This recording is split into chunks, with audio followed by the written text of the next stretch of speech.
Prologue. Footsteps echoed down the hall, clack, clack. His own steps and the sound of his ball bouncing were almost all he could hear. Maybe the yawning of the woman minding him. His usual wet nurse was away, and he had a new attendant. The owner of the footsteps came closer. It was someone very old. His minder rose to her feet, stepping forward protectively.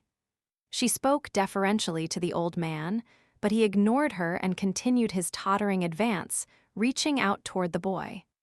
His white hair was disheveled, his eyes sunken, yet there were only a few wrinkles on his hand, showing that he was in fact younger than he first seemed.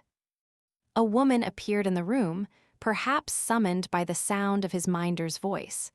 It was his mother. She walked over at a brisk trot and stood between him and the interloper, staring the old man down. The man let out a keening cry. He seemed to be scared of the boy's mother. Frightened by the way the man's body twisted, the boy threw his ball aside and clung to his minder. Still, the old man tried to approach. He seemed to want to communicate something. His outstretched hand was in a fist. He was holding something tightly. The boy's mother wielded a large fan, trying to keep the man back. She glared at him, with none of the gentle calm that was normally in her eyes, but instead a burning flame. The man was afraid of the flame, like a wild beast. He froze where he stood. Soon, several more men came in from the hallway. They had only scraggly beards. The boy knew that they were called eunuchs. Finally, trailing after them appeared an old woman, looking supremely calm. She wore an elaborate ornamental hair stick that jangled like a bell, and at the sound the attendants organized themselves into a neat line. The boy's minder and his mother both knelt. He thought this meant he should kneel too. The woman looked even older than the old man, but there was a bright light in her eyes, her gaze sharp enough to pierce. The boy felt himself shiver. He thought he had seen the woman several times before. She was someone very important, that much he remembered. The young ladies-in-waiting had said nobody dared to go against her. The old woman touched the old man. "Come now, back to your room." Her voice was gentle, soothing, but the man took fright again, huddling close to the wall. He curled himself up, and the boy could hear his teeth chattering, could tell his whole body was trembling. A sparkling object tumbled out of the man's clasped hand, drawing the boy's attention in spite of himself. It was a colorful stone, the hue hovering somewhere between vermilion and turmeric. He had seen it somewhere before. What was it? The vibrant color struck some deep chord, but he simply couldn't remember. The old woman furrowed her brow and turned her back on the man, wholly ignoring everyone else in the room. Now the eunuch stepped forward, coaxing and cajoling him until they could lead him back out of the residence. The boy observed every minute of this, still clinging close to his minder. He had no idea what it was all about. The only thing he felt was fear. Then there was his mother, though, kneeling beside him. She fixed a scorching glare on the retreating woman. Who must that old man and lady be, the boy wondered, to provoke such a scathing expression from his normally placid mother? It would be some time later before he learned. The man was his father, he was told, and the old woman his grandmother. The man he had always believed was his father, he found out, was his own older brother. It wasn't yet the season when it was difficult to sleep, yet Jinshi awoke with his bedclothes soaked in sweat. He sat up in bed, feeling ill, and grabbed for the pitcher on the table, bringing it quickly to his lips. The water within had been mixed with a touch of fruit juice and honey, deeply refreshing to his dehydrated body. He could see moonlight coming in through the window. They said something bad always happened after a nightmare, or was that just superstition? Jinshi took a breath and put the water back on the table. There were still hours before dawn. He ought to go back to sleep. If he didn't, his minder Gaeshun would be upset with him. Still, when one can't sleep, one can't sleep. There's no use forcing the matter. And when one couldn't sleep, The solution was to work the body until one was tired. Jinshi took down an imitation sword sitting on one of his shelves. It was a training blade with a dull edge, built to be especially short and heavy. He made a wide, one-handed sweep. He wished he could do this outside, but it would only be a headache for him if his guards realized what he was doing. They still might notice him here in his room, but at least if he stayed inside, they might see fit to look the other way. His room, though, was not particularly suited to sword practice. He had a solution. He decided to perform the routine on one foot. After going through the entire routine once, he would switch feet and hands and do it again. He did this several times until it began to get light outside. Jinshi lay spread-eagle on the ground to cool off his body, warmed by the exercise. Maybe he would have them prepare a bath for him, he thought, but then the face of a displeased palace woman floated through his mind. Her expression always revealed how she felt about him taking a bath first thing in the morning and then applying copious perfume. But he couldn't go to work reeking of sweat. If he was going to play the part of the flawless eunuch, Jinshi, he had to at least smell decent. He couldn't just tell her that, though that was what was so annoying. Yet neither, he thought, could he remain silent on the matter forever. She was a sharp one, that woman. Surely she must suspect something by now. Perhaps she had already discerned the truth and was merely pretending not to have noticed. Well, it would certainly make the conversation easier. Jinshi stood up, put the training sword back in its place, and then collapsed back on his bed. He didn't bother to change his clothes. He still had a few minutes before his attendant, Soyeon, came to wake him. He could at least grab a moment's rest before that. He just had to be careful he wasn't taken by the urge to yawn at work, he told himself. Chapter 1, Books. "What are you doing?" asked the thoroughly perplexed eunuch Jinshi, who looked as gorgeous as he always did. His attendant Gaeshun stood behind him. "I should think that would be obvious," Maomao said, wiping away sweat as she stood over a burning cook stove. Beside her was the quack doctor, fanning himself with his hand and obviously finding the heat rather unpleasant. While he worked assiduously, Maomao needed an assistant, what with her leg still healing. She couldn't help thinking his movements were as flabby as he was. Maybe she was hoping for too much. They were using the cook stove in the medical office to heat a very unusual stew pot. From the lid of the pot emerged a long tube that ran through some cool water, causing droplets to form at the end, where they were then collected in a small vessel.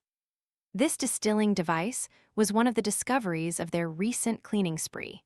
It pained Maomao to know that such a valuable object had sat unused in a storage room for so long. The air was full of the smell of flowers. A bevy of petals occupied the pot. "We're making perfume," Maomao said.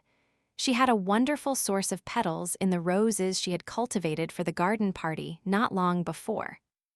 "It's certainly aromatic. The smell is fairly mild compared to wild roses, and we'll thin it out further with oil and water." Over the generations, humans had fashioned roses to their liking, favoring beauty and richness of color at the expense of smell. That was simply the way of the world. You couldn't ask for everything, or you would get nothing. Jinshi peered at the distiller interestedly.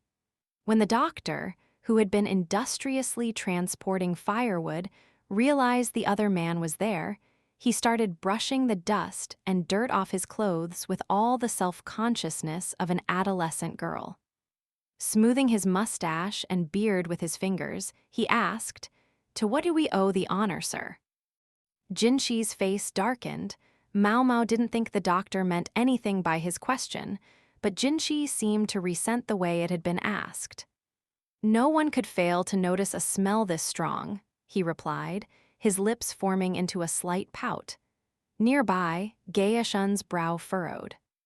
"He thinks Jinshi needs more gravitas," Maomao guessed. The quack doctor was oblivious enough that it didn't much matter, but being important meant never looking less than distinguished.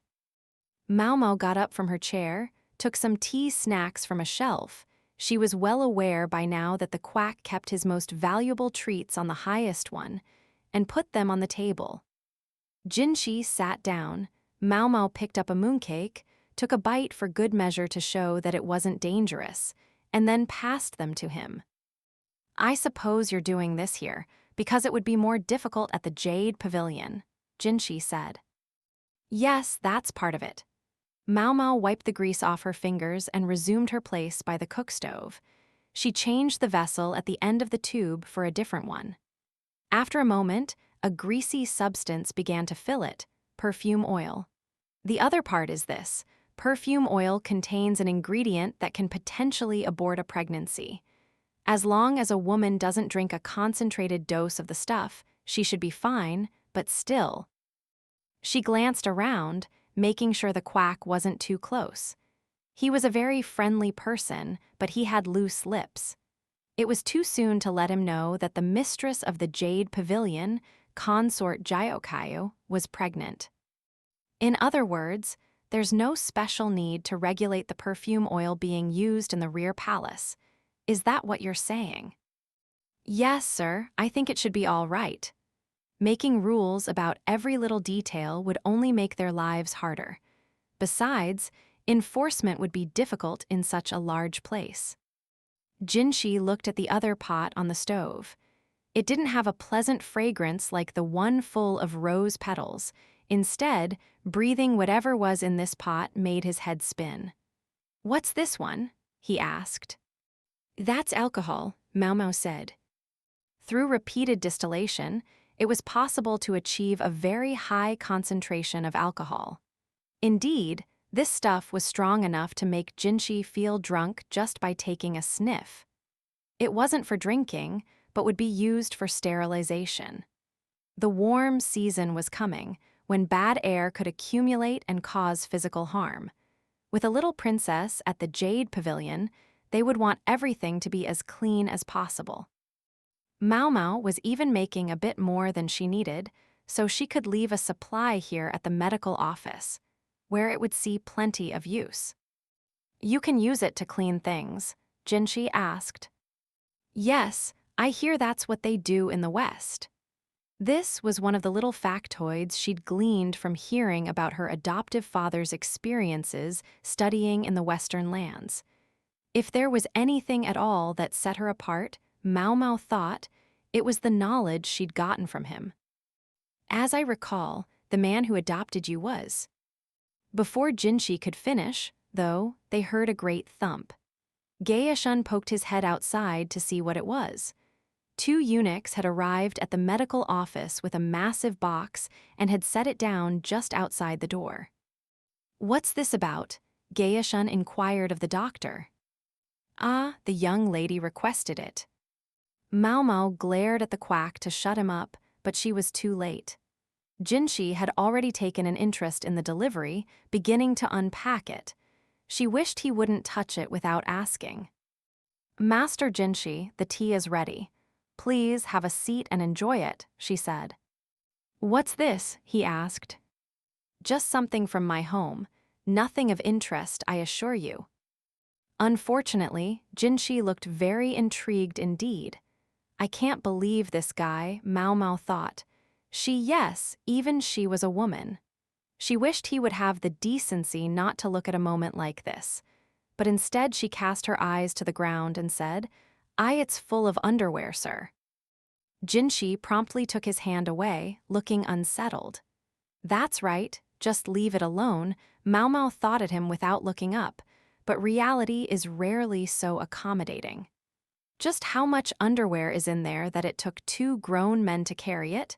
Gaeshun asked. Leave it to him to notice the most inconvenient details. You're right, Jinshi exclaimed, and thus the contents of Maomao's delivery, which she would have been just as happy for him to remain oblivious to, were unveiled for all to see. Fastidiousness, that's the problem with the rear palace, Maomao said, her back straight and her face utterly serious. The ladies who comprised the residents of the rear palace were a collection of innocent virgins who hoped they might one day become the emperor's bedmates. Admittedly, Not everyone was like that, but such exceptions were a minority. Let us suppose, for the sake of argument, that His Majesty's imperial eye fell upon one of the virgins. Not only would she have the intimidation of being with the emperor himself, she would be embarking upon completely unknown experiences with him. Imagine the consternation of the young woman who commits some novice blunder under those circumstances. I would argue they need to learn the basics ahead of time. And that's why you've acquired all this. Jinshi was standing imperiously in front of Maomao, who sat in a formal posture on the ground. The situation felt oddly familiar. The delivery sat open, a great deal of literature visible inside. What kind of literature? Well, you know. The kind Maomao had already been acquiring in some quantity to comfort a lonely emperor when he found himself pining away at night. Consort Lihua was likewise an avid reader of such material. This time Maomao had decided to get more than usual in hopes of finding new sales opportunities here and there, but the timing of their arrival had been truly terrible. She had this batch delivered to the medical office so she could finally escape the gaze of the persnickety Hongniang, but look what it had gotten her. Maomao was by no means avaricious, but if she didn't manage to earn a modicum of money, her old man back in the pleasure district might not have enough to eat. He was such a soft touch, her old man. She was sure the madam would badger him into working non-stop. Jinshi was openly exasperated, but he also seemed to sense the truth of what Maomao was saying. When she added that this request came in part from His Majesty himself, Jinshi looked deeply conflicted, but recognized she was in the right. Gaeshun, meanwhile, was flipping through one of the books with a studious expression. The entire scene was so surreal that Maomao found herself scowling at it in spite of herself. "This is exceptionally beautifully made," Gaeshun commented. "He's admiring the craftsmanship?" Maomao thought. She'd been entertaining the possibility that Gaeshun was the world's most poker-faced lecher, but apparently that wasn't what had attracted his interest. "They use fine paper," she said. Books about the bedchamber were hot sellers. They were often sent with young women when they went to wife, and those who read such texts for personal interest were more than willing to spend the money on them. Such books typically consisted mostly of illustrations, so one didn't have to be literate to enjoy them. And as much as they cost, the potential profits they might engender could be equally great. "Are these printed?" Jinshi was likewise studying the illustrations, but considering what they were illustrations of, the moment was plainly comical. The quack doctor stole embarrassed little glances here and there. "Not with wood blocks, but with metal plates, I'm given to understand." "That's really something." It was a Western technique. Maomao didn't know much about how the books were made, but for Jinshi to say something admiring about them, they must be quite unusual. "Since I finally got my hands on some high-quality materials, I thought it might be best to disseminate them more widely," Maomao said. "That's a different issue," Jinshi shot back. He continued to flip through the book, though, taking careful note of its contents. Maomao, not sure she wanted him looking too closely, inadvertently slipped back into her skeptical gaze. Perhaps Gaeshun noticed, for he nudged Jinshi gently. "If it's caught your interest, sir, why not keep one for yourself?" Maomao said. No, it hasn't caught my anything," Jinshi said, all but throwing the book down. Maomao picked it up and smoothed it out to make sure the pages wouldn't crease. "No, indeed," Jinshi said, more confidently this time, "but perhaps I can look the other way on this one occasion." He suddenly sounded rather self-important, but then he was important, so maybe that was inevitable. "Are you certain, sir?" Maomao asked, a gleam beginning to enter her eyes. "Yes, but I wish for you to inform me what shop is selling such things." Maomao's expression promptly changed to one of barely concealed amusement. Gaeshun nudged Jinshi again. What? I just want to know more about this exquisite printing, he said, sounding slightly flustered. This conversation was getting stranger by the minute.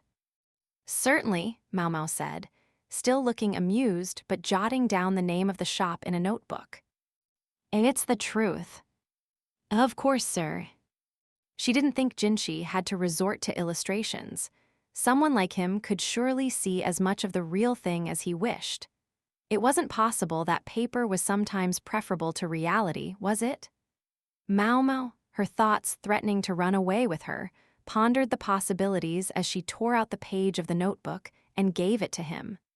As she did so, she couldn't help noticing the excellent quality of paper in the doctor's notebook, just what one might expect.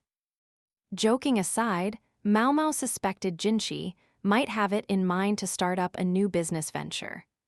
The real trick of politics was figuring out how to extract taxes from the populace without unduly upsetting them. One way was to increase people's income, and the first step in doing so was to invest tax money. Don't know exactly how he plans to go about it, Maomao thought, but the important thing to do now was to pick up the scattered books. Jinshi was attracting his customary audience, and while it might have been interesting to discover just how they would look at the gorgeous eunuch if they knew what kind of reading material he was perusing, Maomao wasn't a terrible enough person to give him away. While Maomao was busy cleaning up, Gaeshun's hand brushed the box in which the delivery had arrived. "What's wrong?" Maomao asked. Gaeshun looked hesitant. "I was wondering whether any of them might require censorship." He was talking, of course, about the content of the materials. Several were rather, well, hardcore. His Majesty's personal preference, and what a preference it was. "I'm told that our most important reader found something lacking in the earlier material."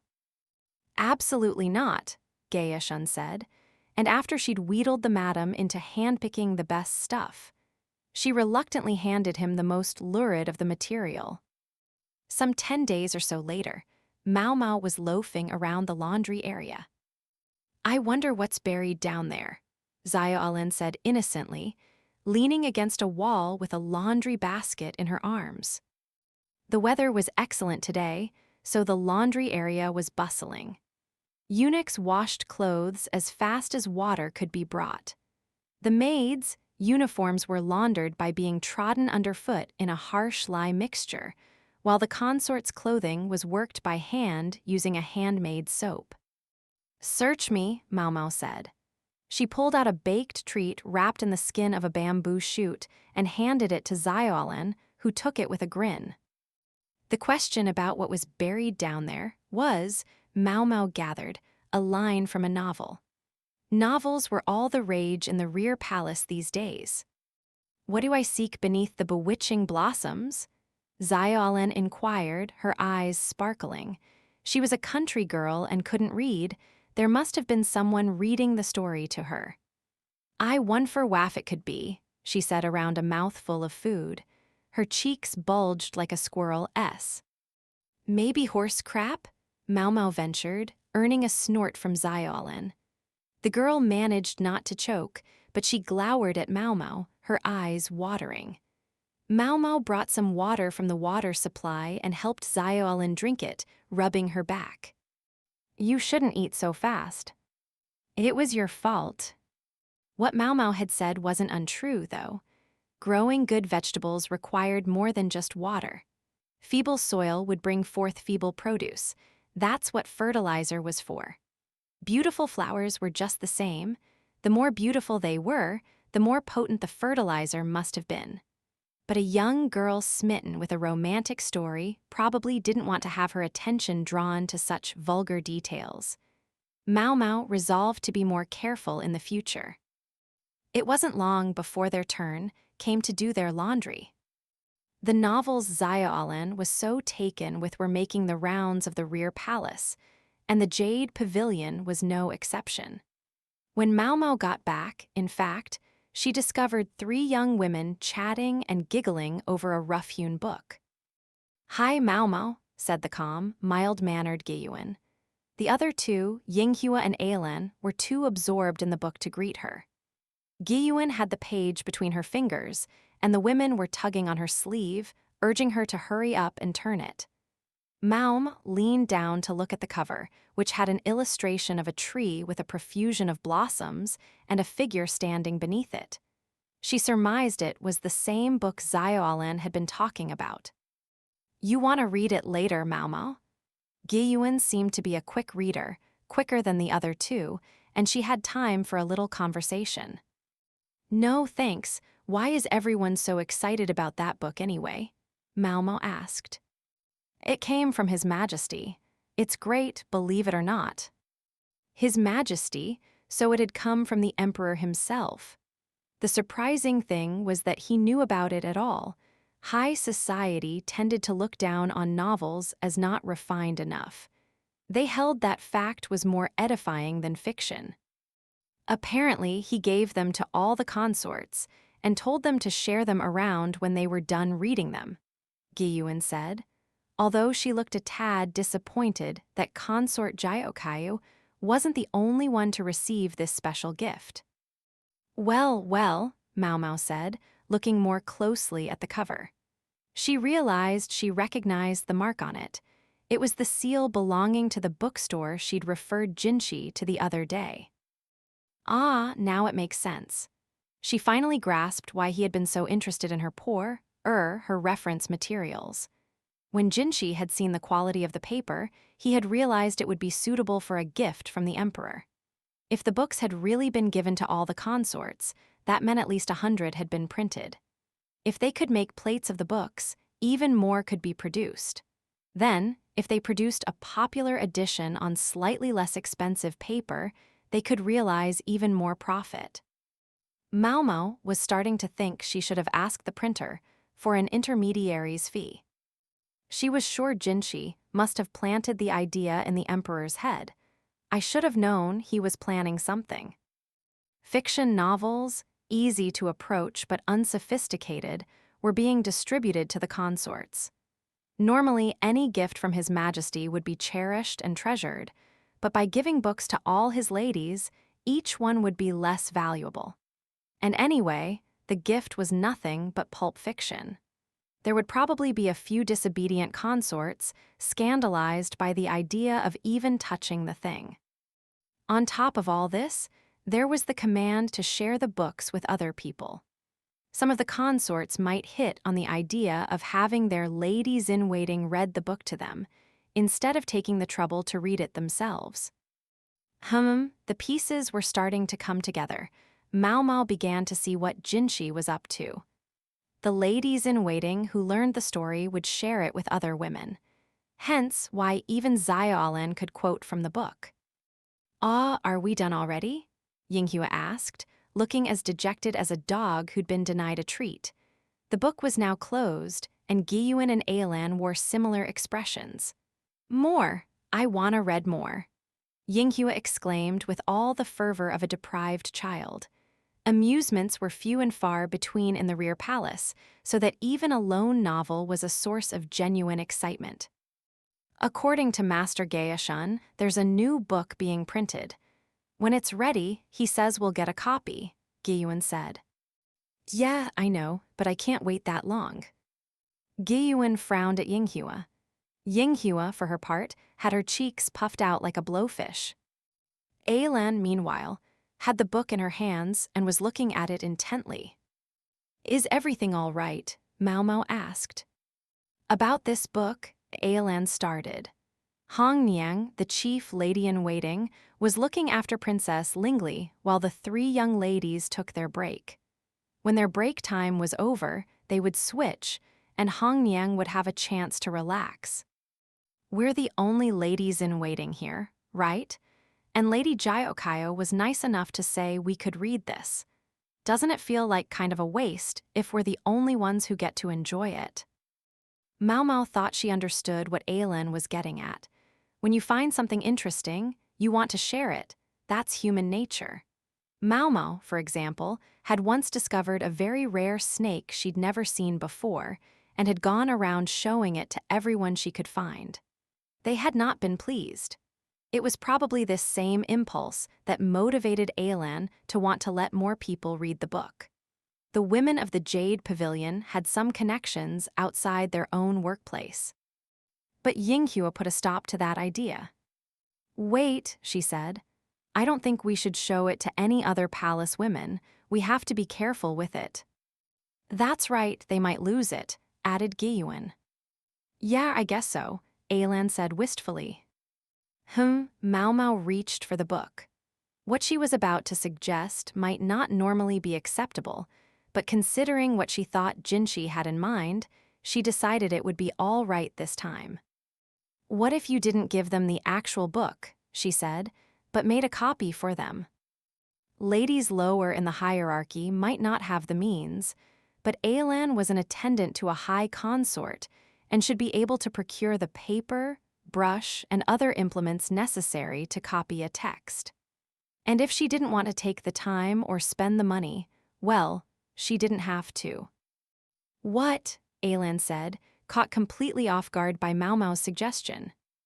"I suppose replicating the illustrations would be difficult, but you have lovely handwriting, so I don't think copying the text would be any problem for you."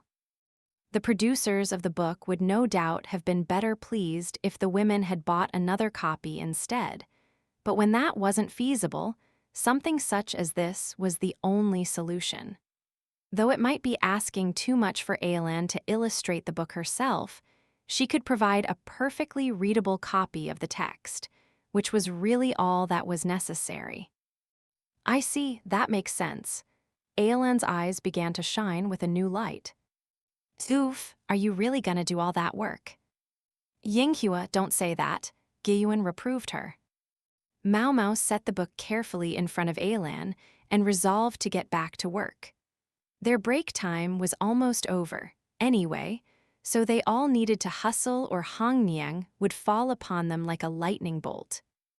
It was all a very roundabout way for Jinshi to get what he wanted, Maomao thought. With books, of whatever kind, circulating more freely in the rear palace, at least a few people would learn to read. Back when Maomao had been serving Jinshi directly, she'd had a few opportunities to see some of the paperwork he dealt with in his own work. Dee asked for her opinion on one project, purely out of curiosity, of course. He had wondered how the literacy rate among the women of the rear palace might be improved. Maomao was getting first-hand experience of how well Jinshi's plan was working. She was holding a twig in her hand, scratching the characters Zioalin into the ground. Zioalin herself watched intently, then tried to copy her. Zioalin always seemed like she was more interested in snacks than anything else in life. Maomao had been surprised when she'd first come to her and asked her to teach her to read and write. When Maomao asked why, Zioalin said the woman who had been reading stories to her had stopped. The woman's voice had finally given out after being endlessly petitioned by the illiterate palace women to read to them. She was a good-hearted woman, though, and had agreed to make copies of the book if the others would make the effort to learn to read it themselves. So there was someone else out there thinking along the same lines as Alan. It was an awfully generous offer, considering the price of paper. Maomao had suggested that she could read to Zioalin, but the other woman had shaken her head. "She was nice enough to write it out for me, so I can't cheat like that." Maomao mussed Zioalin's hair fondly. She thought she was giving her a friendly pat, but she mostly succeeded in making it go every which way, earning herself an annoyed look from Zioalin. Thus, the time they usually devoted to gossiping was turned to learning to write. Zioalin gripped her twig with a look of intense concentration.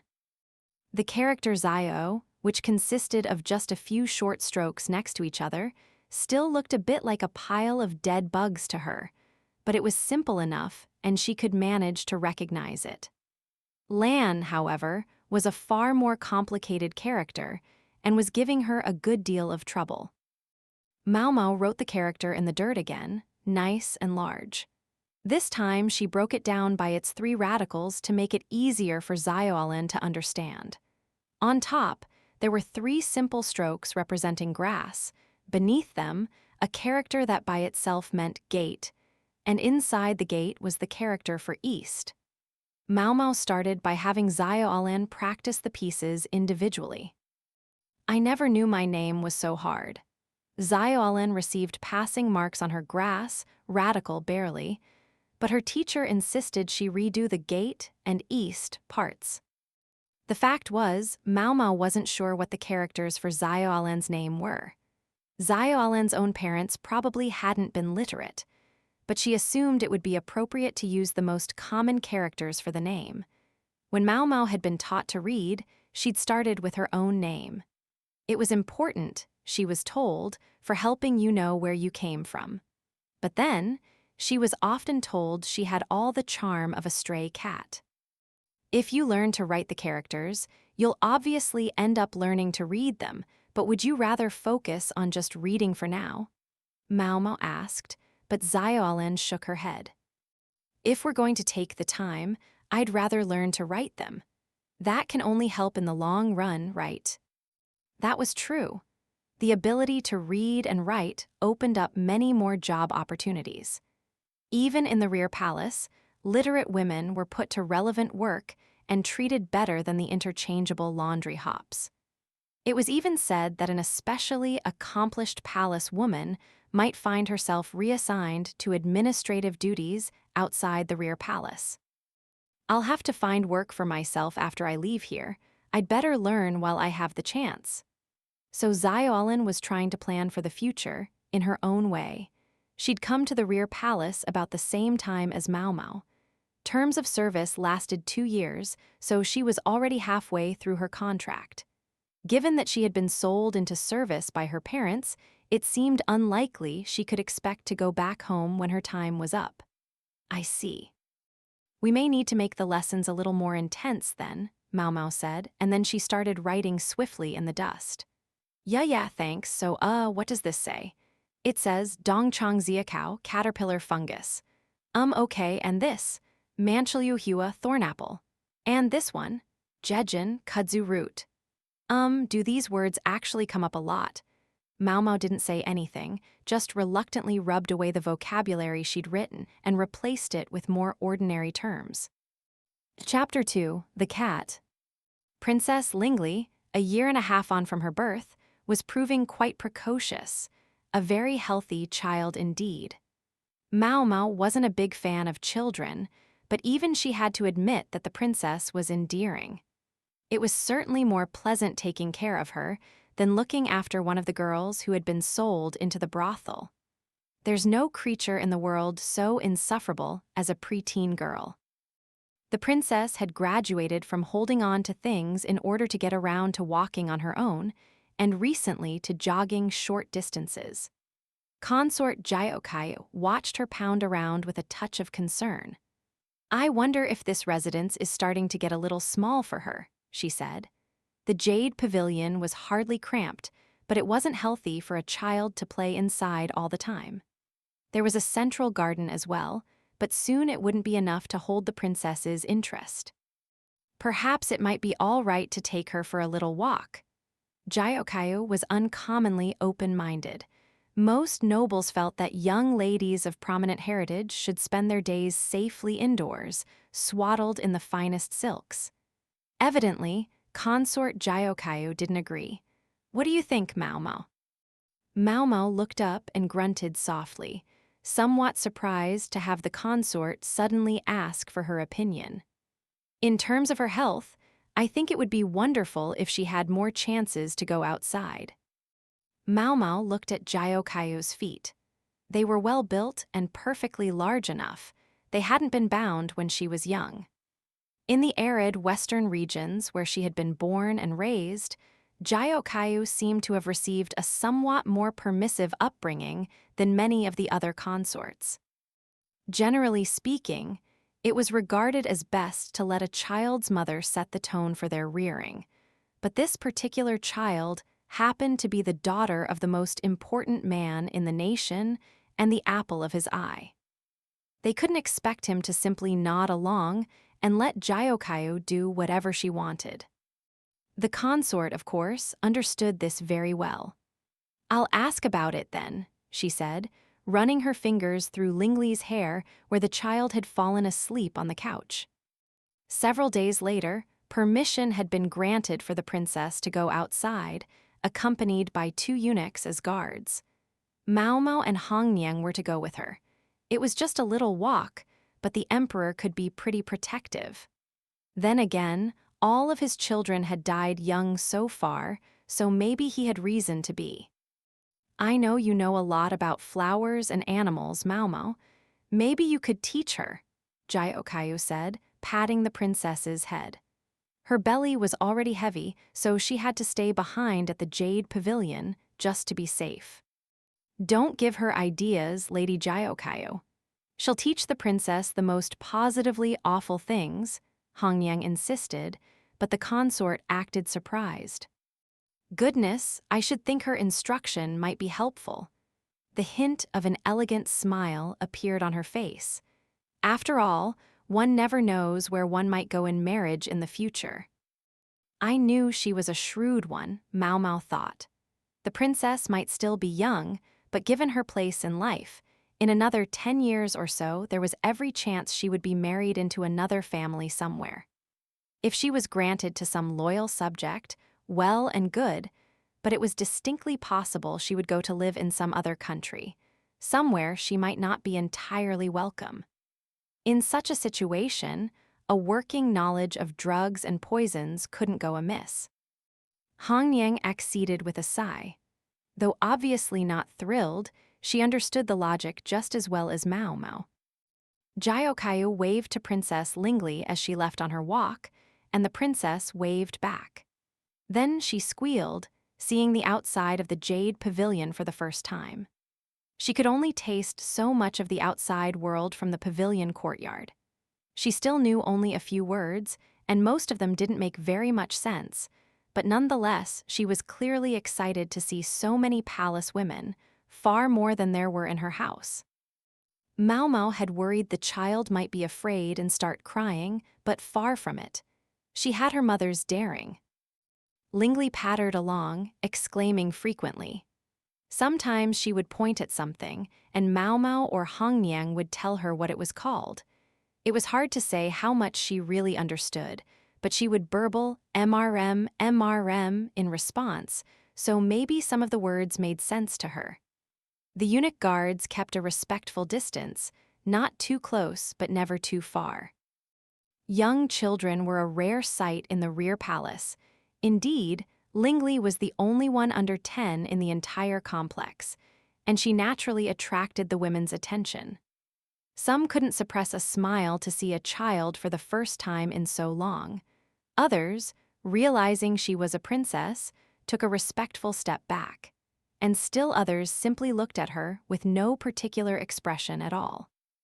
The young princess was oblivious to all of this, but as she grew up, she would come to understand the significance of those looks.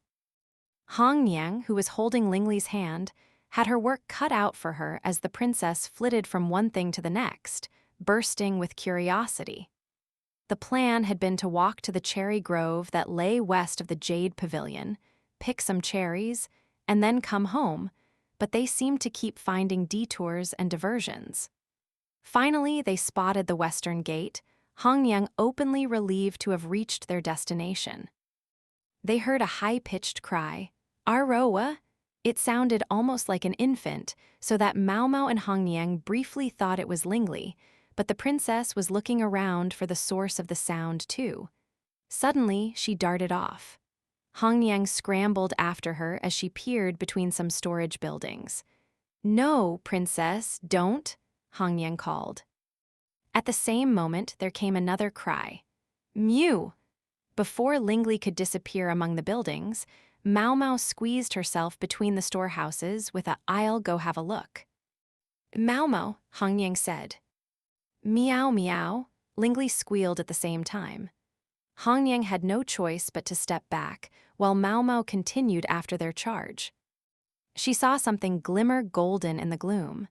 She reached out toward it, but it slipped between her feet and ran off. Meow. Princess, Hongyang said, holding Lingli back. A small, grimy ball of fur appeared from between the buildings. The furball took fright at the sudden sight of humans and tried to run. Its hair stood on end and its tail stuck up. Meow, the princess pointed at the fuzzball, indicating she wanted them to catch it. Maomao had just extricated herself from between the storehouses, but she wasn't in any position to jump on a small animal.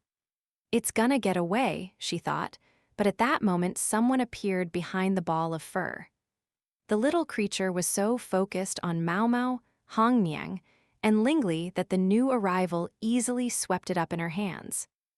Their helper was another palace woman, someone Maomao didn't recognize. "Is this yours?" she asked, sounding surprisingly girlish. Although she was tall, she had a young face. She might have been Maomao's age or perhaps younger. She wore the same uniform as Xiaolin and seemed a touch ditzy. "Thank you," Maomao said. The other woman held the filthy, shivering lump of fuzz out to her. Maomao took out a handkerchief and wrapped it around the animal. She could feel it shaking even through the cloth, and it cried Emro, pleadingly. It had run only out of fear and had exhausted itself doing so. She could feel how limp it was. "I'll bet it's hungry," the woman said. "Maybe you can feed it. Anyway, see you." Then she went on her way with a wave. Whatever, Maomao had the furball, so she considered this a success. She took the animal over to the princess. Hongyang studied it. "Maomao, is that?" She raised an eyebrow with a disapproving look. "Meow, meow," the princess cooed, apparently meaning "let me see." "It is indeed a cat." The tiny kitten curled in her handkerchief was still shivering. Princess Lingli was entranced by the tiny, unfamiliar life form. She continually badgered Maomao to show it to her, crying meow, meow, in imitation of the kitten's mewling, but Maomao knew Hongyang would never let the princess touch the grimy little thing. They couldn't simply leave it to its own devices, though, so they cut their walk short and went back to the Jade Pavilion. Notwithstanding the princess's attachment to the kitten, something so unsanitary couldn't be allowed in the consort's residence. Ultimately, they distracted the princess with her favorite snack while Maomao spirited the animal away to the medical office. It seemed like the obvious place, for without care, the creature was going to die. Maomao was much perplexed, though. Yes, the warm season was when wild animals would be breeding, but that was a matter for the world outside the rear palace. Within its walls, there were hardly any pets to speak of.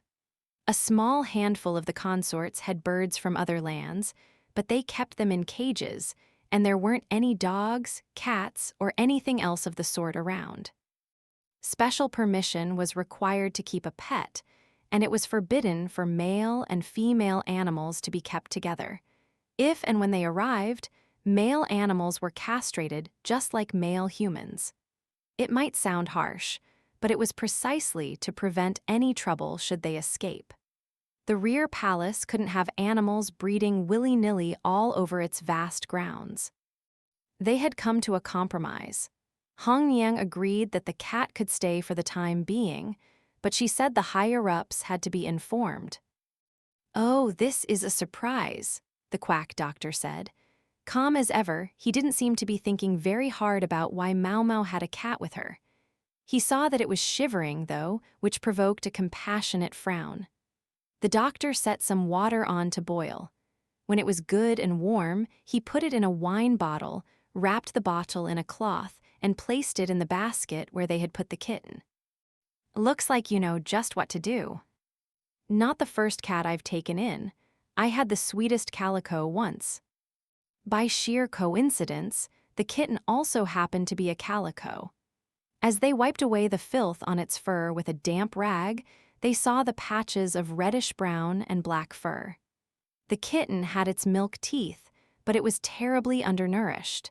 Maomao could feel its rib cage under her fingers. "You wouldn't have any milk, would you?" she asked. Its mother's milk would be best, but they could hardly go out searching for her now. It hadn't looked to Maomao like there had been any other cats around when they'd found the kitten anyway. "Moo, I think I can go get some," the quack said and darted out of the office. As the palace physician, he had a fair amount of pull in the kitchen. As Maomao continued to rub the milk-starved kitten with the rag, she picked fleas off it, tossing them in oil to kill them.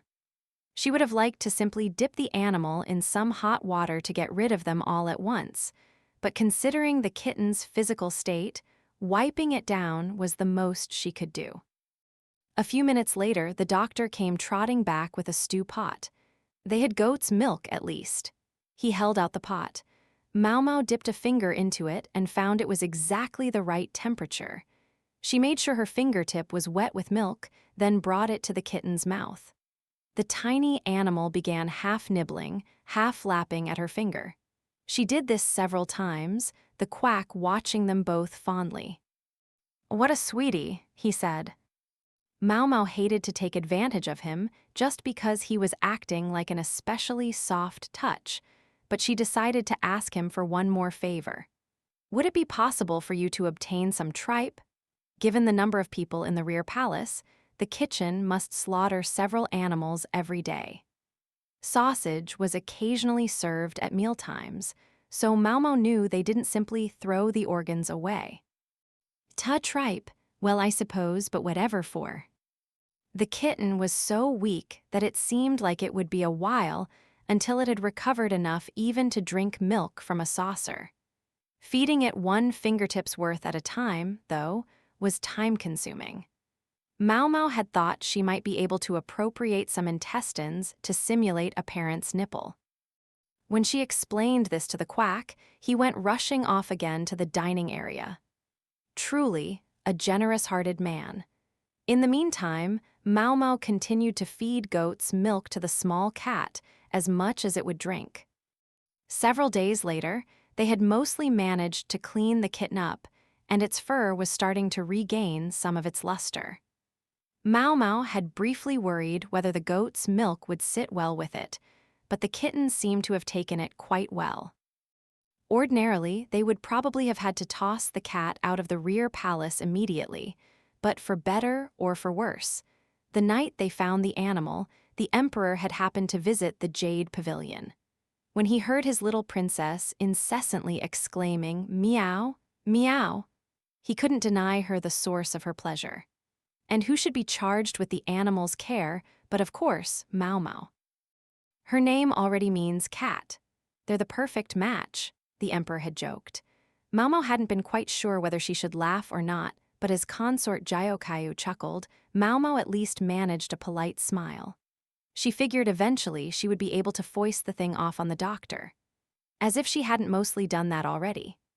The princess couldn't yet enjoy the kitten's company because it still had some fleas, and more importantly, because however small it might have been, it was still a wild animal. Maomao promised to share the kitten with Lingli when it got a little stronger. When the kitten was recovered enough to tolerate it, Maomao dunked it in a wash basin and gave it a bath. It immediately looked substantially cleaner, but when she scrubbed it with some soap, the water turned gray. Its undercoat was still dirty. When Maomao suggested that the kitten's soft, white fur would make an excellent writing brush, the doctor clutched the animal protectively, shaking his head. She demeant it as a joke, but as two brand-new brushes appeared for her shortly thereafter, she decided she had come out ahead. After the kitten had enough time drinking nourishing milk, they added minced chicken to its diet. They gave it a small box full of sand, where it promptly learned to do its business. It still had trouble doing number 2 without having its anus stimulated, though. The quack was kind enough to use a damp rag to help the kitten out. Its teeth were still small, but meanwhile they clipped and filed its nails. Not an easy procedure on a kitten, but if it accidentally scratched someone or something, they would never hear the end of it. Seemed like a good idea at the time, anyway, Maomao thought, letting out a long sigh. Just then, someone arrived at the medical office. "And how's the little one doing?" The source of the light-hearted quip was Jinshi. Gaya-shun was with him as ever, and he was carrying some sort of bag. "I think the princess should be able to see her soon," Maomao replied. "The only problem is, I don't have a plan yet for if the animal scratches her or tries to run away." "Oh, you're always so caught up in details." Easy for him to say. He wasn't the one who would suffer the consequences if anything went wrong. Maomao glanced over toward the animal in question to discover Gaya-shun had produced some dried fish from the bag and was waving it in front of the kitten. The customary furrow in his brow was gone, and he even appeared to be smiling. So he had a playful streak. "Master Gaya-shun, I think that might be a little hard for our kitten yet. Perhaps I could boil it." The quack already had a pot ready to go, as if he had been waiting for this moment. You couldn't count on him to do his own job, but he came through at times like this. Jinshi snatched the cat up and stretched it out, examining its little belly. "Female?" he asked. "Yes, no need to castrate it, fortunately." The words were out of Maomao's mouth before she realized that perhaps it wasn't something to say so lightly in this company. "I'm sorry, sir," she added. "No, think nothing of it," Jinshi replied, though she couldn't quite read his expression. Still feeling apologetic, Maomao went in search of some kind of snack and came up with the last of the sausages they'd made from the leftover tripe. She depacked them with meat and fragrant herbs and boiled them, not wanting anything to go to waste. Then she stopped for a second and thought about it. "Something wrong?" Jinshi asked. "No, sir." Maomao put the sausage back on the shelf and picked out some rice crackers instead.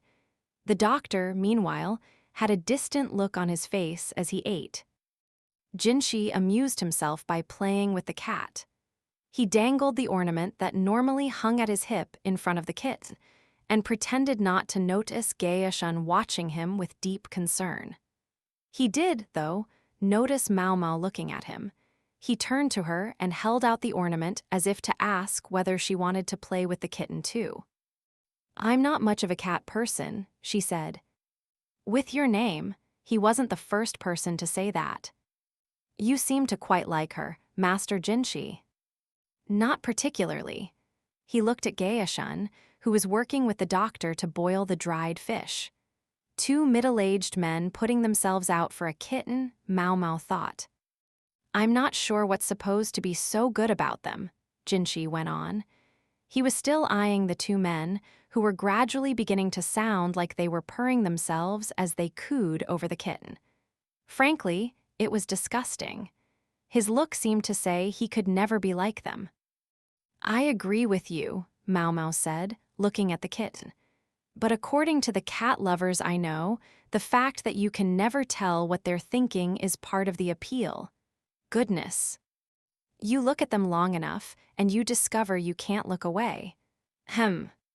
Then, gradually, you find yourself eager to pet the cat." I see. It may annoy you that they act affectionate only when you have food, remaining aloof at all other times. Well, yes. But when you're in that deep, all you can really do is forgive them their foibles. Finally, Jinshi didn't respond at all. Over time, Maomao was given to understand.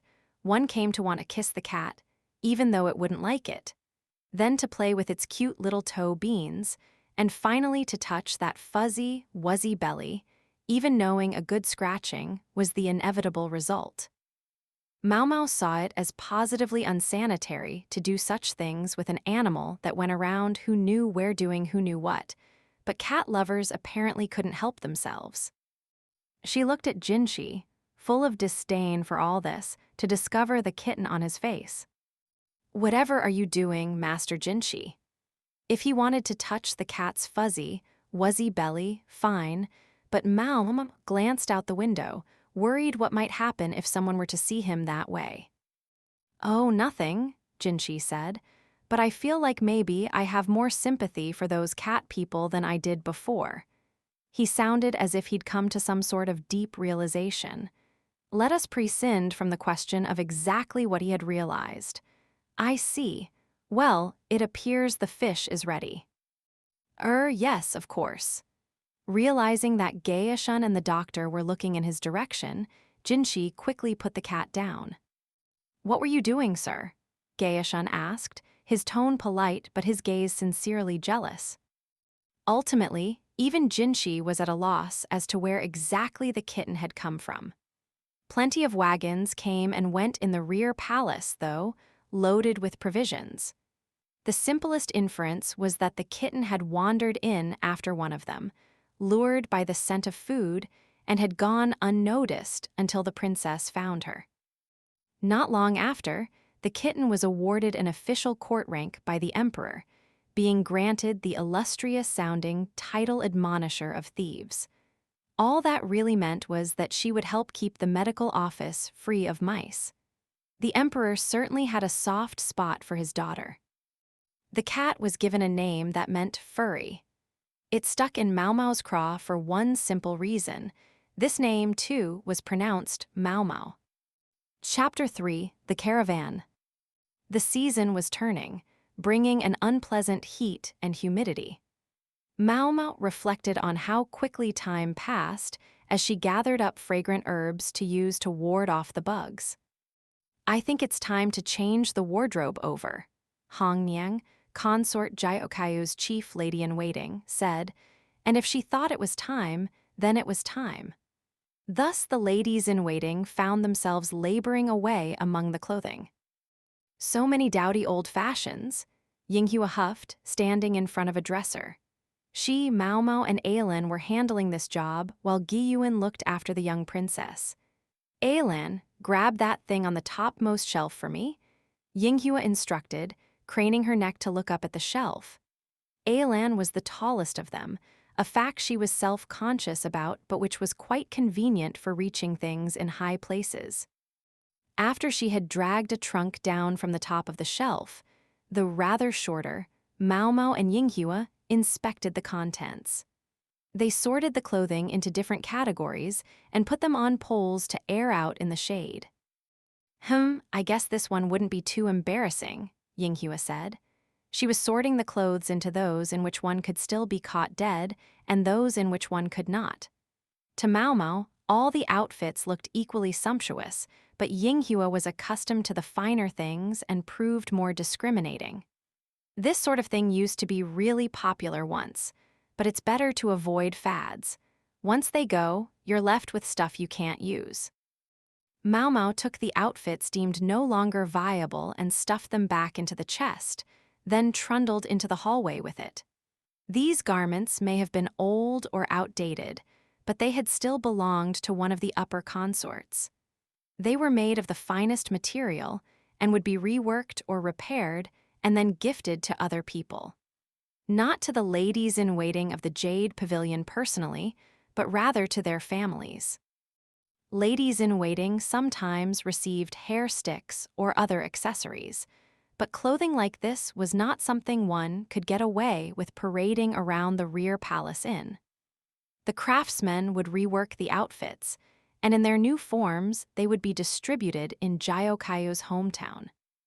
Pulling down another box, Ailin said, "You know, I heard new ladies-in-waiting will be coming before long," as if the thought had just occurred to her.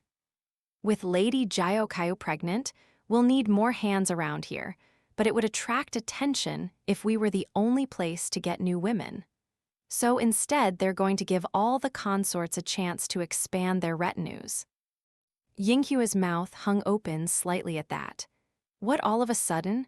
I mean, I'm happy to hear that, but... They found a good reason, Ailin said. Think about it.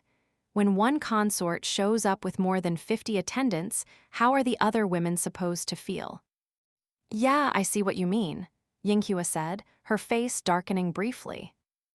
Maomao, too, understood what Ailin was talking about. Or rather whom, Consort Lulan, who had entered the rear palace with tremendous fanfare.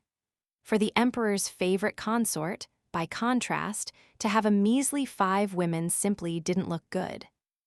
Did she even try to make do with fewer women? Said Yinghua. Watch it, Yinghua, or you'll get another taste of Hongniang's iron hammer, Aolan responded. Yinghua promptly clapped her hands over her mouth.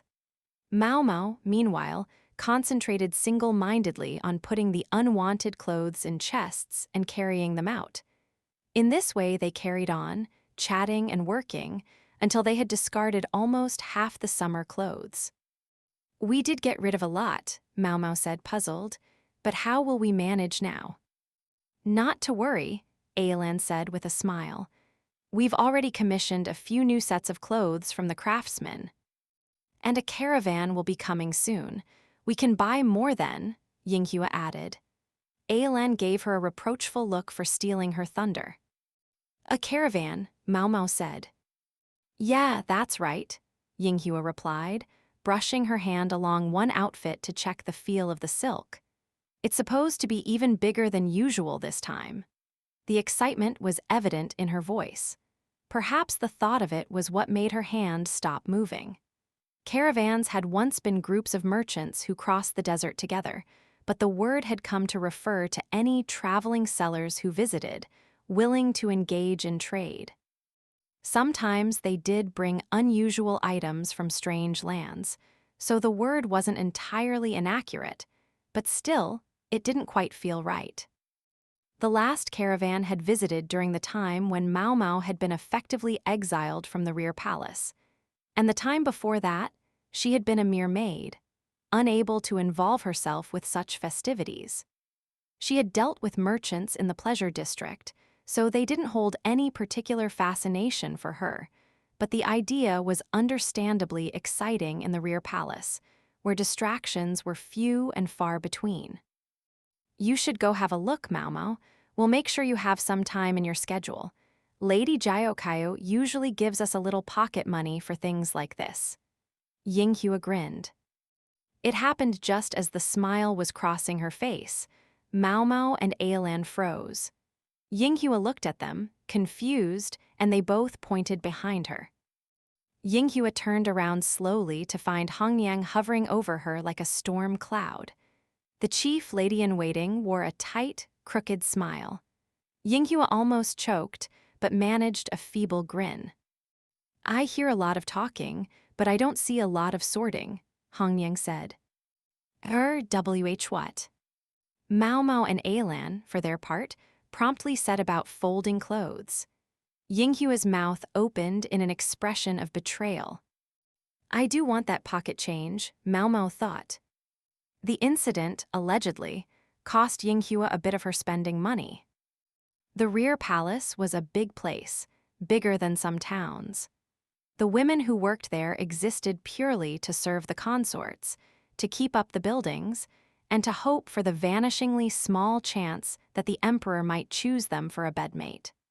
The unique situation bred rhythms and rituals of daily life that were likewise different from what one would find in an average city. As the roles of the palace women were broken down into cleaning, laundry, and cooking, it might be best to think of the place not as a city unto itself, but like a single giant household in which they all lived. Yet in this whole huge place, it was impossible to find one particular thing that might have been expected. What was it? A shop of any kind. It looks like so much fun. Maomao met Xiaolan's remark with a question.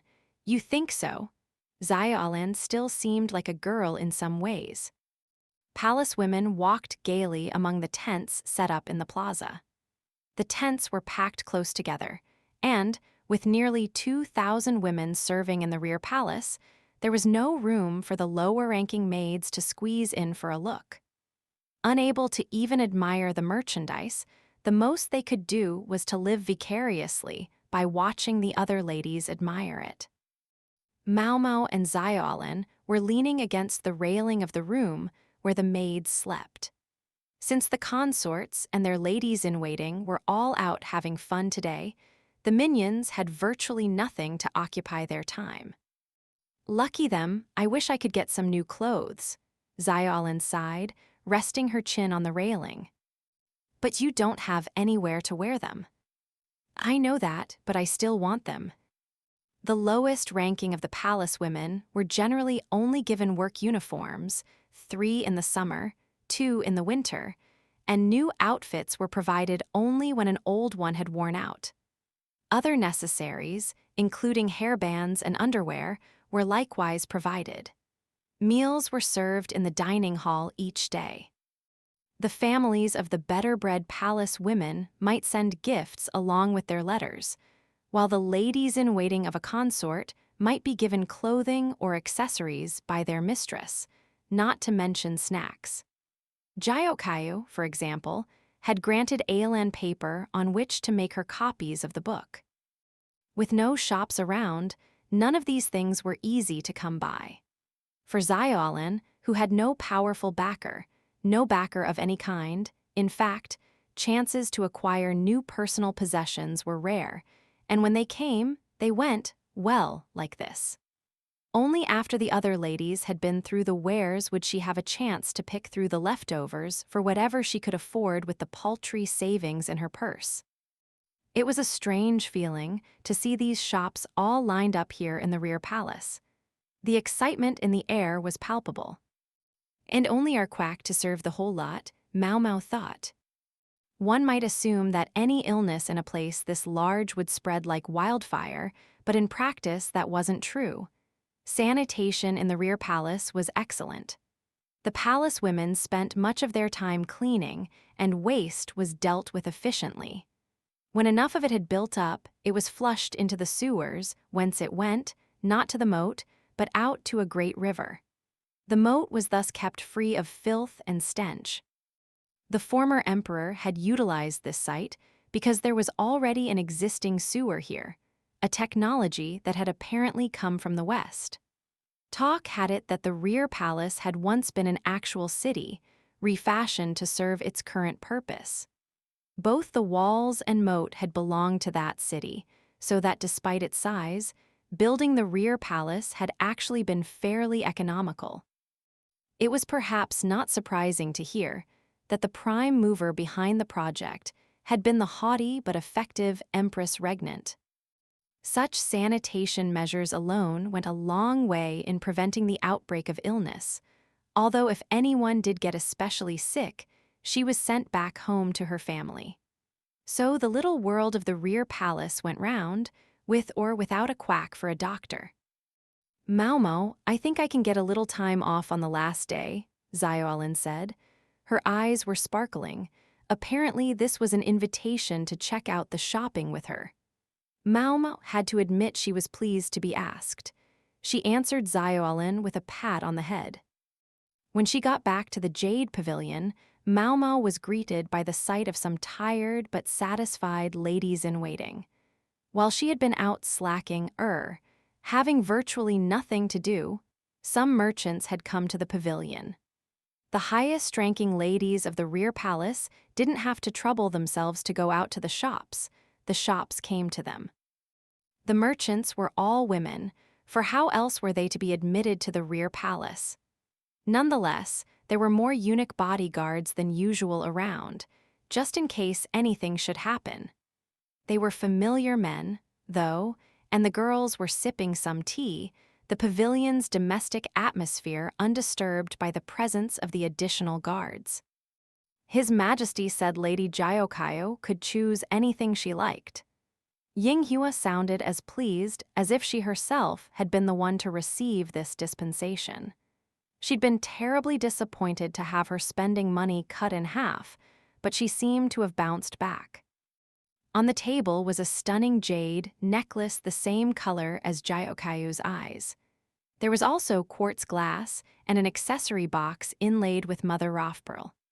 Princess Lingli was thoroughly satisfied with a pretty silk ball she'd gotten, and in addition to clothes for the consort, a tiny robe for Lingli hung on the wall. "Perhaps we've had a little too much excitement," Jyokayu said with a touch of concern. "If anything, ma'am, I think you could have stood to buy more," her chief lady-in-waiting, Hong Niang, said somewhat emphatically. "I'm sure the other ladies all did." Hong Niang chose a restrained way of expressing herself, but Maomao could easily imagine what she meant. Lihua's ladies at the Crystal Pavilion, all talk and no work, had no doubt gorged themselves on shopping. Consort Lihua had plenty to spend, and presumably plenty was indeed spent. Over at the Diamond Pavilion, Consort Lishu's ladies-in-waiting had, one might guess, goaded their lady into purchasing things they wanted. The best one could hope for was that they hadn't outright embezzled anything. As for the Garnet Pavilion, well, Consort Lulan's penchant for conspicuous clothing consumption spoke for itself. Consort Jiokayo, who, by contrast, had purchased hardly enough to fill a single room, seemed downright frugal to Maomao, especially for someone with the emperor's personal affection. The consorts each drew a salary commensurate with their jobs, but they were also reimbursed for clothing and accessories, which were considered necessary expenses. The upper, middle, and lower consorts came to almost 100 people altogether, and Maomao found herself wondering if the national treasury was going to hold out at this rate. That was something she didn't need to worry about, though. In any case, others will come tomorrow, so I'm going to put away today's purchases. Hangyang started pulling outfits down off the wall, handing them off to Maomao. Each was richly colored and pleasant to the touch. It was then that Maomao noticed these clothes were of a slightly different make than the ones Jiokayo normally preferred. The consort usually liked to pair a sleeveless dress with a long skirt and then wear an overgarment with wide sleeves on top of it, but these dresses all had proper sleeves, accompanied by skirts that were to be tied with a sash just under the chest. Maomao had a good guess at the reason. Consort Jiokayo would shortly be finding sashes difficult to tie across her midriff. Was this the only type of thing they had? Maomao asked. What? Hangyang replied. The merchants swore they were all the rage. So these were all they had. The ladies-in-waiting looked at each other questioningly. The women of the Jade Pavilion had done their shopping with only thoughts of Jiokayo in their minds, but one would normally have expected a wider selection. And if one followed that fact to the assumption the merchants had been making, no, Maomao must have been overthinking it. At least, I hope I am. Because if they had deliberately brought only this type of clothing to consort Jiokayo, it might suggest they had been trying to sound her out. I think tomorrow you should ask them if they don't have some outfits with lower sashes, Maomao said. She thought perhaps it wasn't her place, but Jiokayo and Hangyang both seemed to take her meaning. The other three ladies-in-waiting looked at each other again, but Maomao's insinuation had clearly gone over their heads. That's a good idea. We should get a little more variety, Jiokayo said, setting some clothes on top of a box. Perhaps it was her imagination, but Maomao thought she saw a keen light flash through the lady's eyes. The caravan would stay for 5 days, during which the ladies of the rear palace would have an unaccustomed chance to enjoy some shopping. The highest-ranking consorts had no need to go out to the shops, so it was first the middle and lower-ranking consorts and their ladies-in-waiting who circulated among the merchant tents, followed by the women in administrative positions, each whittling down the selection further as they bought whatever caught their eye. Only on the last day did the women of the lowest ranks have an opportunity to sift through whatever was left. The fact that even that seemed to be an exciting prospect spoke to how few diversions there were around here. This caravan had come across the desert and carried many unusual wares from exotic lands. It must have passed through Jiokayo's homeland as well, for the women of the Jade Pavilion looked noticeably homesick as they studied the handicrafts. Maomao was far more interested in any medicines or drugs that might be available, but such were understandably barred from being brought directly into the rear palace. Tea leaves and spices, sold almost as an afterthought, were as close as the merchants came. On the final day, Maomao, with a bit of spending money from consort Jiokayo, went to the market with Xiaolin just as she had promised. Wow, I can't believe it! Xiaolin hardly had a coin to her name and couldn't afford anything on display, but that didn't stop her eyes from sparkling at an array of Western glasswork. Maomao found Xiaolin's lack of affectation charming. This one, please. Maomao picked out an especially attractive hairband and gently tied it in Xiaolin's hair. The deep, peach-pink color suited her energy perfectly. It only took Xiaolin a second to notice something had happened, and then she was almost knocking Maomao over hugging her.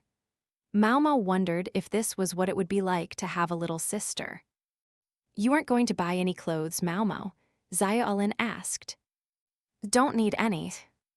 Partly, she didn't want to make a show of buying things in front of Xiaolin, but more importantly, she really wasn't interested in clothes. She was far more attracted to the tea and spices. Xiaolin, almost giddy over her new hairband, was more than happy to accompany Maomao to the shops that most interested her. She had a gigantic smile on her face the entire time. Apparently it was just that much fun for her to window shop at these crude carts, turned market stalls. Maomao was determined to buy some of the tea and spices. The ladies of the Jade Pavilion had taken it in turns to come to the market over the final 3 days of the caravan's visit, and Maomao had said she was content to go on the last day. This was the reason. Last day means discounts. Maomao wasn't interested in gems, trendy clothing, or any of that stuff. The goods she was after were of small consequence to everyone else, so she was sure there would be plenty left over. Besides, this was the rear palace, a special place. A bit of good-natured ripping off was to be expected. If they think they're going to take me for a ride, though, Maomao's wiles were sharp. She spent most of her life watching the old madam do business, after all. She stopped at one of the shops selling tea. A quartz goldfish bowl was filled with pretty little buds tied into balls, jasmine tea. When steeped in hot water, the buds would open, as pleasant to see as they were to smell as the tea released its lovely aroma. Sadly, it had mostly been bought up. There were only 3 buds left. I'll take this, Maomao said. But at the exact same moment, another voice said, This one, please. Maomao looked over to discover someone pointing at the same bowl. It was a palace woman about half a head taller than Maomao, although in spite of her height, she still looked and sounded quite young. The contrast left Maomao blinking. She couldn't shake the sense that she'd seen the girl somewhere before. The other girl looked almost as confused as Maomao. Then she exclaimed, Oh, her eyes lighting up. How's your kitty cat? She asked. That jogged Maomao's memory. This was the girl who had helped catch the kitten since dubbed admonisher of thieves. Maomao still didn't know her name. She's well. She lives at the medical office for the time being. The other girl grinned widely. She seemed to have a rich range of expressions, all highly communicative. Oh, Shisui, you were able to get time off, Xiaolin said, bouncing into the conversation between the two of them. These two must have already known each other. Come to think of it, Shisui was wearing the same uniform as Xiaolin, that of the Shangfu or wardrobe service. She must have gone to the laundry area pretty often. It was only through happenstance that Maomao hadn't run into her before. Yeah, they owe me at least this much. You've got that right, Xiaolin said. It was an innocent, friendly conversation. Maomao noticed the tea seller looking at them. She went ahead and bought all 3 of the remaining bulbs of jasmine tea and asked for them to be packed separately. The woman wasn't thrilled about that, but when Maomao asked for one of the other leftover teas as well, she came around. Then Maomao distributed the packages, one to Xiaolin and one to Shisui, keeping the last for herself. Maybe we should take our chat somewhere else so we don't get in the way, she suggested, and pointed toward the medical building. At the medical office, the quack doctor was gazing out at the marketplace enviously. As ever, he seemed to have a lot of time on his hands. The nature of his work kept him from leaving his office, even if hardly anyone ever showed up there. It must have been rough on him. He passed the time by helping the kitten groom herself. He was a very personable man, though, and when visitors did come, he bent over backwards to be hospitable to them. "Gracious, young lady, I had no idea you had friends." Not exactly a tactful thing to say, but then again, not untrue either. Xiaolin entered the doctor's office only with some trepidation, but her eyes lit up when she heard the cat say, "Miawa." Shisui likewise had a gleam in her eye. "Ah, she's adorable," Shisui said. "What's her name?" There was a long beat. Finally Maomao replied, "Admonisher of Thieves." "Huh, what kind of weird name is that?" "Just call her the kitten, then." Yes, the kitten, that was plenty. Calling her Maomao was far weirder than the name the emperor had given her. Xiaolin and Shisui rarely visited the medical office. For one thing, they were normally too busy with work. Today, though, there was a festival atmosphere and everyone was having a good time.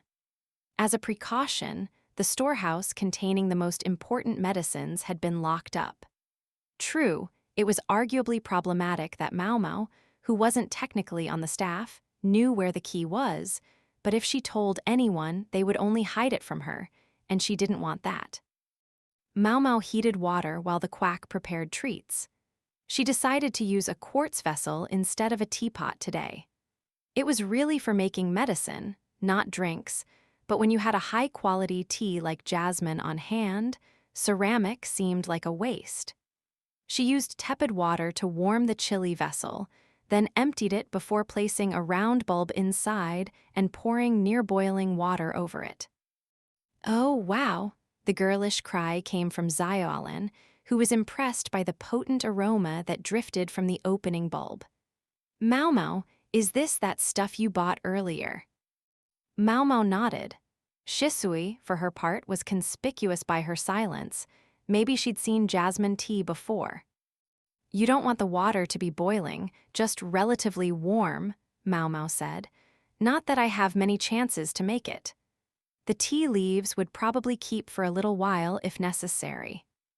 The doctor appeared, solicitously offering rice crackers and mooncakes. The cakes were a bit large, so he cut them into pieces with a simple cleaver. Xiaolin's eyes were already shining as she tried to judge which slice was the biggest. Only moments ago, she'd seemed unsure whether it was even acceptable for her to come into the doctor's office. Now, she was already chatting amiably with the quack. Maybe it was her youth that made her so adaptable. Shisui was also talking comfortably with him. The quack was clearly quite pleased. Many of the women in the rear palace treated men like him rather coolly because he was a eunuch, so meeting someone like Xiaolin must have been a relief. "I do feel I should remind you young ladies that this isn't a playhouse. This is just for this one time, okay?" He repeated himself on this point several times. It seemed to be his roundabout way of telling them that, in fact, they were quite welcome to come again. He could hardly say it in so many words. "Is it like this every time? It's like one giant party out there," Shisui said, taking a bite of mooncake. It reminded Maomao that the other woman was the newest palace woman among them.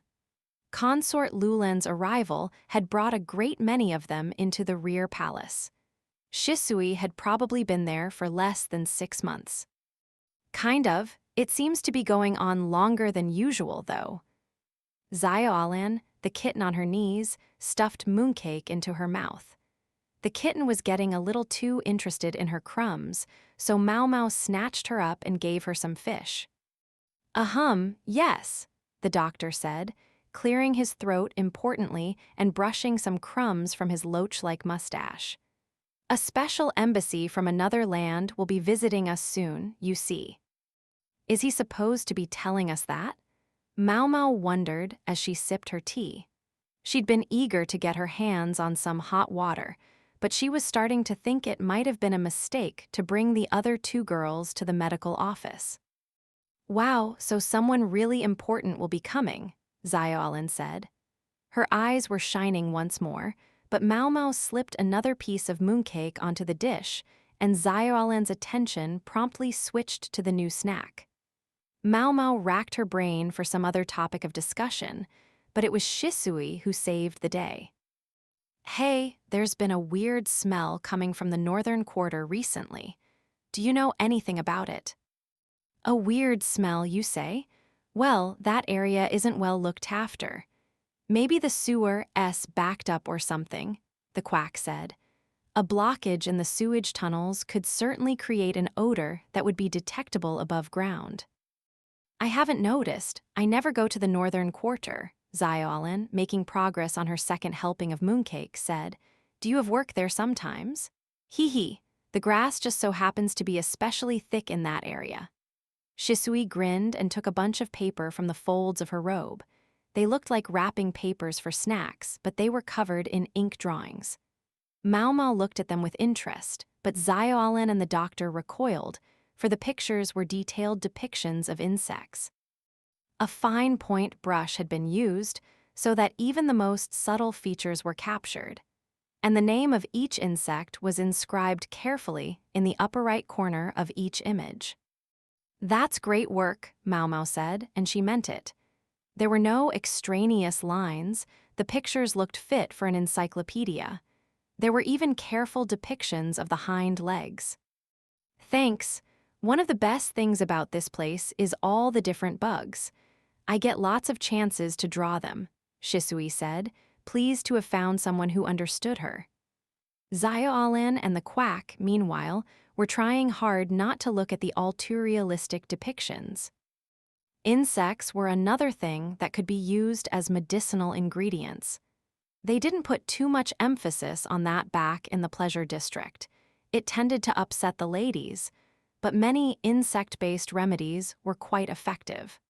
Praying mantis oothisi were an excellent vigor enhancer, while earthworms had antipyretic properties.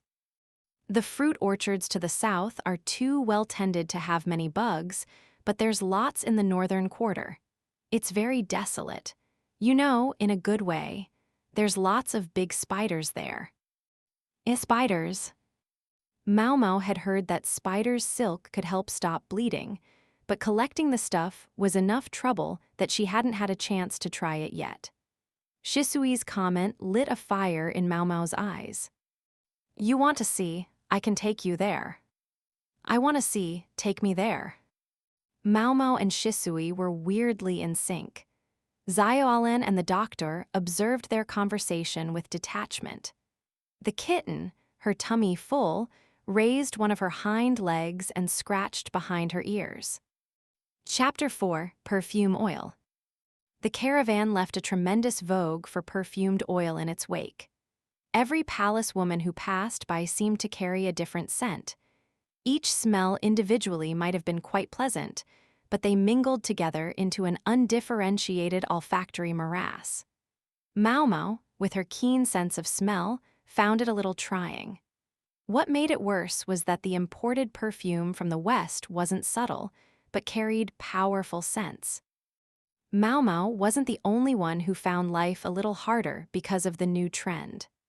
When she went to the laundry area, she discovered piles and piles of perfume-soaked clothing, the eunuchs responsible for cleaning it frowning deeply as they fetched bucket after bucket of water.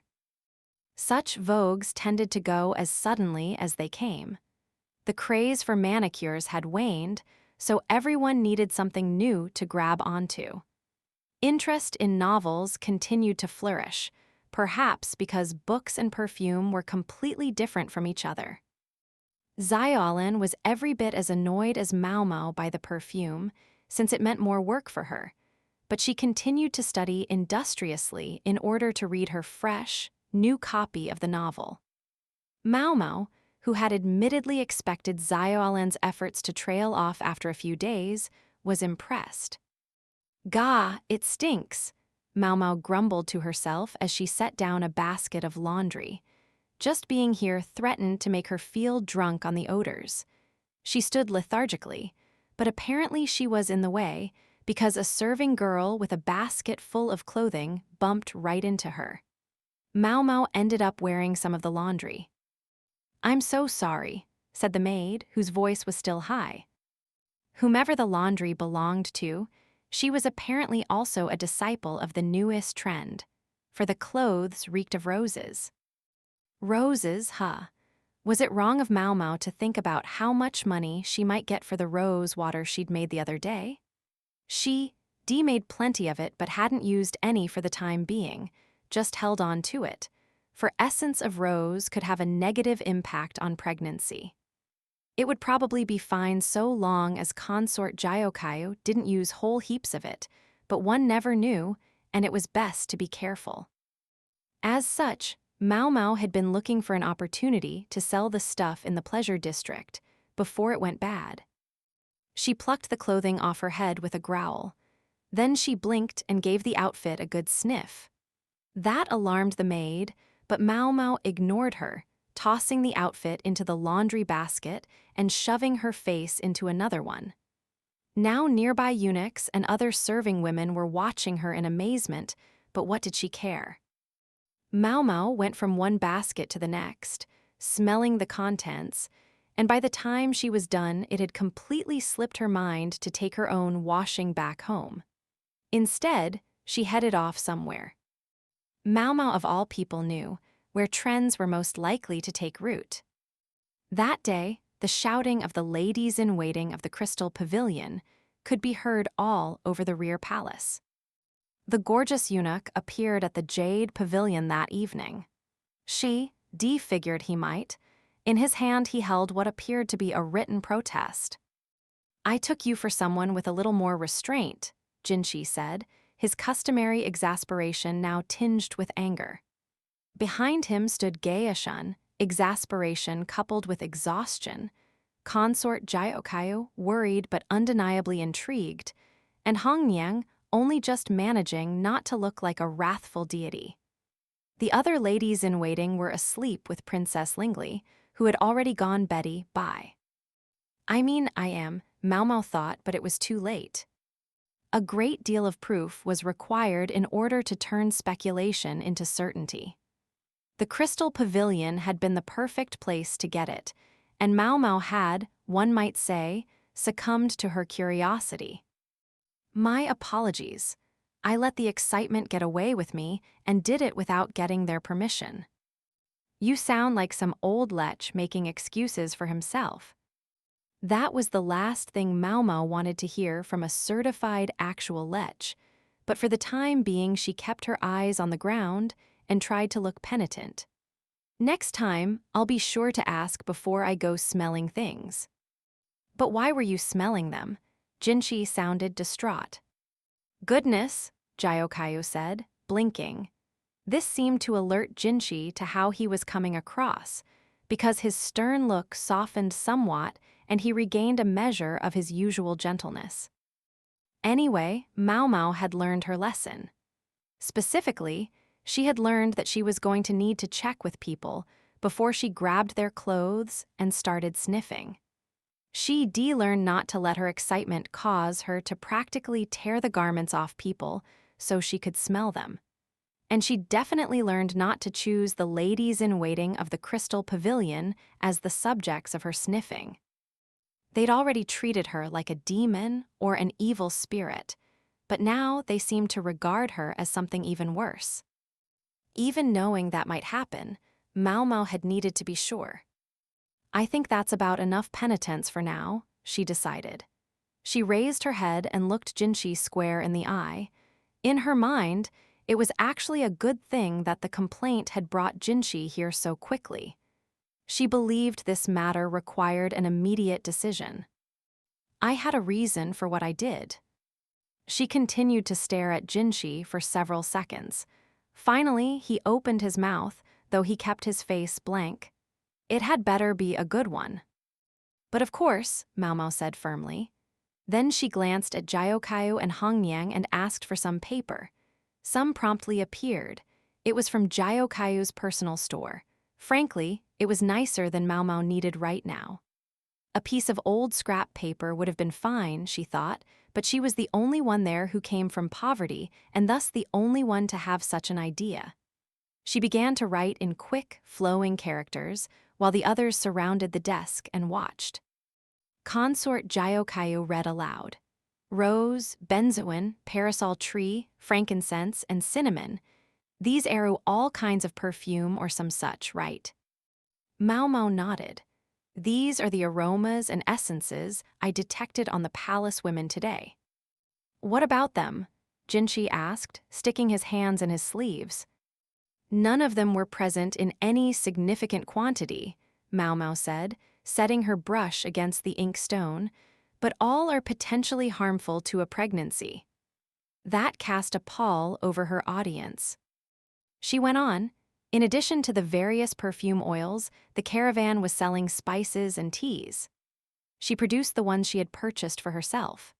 The jasmine tea, along with peppers, moderately expensive black pepper, rock salt, and cinnamon, which could easily serve in both food and perfume. All very much in character for Maomao with her preference for dry, spicy foods. She was a little chagrined by how much she'd bought, but, well, the money had been there.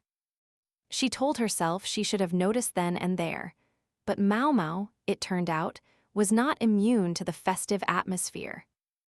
Jasmine tea has the potential to induce contractions, she said. I don't think a small amount should be anything to worry about, but to avoid any possibility of a miscarriage, I think you should abstain from it entirely. It was the very tea Maomao, Xiaolin, and the others had drunk at the medical office the other day. And then these spices. Peppers frequently appear in the abortifacients used by prostitutes. Maomao glanced at Jyokayu. She clearly understood that this matter was a serious one. She looked at Maomao intently and nodded. Go on. Hongyang seemed eager that Jyokayu not be exposed to too much distressing talk, but she respected the consort's opinion enough not to intervene. So using these ingredients will increase the chance of a miscarriage? Jinshi asked. Maomao was non-committal. He was both right and wrong. Each of them increases the possibility, but none of them is guaranteed to cause one. Presuming you don't accidentally drink the perfume oil or otherwise come in contact with an exceptionally large dose. In ordinary quantities, all of the ingredients could practically be called safe. Otherwise, they couldn't be brought into the rear palace at all. But any given thing had multiple uses. If the ingredients were to be found around the Jade Pavilion, and by some mistake someone were to ingest them, who knew what might happen? What if that person was a pregnant consort? Maomao rued her failure to notice sooner. Can you get any kind of information on the merchants who were here with the Caravan? She asked. We can look into it, but I don't expect detailed lists of their wares. Perfumes would simply be listed as perfumes, spices as spices, and tea as tea.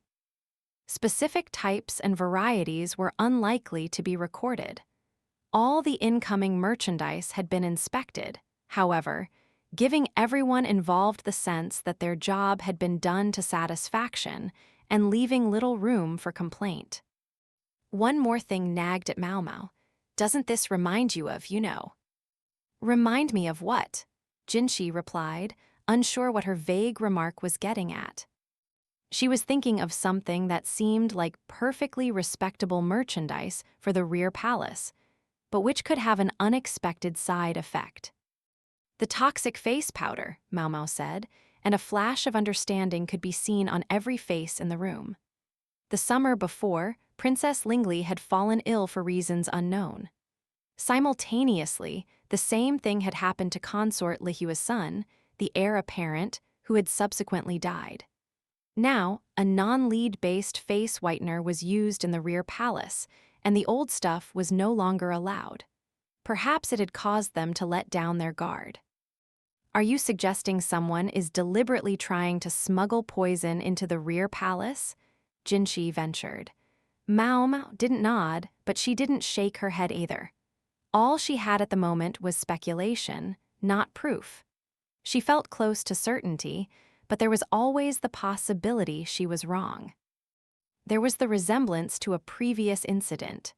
Then the fact that the resurrected palace servant, Suguri, was still at large, and that her background and contacts remained obscure. Maybe Jinshi had discovered something on that subject, but he was under no obligation to tell Maomao. I only noticed that many substances that are potentially harmful have entered the rear palace. No one of them need really be treated as poisonous. She was cheating a little, couching everything she said as opinion. She disliked the idea that the merchants who had brought the products into the rear palace might be punished because of anything she said. She would let Jinshi make up his own mind. I think, though, that it would be wise to warn the other consorts as well. That was all she would say. The discussion had left Maomao exhausted. She remembered what her father had said. She could almost hear the old man's gentle, grandmotherly voice warning her not to speak based on assumptions. So how much of what she had said was an assumption, and how much was certain? The question made her feel a little queasy. Maomao entered the kitchen and heated some water. When it had boiled, she cut it with some cold water and poured it into a glass cup where the bulb of jasmine tea waited. The glass was an expensive piece of drinkware, but it was all right. She would be sure to wash it thoroughly when she was done. Maomao had already used up her jasmine tea, unfortunately, but Shisui had given hers back. She had some now, she said, and didn't need more all to herself. Maomao might have preferred if Shisui had simply accepted the gift, but she didn't want to argue. Anyway, she liked this tea. Her sisters had let her taste it on the sly when there were no customers around, and drinking it now took her back. The blossom began to soften and open in the warm water. Maomao sat in a chair and watched it. The fragrant aroma filled the air around her. "I thought that was supposed to be poisonous, no?" a gorgeous voice said from above her. She looked up to see a face as pretty as the voice, lit by the single paper lantern that burned in the kitchen. It was already dark outside. The lantern light gave Jinshi's face a reddish cast. He really was disgustingly lovely. "Many poisons have medicinal properties in small quantities," she replied. "A single cup of tea would barely have an effect of any kind. Anyhow, this is the kitchen. Hardly the sort of place you belong, Master Jinshi." "Don't quibble. Where is Master Gaishan?" "I sent him to deliver a message." The eunuch's august status didn't stop Maomao from pursing her lips at him. She held up the tea, the jasmine blossom now fully open, to the lamplight and inspected it. Then she took a sip, enjoying the way the flower bobbed in the water. She knew it was rude not to offer Jinshi any tea, but it was after hours. Time for him to go home. "Besides," Maomao added, "I'm not pregnant." True enough. For some reason, Jinshi glanced away from her as he spoke. He was sitting diagonally across from her when had he seated himself. "Not going to give me any tea?" he asked, eyeing the glass cup and the flower. "What kind of tea would you like, sir?" Maomao stood, grumbling silently about what a headache Jinshi could be. There was a shelf stocked with provisions for when visitors came, though.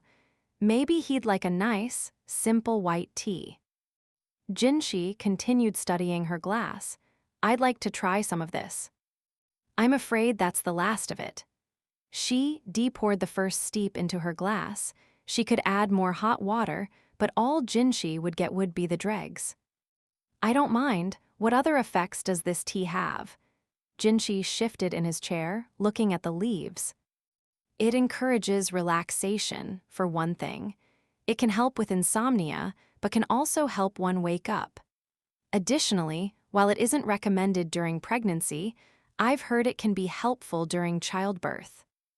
It seems the benefits far outweigh the harms." "Yes, which is why people often lose sight of them." Was this the only time so much jasmine tea had come into the rear palace, or had it been brought here before as well? Maomao didn't know. It might be simple coincidence, or something more. She couldn't even be sure of that. It was possible that the tea, along with the clothing, was a way of feeling them out. A method for discovering if anyone in the rear palace was with child. When previous caravans had visited, Maomao had either been working at Jinxi's residence, or tending to consort Lihua in the Crystal Pavilion, or simply without money, when it came to the occasion before she had been assigned to consort Jiokaiu's service. In other words, for lack of opportunity or lack of means, she had always been entirely uninterested in the visiting merchants. Even now, if it hadn't been for the sudden perfume oil fad, Maomao would likely not have noticed anything. Individually, everything the caravan brought appeared to be excellent luxury goods, after all. Will white tea do? Jinxi looked a bit put out and said nothing, but it wasn't her fault. They didn't have what they didn't have. Maomao set the kettle on the fire again and put some leaves in a small teapot. She took the kettle off before it boiled, figuring warm water would be enough, then poured it into the teapot slowly, letting the leaves steep. From there, she poured the tea into a teacup and placed it in front of Jinxi. He took it, still looking annoyed. Maomao, meanwhile, made a show of picking up her glass of jasmine tea. "There's another condition this tea can help with," she said. "What's that?" "Impotence, particularly in men." Jinxi fixed her with a thoroughly unamused look. Oops, she thought. Her sarcasm had worked a little too well. She bustled over to the shelf to get some snacks in hopes of repairing his mood, feeling a droplet of cold sweat run down her back. Behind her, she heard him sipping tea. Then he said, "This isn't really for me. I'm going home." And just like that, he left. Now I've done it, she thought, scowling to herself. When she went to get his teacup, though, she discovered it was untouched. Instead, her jasmine tea, from which she'd taken only a single sip, was half empty. She drank every drop of the white tea, furious. Chapter 5, Corpse Fungus, Part 1. Maomao was now teaching Xiaolan to read and write at the laundry area on an almost daily basis. Evidently, Xiaolan wasn't the only maid who wanted to improve her literacy, for more and more of the women could be seen taking peeks at the characters scratched in the dust and trying to imitate them. More and more, though, really only meant about 5 people, including Xiaolan. The rest were still perfectly happy to pass the time gossiping as they always had. The unfortunate thing about Xiaolan's studious turn was that Maomao heard fewer of the palace rumors. Thus, the first she learned of this particular tale was from the quack doctor. One of the palace women disappeared.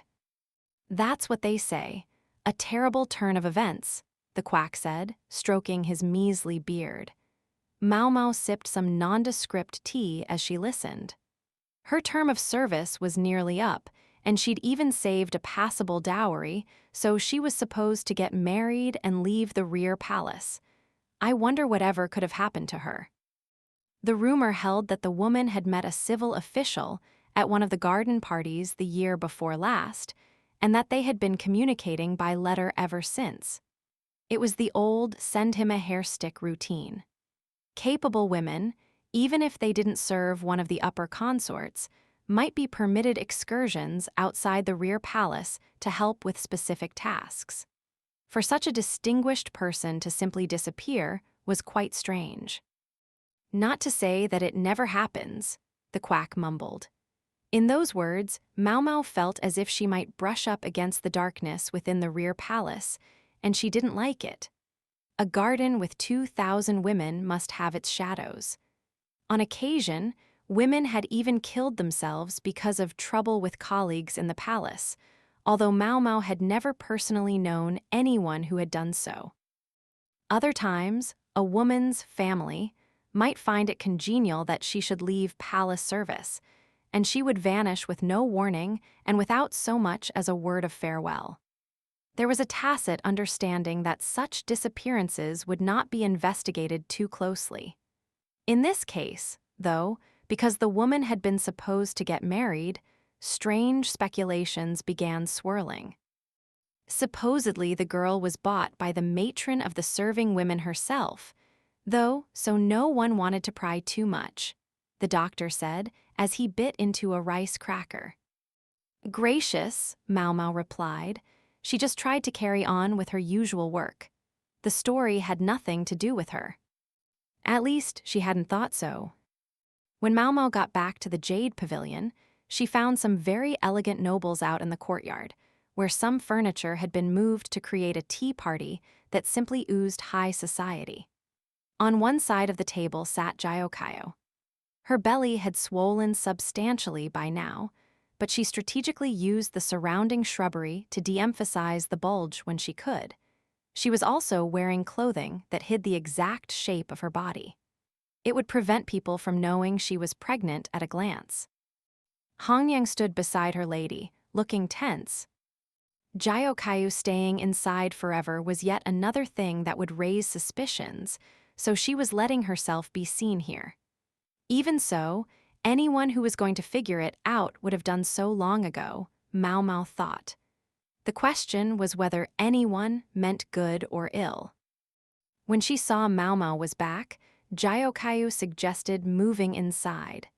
She stood, and Hongyang walked alongside her to conceal the consort's profile.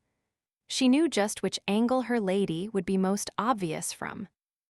Jinshi slipped a glance at Maomao.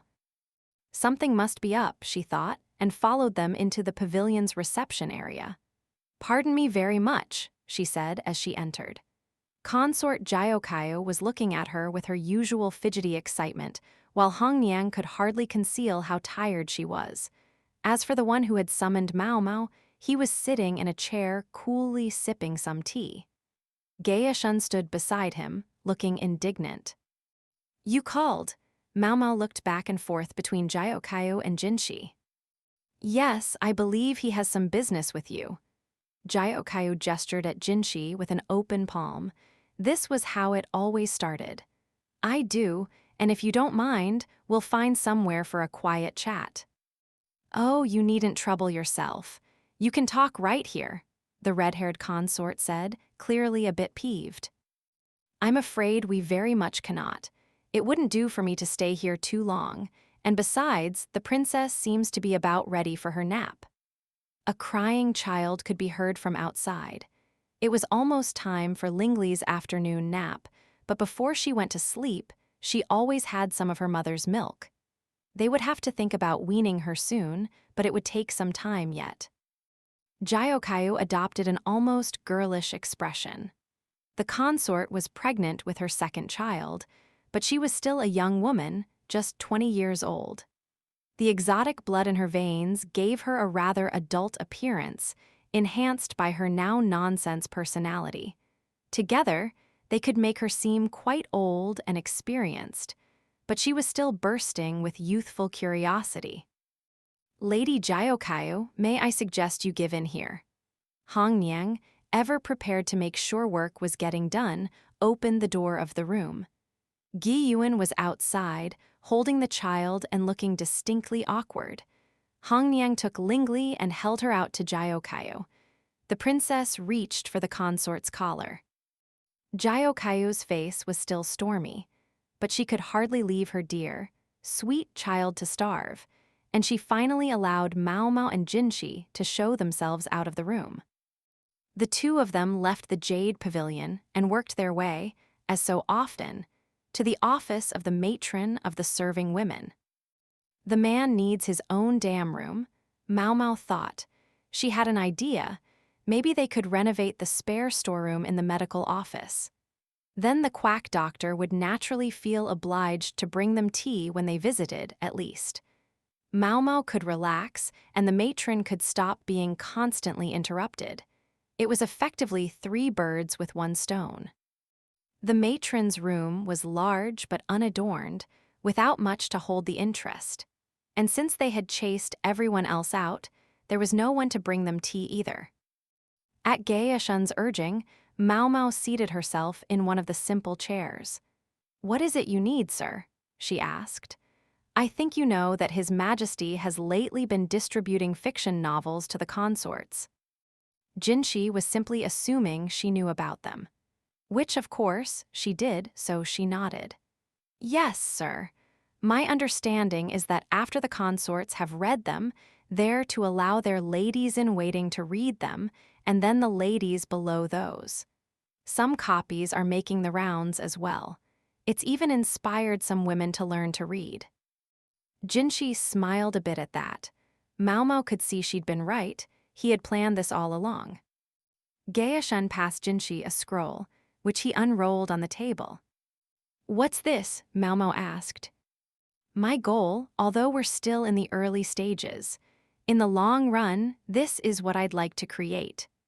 The scroll showed a plan of the rear palace. In the open space that was currently the plaza, however, there were several buildings. In the marketplace, I believe what I have in mind might be called an Institute of Practical Studies. In other words, a school. Maomao's eyes widened in appreciation. She desuspected he was probably already thinking along such lines, but she was impressed at how quickly he moved. Although she often regarded Jinshi as if observing a bug or some filth, today she looked at him as if she were looking at a horse. It was a sign of how much she liked the idea, but for some reason Jinshi and Gaishan both recoiled. "Is something the matter, sirs?" "No, it just doesn't quite feel right," Jinshi said. Even Gaishan had something to say. "Yes, what happened to your normal expression? Are you feeling unwell?" Maomao allowed her eyelids to droop so that she looked rather more skeptical. Jinshi let out a relieved breath and sat forward again. Why did he look so satisfied? Was the eunuch actually a secret masochist? "What do you think?" he asked, now that he had composed himself. Maomao rubbed her chin thoughtfully. It wasn't a bad idea. In fact, it was a pretty good one. First, they distribute novels throughout the rear palace via the emperor to gauge the reaction. They'd been able to get the young lady's attention, and she could see the idea was more than just an impulse. "I think it's excellent. There are some people here who genuinely want to learn, and even more importantly, it will do them some good after their term of service ends." "Yes, certainly," Jinshi said, starting to smile. The expression might have caused some swooning if he hadn't chased everyone out already. One thing bothered Maomao, though. She stared intently at the scroll. "What is it?" Jinshi asked anxiously. Maomao pointed to something on the plans. The current projected site for the institute was in the southern quarter of the rear palace, the plaza just near the main gate. It was more than large enough, and it would be easy to transport materials there, certainly an advantage. The emperor would have to put up with it during construction, but since it was his idea, maybe that wasn't such an issue. Not everyone, though, was willing to accept new things. Maomao looked hard at Jinshi. He nodded, silently giving her permission to speak her mind, so she said, "The southern quarter is where one finds the upper and middle consorts. Many, even if perhaps not all, of them are ladies of great pride." With the building in its planned position, not only the emperor, but all the consorts would be constantly exposed to the sight of base illiterates gathering to receive their education. Surely not everyone would take kindly to that. Jinshi was quiet. As one of the eunuchs of the rear palace, he knew the place well. He would understand what Maomao was driving at. The consorts would all put on brave faces, but some might secretly begin campaigns of harassment. The consorts themselves might not deign to get their hands dirty, but they could employ their ladies-in-waiting or the maids to do things. They wouldn't target the building itself either, but the other palace women who started going there. "I think the northern quarter might be preferable," Jinshi declared. The north was the most isolated part of the rear palace. Very few consorts went there on purpose.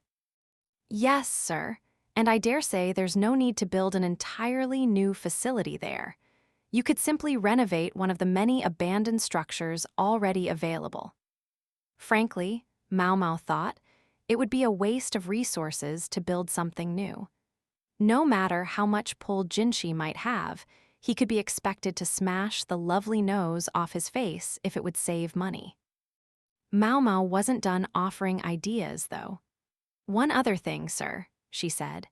"I might suggest that rather than openly building the place as a school, it be presented as professional training for those who aspire to better positions. A school is seen as all about studying. You have to lure them in by making it clear that going there will help them eat." "Is that so?" "Yes, farmers' children are constantly aware of the dangers of hunger. And speaking of eating, perhaps you could offer a snack during the break sometimes." "Daily snacks, excellent idea," Jinshi said, nodding. "No, sir, only sometimes. You mustn't feed them every day." "Why not?" "If snacks were offered on a daily basis, some people would come only when they wanted to eat. Make the snacks unpredictable, take away the guarantee that one would be able to eat at these classes, and people would come every day to make sure they didn't miss a meal." "You really think so?" What gambler was ever hooked on a game where they won every time? Jinshi didn't respond. His overall idea was a good one, but she could see touches of naivete that came from his fine upbringing. He seemed to recognize the same thing. That was why he was here asking for her opinion. "These are only my subjective observations. You might want to ask others for their thoughts as well," she said. She wasn't out of observations, but she decided she'd said enough. She couldn't have them simply going along with whatever she said and thought. She wasn't sure it had been necessary to leave the Jade Pavilion to have this conversation. She glanced at Jinshi, wondering if she was free to leave yet, but then Gae-shun produced more papers still. "There's something else," Jinshi said. "Are you knowledgeable about mushrooms?" Maomao frowned, wondering what this was about. "I've always gone into the mountains to find them a few times each year, as they're important for both cooking and making medicines. There were plenty of poisonous mushrooms out there, but there were also no small number that could be turned into valuable remedies." "Are they of interest to you?" Maomao forced herself to hold back the grin that threatened to spread across her face.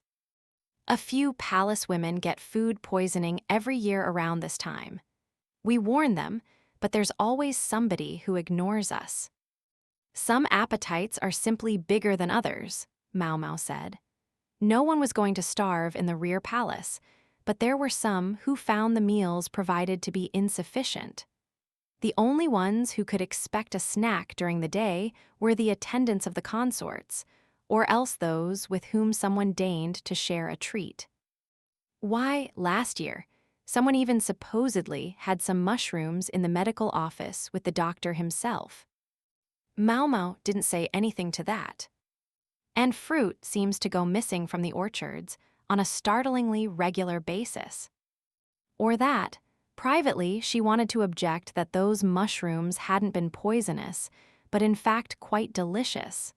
As for the fruit, she just helped to make space so the remaining fruit could ripen better. At least, that was her excuse. "Thus, what I want is to preempt any wayward palace women. I want to get rid of the mushrooms before anyone can accidentally eat them. As we do so, I want you to tell me exactly what kind of poison each one contains. You'll be exempt from your duties at the Jade Pavilion, except for food tasting." Maomao nodded, but she was thinking this was all a little strange. So far, they hadn't said anything that couldn't have been discussed in front of consort Jyokayu. If anything, it would have been convenient for her to get the full story about the mushroom inspections. There's still something he's not telling me, Maomao thought, but she wasn't so oblivious as to say it out loud. In fact, she was perfectly happy with Jinshi's request. The job would be nothing if not interesting. She said only, "Very well, sir," the smallest of smiles on her lips.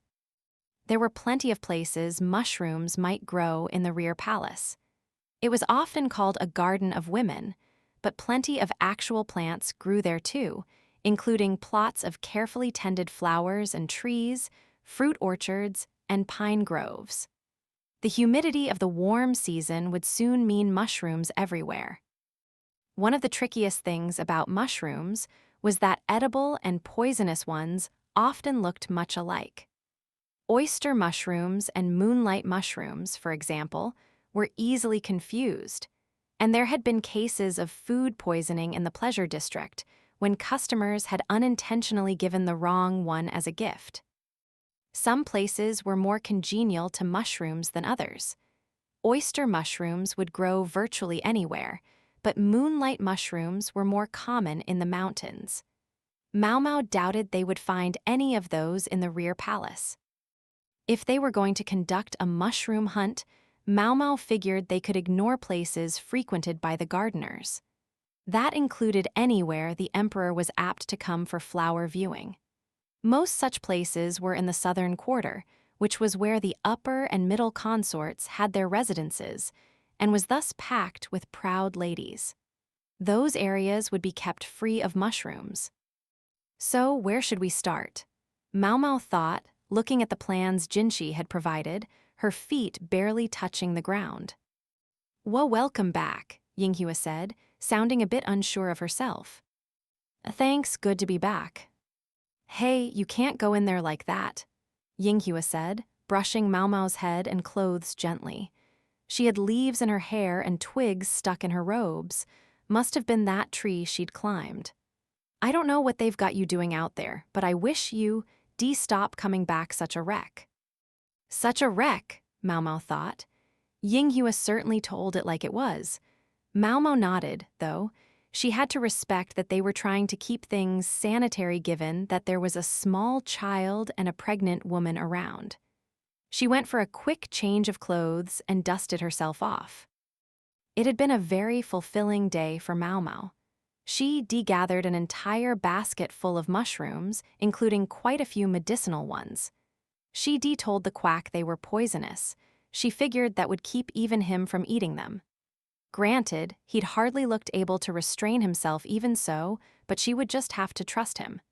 Maomao, the cat, proved wiser than the quack. She hadn't even spared the mushrooms a glance. Having found a bounty of unusual fungus, though Maomao, the human, was feeling quite satisfied.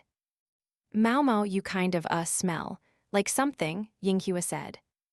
"Do I?" Now that she thought about it, her nose had stung a bit when she was out collecting mushrooms. Maybe it was from all the running around, or maybe it was from that place Shisui had told her about. There had been lots of mushrooms there. The overflowing waste water seemed to make good fertilizer. "Lady Jiokayo will be having dinner. Once you're changed, will you be able to?" Ah, yes. The day wasn't over yet, Maomao realized. It seemed a little earlier than usual for dinner, but it wouldn't do for the food taster to be late. "I'll be right there," she said, and shuffled quickly back to her room. When she arrived at Consort Jiokayo's quarters, the woman was tying a black string around her wrist. That was typical practice in the rear palace when someone of noble status had passed on. But this string was less elaborate than the ones that had been used when the crown prince had died. Jiokayo was dressed as she always was. Instead, it was Hongniang who wore plainer clothes than usual. "I'm sorry, I guess I'm a little early," Consort Jiokayo said. "It's quite all right, milady." Hongniang must have seen the implicit question on Maomao's face because she said, "I have to go out after dinner today. I'm sorry, but I'll need you to come with me." "Yes, ma'am." She understood perfectly well why Hongniang was dressed so somberly. Hongniang gave Maomao a black band as well. They were on their way to a funeral, she surmised.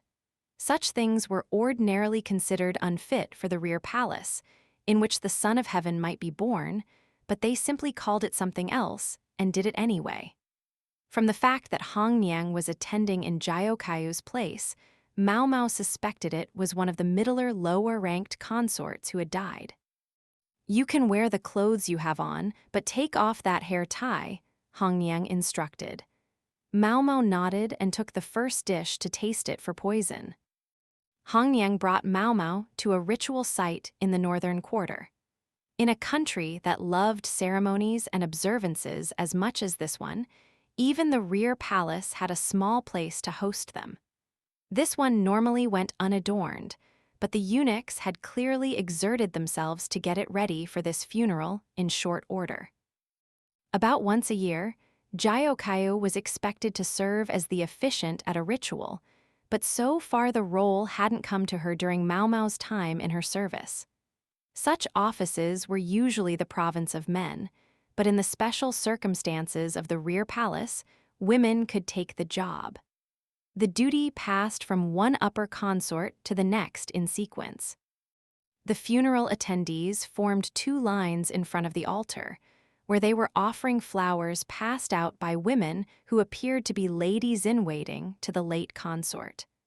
Maomao stood behind Hongniang and accepted a flower from one of the ladies.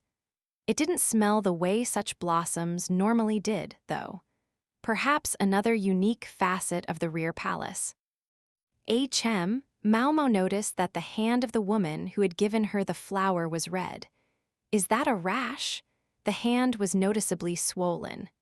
Maomao glanced at her own left arm. One of the scars there resembled the woman's swelling.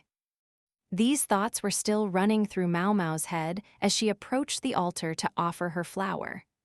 There was a large coffin draped in a white cloth. Maybe she would be moved later.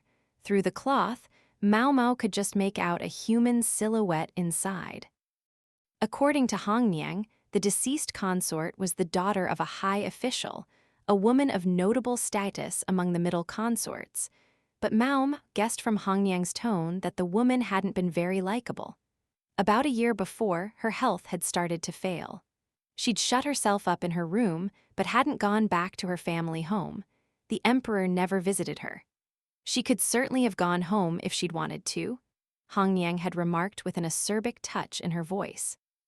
Then, just when the consort was weakest, the weather had turned warm and she'd gotten a bout of food poisoning.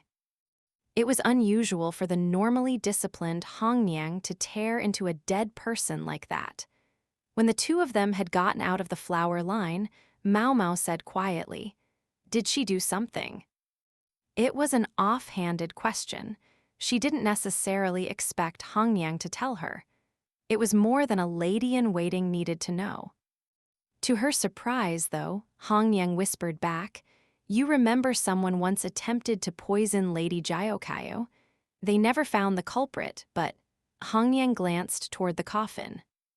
Now it made sense. Hongniang was intensely loyal. Of course, she would resent anyone she suspected of trying to harm her mistress. She might even be secretly relieved the woman was dead. Wait, an idea formed in Maomao's mind. This middle consort, dead of food poisoning, had made an attempt on Jyokayo's life. The very Jyokayo who was presently pregnant, and thus more cautious than usual around the other consorts and palace women. Then there was Jinshi's request the day before that Maomao find all the poisonous mushrooms. He'd taken such care that Jyokayo and the others not know what he'd asked.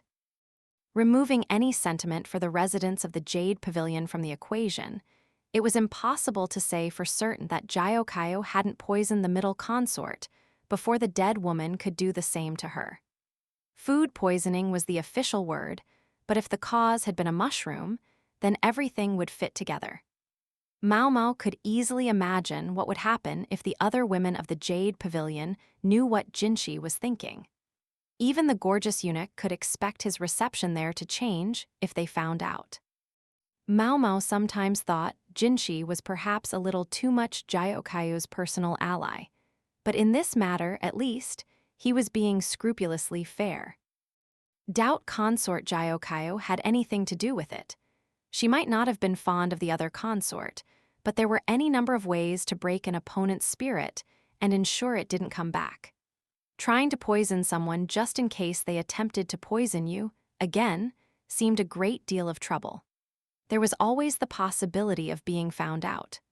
Nor did Hongniang or the three other girls of the Jade Pavilion seem like the kinds to resort to such underhanded methods. No, in any attempted poisoning, The prime suspect at the Jade Pavilion would be Maomao. If Jinxi's aim with the matter of the mushrooms had been to gauge Maomao's reaction, she wasn't upset. She was even a little impressed. Maomao hadn't done anything to get her hands dirty, of course. I wonder what kind of food poisoning the woman did die of. Maomao would be very pleased to find out, but she sighed, knowing it would be difficult. She was just about to follow Hongyang back to the Jade Pavilion when there was a stupendous crash. She turned and saw that a woman with her face wrapped in bandages had upset the altar. The offering rice and wine were scattered on the ground. Puffy red skin could be seen peeking out from under the woman's bandages. Her outfit was plain, but it was of fine material, not like the uniforms the maids wore. She was no simple palace woman, nor a lady-in-waiting either, Maomao suspected. "Stop that!" cried a palace woman as she grabbed the interloper, but the other woman shook her off and stood in front of the coffin, where she ripped off the white cloth that covered it. The assembled women gasped, cried out, and scattered. Even the strong-stomached Hongyang gave a yelp. A woman lay there, dressed in white. The skin of her face was red and swollen, and half the hair on her head had fallen out. She looked almost as if she'd been fried in oil, hardly what one would call a blossoming flower of the rear palace. The intruder grinned through her bandages. "Ha ha ha ha, you see now, you reap what you sow," she cried, even as a group of eunuchs arrived to restrain her. "You're more hideous than I ever was." Her laughter filled the twilight. Maomao studied them both, the dead body, and what she could see of the other woman's face through her bandages. The wounds, almost like burns, looked familiar to her. Chapter 6, Corpse Fungus, Part 2. The next day, Maomao learned that the instigator of the trouble at the funeral had been one of the low-ranking consorts. She was the daughter of a prosperous merchant house and was of a pleasant disposition.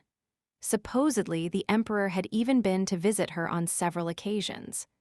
But about this time the year before last, she'd been beset by a mysterious illness that caused her face to swell and redden and her hair to fall out. There had been talk of dismissing her, but she would never be able to find a husband if she went back home looking like she did. Instead, she remained a lower consort, drawing her salary, in what had to be considered a show of the emperor's goodwill. The real question was, what had driven this consort to show up spitting and cursing at the dead woman's funeral? The simple answer would seem to be that the deceased middle consort had caused the mysterious illness. The lower consort had fallen ill about this time 2 years ago, and it was in the same season this year that the middle consort had died. The symptoms of the disease rang a bell for Maomao. On a hunch, she went to one particular place, and when she found exactly what she had expected, her suspicion turned to certainty. She had come looking for a specific species of thoroughly poisonous red mushroom. She collected a sample, wrapping it carefully in several layers of cloth. She was almost sure this was the kind of mushroom Jinxi had been looking for. Maomao asked a eunuch to send a letter to Gaeshun, and the next day, he and Jinxi arrived. Considering the specimen they were dealing with, the medical office seemed like the place for today's discussion. The quack doctor fussed around making tea. Maomao the cat groomed herself before curling up to sleep. The quack might not be any good at mixing up medicines, but he made a mean cup of tea. It didn't seem like the best idea to have someone smiling and setting out snacks while you were handling a poisonous mushroom, though, so Maomao politely turned down his hospitality. He shuffled away, his mustache drooping. She felt bad, but what else was she supposed to do? She noticed him sneaking little peeks at them. He looked sort of lonely, so she made sure to close the door tight. As she did so, the doctor's look turned to one of genuine sadness, but she paid him no mind. "Wrap this around your hands, Master Jinxi, and this is for your mouth." Maomao handed him and Gaeshun some squares of cloth. Then she took her own advice and covered her mouth and hands. She really would have liked to have proper gloves available, but she hadn't been able to find anything thick enough on short notice. Jinshi and Gaoshun looked a bit doubtful, but they covered themselves up just like Maomao. She produced a wooden box. "Is that it?" Jinshi asked, his voice muffled by the cloth. "Yes, sir. A very poisonous mushroom." Maomao opened the lid and pulled back several layers of cloth to reveal a mushroom that did indeed look very dangerous. It looked like a red, swollen finger. It could hardly have been clearer that this was not something you were supposed to put in your mouth. This mushroom grew near withered broadleaf trees, and even a single bite of it could be lethal. In fact, to make it even more dangerous, simply touching it could be enough to poison a person. "I found it in a grove in the northern quarter." Unlike the southern part of the rear palace, the emperor rarely visited the northern area. As such, evocative and beautiful vistas were less important, and parts of the land were allowed to go to waste while buildings stood empty. Even this grove, which had once been a distinguished piece of landscaping, had been neglected until now it was in a terrible state. Apparently, though, it was a state these mushrooms preferred, for they had begun to appear there. It could only be called bad luck. Maomao had searched over much of the rear palace, but she was only one woman and could hardly canvass the entire place. If she'd noticed these mushrooms, she certainly would have at least alerted Jinshi. They were just that dangerous. They were also relatively rare, which was why it hadn't occurred to her that they might be growing here until the recent incident. If missing them had been bad luck, the fact that she had found them now was good luck. "These mushrooms can cause your hand to swell just by touching them," she said. "And don't get them anywhere near your face. Otherwise you'll end up like this," she added, rolling her sleeve back from her left arm. She undid the wrapping slightly, revealing her wrist.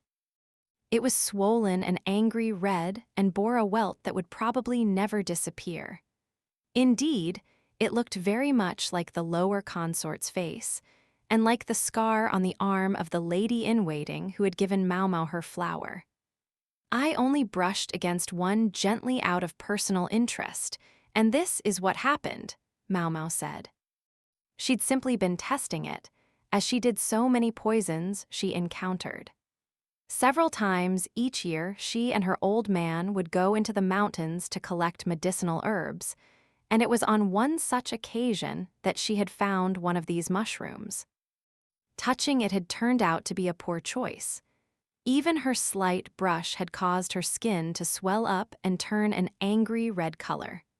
When her old man had seen it, he'd immediately doused her wrist under running water, but the swelling wouldn't go away. "I noticed you always kept that arm bandaged. It was because there are scars under there." Jinshi was looking at Maomao closely, his face somewhat stiff. Come to think of it, she'd never shown the eunuch her scars before. "Not to worry, sir. I give myself these scars in the ordinary course of my experiments." She rewrapped the bandage and tucked the coxcomb-like mushroom back in its box. She would have to dispose of it properly later. "What experiments?" "Just things of personal interest." "Interests? What interests?" The blood had drained from Jinshi's face, but as for Maomao, she wanted to hurry up and finish this conversation. Pretending she hadn't heard him, she said, "The body in the coffin had a swollen face and her hair had fallen out. I suspect she was suffering from the effects of this mushroom. Wasn't that what you wanted to know about, Master Jinshi?" Perceptive as ever. It was not Jinshi, but Gaoshun who spoke, a strained smile on his face. Maybe they hadn't wanted anyone else to know that the middle consort's cause of death had been a poisonous mushroom. That, however, struck Maomao as most unnatural. "Could you explain the situation to me in more detail?" she asked. Maybe it would be better for her not to know, but not knowing would be even worse. Jinshi's shapely eyebrows creased, and he stole a glance at Gaoshun. Gaoshun's face, though, remained impassive and finally Jinshi sighed deeply. Consort Jin had been ill for nearly a year before her death. Her face and head were so badly swollen she could barely talk. Jinshi visited the middle consorts about once a month, including the sick woman, Jin. Whenever he went to see her, he said, he'd found her lying in her sleeping chamber, looking agonized. There was a lower consort with similar symptoms, and just like her, by His Majesty's good offices, Jin was to be allowed to remain in the rear palace. A variety of rumors circulated about Jin, but she was the daughter of a high official, and there was no telling what might happen if she came back to him looking like she did. Consort Jin had previously been known for her haughty personality, more than ready to flaunt her father's authority any time it suited her. But her illness seemed to subdue her, and she had become very withdrawn. Maomao thought. Jinshi, she realized, must be a very diligent person. From consort Jiokayo to the lower consort at the funeral, he had to pay the utmost attention to these women. Consort Jin, it seemed, had used the poisonous mushroom against the lower consort, and had then attempted to use it on someone else, but had mistakenly touched it herself, ultimately leaving her disfigured and with no hope of attention from the emperor. She was handled in the simplest feasible way. She would be allowed to stay in the rear palace so long as she caused no further trouble. It sounded cruel, but sometimes that was the sort of solution one had to adopt in politics. However, Jin had been a proud woman. Unable to bear the state she was in, she finally poisoned herself and committed suicide, Jinshi said. At least, that was the testimony of her ladies-in-waiting. Jin had had 5 ladies, and all of them had given the same story. Everything appeared to match up. It was Jinshi's responsibility, though, to think of things from a variety of angles. That was part of the reason he hadn't spoken to consort Jiokayo about this. So you wanted to know where she got the poison, Maomao said, and Jinshi nodded. There was no telling how Jin's father would react to the news of his daughter's death, but if there had been underhanded dealings involved, then he would hardly have any choice but to make minimal fuss. Maomao hummed again and, taking the handkerchief away from her mouth, stroked her chin. A question, sir. That would imply that she ate the poisonous mushroom in order to kill herself, wouldn't it? That's right. But that only made things stranger. Jin's face had been red and swollen. It would have made sense had it been that way for some time, but some of the swelling was clearly fresh. It's true that this mushroom causes swelling upon physical contact, Maomao said. But I would expect eating it to produce swelling of the tongue and inside of the mouth. I didn't know it could cause inflammation of the face as well. Really? Yes, sir. This mushroom causes stomach pain and vomiting and can even induce paralysis. However, considering the extent of the deceased woman's swelling, the only conclusion I can reach is that the mushroom was rubbed directly on her face. That was when something else occurred to Maomao. The hand of the dead woman as she lay there in the coffin wasn't swollen at all. If she'd been so desperate to die that she had rubbed the mushroom all over her own face, she surely wouldn't have taken the trouble, as Maomao had done here, to protect her hands. Maomao stroked her chin again, grunting to herself. The answer was starting to seem clear, but she had no real proof. And without that, she was unwilling to say much more to Jinshi. You sound like you're beating around the bush, Jinshi said. He was staring at her as she thought. His face was very close to hers. There was hardly an inch between their foreheads. If you have something in mind, then just say it. Maomao didn't find it that easy to simply spit out what she was thinking, though. Instead, she looked at the ground and said, Do you have time a few days from now? Also, if possible, I'd like to borrow a few strong eunuchs. Men with sturdy stomachs and tight lips. Jinshi looked perplexed by this request, but nonetheless said, Very well.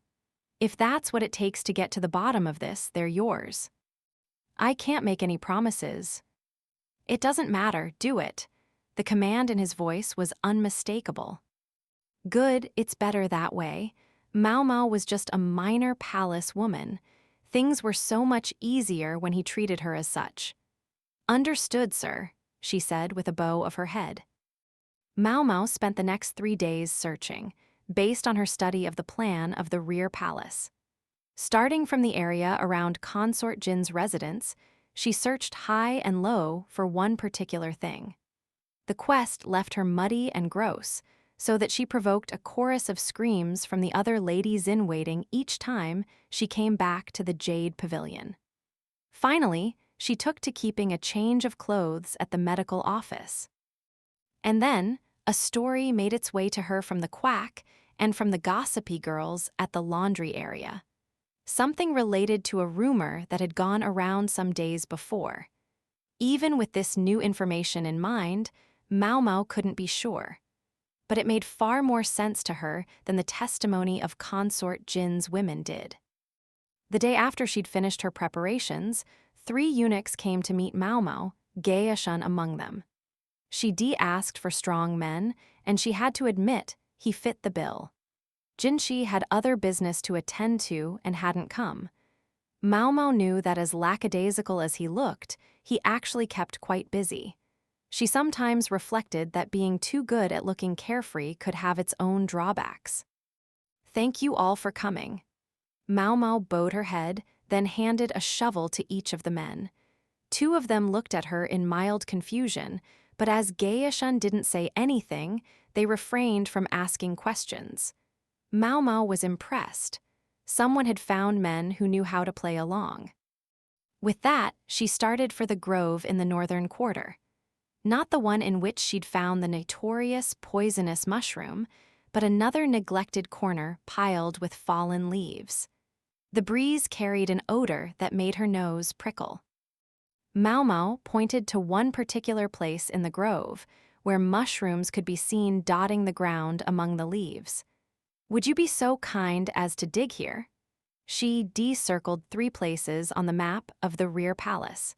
She'd come here first because she thought it had the highest chance of containing what she was looking for. The eunuchs cleared away the fallen leaves with their shovels, then began digging into the earth. The soil was moist and soft and gave way easily. Maomao felt like she ought to help, but Gaishun had declined her offer in light of the injury to her leg, and she had decided to let him win that argument. Incidentally, this time the leg was finally healing properly. Abruptly, one of the eunuchs grimaced and covered his nose. Everyone else promptly followed suit. The upturned earth gave off an offensive, ripe smell that assaulted their nostrils. It was far stronger than the whiff they'd caught on the breeze earlier. Gaishun's eyes started to water. He could see some kind of cloth in the hole. So this is why you asked for men with strong stomachs. He stuck his shovel in the ground, his brow more furrowed than usual. He gave the soil a good kick, turning it over with his shoe. It is, and I see he made good choices, Maomao thought. One of the eunuchs was expressionless, the other smiling grimly as they regarded what emerged from the ground. Maomao was glad there was no one else present. Otherwise, there would have been a great deal of screaming or fainting, either of which would have made this substantially harder than it had to be. And what had emerged from the ground? The bones of a human hand and arm. Bits of flesh still clung to it, but it had clearly been buried for quite some time. They had found a corpse. Is this the proof you were looking for? Gaishun asked. Maomao looked down. I have to admit, I didn't think I would find it on the first try. Hence why she'd marked 2 other possible spots. Feeling strangely queasy, Maomao watched the men exhume the body. Maomao didn't have to explain who the corpse was. It was still wearing several lovely accessories, each of which carried the crest of one consort in particular, Consort Jin. She had already been dead a year ago. Gaishun placed the body in a wooden box that would serve as a coffin, then turned to Maomao with a tired look. The other 2 eunuchs had been dismissed. Their part in this was over. No doubt they would be eager for a bath. Gayashun assured her they wouldn't say anything, and she trusted him. Consort Jin died a year ago, Maomao said. We can't know whether it was murder or an accident, but we can be confident her ladies-in-waiting knew of her demise. They were in the medical office, which they had borrowed for their discussion. Gayashun held a teacup but didn't drink from it. Instead, he looked Maomao in the eye and said, "Then who did we hold that funeral for?" There would have been someone else who knew about the consort's death, someone besides the ladies-in-waiting. Maomao took a piece of paper from the folds of her robe. It was a drawing of a young woman, a sketch Maomao had produced after picking the brains of the women at the laundry area about the palace woman who had mysteriously vanished. Gayashun studied it for a moment, then shook his head. "You've heard there was a palace woman who went missing," Maomao said. "Yes." Such vanished women frequently turned up dead by their own hands within a few days.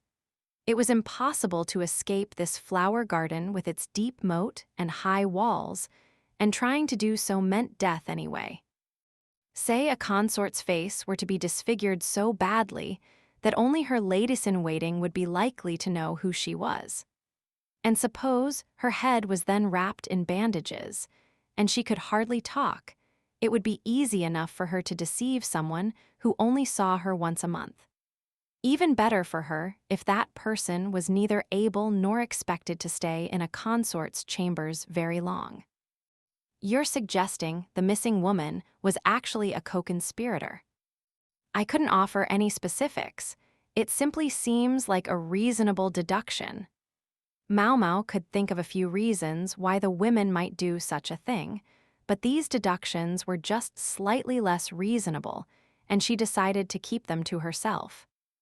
Suppose the jealous consort Jin had despised the fact that a woman who looked so much like her had earned the affections of an official, while she herself languished without so much as a single visit from the emperor. She found every opportunity to needle the woman. Provocation finally turned to quarrel, and by design or by accident, Jin died. The ladies-in-waiting, never too enamored of their mistress, decided to lie and say that the consort had fallen ill, both out of self-preservation and sympathy for the other lady. The culprit's sense of guilt left her with no choice but to join them in their story. The woman's impending marriage, though, threatened to unravel the deception. When her term of service ended, there would be no one for Jinshi to see when he arrived the next month. Panicked, the ladies-in-waiting had better stop there, Maomao thought. Let the bigwigs pick whatever motive they thought was fitting. Maomao took a sip of tea as the thoughts flitted through her head. Gayashun seemed to understand that she didn't want to speculate aloud because he didn't press her further. He did, however, ask one question. How did you know she was buried there of all places? There had been no traces of burial in the patch of earth Maomao had chosen. A suspicious soul might have wondered if Maomao herself were the culprit. Disturbed earth isn't the only kind of evidence. A profusion of mushrooms had popped up over the body, and different kinds of mushrooms grow in different places. My adoptive father taught me that that particular kind of mushroom favors manure or dead animals. Otherwise, you didn't see it much. That was why Maomao had been so excited when she spotted the mushrooms. She'd assumed they were growing in overflowing waste from the sewers. Not that that wouldn't have been bad enough, but now she knew she'd been enjoying a little mushroom hunt right over a human corpse. I figured that accounted for the smell. I apologize, I couldn't be sure, as I'm not supposed to touch dead bodies.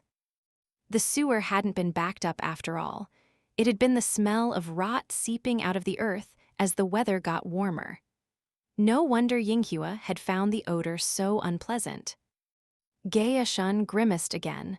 The creases in his brow were practically valleys. Somehow, she felt like he was glaring at her. "May I ask one more thing?" he said, in a way that gave her a bad feeling. What do you plan to do with all the mushrooms you picked recently? This time, it was Maomao's turn to fall silent. She shot a glance at her basket, bulging with mushrooms she'd intended to sort through later. You must understand, sir, there are a great many interesting specimens in there. Specimens of mushrooms that grow from corpses. No, I found nothing so caterpillar fungus-like as that. She wondered if there even was such a thing. If so, she'd certainly like to see it once in her life. She wondered what effects it might possibly have. Maomao's motivation was innocent curiosity, but so few people understood that. So few people, including the dedicated, fastidious Gaoshan. He had every last mushroom disposed of, the heartless monster. Chapter 7, Mirrors. One hot afternoon, Maomao was told that a strange object from a foreign land had arrived in the Jade Pavilion and that she should come and see it. When she arrived in the main room, she found a large, full-length mirror. Consort Jiokayo was standing in front of it, gleefully holding the clothes she'd bought from the caravan up to herself. Hongniang was carefully folding away the cloth in which the mirror had been wrapped. One might wonder about such fuss over a mirror, even a full-length one, but when Maomao saw it, she was surprised, and not just by the size. Now, that is something you don't see every day, she thought. Typically, mirrors were made of bronze, like the polished sheet of metal Maomao used. This mirror, though, wasn't metal at all, and it reflected Jiokayo's image far more clearly than any bronze surface. Ho ho, I wonder if you know what it's made of, Jiokayo said. Perhaps glass, milady. Jiokayo pouted. Evidently, she'd guessed right. Yinghua and Giyuan were ecstatic. Oh my goodness, it really is like there's two of you standing there, Lady Jiokayo. Yes, it's amazing. We had a mirror once before, but Yinghua broke it. Don't bring that up. Glass mirrors were unusual but not unheard of. Making them was a difficult endeavor, though, and the only examples were those brought over from the West, so they were enormously expensive. A lady-in-waiting who broke one could well expect to lose her head. It was Yinghua's great good fortune that consort Jiokayo was as kind-hearted as she was. Looking at the new treasure, Maomao began to understand the excitement. A bronze mirror inevitably mudded colors, but this mirror was different. The glass had been stretched long and thin, yet there were no imperfections in the surface. The reflection was perfect. Yinghua smirked when she saw Maomao staring intently into the mirror. So it's got even your interest, Maomao. Yes, how do you think they produce material like this? If we could figure it out, I bet we could sell them for a small fortune. Yeah, sure, Yinghua said, patting Maomao encouragingly on the shoulder. Maybe she'd been hoping for an appraisal from some other perspective. Was it a gift from His Majesty? Maomao asked. No, from the visiting embassy, Jiokayo said, passing the clothes to Giyuan and sitting down on her couch. Embassy, ma'am? Come to think of it, the doctor had mentioned something of the sort in passing. Dee said the recent caravan had been especially large in part, because it was laying the groundwork to welcome these visitors. That's right, they gave mirrors to the other consorts too. Yinghua sounded distinctly put out. Hongyang scolded her to speak more politely, but in her heart she must have felt the same way. In principle, Jiokayo ranked exactly as highly as the other three upper consorts, so the diplomatic mission would be obliged to treat them all equally. Still, to bring such rich gifts must have taken quite the effort, Maomao thought. Whether it traveled across the sands or across the sea, glass was easy to break. It would have to be treated very carefully to avoid any impacts that might shatter it. Maomao looked at the mirror and thought, if the visitors were giving such exquisite gifts even to the consorts, they must be looking to land a major trade deal or something. What could it be that they wanted? It was the very next day that Gaoshun came to her, seeking her advice. "What's going on?" Maomao asked as she set out tea. Hong Niang, the chief lady-in-waiting, was also in the room with them. She presumably felt that no man, not even a eunuch, should be alone with a palace woman. At the moment, she was eyeing Gaoshun with an expression of fatigue. Now in her 30s, Hong Niang had probably hoped to land this diligent, decent man for herself, but when she had learned recently that he already had a wife and children, she promptly lost all interest in him. Far be it from her to seek to be anyone's mistress. Hong Niang was such a competent chief lady-in-waiting that she probably wasn't expecting to get married anytime soon, anyway. Gaoshun, for his part, seemed unbothered by the fact that Hong Niang was there, leading Maomao to suppose that the matter wasn't one of any great import. "I was hoping to get your opinion on something, Maomao," he said. According to Gaoshun, it had to do with a request he'd received from an acquaintance. Today's visit had nothing to do with Jinshi. This wasn't the first time a friend of Gaoshun's had sought his help. There had been that case of food poisoning. Maybe this was related. "If you think I can be of help," Maomao said, and seated herself in a chair. Hong Niang politely made tea for Maomao. Her long service had given her a knack for making delicious tea, but she'd snapped at Maomao once for saying so.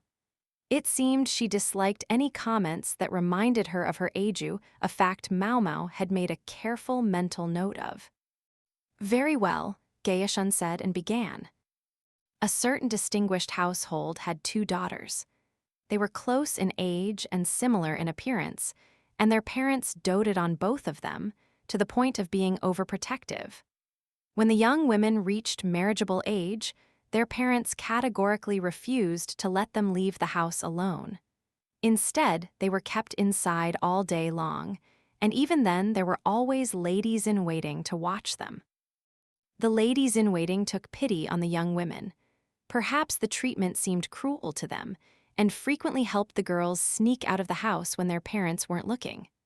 That couldn't last long, though, and when they were found out, guards were placed outside the girls' room as well. Perhaps that was what prompted the daughters, who had always been somewhat withdrawn, to spend all day, every day at their preferred pastime of embroidery. They spoke with no man other than their father, and the male guards assigned to watch the room were never supposed to be closer than 50 meters from the girls' residence. At night, their father would lock the building to ensure they couldn't leave. After quite some time of this, something incredible happened. One of the girls, the younger sister, was found to be pregnant. Her father was incandescent. How could this be, he wanted to know, when she had never so much as touched a man? Her mother bewailed that this should have happened to her unmarried daughter. Only the other sister, the elder, took the girl's side. She said something almost as incredible as the event itself. One of the Hermitim mortals impregnated her. Her parents were again incensed. Her story was patently absurd. Yet they couldn't deny that the guards had performed their job impeccably. Meanwhile, the mother and father had dismissed all the former ladies-in-waiting who had helped the young women get out of the house, and replaced them with new ones who were prevented from contact with the young ladies as much as possible so as not to develop sympathy for them. Her parents were at a loss, for it did indeed seem that only magic could have allowed anyone inside that building. "That is indeed a strange story," Maomao said, sipping her tea. At Gaoshun's invitation, Hong Niang, too, had taken a seat and was dividing the snacks. She cut into a large mooncake that was filled with walnut paste. She was obviously invested in the story as well, for example exclaiming, "How terrible," when the girl was revealed to be pregnant. My acquaintance was at his wits' end and asked me what I thought he should do. "I can see where it would be a troubling situation, but I can't help thinking that it's not exactly my field," Maomao said, and she meant it. Unless perhaps you're asking me whether there are any cases of a woman becoming pregnant without the intervention of a man. Are there any such cases? No, none in which the woman was actually with child. However, sometimes the body can behave as if it were pregnant, even when it is. The human body is a mysterious thing, and a persistent belief can occasionally cause symptoms to appear in the absence of a physical cause. Suppose someone hates going to work and wishes they could stay home. As the hour to go to work approaches, they may find their stomach begins to hurt. Maomao knew of a young courtesan who said she was pregnant with the child of the man she loved and showed the signs of early pregnancy, but it was an illusion born of her own conviction. Maomao's old man told her that it wasn't just people. Sometimes it even happened to animals.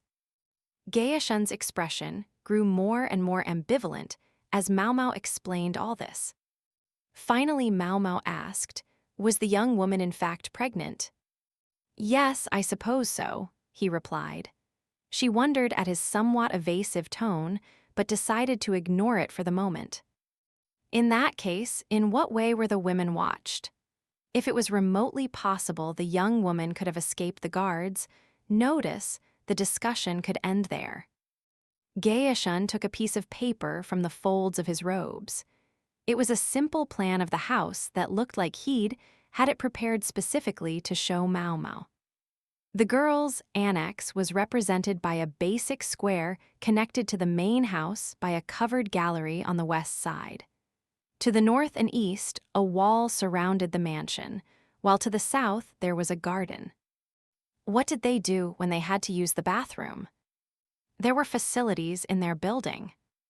Toilets were usually located well away from where anyone lived. Maomao could only smile bitterly to realize how desperate the parents must have been to prevent their daughters from leaving. If they were being guarded from outside, there must have been a window. Where was it? The building had only a single entrance on the west side, but it had two windows, one on the east wall and one on the south. There were no other ways in or out. Gaishen took out a portable writing set and drew a couple of circles to mark where the windows were. Were the guards stationed around here then? Maomao pointed to the main building.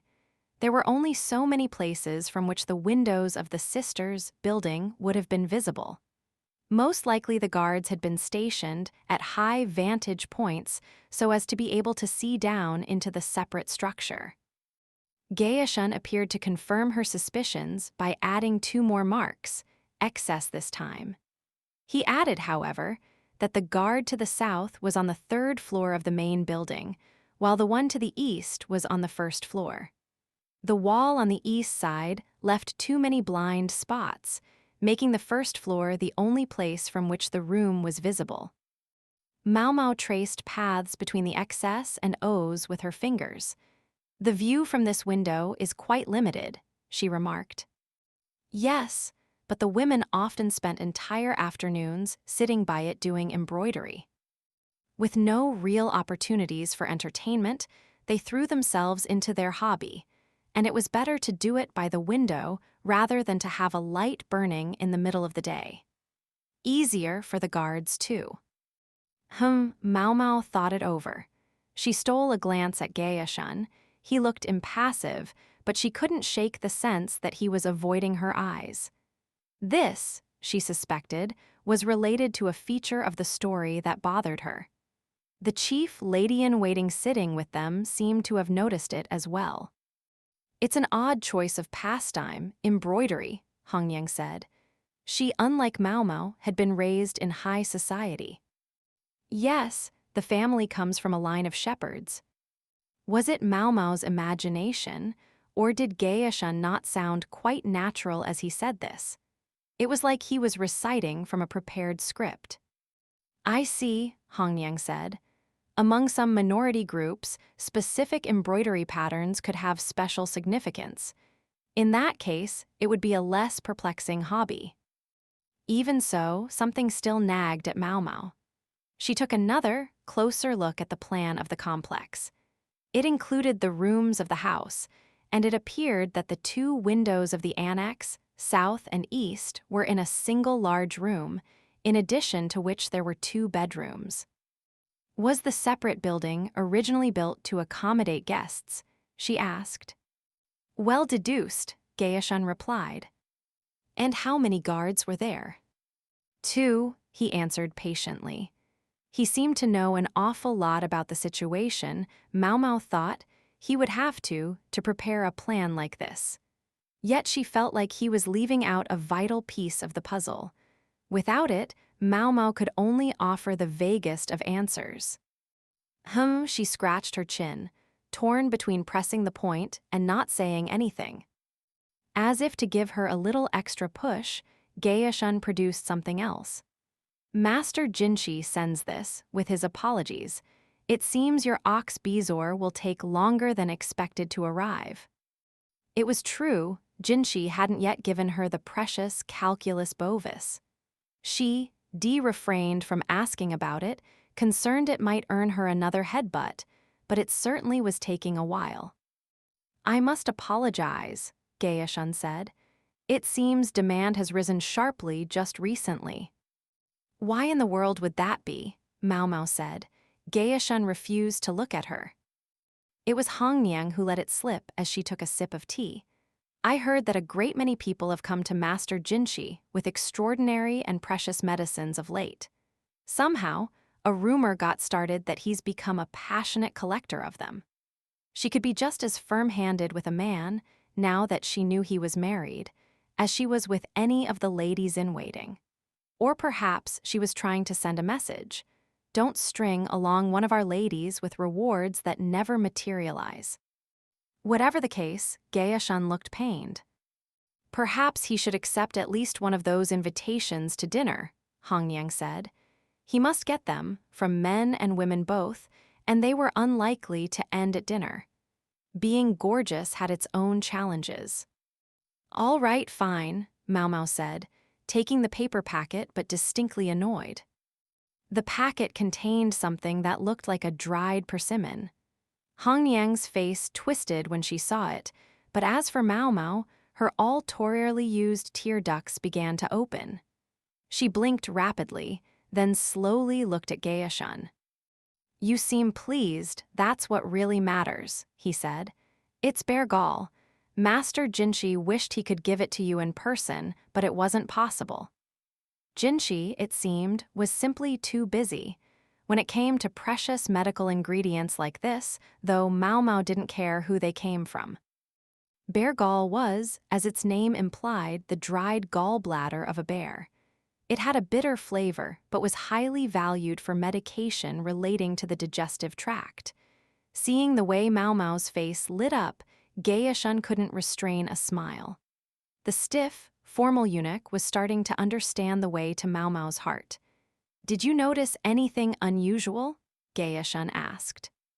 When he asked her so directly, Maomao felt she had to say something. She tucked the paper packet carefully into the folds of her robe, then settled in her chair. Please wait just a moment, sir, she said, then went to her room. When she came back, she placed a small brass plate on the table along with 2 nuts. 2 dolls would have been better, but Maomao had never been interested in girlish things like that. She placed the nuts in front of the window on the plan. A question, she said. Were the young women always watched by the same people? Basically, yes. And those people were always in the same places. That's right. Then, would you happen to remember exactly what kind of embroidery the young women were doing? I'm told both of them stitched animals, lions and rabbits mostly.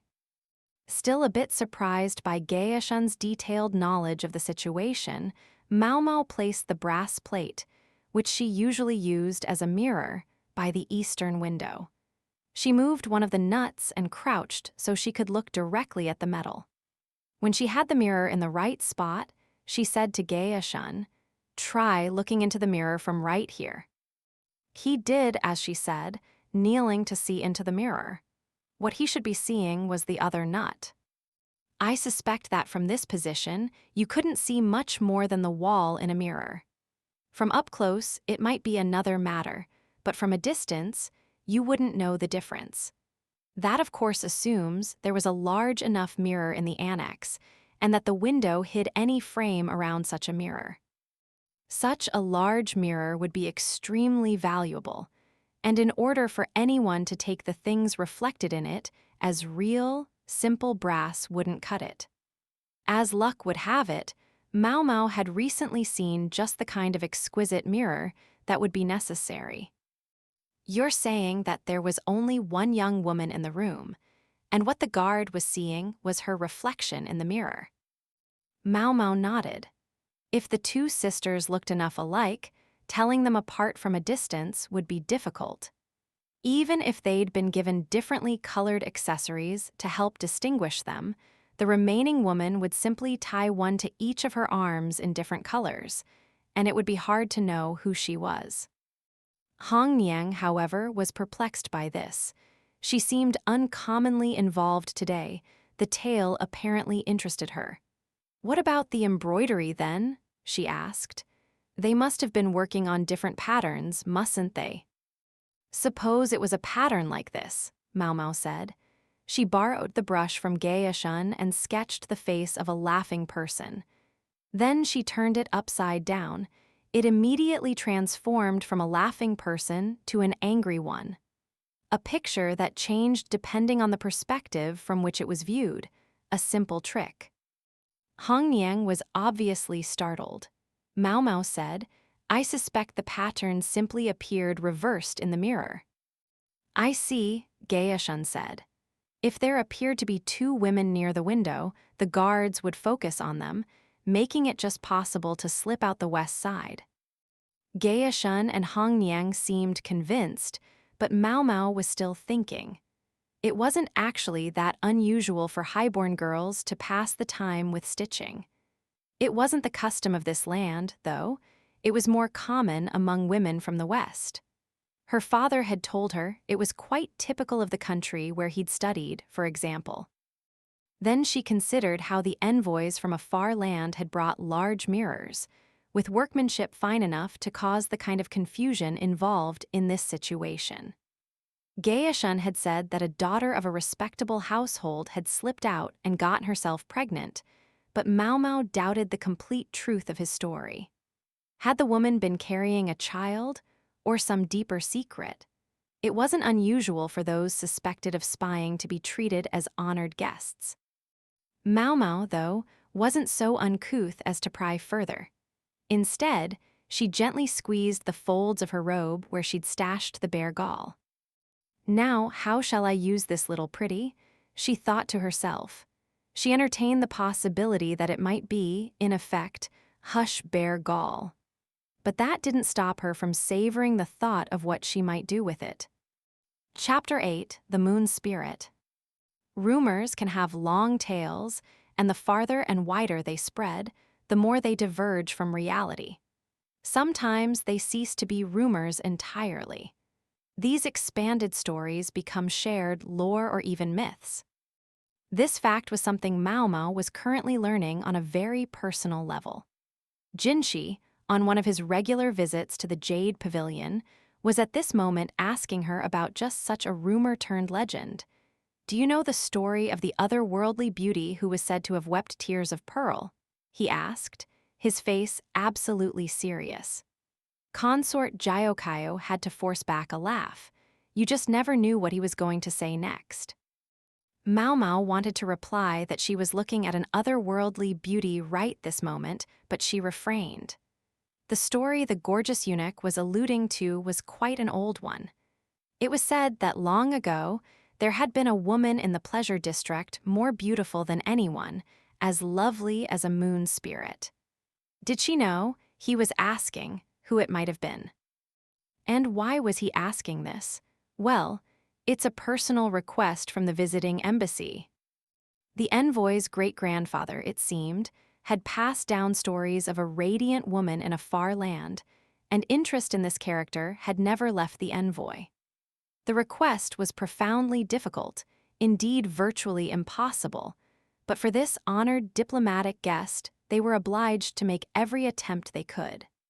Hence Jinshi had come to Maomao, with her knowledge of the pleasure district, to see if she might know of whom the story spoke.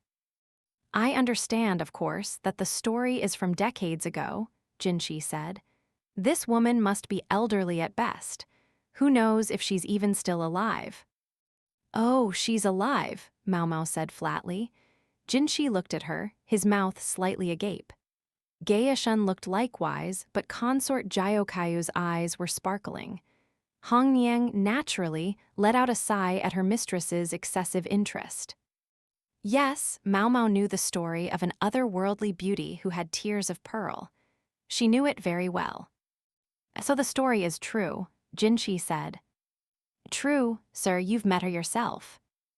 Jinshi had been to the verdigris house, Maomao's home, as it were, and he would certainly have seen her, smoking her pipe, relentlessly sizing up everyone who came anywhere near the establishment. A cunning old lady, Jinshi and Gaishun looked at each other, mildly aghast. They could think of only one person who fit that description: the old madam. Time is a cruel thing. Every woman's looks fade with it, no matter how beautiful she once was. Her heart grows desolate, and she becomes obsessed with money. Jiaokaiu's eyes were still gleaming, but maybe it would be better if she didn't hear this. "I'm sure she would come running if the price was high enough," Maomao said. "What do you think?" There was an awkward beat before Jinshi replied. "I'm not quite sure that would work." It was more than a problem of shattering someone's long-cherished dream.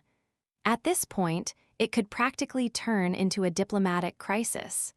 If the request was for an ethereally beautiful woman, they couldn't produce a dried prune. Jinshi had to know perfectly well that the madam as she was now would not be satisfactory. But he must have thought Maomao would have some answer. "Surely they understand that time passes," Maomao said, "and surely they've been received in proper style already." About that, Jinshi told her that many beautiful women had already been summoned and a banquet held, but the other party had shown no sign of satisfaction. In fact, snorting laughter had been the only response. Who would do that? Maomao thought. Even acknowledging that the East and the West might have different standards of beauty, she felt the women here ought to be suitably impressive. "If you'll forgive my asking, perhaps we could send someone to him at night." Hongniang scowled at her bluntness, but from a diplomatic perspective, that was one way to address the issue. "I don't think that would work either," Jinshi said, scratching the back of his head and frowning. "The envoy in question is a woman, you see." Ah, now she understood what he was struggling with. After that, the story really began to come out. The high official in charge of receiving the diplomatic mission had come to Jinshi practically in tears. It was hard enough trying to chase the ghost of a beautiful woman, but they were doing it for another woman. And a member of the same sex was always going to be the harshest possible judge. As far as it went, Jinshi had the looks to entrance anyone at all, though he was in fact a man. He had everything necessary to ensnare virtually anyone. One could practically think that Jinshi himself had been born for this very moment. But imagine all the trouble it could bring down on him. Suppose the other party fell in love with him and made him a condition of any diplomatic deals. With this eunuch, it wasn't beyond imagining. Or suppose they demanded a nocturnal visit from him, he didn't have the necessary equipment. Maybe a woman wouldn't be as given to such games, but regardless, an ounce of prevention. And this emissary, is she really important enough for all this? Perhaps you'd understand if I said she holds the trade junction between the West and the North. Maomao nodded. She did understand. It would also explain why the caravan had been of such a stupendous scale this time. Everyone involved was hoping to open new trade. They would also be trying to feel each other out. This nation's territory possessed a wide variety of resources, and one occasionally heard rumors to the effect that some of the raids conducted by the barbarian tribes were instigated by other countries. That might seem to leave the emissary's country perched precariously in the middle, yet it had gone centuries without being conquered by any other nation. There was a reason for that. This country, which as a trade hub saw a great deal of intermarriage, was supposed to be overflowing with handsome men and beautiful women. Traveling merchants claimed that even the mud-spattered farmers digging up potatoes in the dirt could have been all-conquering beauties in another land. So what did the old lady do? Maomao wondered. If someone from a place like that had come away convinced that she was a spirit of the moon, then she must have been quite a sight indeed. Perhaps we could mix a hallucinogen in our perfume.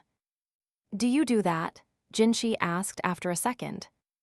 I don't, but it seems the quickest way, Maomao said calmly.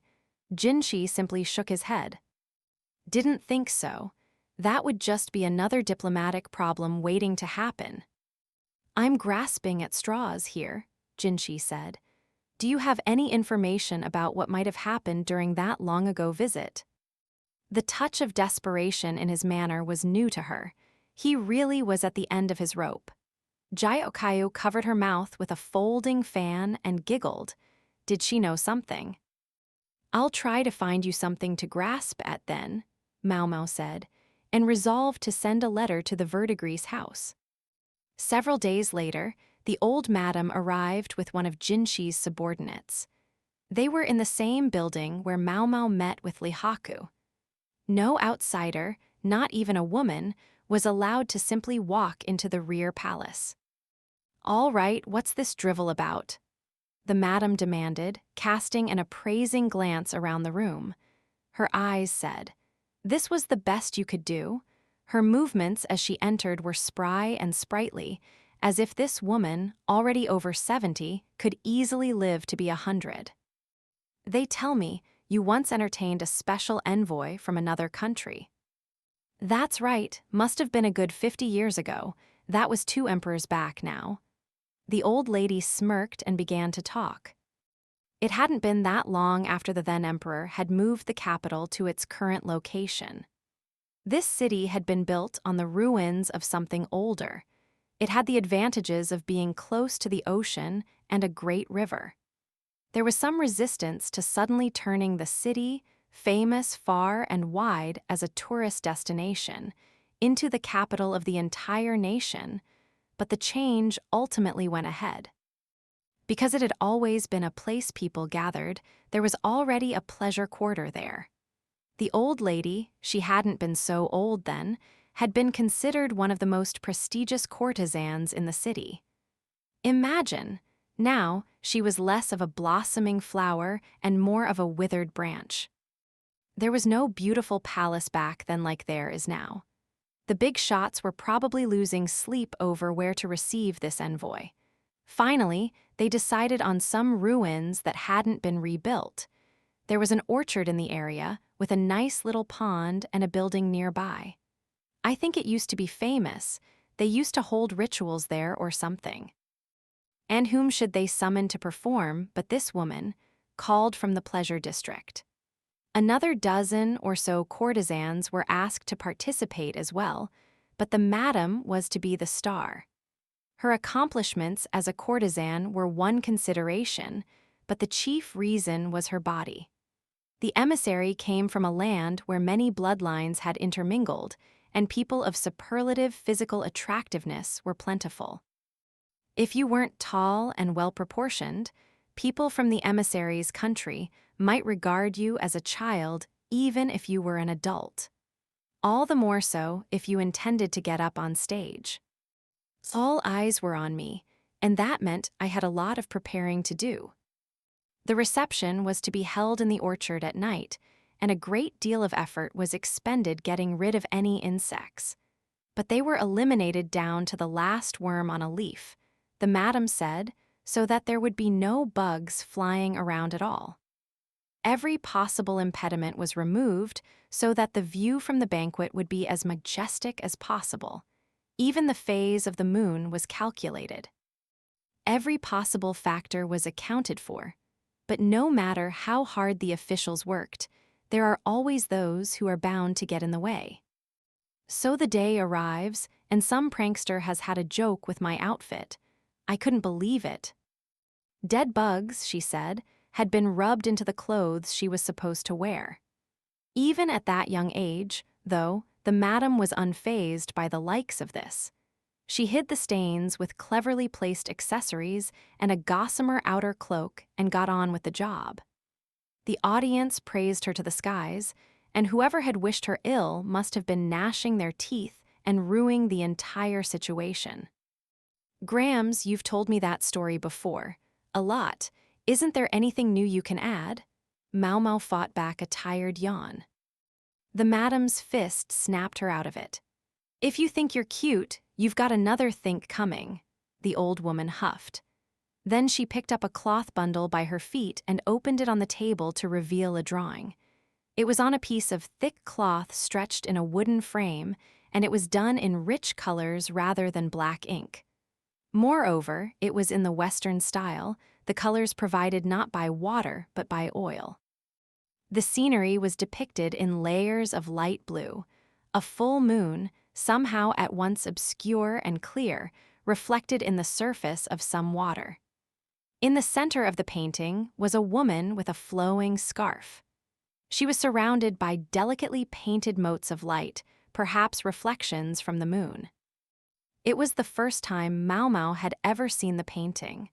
The old lady must have cherished it. Maomao looked at the face of the beauty in the painting, then stared at the withered old woman across from her. Then she sighed. She looked once more at the moon spirit in the picture, then again at the dried-out, money-grubbing miser. Got something to say, girl? Nothing at all. She didn't have to say it for both of them to understand. Time was cruel. Grams composed herself and went on. They say that the emissary commissioned this painting after he got back home, if you can believe it. He never set foot in this country again, but he sent it along with one of the caravans. Ah, so they painted her to be more beautiful than she was. Did you say something? Nothing at all. The old lady not only had devilishly sharp ears, but an intuition to match. You just did the same job you always did, right, Grams? Did he really like you that much? Can't say I understand it myself, but the interpreter said he called me a moon goddess or something. Maomao didn't say anything. Careful the way you look at people. The old lady was capable of being objective. She might have been sold into courtesan's work, but she doubted she really deserved that kind of adulation. Maomao ran a hand through her hair and pursed her lips. Even if they could produce a woman who looked exactly like the one in this painting, and then have that person meet the diplomatic mission, it was hard to imagine they would truly be satisfied. Something would always be missing. The fact that they were trying to impress a woman this time was going to make things harder than before. Grams, did the visitor compliment anything specific about you at the banquet? Not sure how to answer that. Something. Anything? Maomao received a smack for her trouble. She'd let her attitude get too casual. The old woman was telling her not to act too blasé when there were men around, even if they were eunuchs. Well, it's not a very good memory for me, the old woman said.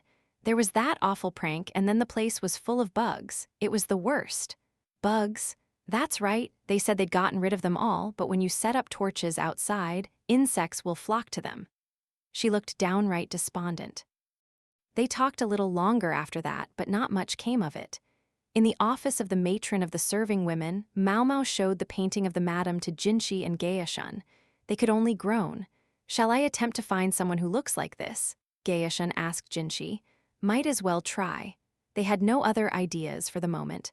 Hoping to be helpful, Maomao said, at the time, the madam was about 175 centimeters tall. Rather tall, Jinshi remarked. Yes. Long arms and legs look especially good when performing a dance. The madam was much smaller now than she used to be, although she was still taller than Maomao.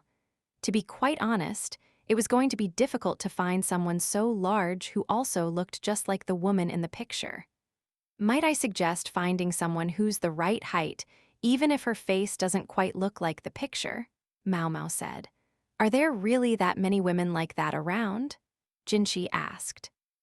Not only tall, but beautiful as well, it was a high bar. The envoys aren't going to be short themselves. If the woman is too small, it will never work, Gaeshun said. He evidently agreed with Maomao's stratagem. His remark confirmed that the women of this other land were large. They might take someone of Maomao's size to be no more than a child. Just now, though, Gaeshun had said envoys, plural. What was that about? But they'll be picky about her appearance too, Jinshi said, somewhat hotly. That made it sound like the envoys themselves were good-looking. Foreign beauties, Maomao wondered if they might look anything like consort Jyokayu.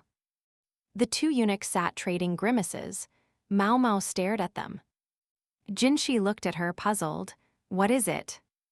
Oh no, I was just thinking we have someone quite suited to the part. Who? Some courtesan from your brothel? No, sir. I'm afraid there's no one tall enough at the Verdigris house. A beauty almost 2 meters tall, though. Maomao could think of one. She stared hard at Jinshi. Gaeshun noticed and started doing the same. Oh, he said as the pieces fell into place. There was a long beat. What exactly are you trying to say? Jinshi demanded, beginning to sound irritated. A beautiful person, of 175 centimeters or more. Yes, Maomao could think of one. Interestingly, the site of the previous banquet was on rear palace grounds. It had been all but abandoned at the time, but the rear palace had grown since then, and the area was now in use. Maomao was a little fuzzy on the history, but stories said that this land had once been inhabited by a different people group who were now gone, wiped out by infectious disease. The tribe had possessed an advanced architectural culture and had left behind the outer walls and the sewer system that now served the rear palace. One explanation held that when the area's current inhabitants had arrived from afar, they had brought with them the disease that had wiped out the previous population. Maomao had asked her old man about it, but he told her she mustn't repeat the story to outsiders. It was only a theory, after all, and certain people might not like it. The location of the banquet, in any event, was a peach grove in the northern quarter. There was indeed a pond along with a building that looked like an old shrine. Even now, the place could easily serve as the location for a banquet. As Maomao meandered through the area, she heard lively footsteps behind her. Turning, she found her vision dominated by a young woman leaping at her with open arms. The lady proceeded to crash into her and fall on top of her. Ha, Maomao, what are you doing here? I could ask you the very same question. Maomao knew this girl. The slightly ditzy tone gave her away. It was Shisui. She was open and friendly, as one might expect of anyone who could make it as Zaire Alan's gossip buddy. Maomao didn't want to speak for anyone else, but Shisui certainly seemed to be enjoying life in the rear palace. There was something I had to do here, Shisui replied with a smile, pointing toward the grove. The slightly unkempt stand of peach trees was bearing small fruits just then. You mean like get a snack? No, here. Shisui jogged over to the orchard and came back with something. Look. She dropped what appeared to be a withered leaf in Maomao's palm. It was oddly heavy, though, as if something were tucked inside it. Maomao unrolled it and took a long look. Sitting on the leaf was a pupa. It was a fat little bug, and cute in its way, but an insect was an insect. Maomao looked at Shisui skeptically. Maybe you shouldn't. People usually only use these for pranks. What, these cute little guys? Maomao gave Shisui back her bug. The other woman took it as tenderly as if it were a human child and put it in an insect cage. The cage was of fine make, but heavily used. Maomao wondered where she'd gotten it. This place is amazing, Shisui said. "So many bugs I've never seen before." "Oh, really?" Maomao replied flatly.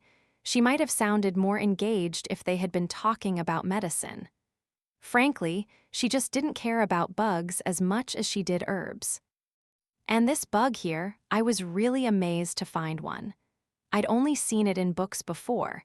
It comes from another country across the sea."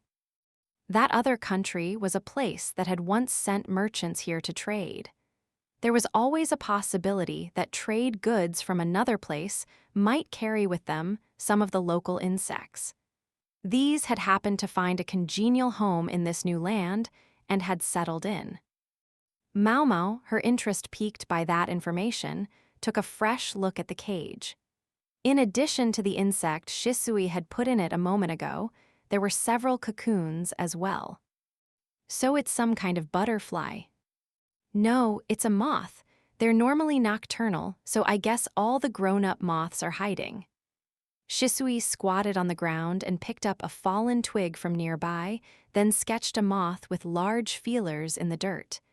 "They're really beautiful. They have white wings, so they shine at night." "Huh," Maomao said.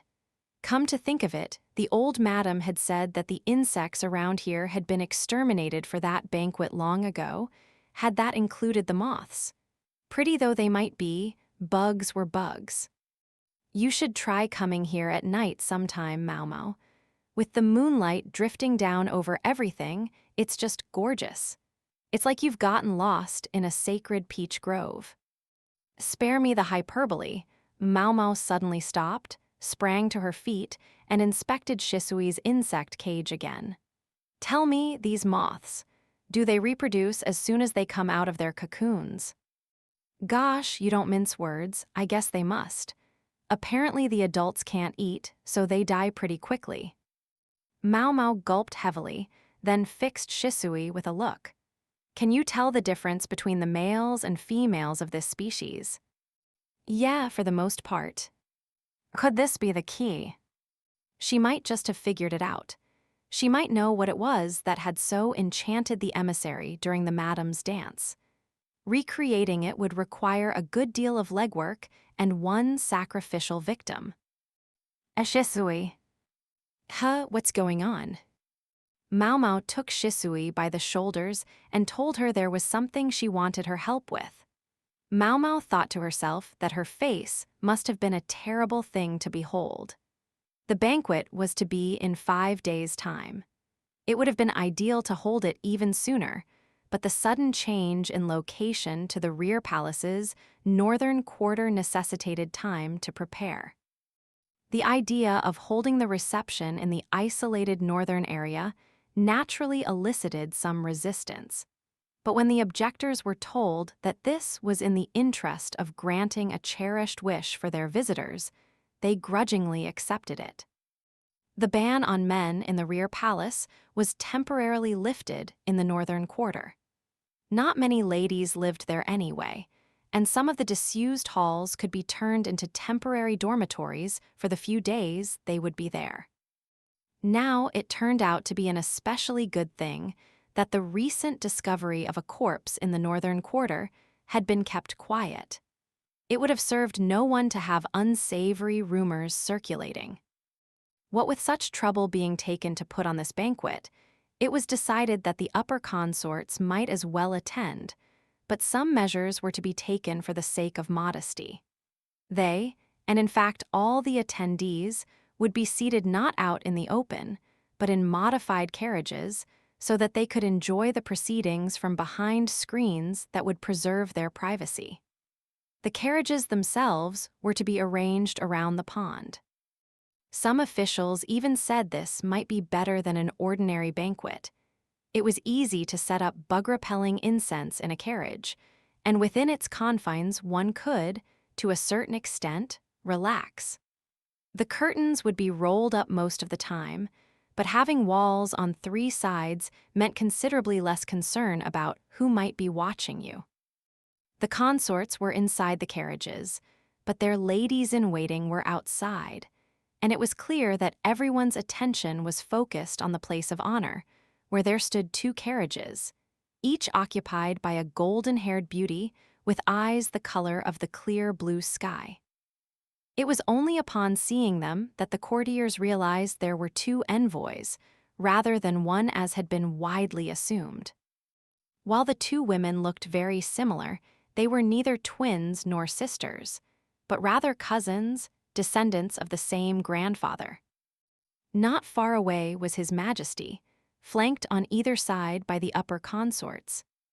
Now I get it, Maomao thought, her mind reaching back to Gaya Shun's story from a few days earlier. Partly in deference to the occasion, the envoys were wearing Western dress. Maomao had thought for sure they would appear in traditional Western dress, but their clothes were from even farther west than that, billowing skirts cinched about the waist. The carriages were certainly looking like a good idea for the banquet seating. Even considering that standards of beauty differed across places and times, these women were otherworldly in their loveliness. Some of the officials all but fell over themselves when they saw the visitors, whose outfits emphasized their chests. But the envoys' bodyguards gave them sharp looks to prevent them from getting any ideas. Guess you really can't rely on less competent officials, Maomao thought. In the matter of beauty, the upper consorts of the rear palace were certainly a match for the envoys. But the visiting ladies, with their unusual hair and eyes, had the advantage of provoking curiosity. True, there was consort Jiokayo, with her red hair and green eyes and the whiff of exoticism that came with being a foreign princess, but she was a known quantity. The envoys, who were completely new to everyone here, aroused much more excitement. What was more, Jinshi had no intention of making a spectacle of the consorts. He wasn't going to let them be used to make the envoys shine in comparison. That was one reason for the screens on the carriages, not simply to hide Jiokayo's condition. It was possible to sense a political motivation for sending women as envoys. Being women didn't mean they were any less capable, but Maomao was exasperated at the air of superiority that one of the envoys exuded. It so happened that the emperor's current favorite consort was also a woman with foreign blood. Maybe the mirrors they sent the consorts were partly intended as a provocation. And that wasn't the only challenge the envoys posed. They might have come on the pretense of diplomacy, but they were also, in effect, making sure His Majesty saw them. They must have great confidence indeed in their appearance. Why were there two of them? Some went so far as to suggest that they hoped to cast their spell not only over His Majesty, but also on the emperor's younger brother. It was quite common for two brothers to marry two sisters. No wonder the officials were so worked up. Sadly, for any plan the envoys might have had, the emperor's reclusive younger brother was not in attendance at tonight's banquet. As for Maomao, she wasn't with consort Jiokayo, but was making preparations elsewhere. The food tasting was over. The guests had moved on to enjoying drinks and snacks while watching the performances. It was the night after the full moon. There were no clouds, so the moon was reflected on the pond, as if there were one in the sky and one in the water. With the stage constructed with the pond behind it, the shimmering torches looked a bit over-the-top. The musical performances boasted quite an orchestra. The hukin, the erhu, the yonkin, and the straight flute, along with an arrangement of gongs called a yunluo. There were other instruments, too, ones Maomao didn't recognize. Most musical performances in this land featured relatively few instruments, but they seemed to have gone all out for the visitors. Sword dances, skits, and other entertainments were performed along with the music. Maomao stole a glance at the envoys. Both were laughing, but while their faces resembled each other, the one on the right appeared almost contemptuous in her amusement. Maybe she's saying this isn't exactly what she'd hoped for. Maomao didn't think that the envoy had come here expecting to see the lady who had so enchanted her great-grandfather. She probably didn't believe there was any woman in the world more beautiful than herself. In fact, she was overheard to say it was a shame that the upper consorts were to be seated in carriages and hidden by screens. Let's not mention exactly why she thought it was a shame. Maomao could see the other envoy's face darken at that. Both of the women spoke the language of Maomao's country, but the calmer and more composed envoy had less of an accent than her companion, who seemed to keep her speech to a minimum, as if afraid she might say something she shouldn't. A few moments earlier, the prideful-looking envoy had leaned out of her carriage. The servants nearby had scrambled to offer their hands, but she had refused and had exited the carriage herself. She was wearing high heels and a long skirt, which excited much murmuring among the onlookers, but she appeared supremely confident, not remotely perturbed by the chattering. She was used to this. The way she walked almost seemed meant for display. "Good evening, sire." The murmuring only intensified as the woman stopped, of all places, directly in front of His Majesty's carriage, where she curtsied slowly, her sculpted features appearing to glow in the moonlight. Her skin seemed so pale it might be translucent, and the gold of her hair shone. "Here you are seated so far from us, though you have put out this lovely banquet. One could wish you were a little closer to us, that we might converse." Despite her slight accent, she spoke quite smoothly, a perfectly respectable command of the language for a diplomat. The emperor's bodyguards seemed at a loss for what to do.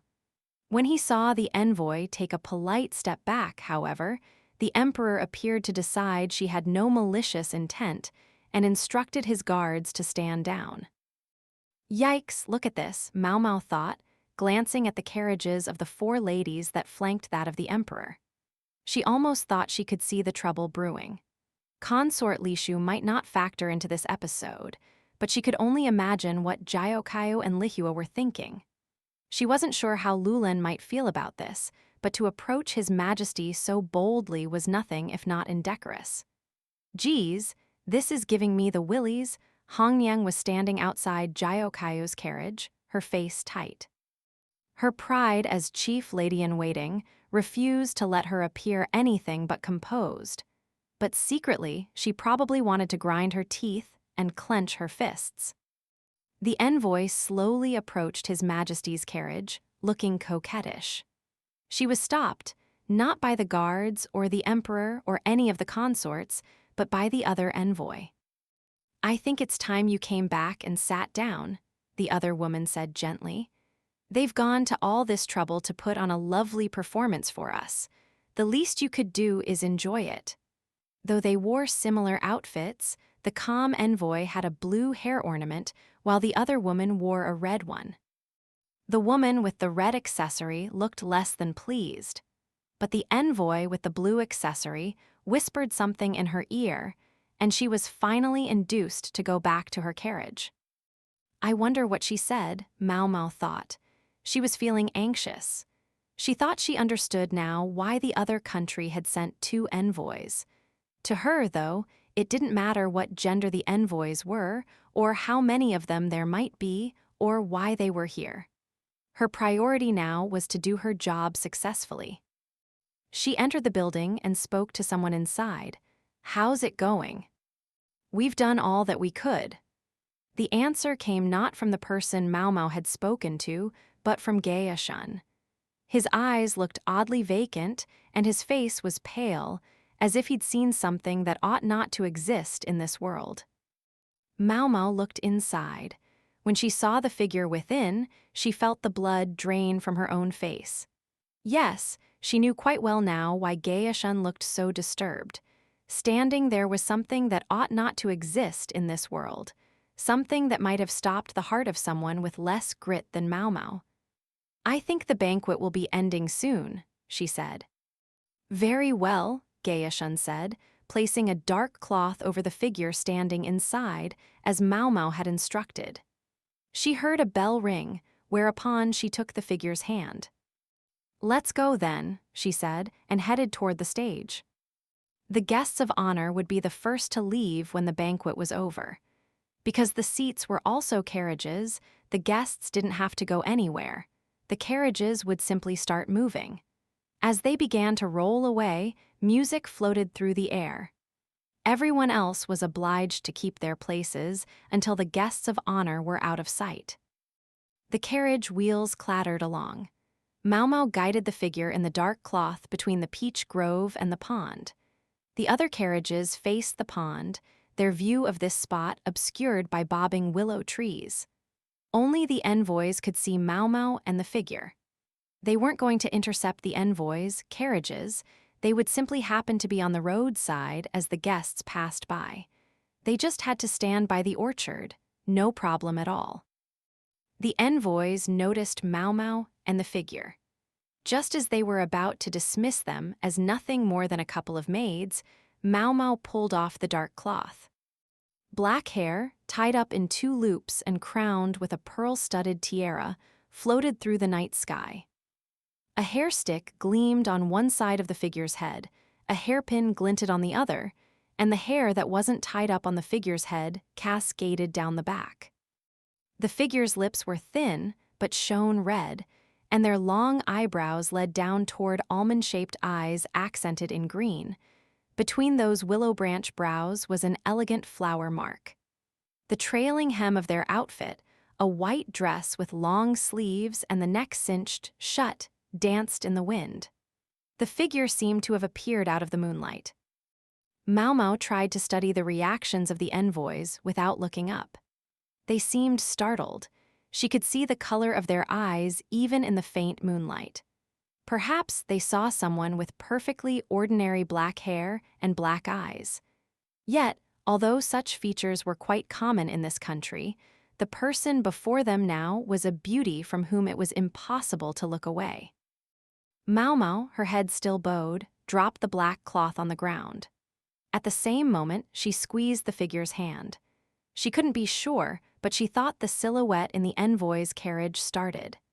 If the woman in the next carriage back could see this, chances were she was having the same reaction. Simply looking at this figure was enough to make you feel like your heart was in a vice, like it might burst at any moment, as if you had been violently poisoned. The guards were likewise frozen, but the carriage continued to roll slowly forward. They dearranged this with the driver ahead of time, found someone who was largely immune to these sorts of things, and ordered them strictly not to look. On a straight, clear road, they could probably drive a good 10 seconds with their eyes closed. Maomao wasn't sure she approved of the way the guards let themselves be stupefied, but she knew Gaya Shun and the others were ready to rush out should anything happen. In the midst of all this, it began. A scarf fluttered, and faintly glowing lights drifted closer. The beautiful person walked forward, the white dress seeming to float. Maomao made to release the figure's hand, but she felt them catch her fast.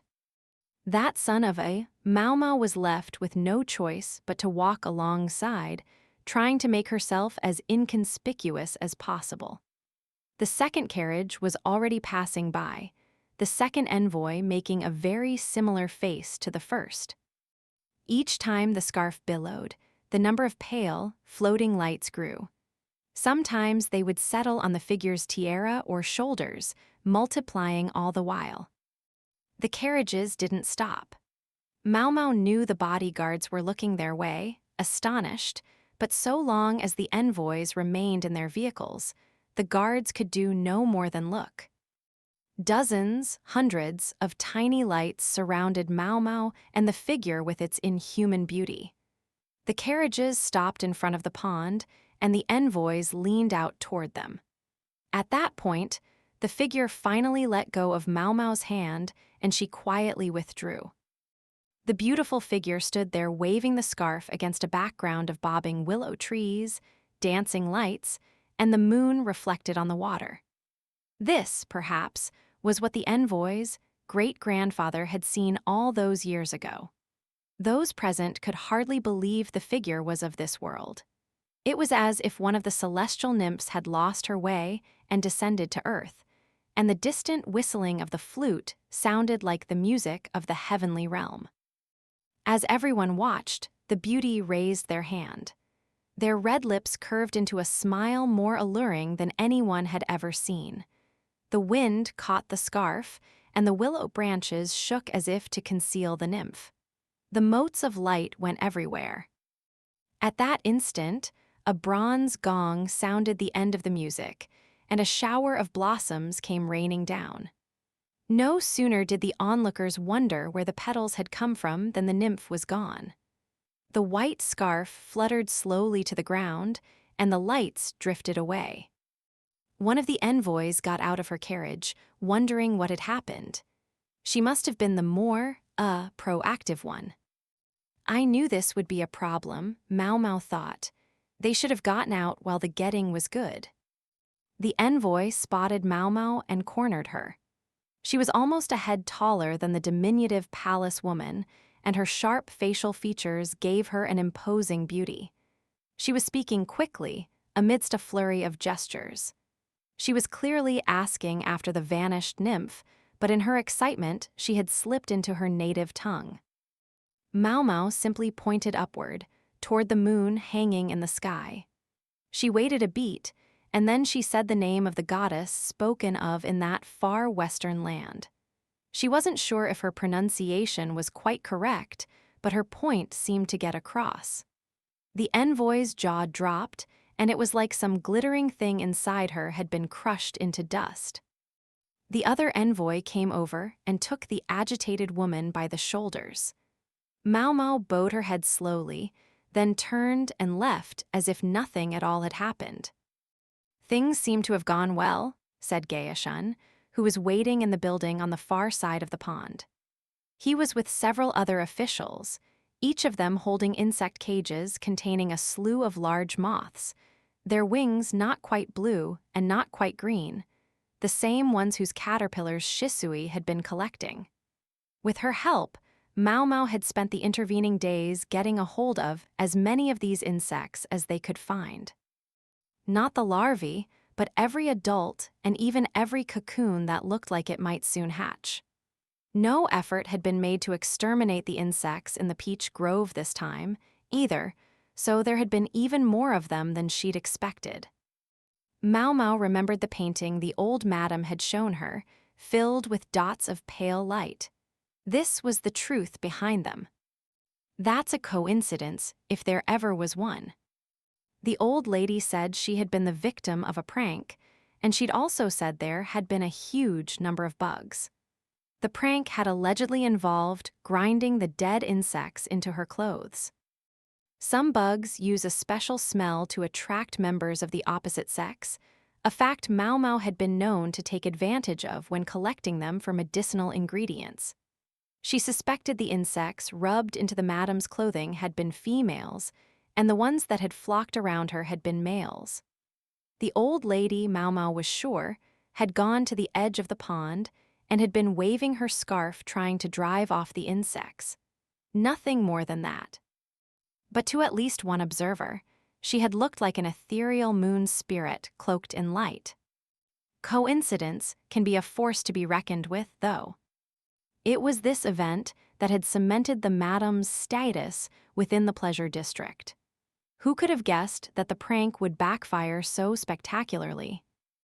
Thus, Maomao had leaned on Shisui to find the female bugs among their collection, and had used their odor to perfume the clothing.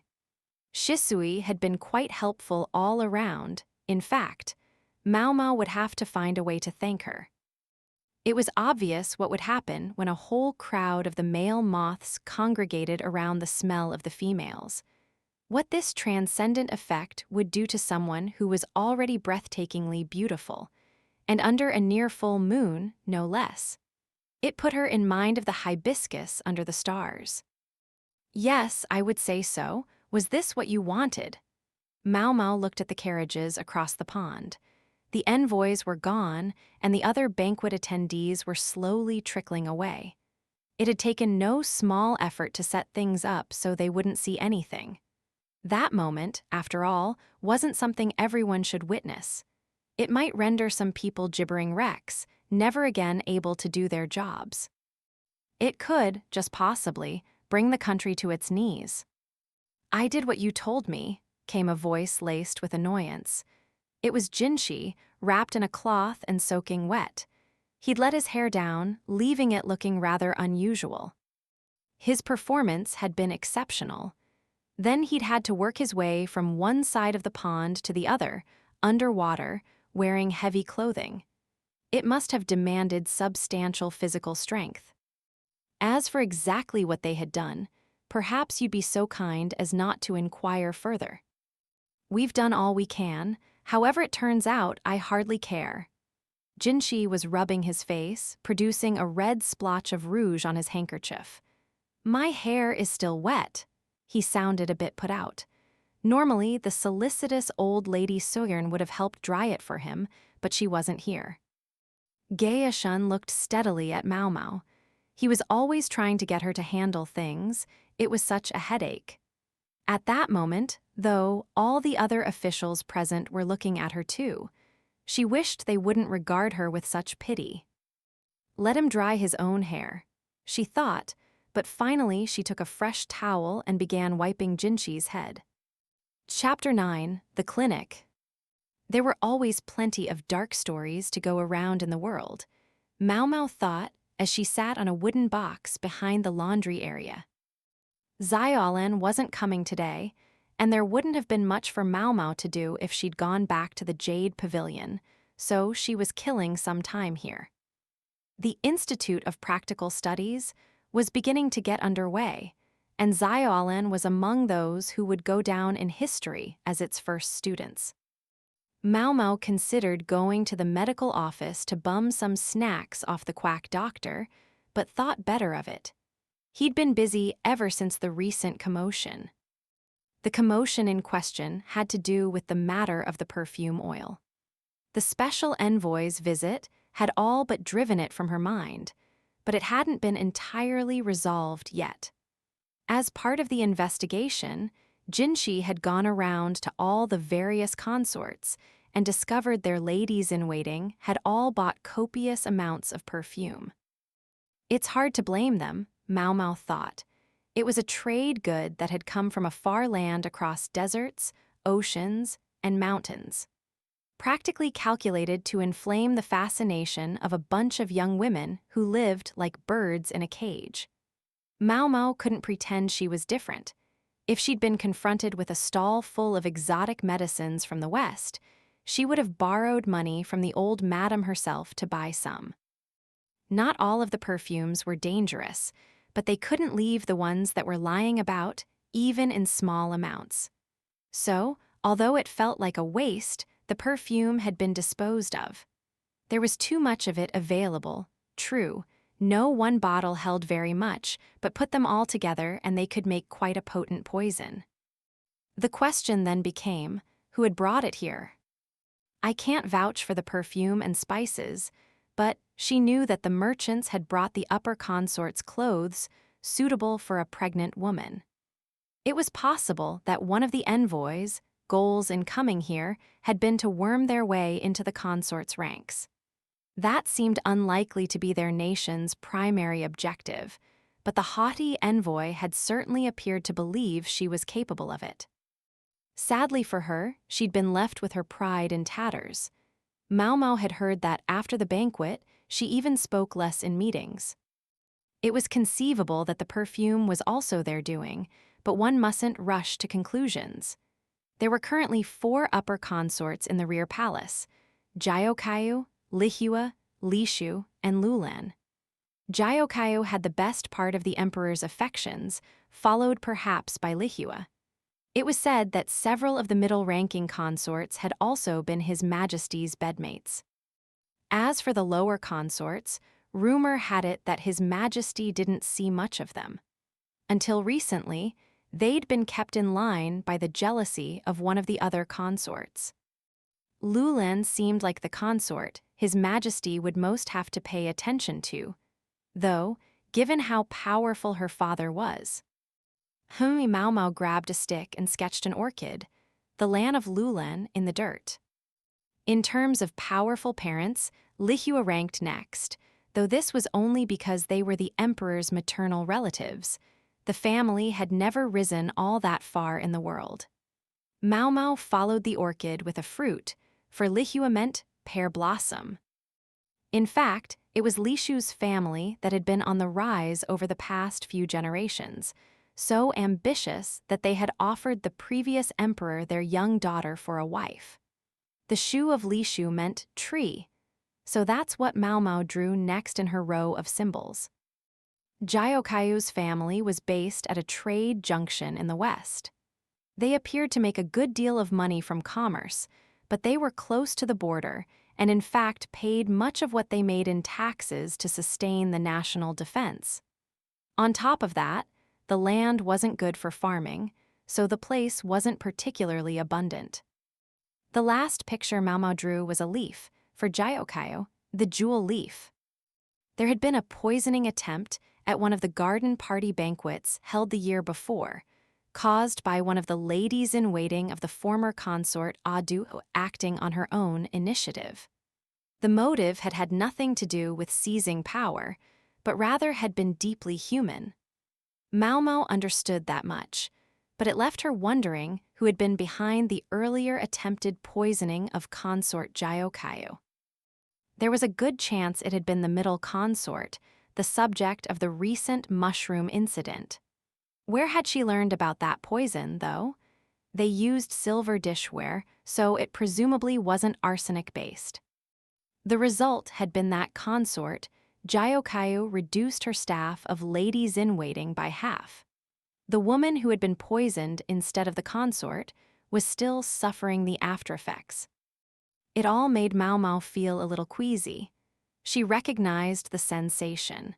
It made her think of Soyuri, a palace woman who'd had the wherewithal to fake her own death in order to escape. They still didn't know where exactly she was or what had happened to her, nor did they know what her objective had been, why she had targeted Jinshi. Maomao idly drew circles around her 4 sketches. Then she gave up thinking about it entirely. What good will it do me anyway? She was just a lady-in-waiting, a food taster, a disposable pawn. She decided she needed a change of scenery. There were plenty of gardens in the rear palace, set up to delight the emperor. There were pine groves, bamboo forests, and fruit orchards. I guess cherry season is just about over, she thought. 3 months ago, she might have been able to score some bamboo shoots, but thanks to a certain monocled jerk, she'd spent that season tending roses in the crystal pavilion. It raised her hackles just thinking of him. Got to stop this. Her steps grew lighter just thinking about taking a little walk, but on her way to the cherry orchard, she happened to meet the gaze of some women from the crystal pavilion. She recognized them, so she bowed slightly. They scrunched up their faces and ran away. One of them had tiny feet, suggesting they'd been bound, but she put on a remarkable turn of speed, leaving Maomao impressed in spite of herself. Drama queens, all I did was tear off their clothes. It happened all the time at the brothels. No sooner had a woman with a bit of life experience knocked on a door in the pleasure district than they were stripping her down and sizing her up. People always thought that younger women brought the highest prices, but the trend these days was for knowledge over youth. The wife of an official, fallen from grace, could bring a surprisingly hefty amount. The fact that she would already have had some education meant the initial investment would be low, and there were men out there who in fact liked a woman who had been someone's wife, a distasteful preference. It wasn't as if Maomao had grabbed the ladies' dresses out of sheer perversity. She just assumed all the ladies of the Crystal Pavilion, voracious consumers of fashion that they were, would have bought the perfume oil, and when she found out some of them hadn't, she'd been so surprised that she felt compelled to make sure. But it had only earned her a scolding from a beautiful eunuch. I guess I shouldn't be surprised if at least one of them passed on the perfume. There were a lot of women at the Crystal Pavilion, including no fewer than 10 ladies-in-waiting and no fewer than 30 maids dedicated to the building. Maomao didn't give it any further thought, but continued on to go pick some cherries. That evening, the ladies-in-waiting of the Jade Pavilion were having an early dinner. "I'm feeling a little tired today," Aelan said, half slumped on the table. Maomao put a hand to her forehead to find that she was indeed a touch feverish. "Don't go getting a cold. What if Lady Jyokayo catches it?" Yinghua asked as she took another cherry. She wondered where they had come from, but she happened to like cherries, so she decided not to investigate too closely. The cherries were, of course, a secret from Hongniang. "I was being careful," Aelan said, now looking annoyed as well as tired. Maomao was just about to go to her room to mix up a cold remedy when Yinghua stopped her. "Sorry for the trouble, but if you're going to make up some medicine, do you think you could take her to the clinic afterward?" "The clinic?" Maomao asked, puzzled. Did she mean the medical office? Taking her there only seemed likely to tire her out more. Yinghua must have guessed what Maomao was thinking because she shook her head. "It's not the medical office. It's there's no doctor there, but there's someone else to care for people. Anyway, Aelan knows where it is, just go with her." Maomao nodded. The clinic, whatever that meant, was located in the northern quarter of the rear palace. Behind some laundry facilities was a separate building, populated by palace women in white outfits. "Oh yeah, I guess I was vaguely aware of this place." Maomao had spent a fair amount of time tromping through the groves and copses of the northern quarter, but had rarely gone to any of its actual buildings. Aelan smiled at her, coughing as she said, "I'm sure they mentioned it when you first got here. You don't remember." Unfortunately, Maomao had been dragged here against her will and hadn't been paying all that much attention to what she was told. They'd given her some kind of lecture on the way over, but she was sure she must have been more interested in the mugwort growing by the side of the road or something. That was just the way she was. The laundry area nearby was bustling with palace women doing washing. They seemed to be working with sheets of some kind. Logical, Maomao thought. Easy access to a laundry area meant clothes and bedding could be washed quickly. A good location for a medical facility where cleanliness was paramount. "Pardon me, I seem to have caught a cold," Aelan said to one of the ladies. The woman, who looked busy, cast a quick, suspicious eye on her, but then set down her basket of laundry and placed her hand to Aelan's forehead. "Slight fever, stick out your tongue." The woman's voice was full of age and experience, her cheeks deeply wrinkled. She was middle-aged, a rare thing in the rear palace. She squinted at Aelan's tongue, then pulled down her lower eyelids. She looked far more practiced at it than the quack doctor. She said. "Doesn't look too bad. Try not to overwork yourself for 2 or 3 days and you'll be fine. How would you like to handle it?" The woman's diagnosis was spot on. "I have to avoid giving this to the consort. Would you let me stay here, just to be safe?" The woman said again. Then she picked up her basket and strode into the clinic, where she set the basket down and motioned them over. Inside, the clinic was stark and unadorned, but not in an elegant way. The pillars were undecorated, and the hallways boasted only wooden floors. The windows consisted of nothing more than square holes. All this simplicity had an obvious advantage, though. The less elaborate the place was, the easier it would be to clean. The many windows let plenty of air in. It looked like it would be a very pleasant place to spend the upcoming season. One thing Maomao didn't notice in the clinic was the distinctive smell of medicine. Instead, she got a good whiff of alcohol. Aelan was frowning. Apparently she didn't like the smell, and that was why she hadn't wanted to come here. Maomao, though, was impressed. To her, the odor said the place was kept thoroughly clean. A strong alcohol could eliminate toxins in and around wounds, and everyone knew that putting some in your mouth and spitting it out was one method of sterilization.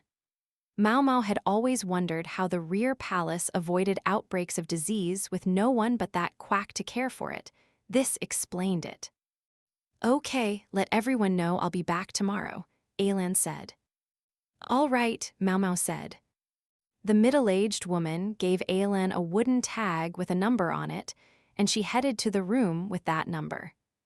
Maom looked around the clinic with keen interest until she found herself grabbed by the scruff of the neck. It was the same way they grabbed the kitten in the medical office. Time for you to get back to work. Don't think you can slack off just because you had to bring your friend here. Maomao didn't respond. What's that? The middle-aged woman said, grinning. You say you'll stay and wash all the laundry here. Maomao shook her head vigorously. In the end, she was left with no choice but to go back to the Jade Pavilion. She couldn't win with these older women. The madam had taught her that. Maomao trotted back to the Jade Pavilion. She'd so wanted to see more of the clinic, but it obviously wasn't going to happen. As she walked along, women with laundry baskets hurried past her. It rained off, and on this time of year, so the ladies had their hands full doing all the washing they could whenever there was a break in the clouds. Come to think of it, Maomao realized, she would need to go get the laundry later too.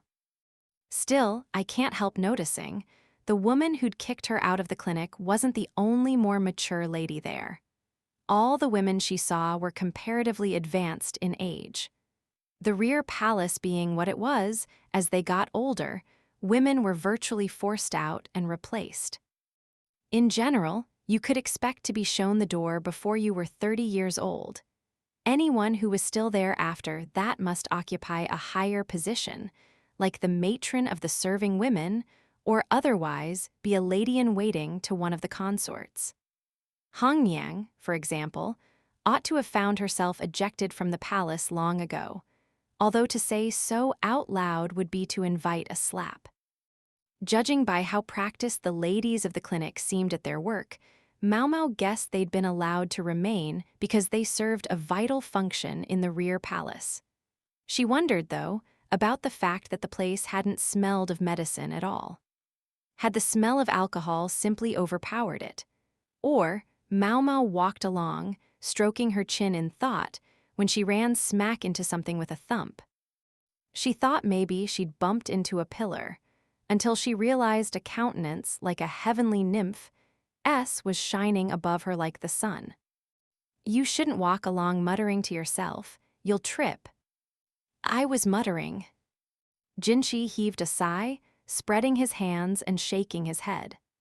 The clear show of exasperation rankled Maomao, and she was about to give him a look like he was an earthworm floating in a puddle when she saw Gae-shun, his face calm as a bodhisattva's. She managed to force her narrowed eyes open. Do you need anything, sir? She asked. No, nothing. We just happened to run into each other and I talked to you. Was that wrong? Jinshi looked a tad startled. Gae-shun appeared to be silently trying to tell her something, but she was very sorry to say she didn't know what it was. Where were you coming from? Jinshi asked, his shoulders slumped a bit. The clinic, so that's where it was. I told the palace women to show it to you when you got here. Surely they didn't forget. Certainly not.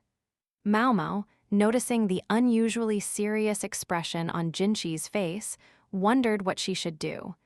The eunuch wasn't having a crisis of confidence about his work, was he? He always seemed so sure of himself. Jinshi guided them to a quiet side street. Considering how simply standing there, the gorgeous eunuch could draw enough of a crowd to get in the way of work, it was probably a wise choice. I was impressed with how well the place was run, Maomao said. Frankly, I think we could afford to make that the medical office. But then again, if they did that, the doctor would lose his head and Maomao would lose a convenient place to slack off. She was about to correct herself when she realized Jinshi's eyebrows were furrowed again. Make it the medical office. Yes, life would be much easier if we could do that. What do you mean, sir? Only men are allowed to be doctors as such, Gaeshun explained.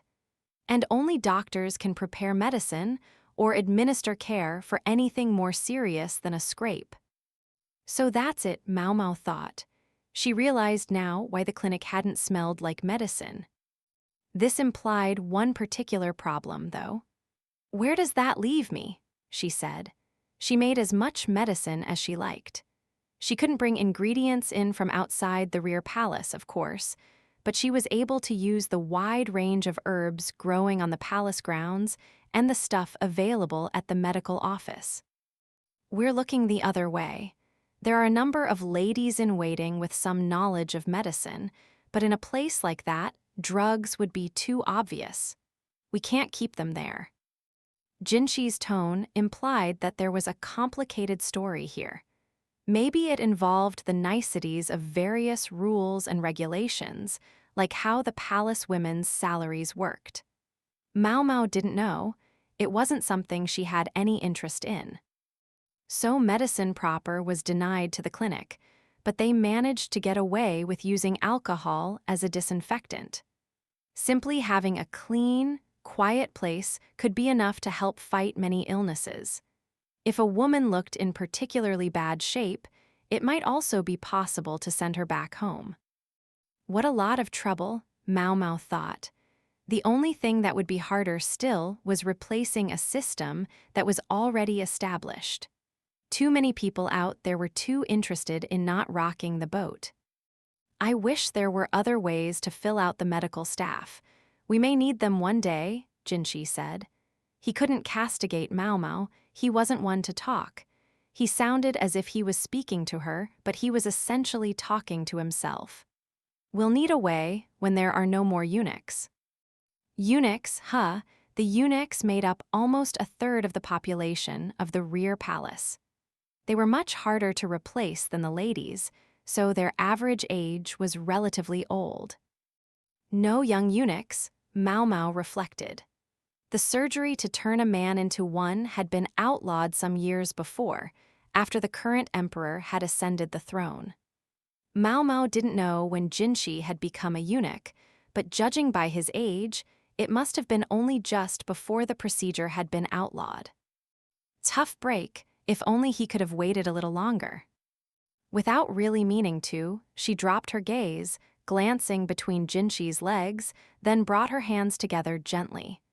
She looked up slowly and found herself meeting Jinxi's eyes. His face showed a range of conflicting emotions. He looked at Maomao, his mouth half open. "Crap, I didn't say that out loud, did I?" Maomao put a hand to her mouth and looked away, and this time she found herself looking at Gaeshun. He continued to appear beatific, but she thought he was looking at Jinxi with the same pitying smile as hers. Slowly, Gaeshun shook his head. "Master Jinxi, business calls," he prodded. "All right," he looked at Maomao. "If you would, let them know I'll be coming by the Jade Pavilion later."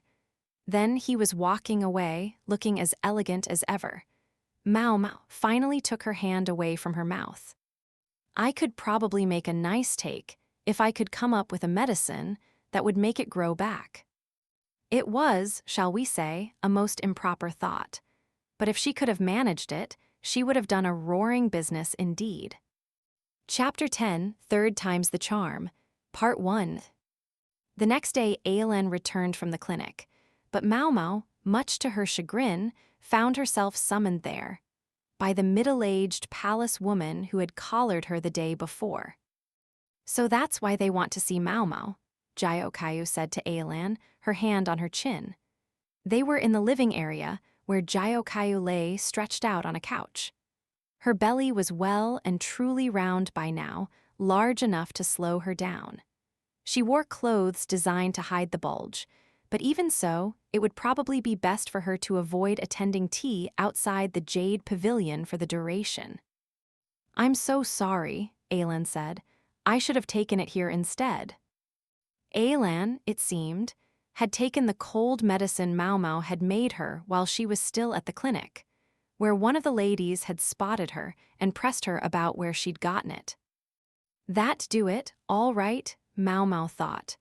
Medicine wasn't allowed at the clinic because there were no doctors there.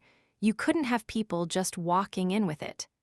They had to find out the story behind Aelan's medicine, lest official eyes take notice of them. Maomao was thinking that it would be best for her to head right to the clinic, take her scolding, and get it over with, when Aelan said something most unexpected. They want to know if they can borrow her for a while. Goodness, said Jiokayo, looking at Maomao with curiosity.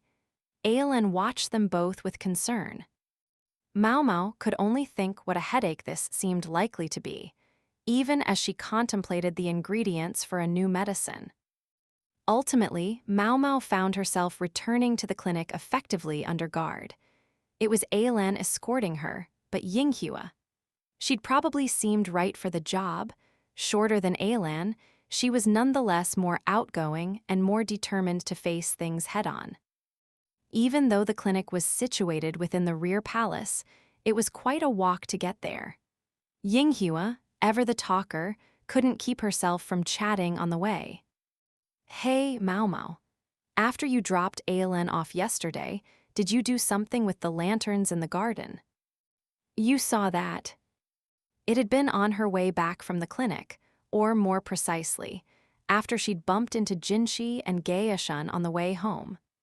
Struck by an idea for a new medicine, she'd set out immediately to find components. I was just looking for the ingredients for some medicine. She'd lit a lantern when it got dark, attracting bugs, as well as a certain creature that ate bugs. Ingredients? Tell me it wasn't bugs. It wasn't bugs. Despite Maomao's assurances, Yinghua continued to frown. She seemed to sense that there was something even less pleasant afoot. Maomao, about your room, it's gotten pretty full of stuff lately, wouldn't you say? It's really starting to stink of medicine. Lady Hongyang isn't very happy. Now that's scary. You don't look very scared. Nothing could be further from the truth, Maomao thought. The chief lady-in-waiting had a very quick hand. But then, perhaps one had to be strong like that to survive in the rear palace. I think one of these days she's going to kick you out of your room and make you live in a shed in the garden, Yinghua said with a smirk. I'd like that very much. A garden shed would be larger than the room she was in now, and more importantly, well separated from the other ladies' sleeping quarters, so nobody would notice any clattering in the night. It drove Maomao crazy that despite having discovered a treasure trove of unused tools in the medical office, she couldn't make use of them here. I'll be sure to inquire about the matter with Lady Hongyang as soon as I get back, Maomao said, her eyes shining. Wait, They arrived at the clinic before Yinghua could get out whatever she had been about to say. Let's head inside then, Maomao said. Hey, that thing I said, I didn't. Maomao didn't really hear Yinghua.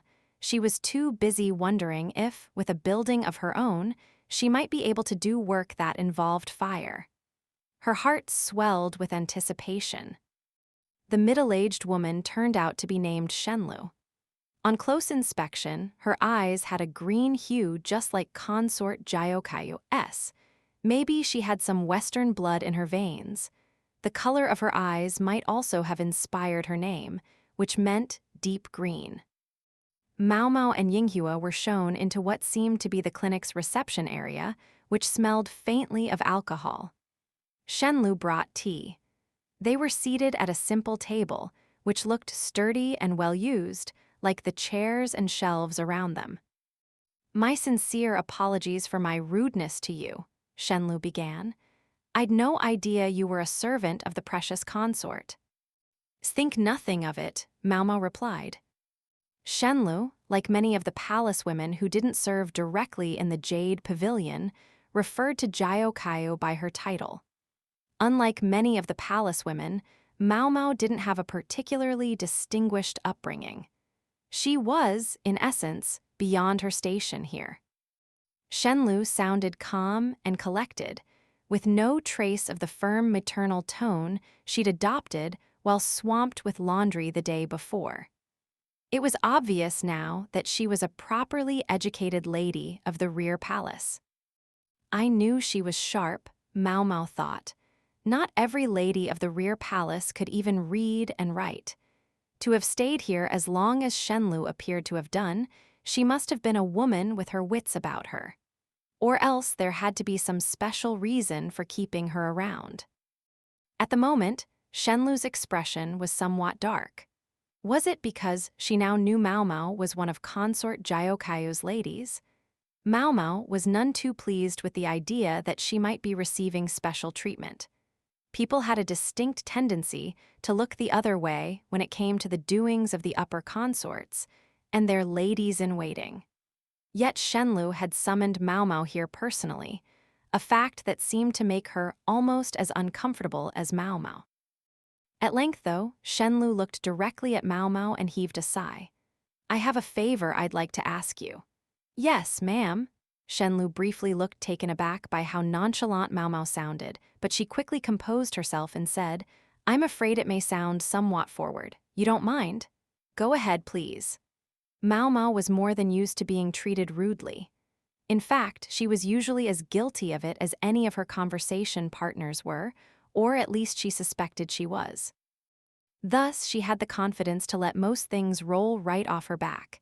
"If I asked you to make a medicine for one of the ladies who serves the wise consort, then—" "What?" The reaction came not from Maomao, but from Yinghua, who slapped her hands on the table and leaned forward. The tea sloshed in the cups, a few drops spilling onto the table where they left dark spots. "Do you know what you're asking?" Yinghua demanded. Shenlu sighed again. "Believe me, I'm all too aware." She looked at Maomao. Maomao looked back, seeing that Shenlu was serious. "I presume you have some reason." "Maomao, I'm sorry, but it can't hurt to hear what she has to say, can it?" Yinghua sat back down, her eyebrows pinching together. She took a sip of her tea, which was cold by now, and appeared to be trying to pull herself together. "Perhaps you'd be so kind as to tell me what's going on," Maomao said. "Very well," Shenlu replied, and began to tell the story. "This is getting out of hand," Yinghua said, uncharacteristically slumped over. "You're not wrong," Maomao replied. She agreed with Yinghua that it was only going to be trouble, but she couldn't ignore what she had just heard. One of the maids in the residence of the wise consort, Lihua, was desperately ill. The patient was at the Crystal Pavilion at this very moment. This maid had often done her washing at the laundry area in the northern quarter, so she and Shenlu had come to know each other. The maid had developed an unsettling cough a bit back, and Shenlu had suggested she get some rest. It had been 5 days since then, and Shenlu hadn't seen the woman. Maybe she was doing her laundry somewhere else, or maybe the person in charge of the laundry had changed, Maomao had suggested, but Shenlu had shaken her head. "Even if that's true, I'd like her to come and get checked out at least once." So a cough, huh? Maomao thought. According to Shenlu, it had been an unusual one. It had begun several days before the woman stopped showing up at the laundry area, but even before that, she'd felt tired and had had a mild but persistent fever. Maomao asked if the maid had formally come to the clinic, but apparently she hadn't been able to get permission. Nasty place, Maomao thought. A simple maid probably wouldn't have asked consort Lihua directly for permission to go to the clinic. She would have talked to one of the ladies-in-waiting, who most likely had ignored her. Considering the symptoms, Maomao wished they hadn't. "You really think she's there?" Yinghua asked. "I firmly believe we need to look into it," Maomao said. If what Shenlu had told her was true, they had to deal with the problem, and soon. Otherwise, it could well spread far beyond the Crystal Pavilion. Yinghua studied Maomao closely. "I know these sorts of things get your attention, but this is the Crystal Pavilion we're talking about. You need to at least wait until we can arrange a formal visit. You know that, right? You can't go charging in there again." "As I know." Although Maomao had some acquaintance with consort Lihua, she couldn't just go showing up at her residence. She just made that mistake recently. She was desperate to go to the crystal pavilion the moment she could, but the stars simply weren't aligned. She had to at least be with Jinshi, or she would never get in the door. All right, freaking out isn't going to do me any good. Maomao was trying to distract herself by thinking of something else when she spotted it. She went rushing over to it, although she had to hop up and down like a frog a few times before she was finally able to grab it. "Maomao, what was I just saying?" Yinghua cried, picking up the hem of her skirt and following her. Maomao frowned, feeling the thing between her palms. "Sorry, I couldn't help myself. I saw something I've been looking for." "What a bug, US." "It's not a bug." And it was, but it also wasn't a body. That, sadly, had gotten away, but it had left Maomao with what she wanted. She could still feel it squirming in her hands. "Look," she said. She opened her hands to reveal a lizard's tail, still flouncing wildly. Lizard tails could fall off, but they could also grow back. That was the point. You can't give up on anything. The moment you give up, it's all over, some immortal had once said. If you want to create a new medicine, first look into other things with similar effects. And I want a medicine that makes things live and grow. Hence Maomao's interest in lizards, which she'd suspected might eat the insects that gathered around the garden lanterns. "I wanted to try to find out how and why the tail grows back," she said. She was feeling pretty pleased, but there was no response. She looked over to discover that Yinghua, her face pale and her mouth open, had fallen clean over backwards. Maomao wrapped the tail in a handkerchief and tucked it into the folds of her robe. She ended up having to look after Yinghua until she was feeling better. Chapter 11, Third Time's the Charm, Part 2. There was a general hubbub. People rushed to see what was going on. The elegant entrance hall was already packed with palace women, up to and including maids standing dumbstruck with dust cloths in their hands, completely forgetting that they had been wiping railings and window frames. "And what, may I ask, brings you here now?" asked a lady with her eyebrows drawn together. She was looking directly at the one and only medical officer in the rear palace. This was most unusual. The doctor hardly ever left the medical office. It had been nearly a year since he had last been seen in the Crystal Pavilion. How could he show his face around here after the death of the young prince? He was notorious now for being a doctor in name only, otherwise incompetent.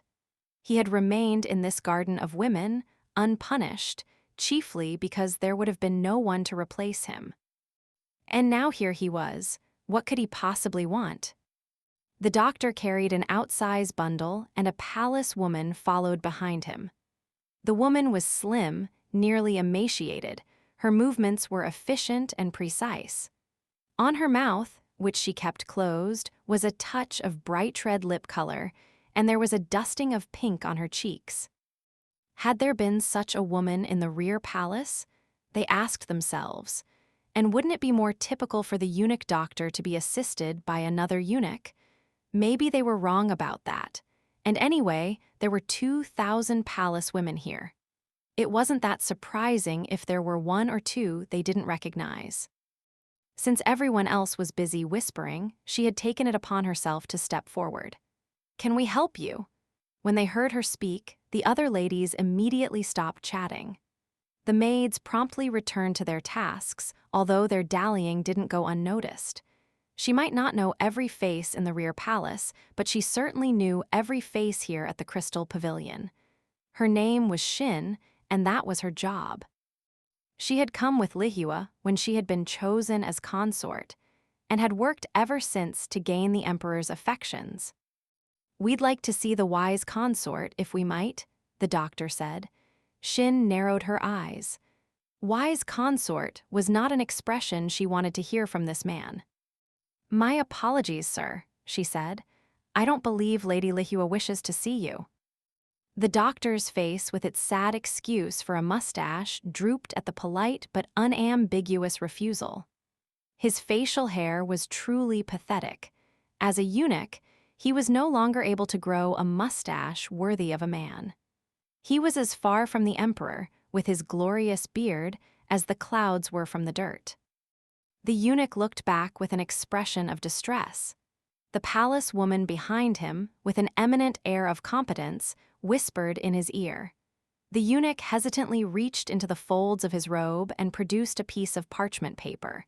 "We've got a letter, you see." The parchment was covered in flowing script and bore instructions that the doctor was to be allowed into the residence. The name at the end read, Jinshi. Jinshi, the first person anyone in the rear palace would think of if you said the words, gorgeous eunuch. He was so lovely that, had he been a woman, he could have brought the country to its knees. But he was not a woman, nor was he a man. He was beautiful enough to make even Shin sigh in spite of herself, but unlike the other palace women, he evoked no more feelings than that for her. When she thought of why she had come to the rear palace, she knew she had no time to be distracted by eunuchs. It was vital that she gain the emperor's affections, not just for herself, but for the sake of her clan.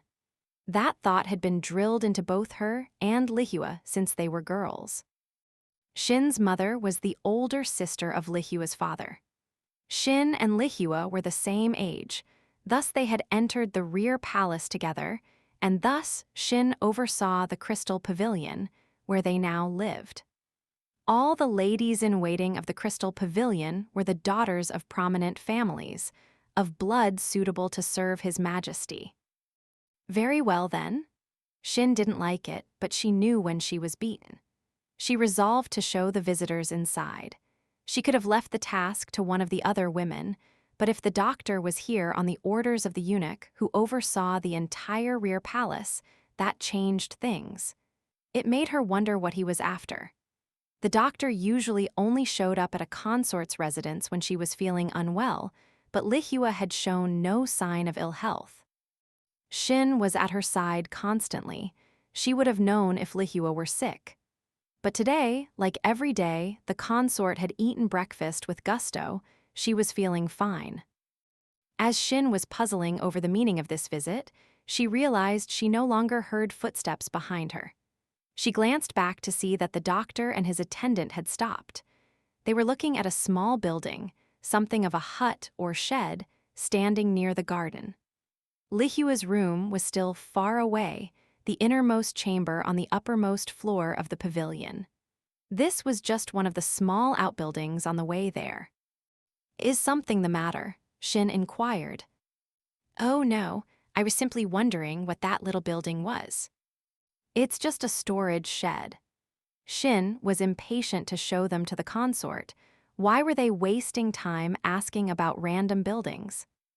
The crystal pavilion had been built out when it had appeared that it would be the home of the heir apparent. Was it so strange that there would be freestanding baths or storage buildings?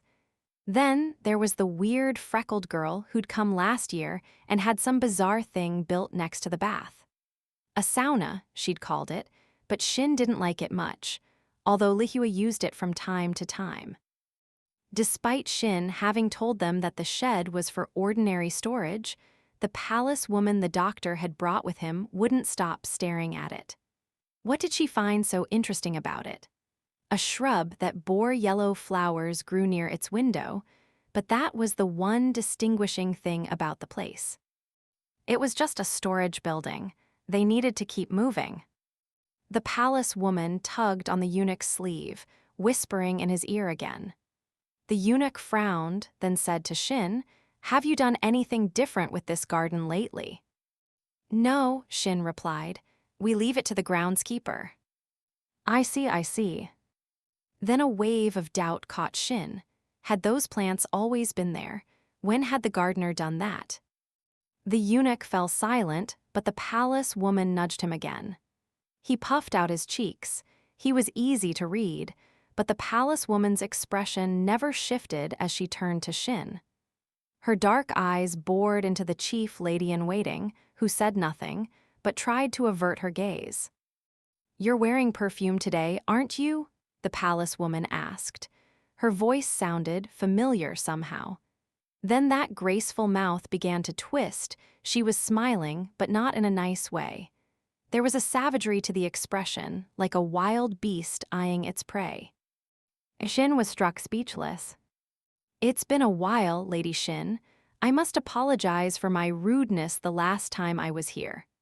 Her face, with its copious whitening powder, carefully accented eyes, and long eyebrows, came closer. The ostentatious accessories she wore distracted from the shape of her face, but it was round, young. And the way she stared, Shin remembered that look. She felt ice run through her veins. She knew from experience that this woman usually meant trouble. She'd come to the Crystal Pavilion for the first time the year before. She'd nursed Lihua assiduously, but during that time, she'd also done a number of outrageous things that had left half the ladies here without the ability to defy her. Shin was not one of them, but then, the woman had appeared again only recently and all but torn Shin's clothes off. She was not, suffice it to say, someone with whom Shin wished to have much to do. The woman continued to stare at her. Shin found herself involuntarily backing up. It was at that moment that the doctor suddenly raced for the garden. The plump little man appeared to be trying to reach the storage shed. Shin tried to go after him, but found her path blocked by the unpleasant woman. Shin shoved past her and tried to pursue the eunuch, but she was too late. He was holding the bar of the door in his hand and standing there in mute amazement. A distinctive odor drifted from the entrance. It was the same way Lihua had once smelled, the reek of a sick person on her way to the next life. The other palace woman was rubbing her behind. Maybe she'd fallen on it when Shin had shoved her, but she didn't look particularly concerned. There was just a slight furrow in her brow. She grabbed the bundle the eunuch was holding. No longer bothering to whisper, she shouted, "Hot water! Boil some water right away, please!" Then she rushed into the shed. The patient was resting on a crude bed, just some woven mats piled on top of each other. She was one of the laundry maids. "Yes, of course, miss," the eunuch said, pelting off again so fast his chin jiggled. The palace woman gave the maid what looked to be water, then turned to Shin. "Why is she in here?" "Do you have to ask? We're isolating her so no one else gets sick. It's only common sense." The lady obviously wanted to shoot something back, but she restrained herself. Instead, she said, "Indeed it is. However." The maid was coughing, but it didn't sound normal. The visitor pressed a handkerchief to the maid's mouth as she coughed, and when she took it away, it was speckled with red. True, this is an infectious disease. Not highly communicable, but one thing is certain. If you continue to treat her like this, she will die. But what's one dead maid, eh? She moved away from the sick woman, about to go farther into the shed. Before she knew what she was doing, Shin tried to grab her by the shoulder, tried to stop her, but the intruder slipped easily out of her grasp. No, that sus Shin tripped on a wicker box as she made another attempt to stop the woman, but now she was too late. The woman was picking something up, a small box. "When I entered this room, it brought back memories," she said. "Memories of when Consort Lihua was ill." "What does that have to do with this?" "You were burning incense to try to disguise the odor." "Yes, but so what?" Shin reached out to snatch the box back. "I noticed something similar when I came in here, but the other way around this time." The woman opened the box to reveal a collection of small, colorful bottles.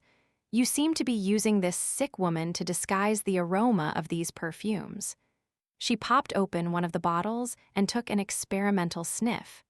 The ladies of the Crystal Pavilion do like their secrets, and letting innocent eunuchs take the blame. The woman had opened a bottle of perfume oil, something that had come from the caravan the other day. Most of them had been confiscated by the eunuchs. Each individually is only minimally toxic, but if you combine them, who knows? The woman said melodically, her eyes narrowing as she smiled. Then the woman, Maomao, asked Shin a question. What exactly are you doing trying to make a drug to induce a miscarriage? Now, what to do, Maomao wondered as she wiped her face with a handkerchief. She hated the feeling of the whitening powder, and the rouge just wouldn't come off. She'd have to give her hair, which she'd styled with perfume oil, a good, thorough wash later. To disguise her relatively expressionless eyes, she'd cut the ends of her hair short and then glued it near her eyes.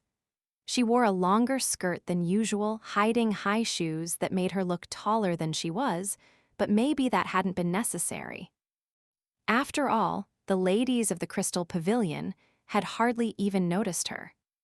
Feeling a bit sullen, Maomao took off her elevated shoes. She also changed into a different outfit because the sick woman had coughed some phlegm onto her when Maomao had been examining her. The disease was only mildly infectious, true, but she wasn't about to go walking around in those clothes and had asked for a new outfit for safety's sake. They'd had to settle for a lady-in-waiting outfit from the Crystal Pavilion, though, so it lacked something in practicality. More than anything, Maomao wanted a bath, but there was no chance of that, so she gave up the idea. Finally looking a little neater, she went into the room where everyone was waiting. The people gathered in the reception room all wore brooding looks. They were dressed in every kind of finery, and when Maomao came in having removed her makeup, she found herself feeling distinctly out of place. Consort Lihua was there, as were Jinshi and Gaeshun, and a slim woman with a classically beautiful face. At a word from Lihua, the rest of the ladies-in-waiting withdrew. The quack doctor looked like he would have liked nothing more than to be part of the assembly, but he had other work to do and decided to give it precedence. Quite frankly, having him there would have been no particular help. The beautiful woman was Shin, Consort Lihua's chief lady-in-waiting. They were cousins, and as a woman of distinguished blood herself, Shin had a proud streak.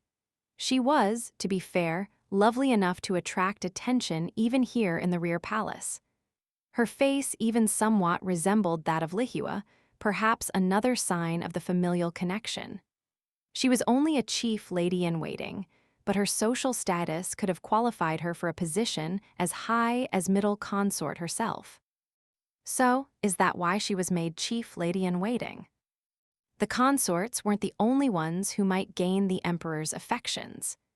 Cases in which even lowly maids had fallen under the imperial gaze and become mothers of the country were not entirely absent from the annals. So why have just one beautiful flower in one spot when you could have, as it were, a bouquet? If a lady-in-waiting became the emperor's bedmate, and that lady had a social background distinguished enough to warrant being a consort herself, the rank would almost certainly be given to her immediately. So what does that mean for them? Maomao wondered. She didn't know anything about Lihua's family background, but she could guess that feelings between her and Shin must be complex.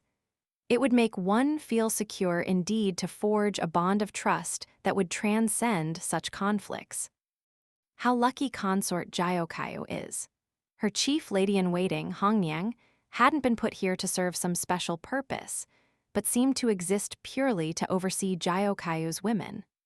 In the service of this cause, she'd even missed the usual window for getting married, so hopefully Jiaokaio would be able to arrange a good match for her someday.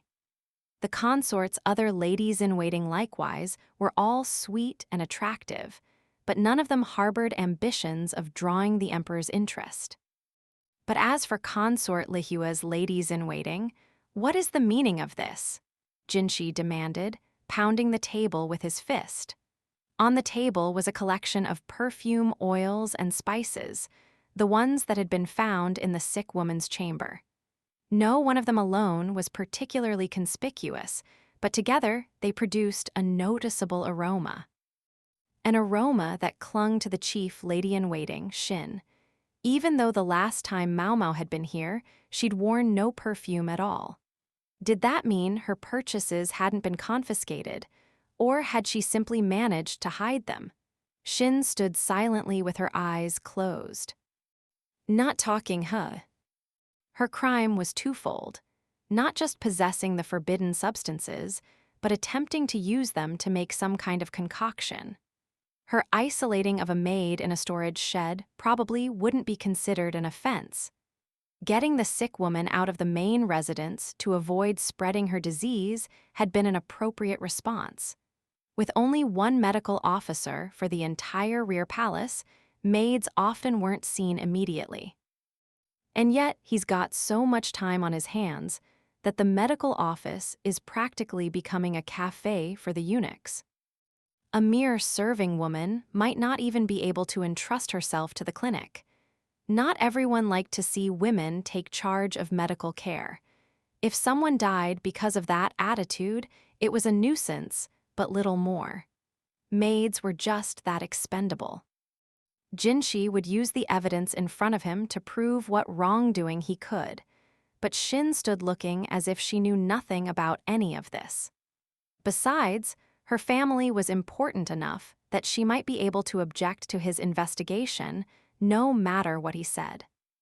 Most inscrutable of all in the room was Consort Lihua, who simply looked at her chief lady-in-waiting, her eyebrows creased. The expression was one of sadness.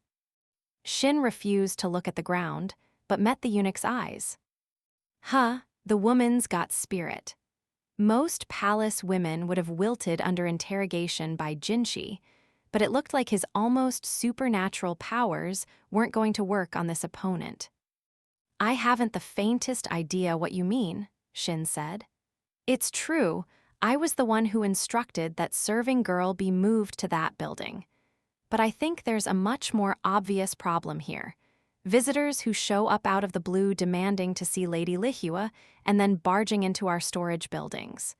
Wouldn't you agree? Her tone was clipped, confident. It was true.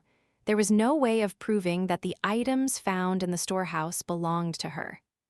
As the building housed a sick person, nobody was likely to have much more contact with her than to bring her meals, but by the same token, almost anyone might have gone in there. Then we need simply ask the maid herself. If you believe you can trust the word of a woman who's been addled with fever. So you're aware she was highly feverish, Maomao interjected. Shin's expression shifted. She seemed to resent the intrusion. How kind of you, Maomao went on, taking the trouble to see how a mere serving girl was feeling. I suppose that would explain, then, how the smell of this perfume got on you. Her tone was brazen as she picked up one of the little bottles on the table. All right, time to dial it back, Maomao thought, but her body wouldn't listen to her. It kept moving. She didn't like it one bit, but there were things that made her so angry that concerns about her social standing faded away. This is what you smell like, this perfume oil, even though it was tucked neatly inside a wicker trunk. I wonder if the smell is really so powerful that it would seep out like that. Perhaps I might be allowed to check. Maomao grabbed for Shin's sleeve, but the lady-in-waiting was too fast. She pulled away, at the same time raking Maomao's cheek with her long fingernails. The room started buzzing.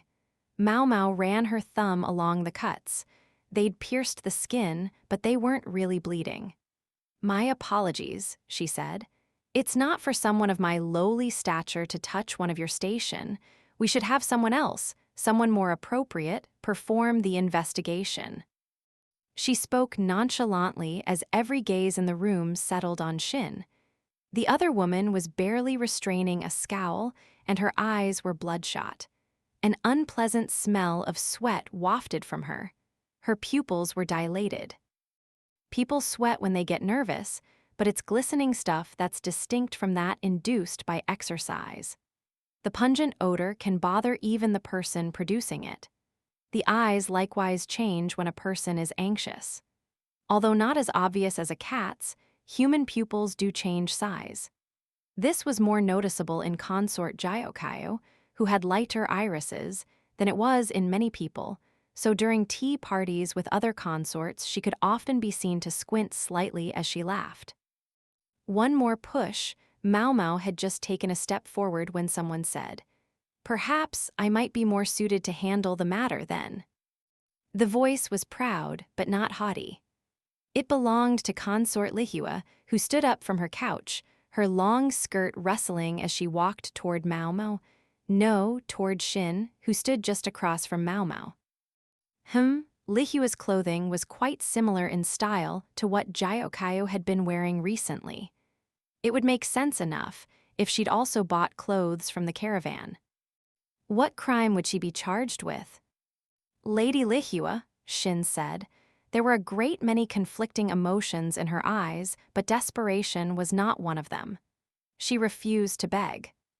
If she's found to have even attempted to create a drug that would induce a miscarriage, it would be considered the same as if she had murdered the emperor's child. Jinshi closed his eyes, knowing this was all he had to say. "I see," Lihua said softly, "and that would be true regardless of which consort was her target. Upper, middle, and lower consorts are all alike in this regard." Lihua cast her eyes to the ground, then looked at Shin. A thought flitted through Maomao's mind. The names Lihua and Shin were something of a pair, meaning pear blossom and apricot, respectively. This woman, Shin, certainly didn't seem unintelligent to Maomao. And yet, the world was full of perfectly smart people who did stupid things, often when they had let their emotions get the better of them and lead them into a mistake. Shin, thought Maomao, might be one of them. Then Lihua delivered the coup de grace, even if her only intended victim was me myself. "Consort," Jinshi exclaimed, leaning forward. "Do you mean that?" Gaeshun was likewise wide-eyed. For Maomao, however, Lihua's question made everything fall into place. She'd always thought it was strange that a woman as capable as Lihua should be so unable to find decent ladies-in-waiting. Surely she should have attracted better servants.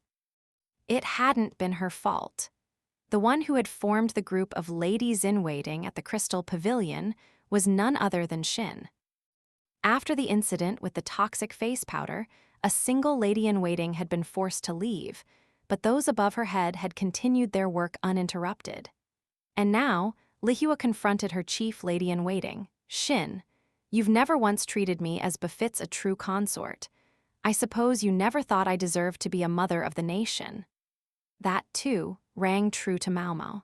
She noticed that Shin had never once referred to Lihua as consort.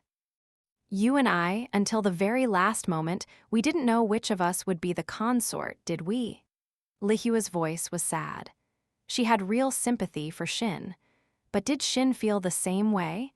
She bit her lip and looked at Lihua, her eyes blazing with resentment. "How dare you talk down to me?" the chief lady-in-waiting sneered. "I've always hated that about you. I was a better student than you. I was better at almost everything than you. So why did everyone fawn over you?" Bus size, Maomao observed privately, but she had the decency to feel bad about the thought as soon as she had it. After all, Shin wasn't exactly small herself. No, wait, that wasn't the point. It wasn't about having a bigger bust, but being a bigger person. "Is it because you were the daughter of the head of our family? Did you think that made you better than me? Don't make me laugh. I was raised my entire life to become a mother to this nation." Shin looked like a wolf bearing its fangs.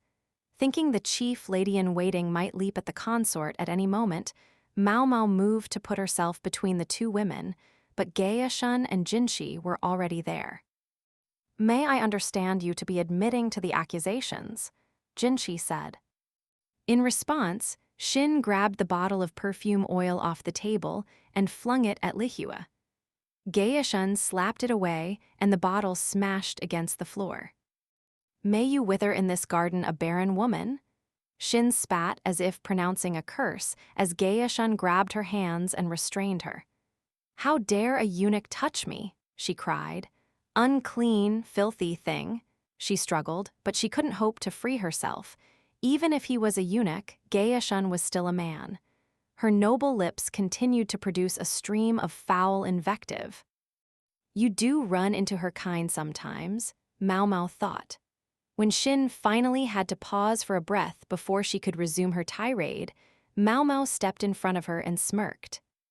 "What?" Xin demanded. "Oh, nothing. I was simply thinking, you must truly revere His Majesty, Lady Xin." "Of course I do. What are you blathering about?" "It simply looked to me as if it was the status of Mother of the Nation that you truly loved, unlike Consort Lihua." Maomao gave another wide smile. Xin's mouth hung open. It was all too clear now what Lihua had that Xin did not. "Xin, so that's how you felt." Though she looked as if she was fighting back tears, Consort Lihua's voice was clear and firm. Then she stood in front of Xin, raised her hand high, and slapped her across the cheek. I guess that's the least she should expect, Maomao thought. Then, however, Consort Lihua said something that even Maomao hadn't expected. "Sir Jinshi, I release this chief lady-in-waiting from my service on the grounds of using abusive speech toward her mistress. So much so that I had to raise my own hand against her." This time it was Jinshi's turn to go slack-jawed. "Consort." I see an open hand was not emphatic enough. Even as Xin stood looking dazed by the slap, Lihua grabbed her by the collar and made a fist. Jinshi and Gaeshun rushed to stop her. Only Maomao found herself downright impressed. The lady knows how to handle herself. Lihua was no longer the consort she had been, waiting vacantly for the thread of her life to be cut. "I release this woman from my service, and I formally request that she never be allowed in the rear palace again under any circumstances," Lihua said, clearly and confidently.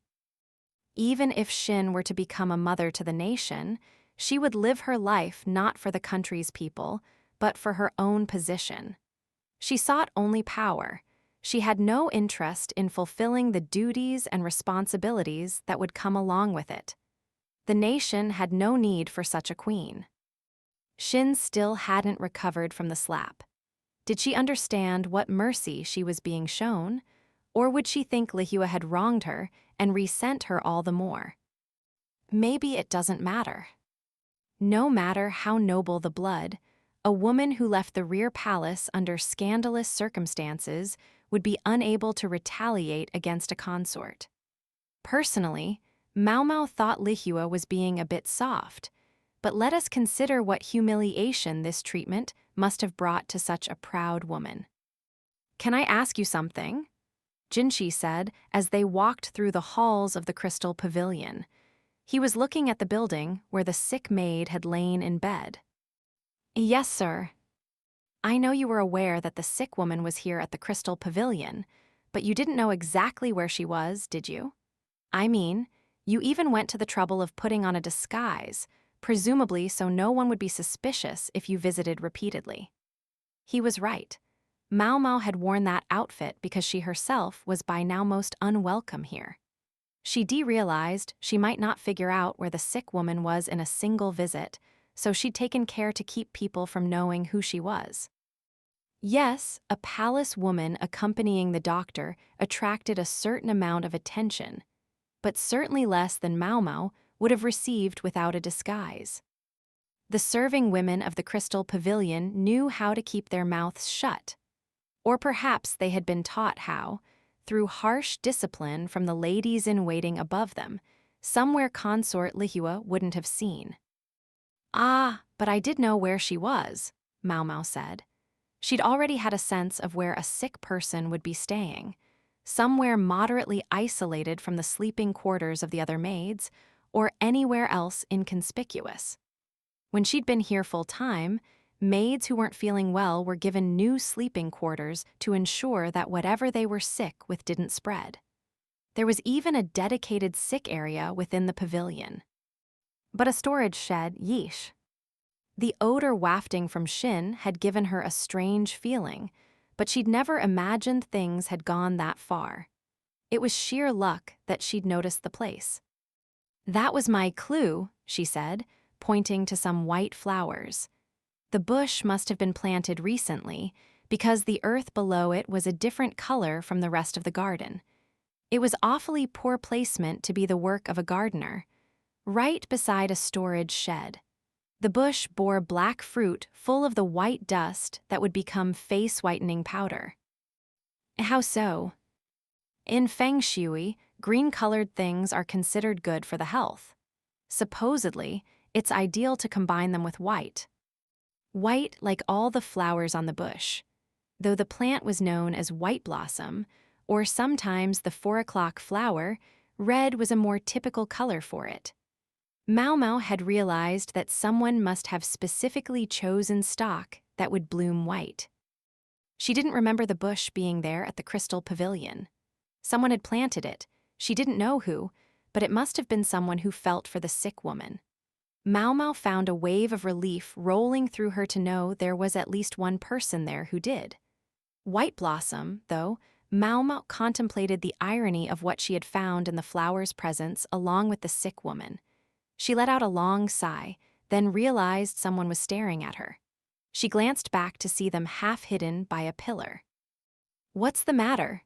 Jinshi stopped and looked at her. The person watching Maomao looked stricken. "You go on ahead, Master Jinshi." "What? Why?" "Because you're in the way." Her blunt response seemed to annoy Jinshi, but Gaishun talked him down the way one might a frustrated ox, giving Maomao a fresh opportunity to appreciate just how good it was to have someone around who could actually intuit what was happening. Maomao looked toward the woman hiding behind the pillar. "What is it?" she asked. The other woman looked perhaps a little bit older than Maomao, but she also appeared distinctly intimidated. By Maomao or by her companions, it was hard to say. I about the woman in that building." There was a fresh, white flower in the young woman's hand. Green and white, the colors were unmistakable. The woman carried herself well, although she spoke hesitantly. "She's no longer there. It was decided that she would leave the rear palace, but they're sending her somewhere it will be easier for her to get better." Consort Lihua, feeling that responsibility rested with her, had volunteered to pay the woman's medical costs and give her a stipend to live on. "Oh, so she left." The maid looked at the ground, but at the same time appeared relieved. She let her hands brush her cheeks in an attempt to hide the tears that were spilling down them, then bowed to Maomao and went back to her work. Behind her, there were only small, white petals on the ground. Chapter 12, The Shrine of Choosing. It said that once upon a time, a different people lived in these lands. These people had no chieftain, but a woman of noble blood came to them from a far place and took up residence among them, and conceived in her belly the Son of Heaven, who would become the country's first emperor. The woman was called Wangmu, the Mother Royal, and some said she was an immortal. She possessed eyes that could see even in the dark of a moonless night, and it was with this strength of vision that she led the people. The elderly eunuch read aloud from the book in his soft, gentle voice. About half his pupils were listening attentively. The other half were either actively asleep or struggling not to be. Maomao, fighting back a yawn herself, didn't blame them for feeling a little drowsy. From what she could see from her vantage point outside the classroom, there appeared to be about 20 students, though she didn't know if that was a lot or a little. So it went, she thought, but the eunuch beside her seemed somewhat let down. "Sir, they'll see you," she said to Jinshi, whose face threatened to be visible through the window. Nobody would be able to concentrate on their studies if they knew such a beautiful creature was watching them. "I was told there were only about 10 students to start with, so I think the numbers have gone up a little," Gaishun said placatingly. They were at the Rear Palace's Institute of Practical Studies, which Jinshi had spearheaded. He wanted to hang out a sign boldly proclaiming that it was a place of learning, but Maomao had dissuaded him, arguing that making a big deal about it would only make things more difficult. So in the end, the school went ahead quietly. They'd refurbished one of the less dilapidated buildings of the northern quarter to serve the purpose. In fact, this was the building that had been used when the foreign emissaries had visited recently, so it was looking very nice indeed. Xiaolan was among the students. Maomao could see her rubbing her eyes sleepily, splitting her attention equally between the textbook and the teacher. Dee learned to recognize many common words by now and had moved on to reading simple stories. The one the teacher had just been reading was the story of how the nation had been founded, something everyone would have heard at least once in their lives. Maomao herself had no interest in learning such things at this point in her life, but Jinshi had invited her to come see how lessons were going, and she couldn't really say no. Anyway, it would be untrue to say she wasn't curious. Xiaolan was there, along with a few other palace women Maomao knew, and most of all, if Jinshi's plan succeeded, it could change the face of the rear palace. Master Jinshi, it's time. Jinshi was a busy eunuch, as his attendant reminded him, and he reluctantly turned away from his brainchild. He probably would have liked to continue to observe for a while yet, but he had other things to do. "What are you going to do next?" he asked Maomao. "I'd like to stay here and watch a little longer, if that's all right." If you notice anything amiss, report it to me." Maomao bowed slowly. When class was over, some eunuchs appeared with baked snacks that they distributed to the students, who eyed the treats hungrily. Maomao found Xiaolan and went over to her. "Oh, Fwayafwao," Xiaolan said around a mouthful of food. She looked like she was going to choke, so Maomao asked one of the eunuchs to bring some water, and by the time he got back, Xiaolan was indeed pounding on her chest. Alongside the textbook on her desk was a sand tray. The books were provided to the students, but handing out consumables like paper and brushes would soon drain the funds dry, so instead, students practiced their characters in small trays of sand. The smudges on Xiaolan's pointer finger suggested she'd been working hard. True, she'd looked pretty spent by it, but Maomao could pretend she hadn't noticed. Xiaolan took the cup Maomao offered her and took a drink, then a noisy breath. Managing to pick anything up, Maomao asked. I've still got a long way to go. I want to ask the teacher about this," Xiaolan said, pointing to something in the textbook several pages ahead of what the instructor had been reading. I'm not that smart. If I don't work ahead a little, I don't think I'd ever keep up." She stuffed the rest of her food in her mouth and washed it down with another drink. Maomao decided to go with Xiaolan, just casually. They left the classroom and went through a covered hallway to an adjacent building where the instructor kept his office. Outside, Maomao could see the pond that had been used to stage their performance at the night banquet, and beyond it an old shrine. The shrine had supposedly been there since before the founding of the rear palace, and the architecture was different from what Maomao was used to. It was a long, narrow building oriented along a north-south axis. The relative lack of weathering compared to the other buildings nearby implied the shrine saw regular maintenance. I wonder if they still observe some ritual there, Maomao thought. But in any event, they passed the shrine by and arrived at the teacher's office. "Excuse me," Xiaolan said. "May I have a few minutes?" It wasn't exactly a refined greeting, but the old eunuch welcomed them in with a smile just the same. Xiaolan's affable nature seemed to have gotten the better of him. He spoke to her as gently as if he were talking to his own grandchild. "I don't believe I've seen your friend there before." "Just tagging along," Maomao said. I see. Have a seat in that chair and wait, then, if you don't mind." The eunuch smiled at her. Maomao obligingly went and sat down. She looked out the window, gazing at the shrine they'd passed by earlier.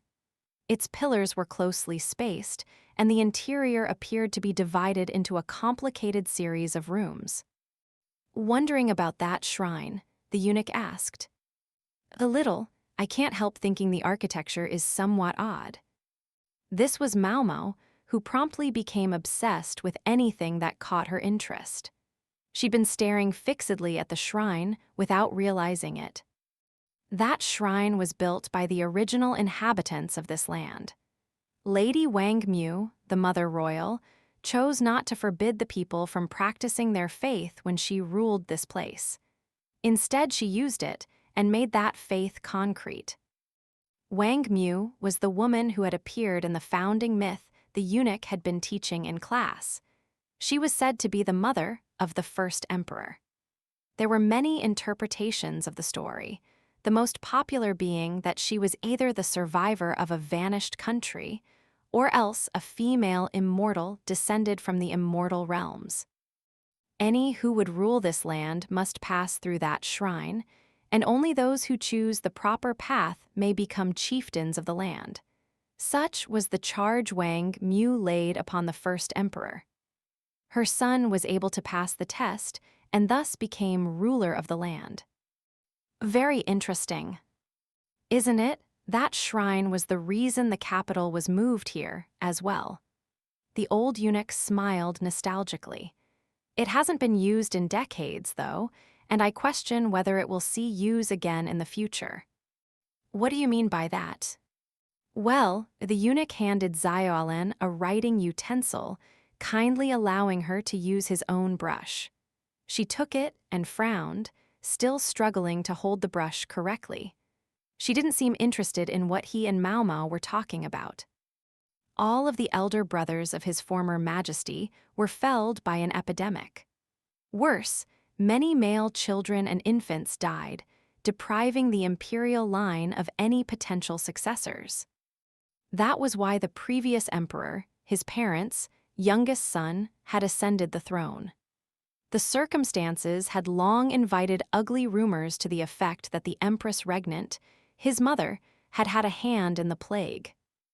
Maomao couldn't help thinking that the eunuch story was not the most respectful toward the imperial family, but she sensed no hostility in his voice.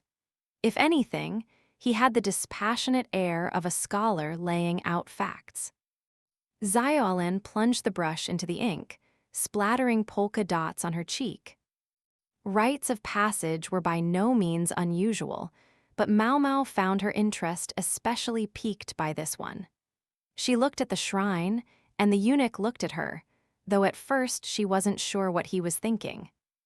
"I must say I'm happy to know someone is interested in that old building," he said. "Not many want to hear such tales. It's been quite a long time." Then he, too, looked outside. But there was someone once, in the past. Yes, a doctor who was here many years ago, a real eccentric. Whenever he had time on his hands, he would go wandering about the rear palace with a look on his face much like the one on yours now. A face floated into Maomao's mind. His name wouldn't have been Liuomen by any chance. The eunuch's eyes widened with surprise. "You know him." Maomao's old man Liuomen looked like an ordinary, reasonable person, but he really was. For one thing, if he had been reasonable and ordinary, he wouldn't have planted medicinal herbs all over the rear palace. Oops, maybe I shouldn't have mentioned him. He had, after all, been banished as a criminal. Maybe it would have been better not to say his name. To all appearances, though, the eunuch didn't bear Liuomen any ill will. Maomao said only, but honestly, that Liuomen was a relation of hers, and that he now made his living, barely, as an apothecary. The eunuch looked at Maomao, clearly moved. Xiaolan, meanwhile, was gazing intently at her own unsteady characters. "I see," the eunuch said. Yes, Liuomen, maybe he'd been friends with her adoptive father. She wanted to ask about it, but realized it was time to be getting back. She collected Xiaolan, who had folded the sheet full of characters, despite their crudeness, and tucked it lovingly into the folds of her robes, and left the school. 2 days later, His Majesty paid a visit to the Jade Pavilion. Maomao performed her food-tasting duties as usual and was just about to leave the room when he stopped her. "How can I help you, sir?" she said. If His Majesty wanted to talk to her, it was probably about the illustrated textbooks or the like. Unfortunately, she could now only distribute whatever she could get past the censor, so it was no longer so easy to slip things to His Majesty. She thought she'd ask Jinshi to tell him that personally. "I intend to go to the Shrine of Choosing now. I'd like you to accompany me." Huh? Maomao slapped a hand over her mouth before the sound could make it out. What in the world was going on? They went by lantern light through the darkness, heading for the northern quarter of the palace. His Majesty's 2 eunuch bodyguards were with them, as were Jinshi and Gaeshun. Jinshi was watching the entire thing with a probing eye. He appeared to have been called out here quite suddenly. What does His Majesty have in mind? Maomao wondered. The northern quarter was never exactly bustling, but at night it became eerily silent. The one silver lining was that at least they didn't hear any sounds of unhealthy love emanating from the bushes or the shadows of the trees. When they reached the shrine, someone was waiting for them. The old eunuch Maomao had spoken to earlier that day. "I've been waiting for you," he said with a respectful bow. The emperor, stroking the beard of which he was so proud, nodded at him. "May I enter once more?" "You may enter as many times as you wish, Your Majesty." The hairs on Maomao's neck stood up at what sounded like an undertone of provocation in the eunuch's words. The emperor, still working at his beard, remained perfectly calm, but Gaeshun and the other eunuchs didn't hide their displeasure. Jinshi alone didn't frown. He was staring intently at the shrine and seemed to be thinking. The old eunuch unlocked the shrine door and ushered the emperor inside. "And whom do you require for your attendance?" the eunuch asked, and again he sounded faintly mocking. "These 2, if I may," the emperor replied. He was looking at Jinshi and Maomao, grinning. "What's this about?" Maomao wondered, looking less than pleased as she entered the shrine. She could understand why His Majesty would choose Jinshi. He officiated ceremonies and everything, so he was used to these kinds of places. But Maomao, what possible purpose could she serve? "Women aren't forbidden in here or something?" Maomao whispered to the old eunuch, but he smiled broadly. "You may recall that Wang Mu and the Empress Regnant were both women." Maomao didn't respond to that, just put her head down and followed the 2 men. Just past the shrine entrance was a large, empty space. There were 3 doors, each of a different color, and above them a sign that read, "Pass not through the red door." Maomao squinted. The doors were blue, red, and green, respectively. The color of each was clear and bright, suggesting they were regularly refreshed. "Which door do you choose, sir?" the old eunuch said, stroking his chin. The emperor scratched the back of his neck, then headed for the blue door. "I chose the green one last time. Might as well try this one." "Indeed, sir." The party passed through the blue door. They continued through a narrow hallway, then arrived in the next room to find 3 more doors and another sign. Maomao cocked her head. The sign read, "Pass not through the black door." This time, the doors were vivid red, black, and white. The walls and pillars were noticeably dusty, yet the doors were freshly colored. "Looking after this place is a chore, I can tell you. Just when I thought it would never be used again, someone comes along saying he suddenly wants to enter." The old eunuch rubbed his shoulders pointedly. Evidently, he was the one who had to paint the doors. The emperor stroked his beard, then picked the red door. Beyond it was another hallway, and then another room. 3 more doors and a new riddle. Maomao wondered despondently how many more rooms there would be. Without any windows to let a breeze through, the shrine was stuffy and warm. She had been right about one thing. The shrine's layout was certainly complex. Sometimes they backtracked or went up a flight of stairs until she had lost all sense of direction. Eventually, she realized that some of the rooms shared doors with each other. Guess it's not meant to be over quickly. Quite apart from Maomao's impatience, Jinshi was staring at the doors and sign with an unusually serious look. Pass not through the blue door, the sign instructed. The doors in this room were blue, purple, and yellow. His Majesty chose the yellow door. Seems this is the last one, he said. The door creaked open, but beyond it was only a single door. In place of a question, the sign above it read, "Child of royalty, yet not child of the mother royal." It didn't exactly make sense, but it was a pretty clear rejection. Same as last time, eh? The emperor seemed to be hiding a bitter smile behind his bountiful beard. Jinshi was watching him closely. Is it not given to me to know the will of heaven? Your Majesty jests. Ever since this shrine was closed away in the rear palace, I alone have been left to oversee it. Heaven's will has nothing to do with it. The eunuch put his hands in his sleeves and bowed his head. Something in his manner seemed to say that despite having been made a eunuch, he still harbored some unshakable pride. Most likely, this man had been overseeing this shrine for some long time, and when the building had found itself within the boundaries of the rear palace, he had gone so far as to accept castration to continue protecting it. The emperor had followed all of the signs, instructions to the letter. Had he still somehow made a mistake? The eunuch opened the door before them. "You'll find the exit this way, sir," he said. Maomao and the others, still unsettled, went outside. On what conceivable basis had the emperor been rejected? Maomao counted on her fingers, tallying up the number of rooms, thinking about which doors the emperor had chosen. She even sat down to ponder it, using a twig to scratch in the dust the order of the doors he'd picked as best she could remember it. She realized it probably wasn't the most becoming behavior with the sovereign himself still present, but she did it anyway. "I'm certain Liu Men would understand," the eunuch said. My old man would, Maomao thought. Was that so? Was this a riddle he might be able to answer for them? It was nice of the eunuch to give them a hint and all, but at the same time it made Maomao purse her lips in annoyance.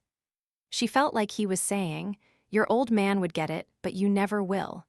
She knew her adoptive father was something special, but it rankled her to be completely dismissed like that. In other words, Maomao was angry. "You're saying my adoptive father would know what's going on?" "I couldn't say, it's possible," the eunuch replied, suddenly evasive. Liu Omen would understand. In other words, the key was something he knew. His knowledge was broad, but he particularly excelled in medicine. Was that where the solution lay? Jinshi and the emperor were watching Maomao expectantly. She felt a shiver run down her spine. Wish they'd stop that. They could look at her as hopefully as they wanted. She wasn't her old man and wouldn't be able to come up with the answer so easily. That only made her more frustrated, though, and something still nagged at her. 3 doors, 3 colors, how did they go together? "Do you know what it means when it says I am not a child of the mother royal?" the emperor asked. The mother royal, Maomao thought, Wang Mu. Yes, the mother of the first emperor, spoken of in the country's earliest stories. The tales never mentioned a father. Normally, one would expect that to produce an emphasis on the maternal line. Yet in Maomao's country, agnatic descent was the rule, inheritance passing from father to son. Once again, Maomao thought over the words on that last sign. Child of royalty, yet not child of the mother royal. Did the words hold some great secret? Could the expression, child of royalty, refer to the paternal line? It was said that male children received what made them fit to rule from their fathers. Meanwhile, in a matrilineal system, female children were said to receive what made them fit from their mothers. The imperial throne had been occupied by a direct line of male successors. True, the occasional empress had interposed herself, but as far as Maomao was aware, these women's bloodlines hadn't continued. Suppose the blood of Wang Mu still remained somehow. What would it lead one to do? Suddenly, Maomao found herself remembering the story of the former emperor. The last of his family's sons, his older brothers dying young of an epidemic and clearing the way for him to take the throne. The fact that he alone had survived when all his brothers had died had inspired rumors that the Empress Regnant might have had a hand in things. But is it possible that? Maomao looked at the old eunuch, the emperor, and Jinshi, and then she went and stood in front of Jinshi. Master Jinshi, were the brothers of the previous sovereign all born by the same mother? He looked perplexed by the suddenness of the question, but it took him hardly the space of breath to answer. I'm given to understand that not all of them shared the same mother, but that the mothers of all the imperial princes were sisters. Cousins of the emperor before last, I believe. Close kin, then. When it came to noble blood, marrying sisters and close relatives wasn't uncommon. Indeed, Consort Lihua herself was a not-too-distant relative of the emperor. May I ask something else? Maomao said, somewhat hesitantly. What? I'm afraid it may be considered terribly improper. Depending on their reaction, it could even get her killed on the spot. Speak. It was not Jinshi who issued the command, but the emperor himself. Maomao took a deep breath and let all the words out at once. Is it possible that many or most of those who have occupied the throne down the generations have had poor eyesight? It was neither Jinshi nor His Majesty who reacted most noticeably to this question, but the old eunuch. Maomao smirked. I have heard that many of them didn't see well, but the previous emperor had good eyes, His Majesty said, but this only confirmed for Maomao what she already suspected. She looked at the shrine. Would it be possible to go through this thing again? You believe you're qualified, young lady? The eunuch said teasingly. Women have been brought into the shrine many times, but they were always princesses or consorts. You were permitted entry last time, but I'm afraid I question allowing you in repeatedly, particularly if you're going to advise on the choice of doors. Maomao was far too scrawny to be called a beautiful princess, even in flattery. Evidently, it would be improper for her to enter the shrine repeatedly. The emperor laughed merrily. Perhaps I should name you one of my consorts, then, though I think I would be lucky to survive telling Lacan about it. Surely you jest, Maomao thought. Surely you jest, Jinshi said, stepping out in front of her. Imagine the looks your other ladies would give you. True, too true, His Majesty said, clutching his sides in mirth. He patted Maomao on the head. She was used to seeing him at his leisure in the Jade Pavilion, but tonight he seemed to be relaxing in a somewhat different way. I think he's mocking me. And perhaps he was. After all, Maomao was well aware that a lady had to have a bust of about 90 centimeters to even begin to excite the emperor's interest. Consort Jiokayo and Consort Lihua both met that standard and more. Jinshi was looking at the emperor, perturbed. Was it Maomao's imagination, or did he look a bit like a pouting child? You take her, then, he said to Jinshi, and then he looked at the old eunuch. You'd have no objection then, would you? The eunuch pulled a face but looked at Jinshi. You would accept that. If His Majesty so orders, then I can only obey. Anyway, the girl is working something out. And I'm quite interested to know what it is, the emperor chipped in, chuckling. The old eunuch headed back to the shrine entrance, looking thoroughly exasperated. The emperor, who appeared quite pleased, jerked his thumb in the direction the eunuch had gone, as if to say, let's go. They went to the entrance once more, this time with Jinshi in the lead, followed by the emperor and the old eunuch. Maomao trailed behind them, surprised to realize that it seemed anyone at all could attempt the shrine. They entered the first room, and Jinshi turned back to look at Maomao. The red, blue and green doors stood before them. "Which shall I choose?" he asked. Maomao narrowed her eyes. The sign above the doors said only not to pass through the red one. Slowly, she pointed at the blue door. Jinshi obediently opened it. It was the same one the emperor had chosen earlier. The old eunuch arched an eyebrow. In the next room, Maomao picked the white door, earning herself another eyebrow arch. Taking a different path from myself this time," the emperor said, stroking his beard as he followed Jinshi through the white door. Ordinarily, it might have been considered rude for Jinshi to walk ahead of His Majesty, but none of them, Jinshi or the emperor or the old eunuch, seemed to take it amiss. The sovereign had always seemed to have a fairly permissive streak, so maybe he wasn't particularly interested in standing on ceremony. Maomao led them through the next room, and then the next, until finally they arrived in the 10th chamber. This time the sign said something a little different: "Choose thou the red door." There were still 3 doors, but none of them were red. Instead, they were white, black, and green. "What is this?" Jinshi said, sounding agitated. It was understandable. He didn't see any red door. That was exactly what, in Maomao's mind, made it clear that this was the final riddle. She pointed to the green door. "Go through there and you'll understand," she said. Jinshi must have trusted her, for he opened the green door without hesitation. Beyond it was a hallway, at the far end of which they could see a staircase.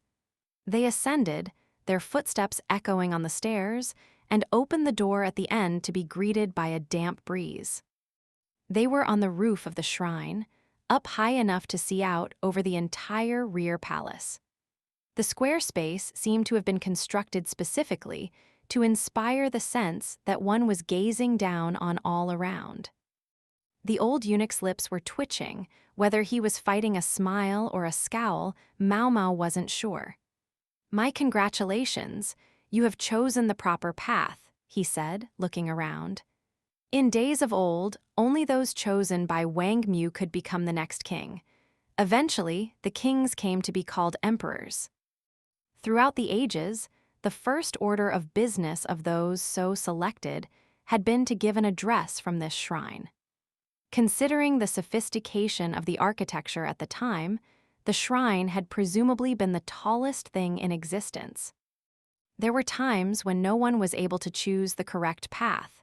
In such cases, they would return accompanied by a consort who was able to do so. The old eunuch looked at Maomao with a pained expression. Traditionally, only those of the proper blood have been able to succeed, but in this case, it seems someone else has guessed the right order. This evidently didn't agree with him. The geezer makes that sound like a bad thing, Maomao thought, all too readily drawn in by his provocation. She'd chosen correctly. What was wrong with that? History lessons are all well and good, but perhaps you could explain what's going on so that I can understand it, the emperor said. Does one so august as His Majesty lower himself to ask teaching of me? The eunuch said. This time it was Jinshi's turn to raise an eyebrow, but the emperor was too even-keeled to be drawn in by the eunuch's taunt. Nonetheless, the old man said, "You shouldn't hear it from my lips. I suggest you ask the girl." He was going to foist it off on her. "Well," the emperor said, turning to Maomao, but there were things even she found difficult to say. Trying to decide how best to put the matter, she said, "Very well. Allow me to explain what guided my thinking in choosing the doors."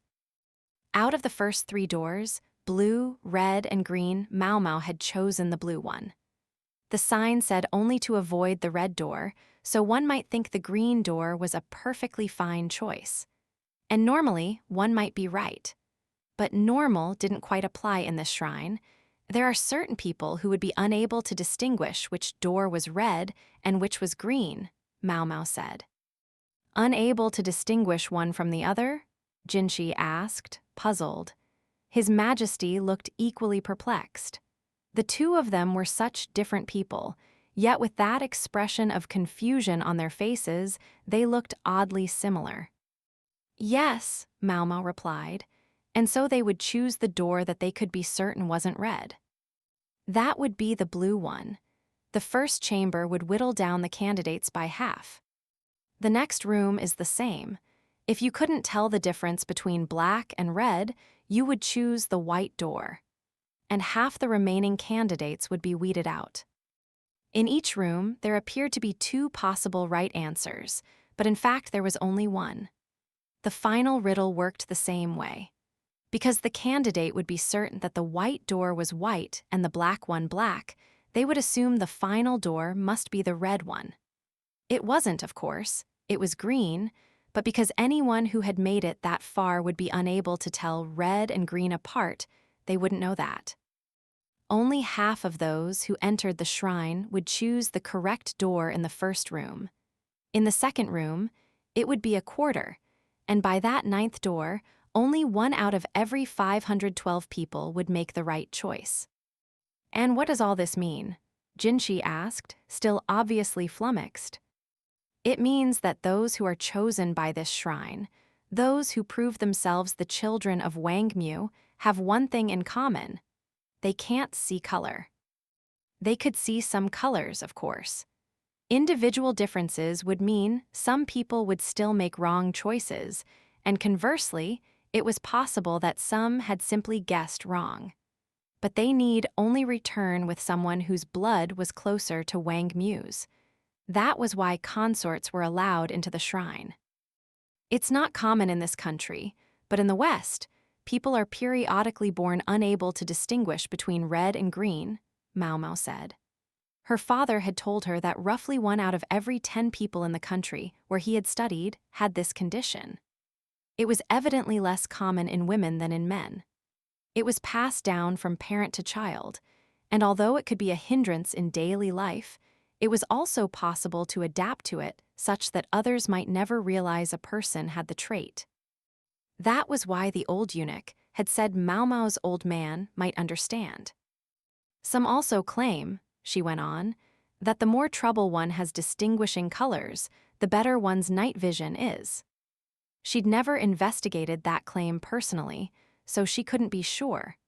However, for such a profoundly challenging trait to persist down to the present day, it was likely to co-occur with some exceptional benefit.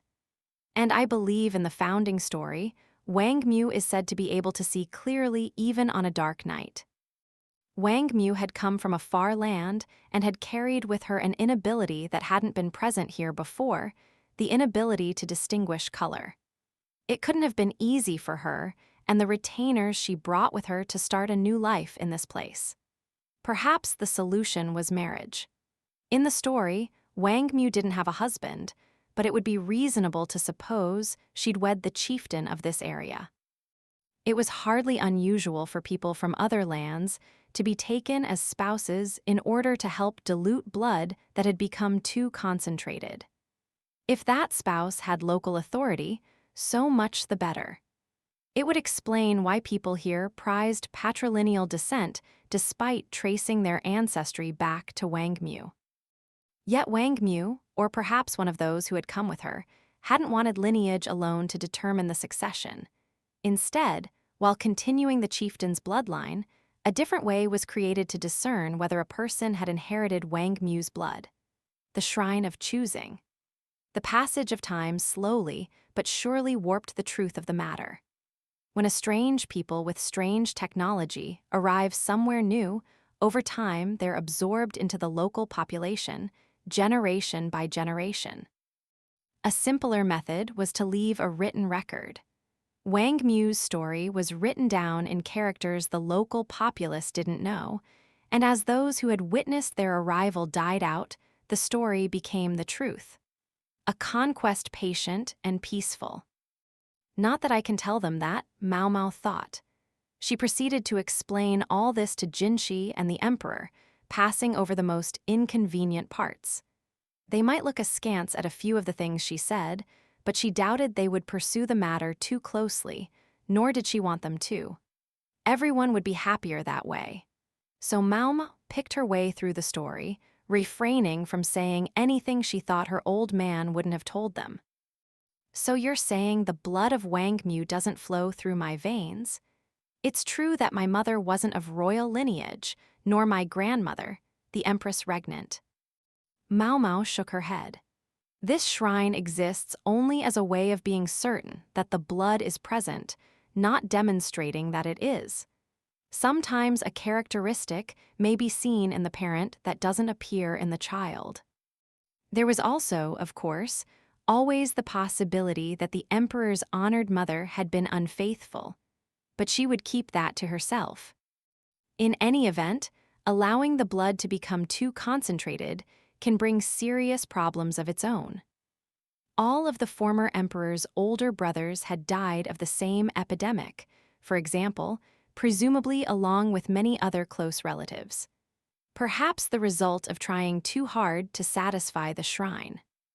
When Maomao finished her explanation, she heard clapping. The old eunuch was applauding. Never once did I imagine the likes of this girl would really and truly solve the riddle, he said. Okay, so he could be rude sometimes. It's said that Wangmu came to rule this land because of her unparalleled wisdom. After all, only a truly keen intellect could come up with something like that shrine as a means of maintaining their bloodline. If you wish to further thin the blood, might I suggest taking someone like this young lady into your retinue? Excuse me, what was that doddering old coot thinking? Maomao wanted to pull off a shoe and fling it at him. Amusing as that might be, I'd rather not make an enemy of Lakin, and perhaps more importantly, her bust would have to grow about another 15 centimeters first. First, just how intimidated was he by the fox strategist? And second, really? I grant there are many who wouldn't smile upon it, the old eunuch said. He looked into the distance for a second, then glanced at Maomao. Do be wary. I'm well aware, the emperor said. I know you are Majesty, the eunuch said, this time looking at Jinshi. Do be wary, he repeated. Jinshi nodded without a word. Just who is this guy? Maomao wondered. Simply a eunuch who had found favor with the emperor. It didn't matter. Maomao foresaw nothing good in knowing the answer. Maybe it doesn't matter who he is. She would leave well enough alone. Ignorance, as they said, was bliss. She was ignorant of something else, as well, however, that she would yet have cause to regret what she didn't know. Chapter 13, The Empress Dowager. Maomao was thrilled. Indeed, she could hardly have been happier. Behind her, Hongyang and Yinghua stood looking intimidating. Really? Right here? Maomao asked, watching Hongyang carefully. Yes, have a good hard think about what you did, the chief lady-in-waiting replied with a snort. Maomao's eyes began to brim with tears, and she clasped Hongyang's hand. Thank you so much, she said, bowing deeply. Wait, Maom. Ooh, this is the exact opposite of what we wanted. Maomao, paying no heed to Hongyang and Yinghua's dismay, veritably flew into the storage shed. This was to be her room from today forth. Don't you think that's a little harsh, Yinghua? Gyuan asked as she poured some tea, which she offered along with a snack to Yinghua. I thought so too, but it's her own fault, Yinghua replied, managing to purse her lips and sip her tea at the same time. Today they were having a sweet-smelling fermented tea from the west. We kept telling her to stop, but she would. We know she was out collecting bugs again. She glared at Maomao. Hongyang, it seemed, had thrown out all the fruits of Maomao's efforts. Maomao only cocked her head. She stopped trying to gather lizard tails, recognizing that work couldn't get done around the Jade Pavilion if the ladies-in-waiting kept fainting. What are you talking about? She asked Yinghua, genuinely surprised. I stopped after the thing with the lizard. There's talk. We heard a weird lady was going around the rear palace collecting bugs and laughing like a maniac. Maomao didn't say anything, but Yinghua, and now Gyuan too, both looked scandalized. This was clearly some sort of misunderstanding. I don't do that, Maomao said earnestly. Yes, she'd collected moths one time recently, but that had been for work. She hadn't gone after a single other bug since then, or lizard. And if I did do something like that, it wouldn't be bugs I was after, it would be herbs. But you admit you would be maniacal about it. Yinghua and Giyuan looked thoroughly exasperated as they studied Maomao. Of late, they had finally started to grasp her true nature. She knew that look. They didn't believe her. But it was true. Maomao had only been laughing because she'd found some medicinal herbs, not because of any bugs. She did have some measure of common sense. She understood perfectly well what would happen if she tried to cultivate insects in that cramped room. It was summer. It would be a catastrophe. Maomao frowned and balled her hands into fists. This was a very grave situation, but she thought she knew who was really responsible. Hihui's bibi booing wa? Xiaolin asked, her mouth full of peach bun. Maomao offered her a bamboo cylinder full of sweet tea and nodded. They were chatting and snacking behind the laundry area, as usual. Maomao had made Xiaolin write a few characters in the dust to satisfy herself that the girl was paying attention in class. She certainly was. That Shisui, she's the most mercurial creature, Xiaolin said, drinking some tea.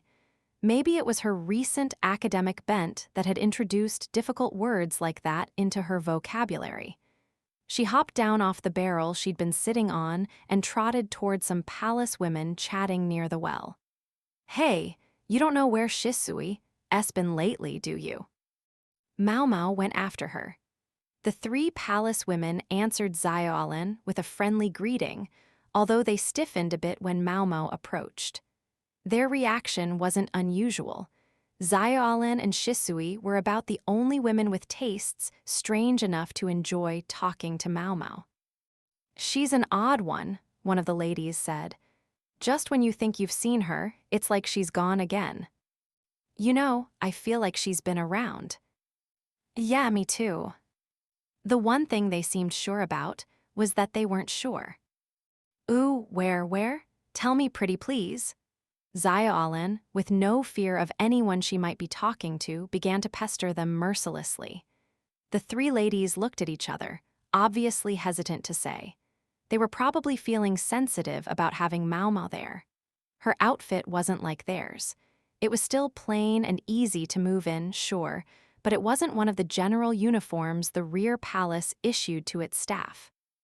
No, she wore clothing given to her by her mistress, as befitted an attendant of one of the consorts.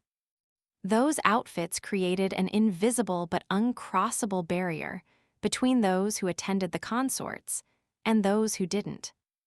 Shoot, Maomao realized she should have kept her distance. Some of the palace women could be hostile toward those who served the consorts, but many of them simply clammed up, afraid that sharing the wrong rumor might get them in trouble. Few people were as carefree as Xiaolin. So, what to do now? She might have been able to lighten the mood with some snacks, but she'd given everything she had to Xiaolin already. Maomao felt in the folds of her robe, wondering if she might be carrying anything that could work as a bribe in lieu of food. Ooh, she thought as she ran across one particular item. If any of you have any details, I might find my way to giving you this. It was a lovely piece of cloth, pleasant to the touch and faintly perfumed. It was technically a handkerchief, but it was of such fine material that, with some imagination, it could be practically anything. In point of fact, Jinshi had given it to Maomao when her cheek had been injured. She'd been thinking she might be able to sell it to the quack doctor at the medical office. She didn't want to spend too long thinking about any interest in men he might have, but she might get a few coins out of him for something that had belonged to the gorgeous eunuch.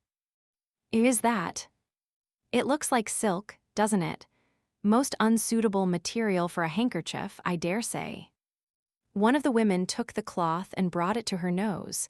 Then her eyes went wide. This smell, it can't be, can it? Maomao turned toward the woman with a slight smile on her lips, though she didn't let it reach her eyes. I'll leave that to your imagination. She feared that actually saying Jinshi's name would be counterproductive. Let them get a whiff of the idea and fill in the rest themselves. The woman with the sensitive nose was mumbling to herself. Wait, but can it really? Could it be his? Maomao couldn't be sure who she was thinking of, but she saw she had a taker. When they saw the woman's reaction, the other two ladies with her took turned sniffing the handkerchief. Maomao folded the cloth up and said respectfully, "Perhaps I could prevail on you to share your insights first." The palace women told Maomao that they'd spotted Shisui among the unkempt groves in the northern quarter. It made sense. That was where Maomao had run into her before. It was apparently a favorite spot of hers. Maomao went there and sat down among the trees. It being summer, there were a lot of noisy insects. The cicadas crying all around she could forgive, but she crushed a few mosquitoes that buzzed irritatingly past her ear. Should have brought a little burner to keep the mosquitoes away, she thought. They used mugwort and pine needles to produce a thick smoke that kept the bugs at bay. One was always burning at the Jade Pavilion because Princess Lingley was still so young. The area around the woods wasn't tended very carefully, and Maomao saw all kinds of things growing there. Pampas grass, for example, and a bevy of red flowers. She leaned toward them. So this is where they grow. They were white blossom flowers. The trumpet-shaped blooms would start to open come evening. Maomao picked one and crushed the petals, staining her fingers with a red juice. It was a little game she'd often played when she was young. Meanwhile, the courtesans had picked the flowers for their seeds, which contained a powder much like face-whitening powder. But that wasn't how the courtesans used it. A question still lingered in Maomao's mind. It was about what had happened at the Crystal Pavilion a few days before, when Consorts Lihua's chief lady-in-waiting, Xin, had been found to be attempting to make a drug to induce a miscarriage. Xin had never used any perfume before. If the stuff contained ingredients that could be harmful to a pregnancy, and if she felt it was she who should be consort, it would explain why she wouldn't want to wear it. She'd probably hoped to take Lihua's place. She might have thought that if the current consort failed to produce an heir, her family would feel compelled to give His Majesty someone else instead. And yet, on this occasion, she'd been so desperate to produce the abortifacient that she'd even worn the dreaded perfume. Why? Consort Lihua had been wearing looser clothing than usual. Outfits that didn't cinch around the belly, just like Consort Jiokayu. And was it Maomao's imagination, or had she looked a little plumper than before? Jiokayu was hardly the only one who received the Emperor's visits. There was one very distinct possibility, but Maomao didn't dare say it. It wouldn't matter if she did. She was in no position to help Consort Lihua. Her nagging doubt was about the ingredients involved in whatever Xin had been making in that storage shed. Anyone could have bought the perfume oils and such from the caravan, provided they had enough money. That much was obvious. And yet, Maomao found herself perplexed. The courtesans gathered the white blossom seeds not for cosmetic purposes, but to create a drug that would rid them of a child in their belly. It would be boiled with other ingredients, including lantern plant, tree peony, balsam, flowering peony, and quicksilver to achieve the desired effect. Quicksilver, or mercury, aside, these plants were all things that could be had in the rear palace, but Xin's brew hadn't included any of them, even though it seemed like the easiest and cheapest way. That left Maomao with an unsettling thought. Maybe someone had deliberately told Xin about the toxins. That person might still be here in the rear palace. She tried to give Jinshi an inkling of what she was thinking with an oblique suggestion, and she knew him well enough to expect he would look into the matter. She was less sure whether the proud, stubborn chief lady-in-waiting would be easily induced to talk. At that moment, the cacophony of cicadas suddenly subsided. "Try eyeing." She heard what sounded like a bell ring quietly, followed by a distinct rustling. She turned toward the sound to discover something large crawling through the pampas grass. It hopped along like a frog, then raised its hands and started laughing merrily. "I've got you this time," it shrieked. The voice had the same touch of innocence as Zioalan's, but was higher pitched.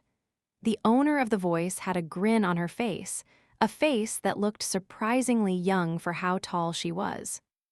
The woman, obviously pleased from the bottom of her heart, took the insect in her hands and put it in a bamboo insect cage. "I can't believe it," Maomao thought, watching the girl cackle as she hopped around in the weeds grabbing at bugs. They mistook me for that. It was frustrating. She thought she was a little less deranged than that. Her curiosity satisfied, however, Maomao made to leave the area. She didn't get far. She heard it again, try-eyeing, this time from right by her ear. Puzzled, she touched her head to discover a bug sitting on it. This, it seemed, was the true source of the bell she'd been hearing, and that would have been fine if it had been the end of the matter. Instead, a figure came charging at Maomao, colliding with her. "My bug!" it cried. Then the figure looked at Maomao in surprise. Her face reminded Maomao of a squirrel somehow. "If you could get off me, I'd appreciate it," Maomao said, but the girl didn't move a muscle. Her hand was on top of Maomao's head, perfectly still. She looked a bit disturbed. Maomao quickly guessed what was going on. "Hurry up and take it away. I don't want to lie here with a bug on my head." There had been a squelch when the girl had tackled her. Something had squished, and she knew what. "I'm real sorry, Maomao," Shisui said, but she was grinning as she finally stood up. It felt wonderful to pour the cold well water over her head, but she couldn't wash away the feeling of disgust. The other girl handed the sopping Maomao a handkerchief. She took it gratefully and started mopping herself off. The insect cage hanging at the girl's waist was occupied by several bugs that were a sort of scorched color. They shook their wings, making a sound like a ringing bell. "So that's what you were trying to catch." "Uh-huh." Shisui still looked a bit embarrassed, but her eyes as she turned to Maomao were shining. Maomao had known she liked insects, but she hadn't quite realized just how much. While Maomao was still trying to decide what to do, she found the other girl pulling her around to the far side of the well. That side was shaded by the trees, and there was a wooden box, a perfect place to sit down. Shisui patted the box, directing her to sit. Maomao was starting to get a very bad feeling about this, and her bad feelings were usually right. "These bugs are native to the island country to the east, see? They make noise by vibrating their wings," Shisui informed her, not looking up from the inhabitants of the cage. "I guess some of them must have hitched a ride with a trade mission and then gotten loose.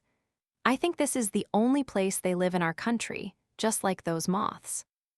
Maomao offered a half-hearted sound of interest. "Their coloring makes them look like cockroaches, but they're not, so don't worry." Maomao could have lived without knowing that, she thought, once again rubbing her head vigorously with the handkerchief. The girl with the poor choice of words delivered this meandering lecture on insects for a full 30 minutes. If this went on, the sun would be down before they were finished. Maomao kept trying to break her way out of the conversation and leave, but each time, she felt a tug on her sleeve and was drawn inexorably back into the lesson. She well understood wanting to talk about something you were interested in, but she wanted to alert Shisui to what a bore it was for her audience. "If only we were talking about drugs, then I could survive this." The uncomfortable stretch was soon abruptly interrupted by the clacking of a wooden clapper. Maomao looked around, trying to figure out where it had come from. She could see the other nearby palace women doing the same thing. The source was soon revealed from the gate to the south. A figure appeared, flanked by a lady-in-waiting and a eunuch bodyguard to each side, with 3 more people trailing behind her, one of whom was sounding the clapper. The The center of the parade was a woman dressed in colorful finery. Maomao thought she recognized her face, composed and gentle-looking. I do believe that's the Empress Dowager. She'd only seen her once, at the garden party the year before, but there were only so many people who could progress through the rear palace with such an extensive entourage. Comparing the person in front of her to that hazy memory, she concluded it had to be the Empress Dowager. She looked altogether too young to be the mother of the current emperor with his robust facial hair, but on she came, the clapper sounding all the while. "Wonder where she's going," Shisui whispered. She was crouched in the shadows of a building. "Why are you hiding?" Maomao asked. "Well, aren't you?" Shisui had her there. In an almost conditioned reflex, Maomao had likewise crouched behind a pillar. All the other palace women around were bowing deeply. It had been drilled into everyone from the moment they arrived here that was what one did when someone of higher status passed by. Strictly speaking, it was what Maomao should have done whenever Jinshi and his cohorts were present, but she'd gotten in the habit of forgetting lately. That won't do, she thought. She had to maintain proper boundaries. Shaking her head, she resolved to do better in the future. "Is she going in the direction of the clinic?" Shisui mused, putting her chin in her hand and watching the Empress Dowager. It was certainly true that the clinic was in the direction the parade was going. The clinic, huh? Maomao wondered what the Empress Dowager would be doing going to the rear palace's unofficial medical office. Quite unexpectedly, Shisui provided the answer. "I heard it was her ladyship who started it. That was back when the Empress Regnant was still at her most powerful, so she couldn't do it publicly, and even now it's still kept pretty quiet." That would certainly make sense. The Empress Dowager was reputed to be a kind-hearted woman. It was said to be by her influence that both slavery and the making of eunuchs had been forbidden upon the accession of the current emperor. Either of those changes alone would have been revolutionary in its own right. Many people felt they were good choices from the perspective of simple humanity, but there were problematic knock-on effects. The slave trade, for example, had been a form of business, and pulling it out from under things had brought certain sectors to a halt. There was also the question of where to draw the line as to what constituted slavery. When people were herded and sold like animals, that was clear enough, but what about those who effectively made themselves collateral on a debt? Technically, they had entered into something like an employment contract, but this could also be considered slavery. Bring that into the equation, and even the courtesans, at the moment, perfectly legal, could conceivably be considered slaves. Maomao remembered seeing the old madam discussing the possibility, pale-faced. In short, although outwardly there was no more slavery in the land, everyone was aware that in many ways the practice had simply changed its name and adapted to the new social standards. Maomao had no interest in finer details than that and didn't know anything about them. "I think I'd better be getting back," Shisui said, grabbing her insect cage and standing up. "Better watch out, Maomao. You'll get in trouble if you slack off here too long." "Yeah, I guess." She wondered if the Empress Dowager's walk in the direction of the clinic had something to do with the recent events at the Crystal Pavilion. If her ladyship was getting involved, there might soon be another revolution, this time in medical treatment at the rear palace. Maomao wished she could be a fly on that wall, but she was scared of what would happen if she was found eavesdropping. And anyway, Shisui was right. Maomao would really hear it from Hongniang if she was too late getting back. She crossed her arms in thought. It seemed like the other ladies-in-waiting had been doing nothing but getting upset with her recently. "I suppose I better get back," she said, and reluctantly headed for the Jade Pavilion. When Maomao returned, she was, quite unusually, made to do some actual cleaning. She was told to dust the windowsills with more than the usual attention to detail, and her work only passed muster on the third try. That's 2 failures. She was starting to wonder if Hongyang really was getting her back for her recent attitude, but when she saw that the other ladies-in-waiting each had to redo their work at least once, she figured it must be something else. Someone must be coming, but who? The only times they cleaned this carefully were when another consort was coming for a meal or a tea party. Such meetings had been suspended recently, and only consorts in whom they had the utmost confidence were received at the Jade Pavilion. Just as Maomao was wondering who might fit that description, the visitor arrived. It turned out to be the Empress Dowager herself. "It's been too long, Lady Anshi." Consort Jiokayu greeted her with a delicate smile and perfect posture. She was proving why she was the consort. With the exception of Hongyang, her ladies-in-waiting all but wilted in her ladyship's presence. The Empress Dowager's gaze fell to Jiokayu's belly, but only for a second. Thus it was that Maomao learned her ladyship's name, Anshi, but she knew it was a name she would almost certainly never speak. So that's what's going on, Maomao thought. As what amounted to Jiokayu's mother-in-law, the Empress Dowager shared an implicit understanding with her. The fact that the deeply and rightly suspicious Jiokayu would not only receive the Empress Dowager, but make her privy to the fact of her pregnancy, spoke to how deeply she trusted her. Or perhaps she was obliged to alert her ladyship. If one took the rumors about the Empress Dowager at face value, it seemed likely to be the former, but Maomao had no way of being sure. As far as it went, she looked very good-tempered. Princess Lingli at first ignored her grandmother, but soon grew accustomed to the gentle Empress Dowager. Maomao tasted the food for poison, but before she could leave, the Empress Dowager said, "You, dear, you're the attendant Jinshi sent, aren't you?" How does she know that? Maomao wondered. And why was she condescending to speak to a mere food taster? Maomao wanted to ask but knew it might be rude, so she only said, "That's correct, ma'am," and bowed. Suyern told me. She said she'd finally found a girl worth the effort, but that she was going back to the rear palace. Suyern was Jinshi's personal lady-in-waiting, a woman just entering old age. She, never seemed like the affable type, but apparently she was old friends with the Empress Dowager. She was once my own lady-in-waiting, you know.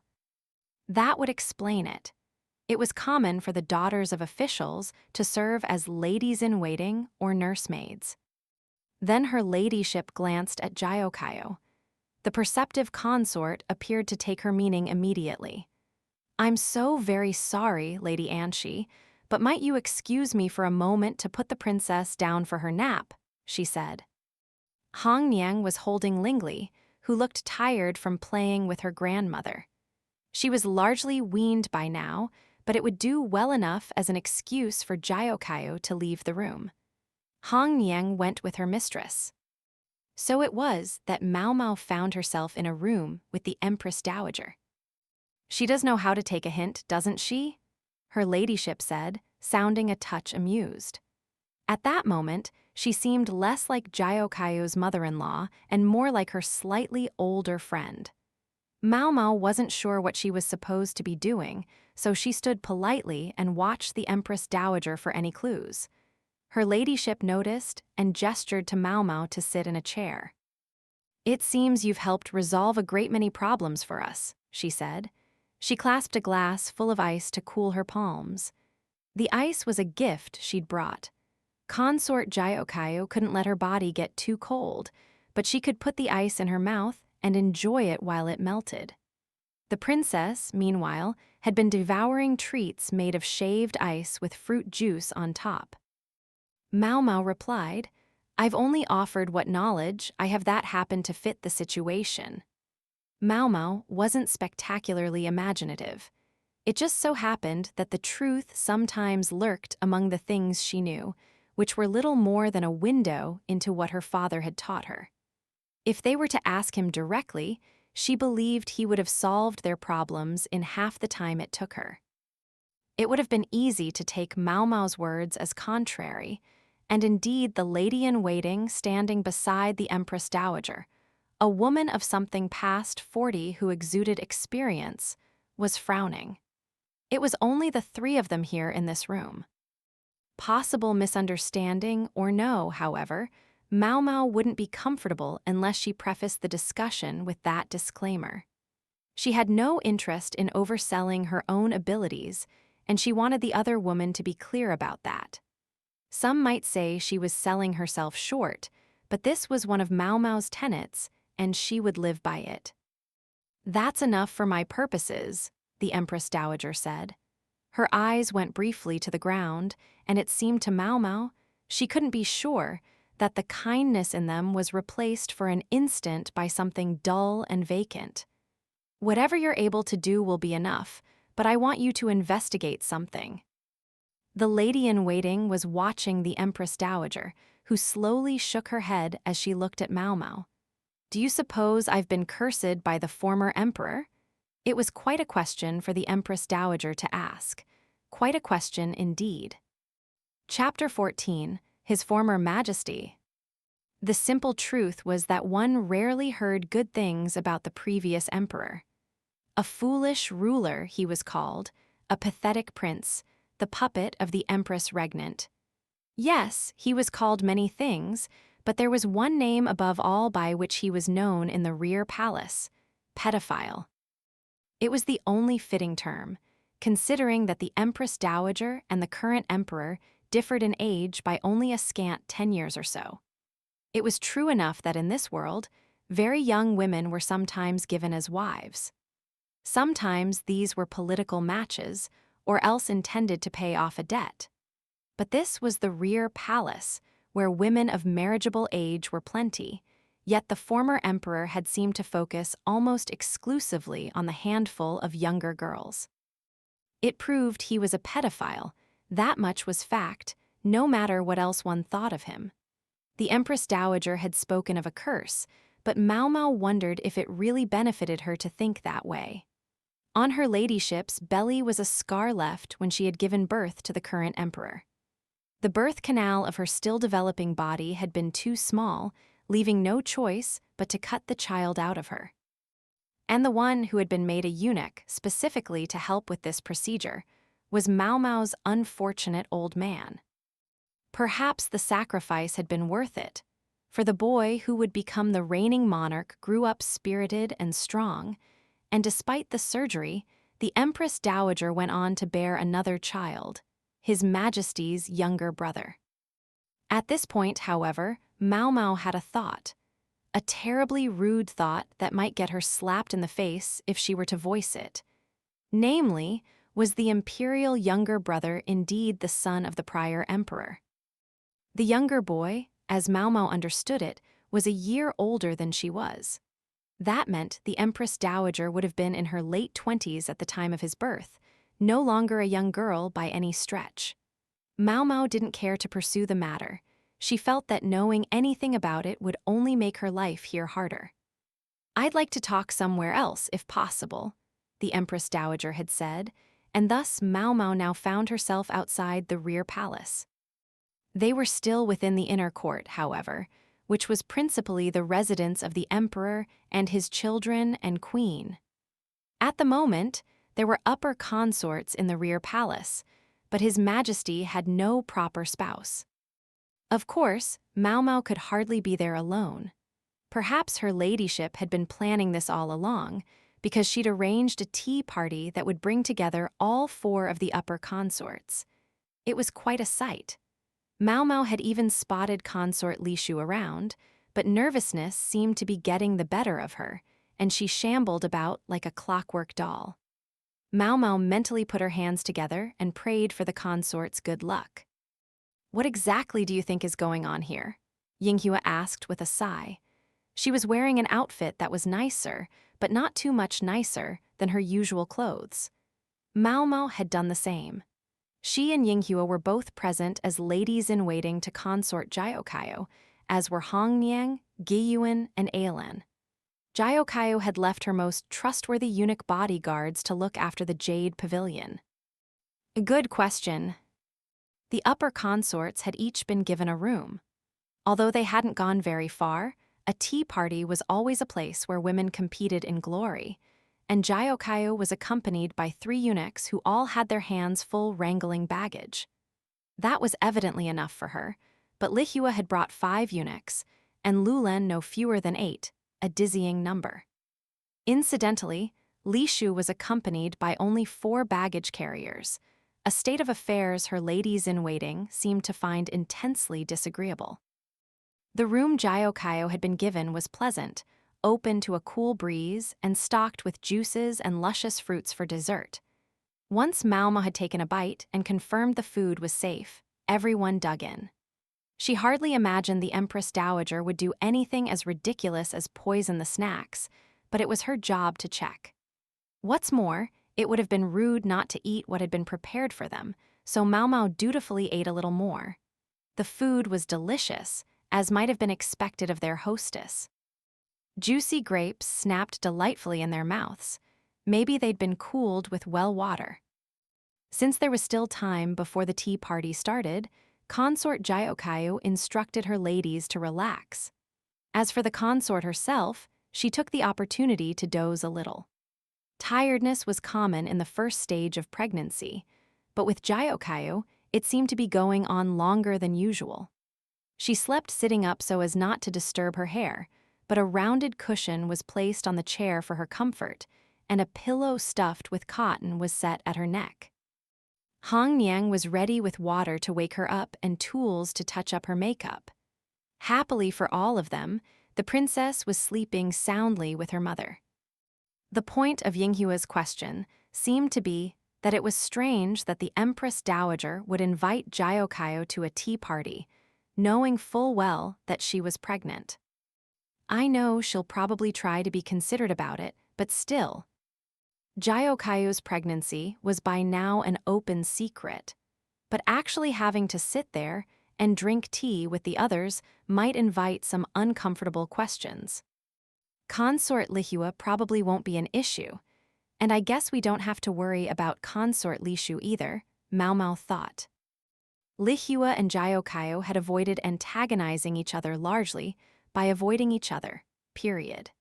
Lihua was too proud and dignified to sink to humiliating another person, and Jyokayo was wise enough to know that picking a fight with Lihua, whose blood was more noble than her own, was not a good idea. Then there was Maomao's strong suspicion that Lihua herself was pregnant as well. The consort wouldn't want to talk too much about Jyokayo's pregnancy, lest she draw attention to her own. As for Lishu, she could barely make a peep even in front of Jyokayo. She was unlikely to be a problem now. If anyone in her party was apt to cause trouble, it would be her ladies-in-waiting, but only each consort's chief lady-in-waiting was to attend her, and Lishu's, her former food taster, who had since been promoted, would probably keep her mouth shut. That left only Lulen, who was still an unknown quantity, and the Empress Dowager herself, whose motivations for calling this get-together remained mysterious. There were no particularly interesting rumors circulating about Lulen, other than the talk of how gaudy her outfits were. Even Lishu had at least one good story going around, which claimed that she'd once collapsed with a spontaneous nosebleed while reading some book. When she'd heard about it, Maomao had only hoped that nobody would ask too many questions about what kind of book it had been. "Maomao," Hong Nian called. "Yes, ma'am." "Don't worry about doing the food tasting for the snacks at the tea party today. I'll handle it. You understand what I'm saying, right?" "Yes, ma'am." In other words, it was imperative that they not imply that they even thought it might be possible there would be poison in the food served by the former queen. Bringing along a formal food taster would send the wrong message. However, that left the very real question of where responsibility would fall if there really was something in the food. So as a compromise, the chief ladies-in-waiting were to be served the same things as the consorts. It could hardly have been more annoying and roundabout if they'd tried. Meanwhile, the Empress Dowager herself wants to borrow you for something. Hong Niang was looking straight at Maomao, a slight frown on her face. Do they want your help with some kind of problem again? Maomao didn't say anything for a moment, unsure whether she could or should do so, but her silence appeared to be answer enough for Hong Niang. It doesn't matter. I don't suppose you could tell me anyway. However, here Hong Niang strode up to Maomao, who involuntarily backed away until she was pinned against the wall. Kindly don't do anything to betray Lady Jiaokayu. I wouldn't dream of making an enemy of you, Lady Hong Niang. Good enough, she said, backing away again, an uncommonly gentle smile on her face. I do so want to stay on good terms with you, Maomao. Yes, of course. Hong Niang was well and truly fit to attend consort Jiaokayu, Maomao thought. The other 3 girls might be a little flighty, but so long as the chief lady-in-waiting was here, all would be well. She'd just seen that firsthand. If you'd come with me, please. The woman who appeared to summon Maomao was the same middle-aged lady-in-waiting who'd been with the Empress Dowager on her visit to the Jade Pavilion. Maomao followed her through a covered walkway until 6 pavilions came into view. Distinct wings fanned out from them, the position of whose windows and pillars showed that they were carefully delineated. This was what served as the rear palace before what we call the rear palace today was built, the middle-aged woman said, as if she knew what Maomao must be wondering. I see, ma'am. So the 6 pavilions must have been the consort's quarters, while the wings were where the other palace women had lived. They walked in silence after that, passing between the pavilions toward a wing at the center. The area seemed unoccupied, yet the place looked clean. Maomao absently ran a finger along one of the windowsills and came up with not a speck of dust. The building faced the central courtyard. The gravel in the dry landscape garden showed signs of having been raked recently. Maomao thought she saw the lady-in-waiting glance venomously at it. This is it. They arrived at a room slightly larger than the others in the center of the structure. The lady-in-waiting slowly opened the door. The moment she did so, a distinctive odor reached Maomao's nose. She frowned instinctively, but then peeked into the chamber. There was a strange air in the tidy space. The cover on the bed was still pulled back, almost sliding off. There was a collection of brushes on the table, though some of them had fallen to the floor, and on the floor there was an odd stain. Next, Maomao glanced at the wall. It was slightly distended, seemingly having been patched over with wallpaper. The lady-in-waiting didn't so much as walk through the door. Even taking a single step into the room would probably have sent dust everywhere. The exterior was so clean, yet inside it was like this. Maybe no one had entered in order not to disturb the traces of whoever had once been here. What's this? Maomao asked. In the time of the emperor before last, a woman who rose from mere palace woman to lower consort lived here, the other woman replied, her gaze remaining cold and her tone flat. It was the chamber of the woman known as the Empress Regnant, the room where his former majesty was raised and where he died. Suddenly, Maomao understood the woman's distaste for the place. After that, the lady-in-waiting took them to a different but equally empty room, through whose window they could watch the Empress Dowager at her tea party with the other ladies. If anything happened, they could go running to her immediately. The woman began to explain to Maomao that in the twilight of the former emperor's life, he and the Empress Regnant had spent much time shut away in that room. Perhaps it was the emperor's weakness of character, the woman speculated, that caused him to cling to that room as if to his memories. After the Empress Regnant died, the former emperor quickly gave up the ghost, almost as if he were following her. And all in that room, the Empress Regnant had looked vivacious to the very end, but she could well be said to have died old and full of years. The former emperor hadn't quite reached the same age, but he was long-lived compared to many people. Among his subjects, particularly the farmers, Anyone who reached the age of 60 would be considered a venerable elder. What about any of this, Maomao wondered, could be considered a curse? I told her there was no curse, the middle-aged lady-in-waiting said seriously. The Empress Dowager, however, had only shaken her head and repeated that she must be cursed. Every night, she wished she could just disappear.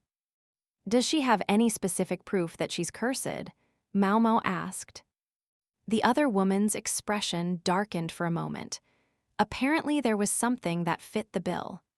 After his soul departed, his former majesty lay in his mausoleum for an entire year. It wasn't unheard of for a mistake to be made about a death, and for someone to come back to life. Maomao thought of the woman who had eluded them all with the thorn apple.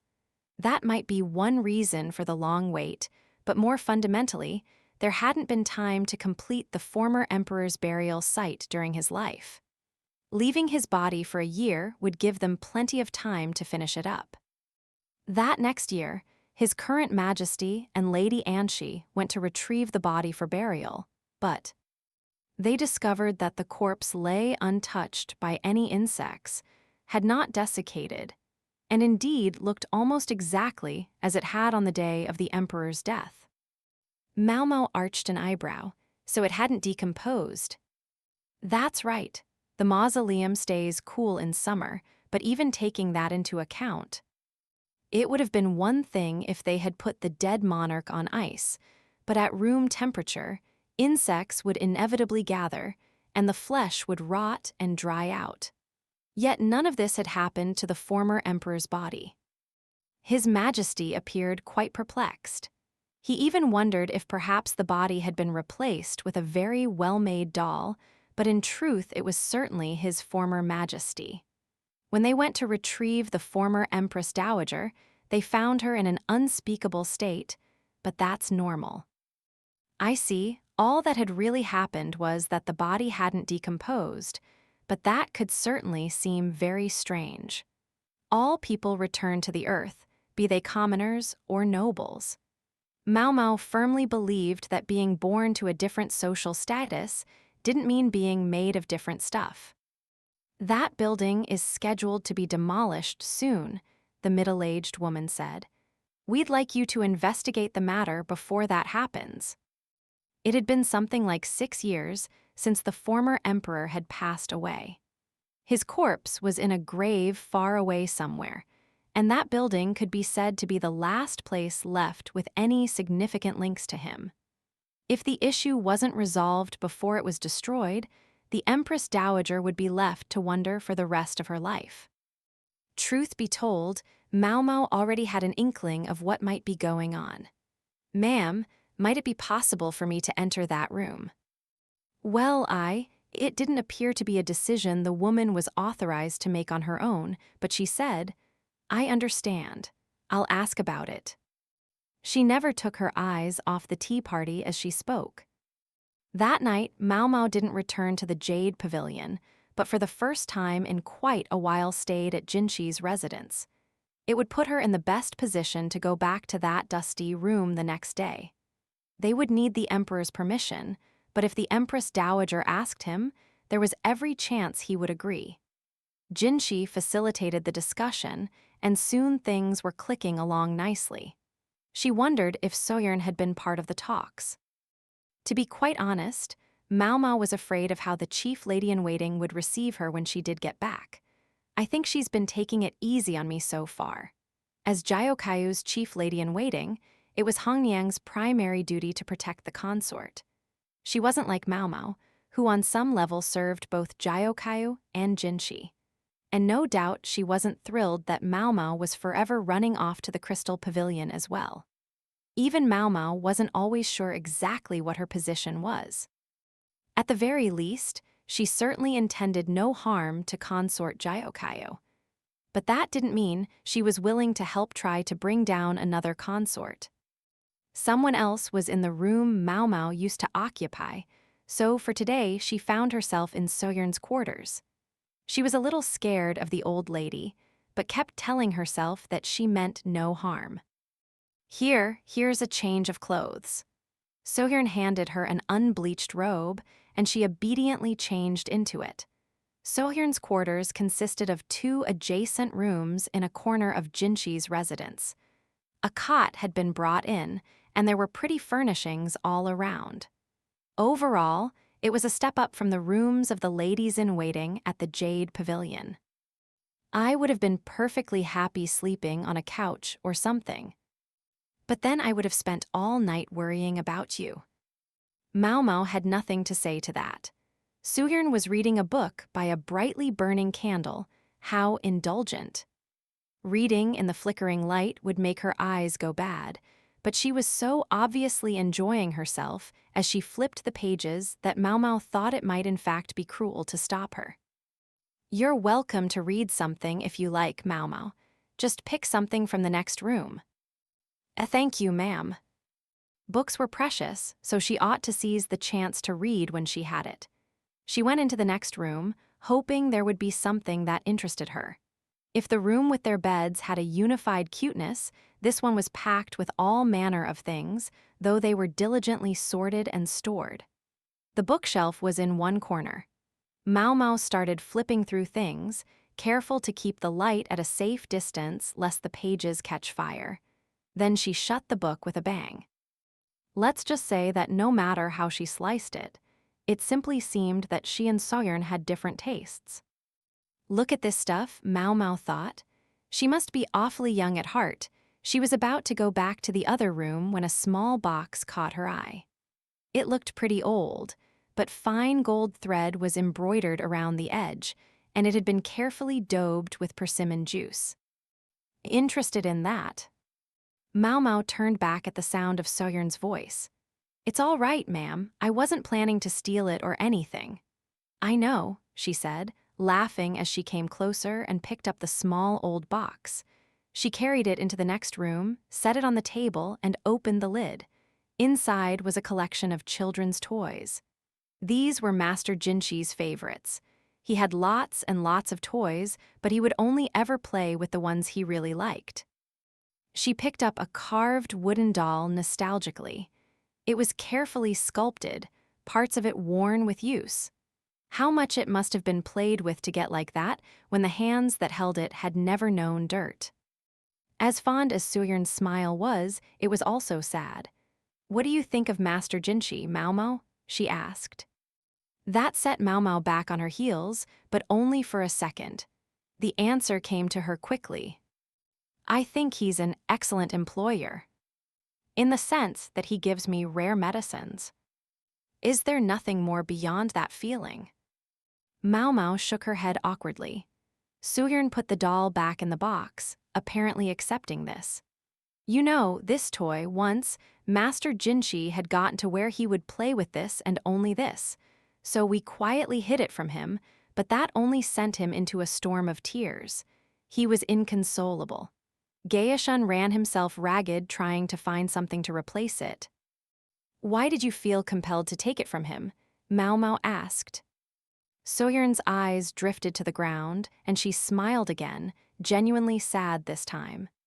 "Because when he gets fixated on something, it becomes the only thing he sees. But he was not born to a position where that could be allowed. We had to push him to grow up, even if it was painful. That was what Master Jinshi's honored mother wanted." Maomao didn't say anything immediately, but she felt one of the mysteries that had nagged at her had been solved. The oddly childish side that Jinshi was increasingly showing her was part of who he truly was. Maomao had heard that being raised in a repressive environment could affect a person's spirit. Maybe that was why Jinshi's heart remained, on some level, that of a young boy. The strangest thing was that in spite of it all, everyone around him treated him always and only as the gorgeous eunuch. Maomao gazed at the items in the box. Among them was a folded piece of paper. She took it and opened it. It appeared to be a drawing of a person, but Sohyun plucked it out of her hands.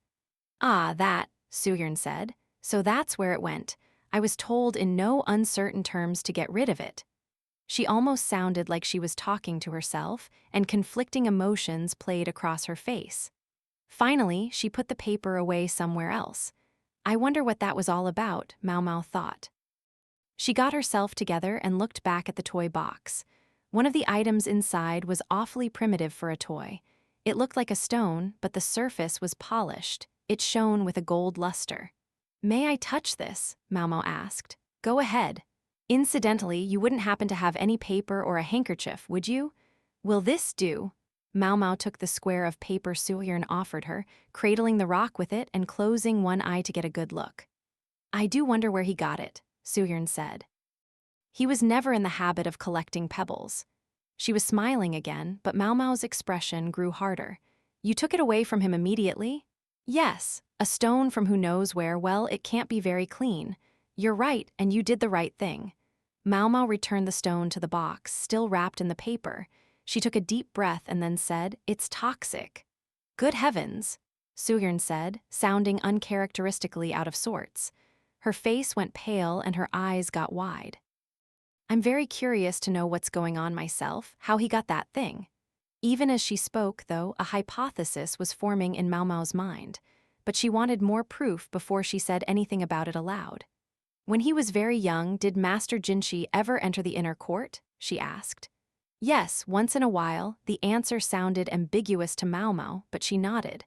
"What is it, Maomao? What's the matter?" Suyern asked. "I'm afraid I can't say anything yet. We'll get to the bottom of things tomorrow." "Just wait until then." Suyern looked like she was about to argue, but then she silently accepted it. Without another word, she climbed into bed and put out the candle. Maomao likewise got into her cot and extinguished her light. It was decided that the next day, Maomao would be allowed into the room in the company of Jinshi and the Empress Dowager. Frankly, she wasn't eager to make a big to-do out of it, uncomfortable with the possibility that her speculations might be wrong, but she was hardly in a position to refuse. When the time came, Maomao bowed her head respectfully and entered the dusty room. White powder puffed up with every step, and a distinctive odor reached her nose. Part of it was mold, but there was something else. The brushes on the floor looked odd. The tips were all flat and hardened. Points to one obvious thing, Maomao thought, and then said, "Did His Former Majesty have an interest in painting?" The others looked at each other, seemingly puzzled. The Empress Dowager, however, narrowed her eyes and said, "He painted me, just once." She placed a hand on her chest as if sifting through old memories. "He claimed it was a secret to be kept in this room alone, that if the others knew, it would all be taken from him." Everyone else was left dumbfounded. Jinshi in particular seemed to think he was maintaining his usual expression, but his fingertips were trembling, a tic of his that Maomao had picked up on recently. Maomao knew nothing, not really, of the man who had been derided as an idiot, dismissed as the puppet of the Empress Regnant. Nor did she especially wish to know. But in order to discover the truth of the curse, as she had been requested to do by the Empress Dowager, she was going to have to find out. "So this was where he did his painting?" Maomao asked. No one answered. It seemed this was the first that most of them were learning of the former emperor's secret hobby. "I can't be certain, but I can tell you that, after he started coming to this room, he was always attended by the same man." The response came from the lady-in-waiting who served the Empress Dowager. "Would it be possible to summon him, right away?" Maomao asked. "I believe he still works here," the woman said. Gaeshun asked her for the details and sent a subordinate to find the man. Meanwhile, Maomao asked, "May I touch these brushes?" "Go ahead," the Empress Dowager replied, and Maomao picked up one of the brushes and touched the tip. The bristles were harder than she'd expected. She sniffed at them and discovered that same distinctive smell. She noticed some small, semi-translucent shards on the floor, like hard candy. She stared at them intently. Then, a trail of discolorations on the floor as well. It looked like someone had tried desperately to wipe them away. She studied those, too, and began to think it looked like there were more of them closer to the wall. She stared at the wall, then reached out and touched it. Huh. She was taken aback to discover the wall was springier than she expected. Could there be some kind of thick paper pasted over it? It had been covered liberally with paint, perhaps in hopes of strengthening the surface. The reason it came across as so plain was because the wallpaper, which was often used to help maintain a consistent temperature in a room but also had a prominent decorative function, was unpatterned and had begun to curl with time. Maomao stared at the wallpaper. Could it be? She was beginning to think she knew what the former emperor's curse really was. In fact, she was feeling pretty sure. But she was also feeling like it was leading her to another fact she would have happily ignored. "I've brought him, sirs and ladies," Gaeshun's subordinate said, as he ushered into the room a hunched, elderly man, so old that he appeared to have 1 foot in the grave already. It seemed odd somehow that many years ago, a man like this had been entrusted to serve in the room of one of the most noble inhabitants of this palace. The Empress Dowager looked at the old man, who half closed his eyes and bowed slowly. "There's something we'd like to ask you," Maomao began, but the Empress Dowager shook her head gently. "This man was once a state slave," she said, and Maomao promptly understood. State slaves were, as the expression implied, servants owned by the government, under a system that had existed in this country until just a few years before. With enough work, state slaves could earn their freedom, so on some level it was closer to the system of contractual servitude under which the courtesans worked than to the popular conception of slavery as such. But even so, many of those under the system had suffered terrible treatment. "He's unable to speak," her ladyship said. Sometimes those who could not talk were chosen as servants, especially by nobles who lived their lives under the watchful eyes of those around them. "There's something we'd like to ask you," Maomao repeated. The old man was hunched over, but he looked straight into Maomao's eyes. "When you cleaned this room, were there any paints around?" The man didn't react to the question, only continued to stare at Maomao.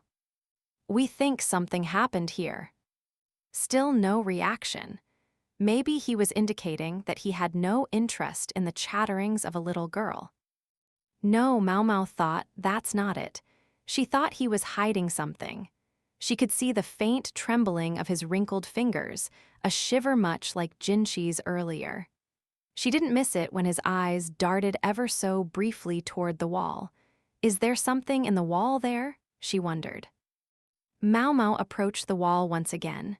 She felt over its surface, and as she did so, she noticed something. "May I peel off this wallpaper?" she asked. It was the old man who reacted. He took a step forward, clearly somewhat in spite of himself. "May I?" "If you believe it will help you understand, then go ahead," the Empress Dowager said. She knew the place was only going to be demolished soon anyway. The man turned hollow eyes on Maomao, as if begging her to stop. "Afraid I can't." She had water and a brush prepared, then began to dampen the wallpaper. She took hold of a corner where it was already peeling and slowly began to pull it away. As she went, shock grew on the faces around her. That would explain the springiness, Maomao thought. There was another piece of wallpaper under the one she had pulled back. "What's this?" Jinxi said, studying it closely. The newly exposed sheet of paper was in a terrible state from having had wallpaper put over it, but even so, it was clear it hadn't been designed to adorn a wall. It was a painting, discernible even despite its faded colors. In the center was what appeared to be an adult woman, surrounded by younger ladies. Even in its sorry state, there was something about the picture that tugged at the heartstrings. It wasn't the materials the artist had used or even the technique he had employed. It seemed to hold a message within it. It looked strangely familiar, that was it, the picture she'd glimpsed the night before. Sohyern had snatched it away from her before she got a good look at it, but the way the figure was drawn was very similar. Maomao couldn't have cared less what kind of person the former emperor had been.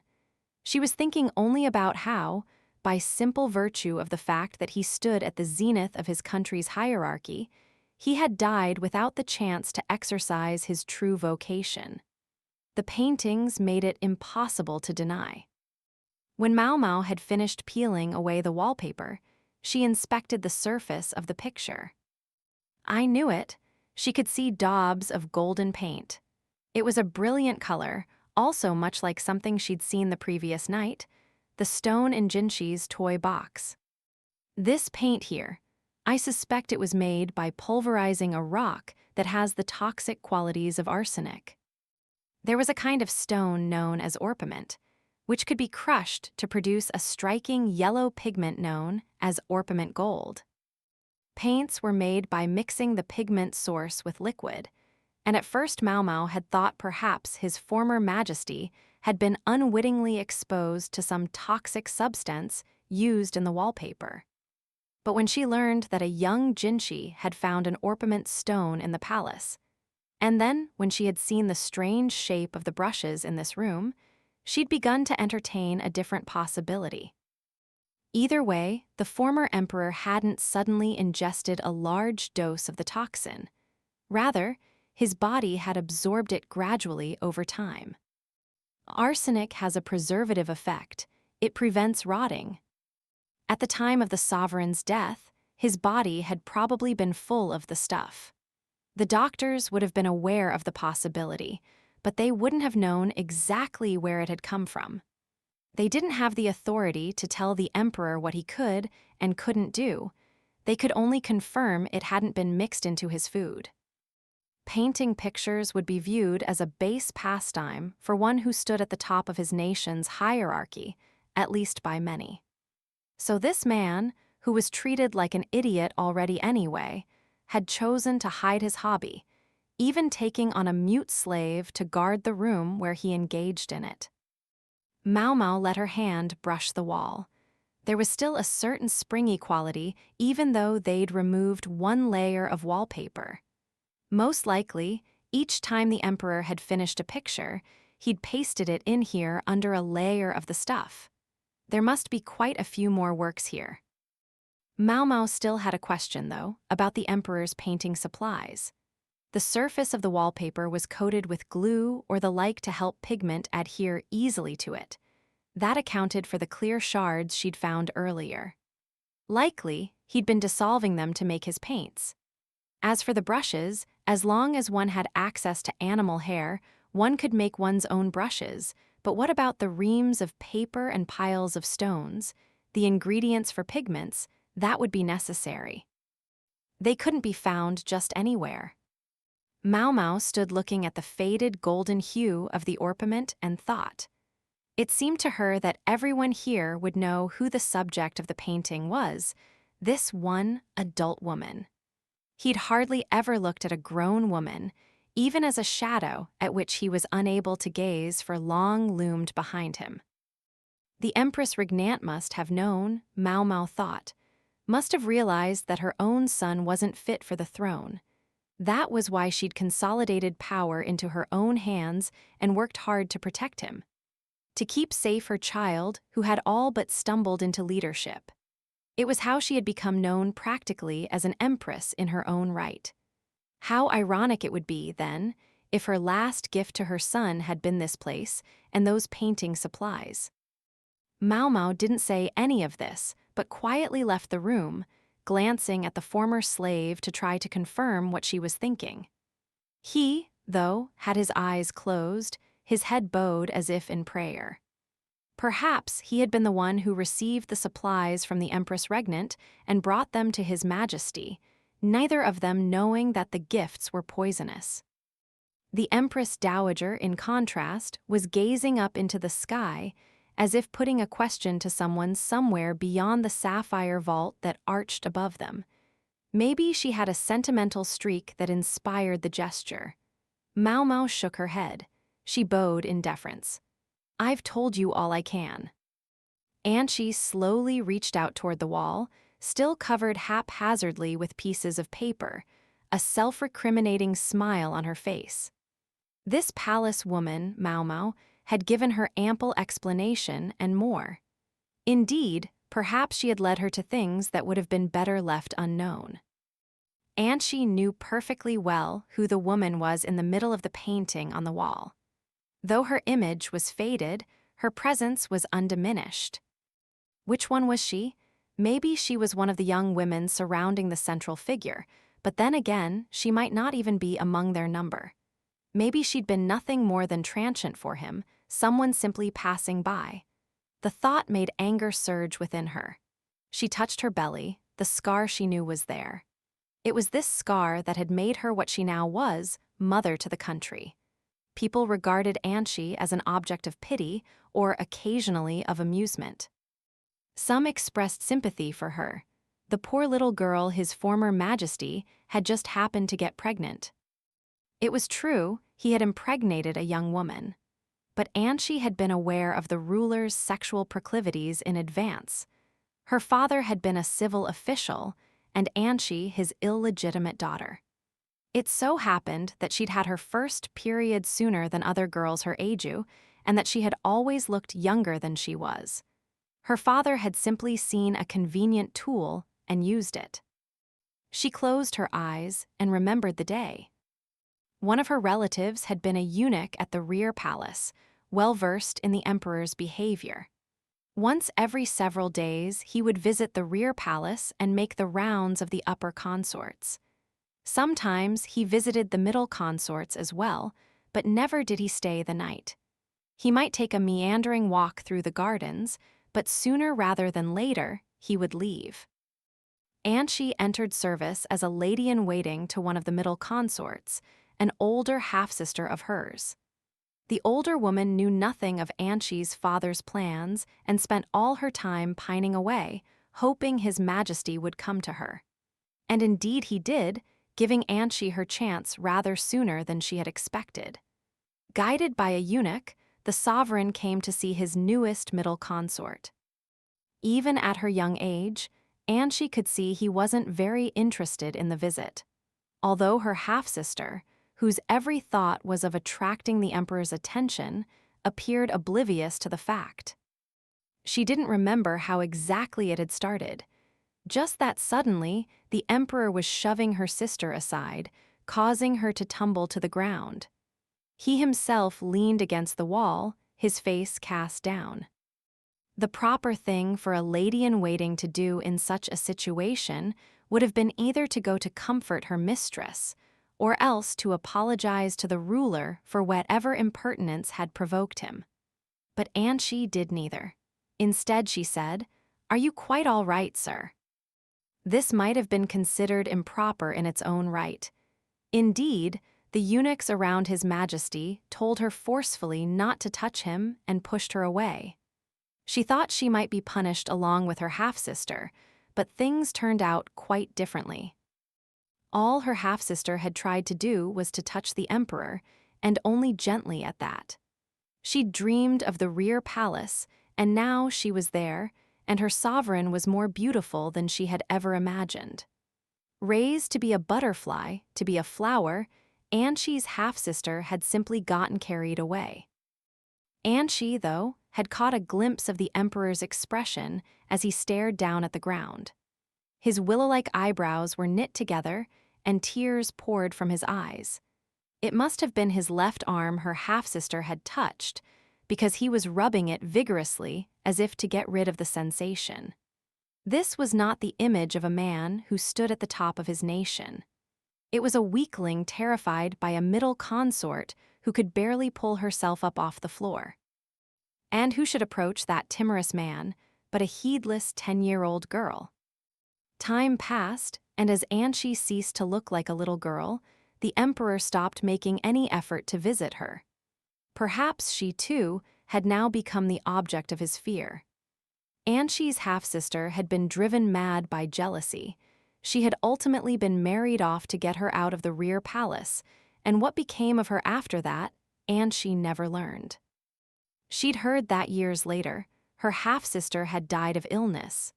But by then Anshi was already Empress Dowager and in mourning for her husband, so she was unable to attend the funeral. She was hardly the last little girl to arrive at the rear palace with the task of drawing His Majesty's interest. Many came after her. The rear palace grew swiftly, and 3 new zones were added. The segment constructed when her husband had acceded to the throne was now the southern quarter. Anshi found her life threatened many times. It was her good fortune that her child had been a boy, and that its grandmother, the Empress Regnant, had acknowledged it. Once, the emperor had refused to acknowledge a daughter born to one of his ladies, leading both the child and the medical officer thought to be its father to be banished.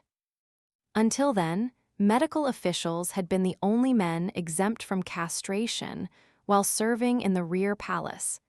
But after that event, it was declared that even doctors would have to be eunuchs. It pained Anshi to know that this was why the physician who had operated on her belly had had to be castrated. When the emperor had been doing his paintings here, she supposed he'd been thinking only of his mother, the Empress Regnant, or otherwise of girls who wouldn't challenge him. She had no place in such imaginings. The sovereign had become as terrified of her as he had been of her half-sister who had tried to touch him, perhaps even more. When her second child was born, there were those who thought it must be illegitimate, but Anshi only laughed. That could never be. She'd never seen His Majesty so scared. He was nothing more than the Empress Regnant's puppet, a pathetic man who was overwhelmed by adult women, able to engage only with little girls. To be forgotten by the likes of that, it was unbearable. The feelings had exploded when she'd seen the emperor pass her by completely to go be with his new favorite playmate. Anshi had confronted him with the scar on her belly, tormented him as he begged for forgiveness. Yet to her, it felt like nothing compared to what he'd inflicted on all those little girls. In bed, she'd continued to whisper spiteful curses to him, as if to wound him more than he had all of those children put together, so that he would remember her, more than any of the girls he had hurt and was still hurting, more than his august mother, the Empress Regnant. What kind of picture had that been? Just once, the emperor had painted Anshi. He looked so at peace as he worked away with his brush, painting, his little secret. She'd cherished the painting, but had later told her lady-in-waiting to throw it away. Anshi had no more need for the former emperor, just as he'd had no more need of her. When she had realized her child might be in danger, she'd acted quickly and decisively. Let people say he was illegitimate or a changeling, she loved him just the same. It was then that she began to realize something she hadn't understood clearly before. Anshi took a step back from the picture on the wall. Outside the room stood the lady-in-waiting who was always with her, turning her glance to one side and occasionally fidgeting. There on the wall was a face so beautiful it could only be called superhuman. It resembled someone Anshi had once known, someone who had astonished even her with their beauty. But that person was gone, and the painting was from decades ago. There would be few left who could identify the image. I recall he came to visit us once, did he not? Yes, said Anshi. How many years ago that was. With her was a man by the name of Jinshi. He was referring to something that had happened more than 10 years ago. It must have been around the time the former emperor had begun to shut himself up in this building. He was already losing his grip on reality by then. Anshi didn't wish to pursue the question of why. The Empress Regnant had come quickly, she remembered, comforting her beloved son and taking him away. That was when I picked this up, Jinshi said, showing her a golden stone he held in a handkerchief. I'm given to understand it's called orpiment. She was impressed by his detachment, so the poison had been ravaging his former majesty even then. Suhyun finally gave it back to me just this morning. Precisely as Anshi had once instructed her, all those years ago. If he plays too much with one thing, take it away from him. So that was what they had done, never understanding how cruel it really was. Each time the boy had looked up at her, seeking to judge her mood, she'd reflexively avoided his gaze. It was a terrible thing she had done. Perhaps that was what had caused him to grow up so fast, while a child's heart still beat within him. I seem to remember having seen one of his drawings once. It depicted a young woman in delicate colors. Perhaps this color sparked a memory in me because of that picture. So Soyeon had quietly kept the painting Anchi had told her to throw away. You always did like to wear yellow, Jinshi continued. It was only happenstance. Her family had produced a great deal of turmeric, and the clothing she'd worn had therefore naturally included much yellow.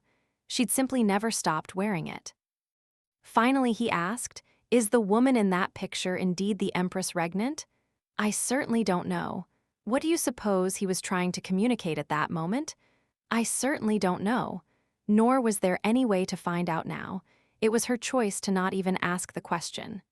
"I see you found yourself quite an interesting palace woman," Anchi said in an attempt to change the subject.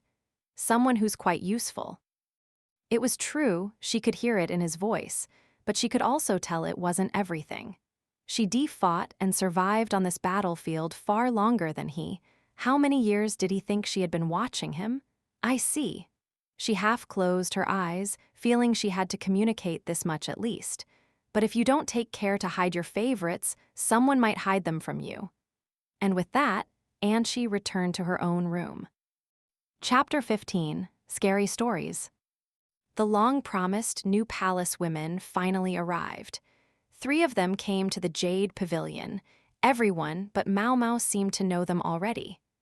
Maomao observed the 3 newcomers and immediately thought, their names don't match their looks. Maomao only really remembered things that interested her, so it was hard for her to start conversations with the new girls for a while. Well, she'd never been that much of a talker to begin with, so a simple, "Hey, you," would work. There was a bigger problem to address. "Maomao, it's time for you to go back to your room," Yinghua said, her hands on her hips. "I was told this was my room," Maomao replied, all but clinging to the small storage shed that she'd been given in the Jade Pavilion garden.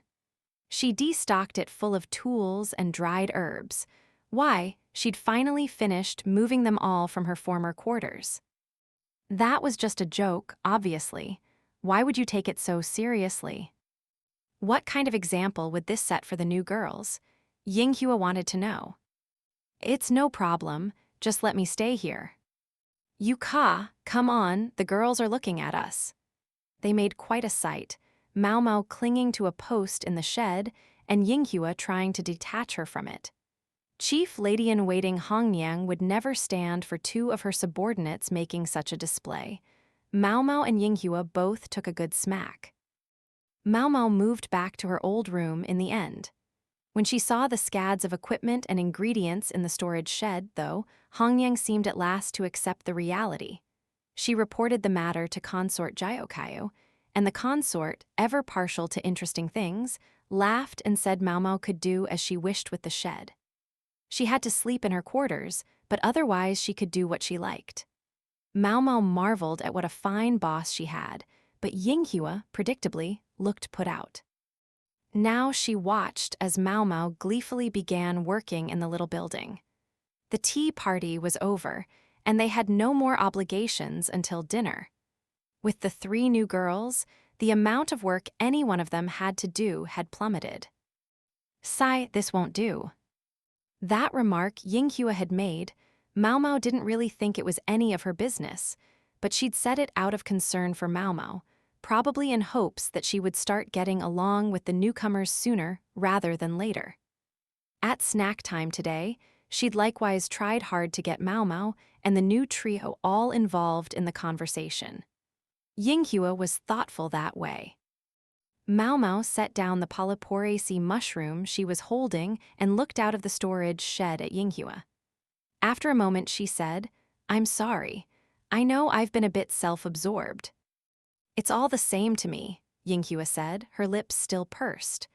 Maomao watched her, not quite daring to come out from behind the wall. I mean, you can do what you want. But Yinghua turned so the wall was between her and Maomao, and then she said, I'm going to borrow you this evening, all right? Then she grabbed Maomao's hand and grinned a rather intimidating grin. Yipes. We're the only ones who are free tonight, Maomao. It's perfect timing. She shook Maomao's hand vigorously, obviously really enthused. She got me, Maomao thought, heaving a sigh and staring at the shrewd lady-in-waiting. Maomao found herself brought to a dilapidated building in the rear palace's northern quarter. She worried that Hong Niang wouldn't give them permission to go out so late at night, but she'd been surprisingly willing. A person ought to be a part of that sort of thing from time to time, she'd said. That sort of thing? Maomao wondered what was going on, but she'd followed Yinghua nonetheless as they walked by the light of a small lantern. The breeze was overwarm and uncomfortable, and she kept hearing bugs buzz around her ears, but she didn't complain. They stopped at the entrance to the building. Here, Maomao, put this on. Yinghua held out a thin cloth. Isn't it going to be hot? Don't worry, you'll cool down soon. Come on. Maomao was perplexed, but did as she was told. Yinghua rapped on the door, and a palace woman appeared from inside. Welcome, 2 participants, yes. Yes, thank you. A pleasure to have you. Yinghua bowed, and Maomao followed her lead. The woman who'd met them smiled and gave them each a small flame, but asked them to put out their lantern. She was beautiful even by the dim light, but perhaps a little older than the average inhabitant of the rear palace. The inside of the building looked every bit as weathered as the outside. Not so much like it had worn over time, but as if it had declined rapidly after people had stopped using it. It had been minimally cleaned, but some of the fittings were poor and the floor creaked. This building was used in the time of the last emperor, the woman informed them. As populous as the rear palace looked now, there had actually been more women here during the reign of the previous monarch. Women gathered from all over the nation, shut away in here to bear a son for the sovereign. Now, with fewer ladies, this place went uninhabited, though at moments like this it might still be used. But what was it being used for? When they arrived at a large room at the end of the hallway, about 10 other people were already there, sitting in a circle, their faces mostly covered with pieces of cloth. Each held a flickering flame, giving the place an eerie ambience. What were they doing here? What else did one do on a summer night? Very well, let us begin. The woman who'd greeted them sat down. It appeared she was the hostess. Does everyone have their story ready? She produced a handful of twigs to serve as lots. Tonight, she said, we shall savor 13 tales to chill the blood. The way the light danced across her grinning face made her truly unsettling. Evidently, Maomao was in for a night of scary stories. One woman sat at each of the 4 points of the compass, with 2 more in between each of them. Maomao held back a sigh as she sat there with a cloth over her head, half hiding her face. The first woman to speak seemed a little nervous, delivering her story in such a halting manner that it was hard to take it seriously. The story itself amounted to little more than one of the various rear palace rumors, hardly enough to make the blood run cold. As the second storyteller was about to get started, Maomao felt a jab from her right. It couldn't have been Yinghua, who was sitting to her left. Evening, a sweet voice whispered. Hello, Maomao said.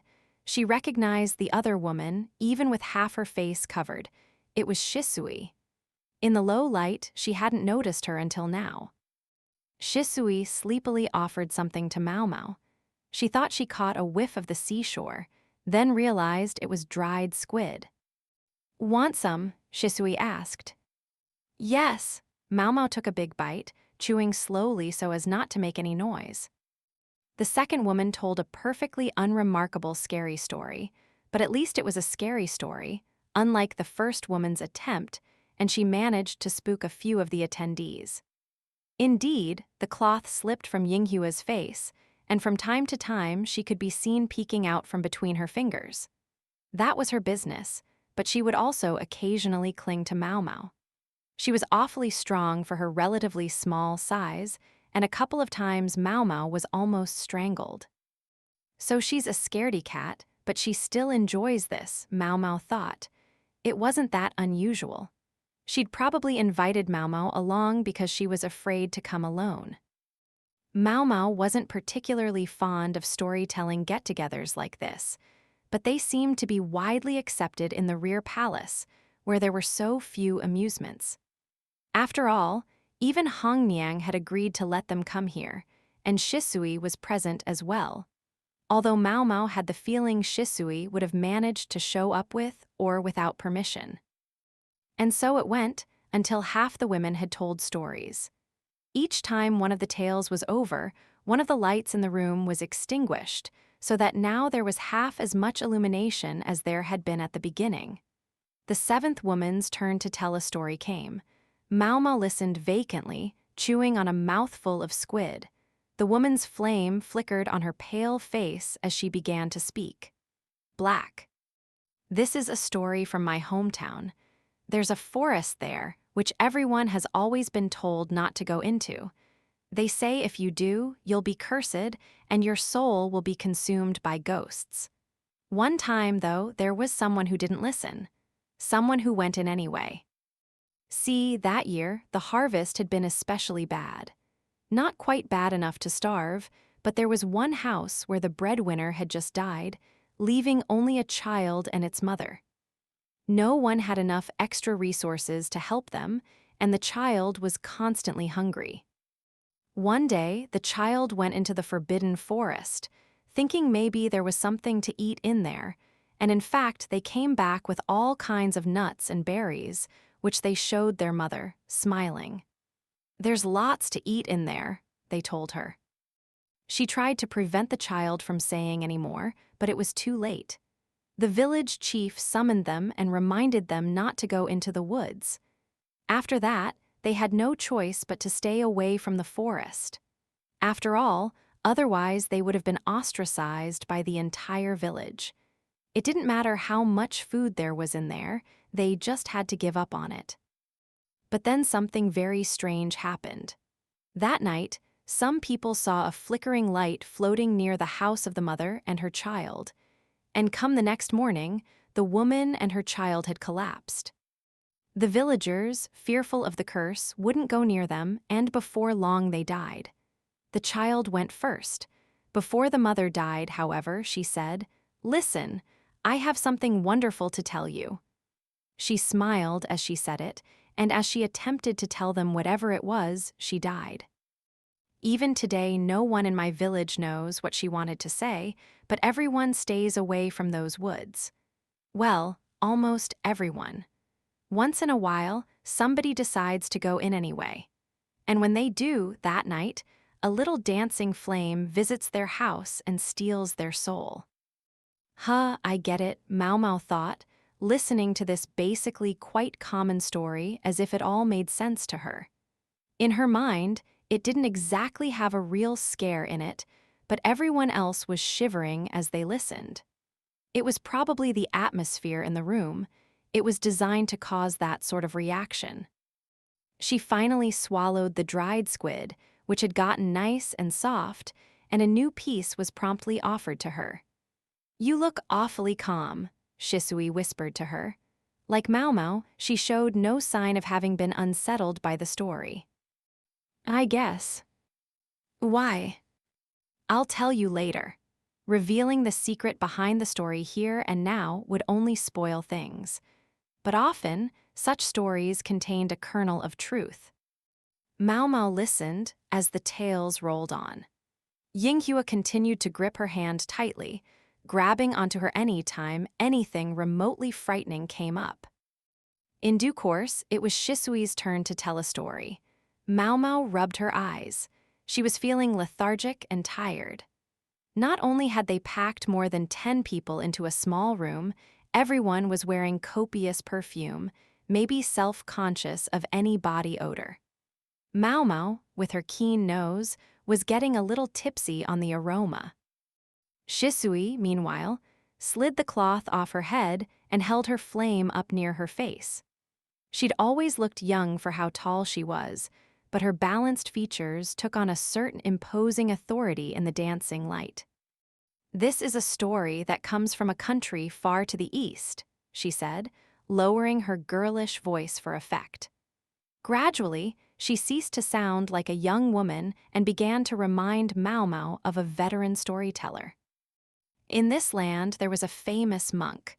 One day, the lord of the neighboring province died, and the monk went to perform the funeral. This story is about his journey home. There were 2 mountain ranges the monk had to cross on his way back to his own temple. The journey was impossible to make in a single day, so the monk would be obliged to find lodging for the night. The going had been easy. The weather had been fair, and the distance had passed quickly, and finally the monk had decided to stay the night at the temple of another monk he knew. Thinking that the return journey would be just as pleasant as the way over, the monk was surprised to find his feet felt oddly heavy on the way back. The sun was already sinking before he had covered 2/3 of the distance he'd expected to, and he was nowhere near the temple at which he'd planned to spend the night. This monk was observing particularly rigorous strictures, so he had no attendants and no horse. "Looks like I've made a misjudgment." He was on a wide plain full of pampas grass, and he could hear wild dogs howling in the distance. If he tried to camp out, they might attack him.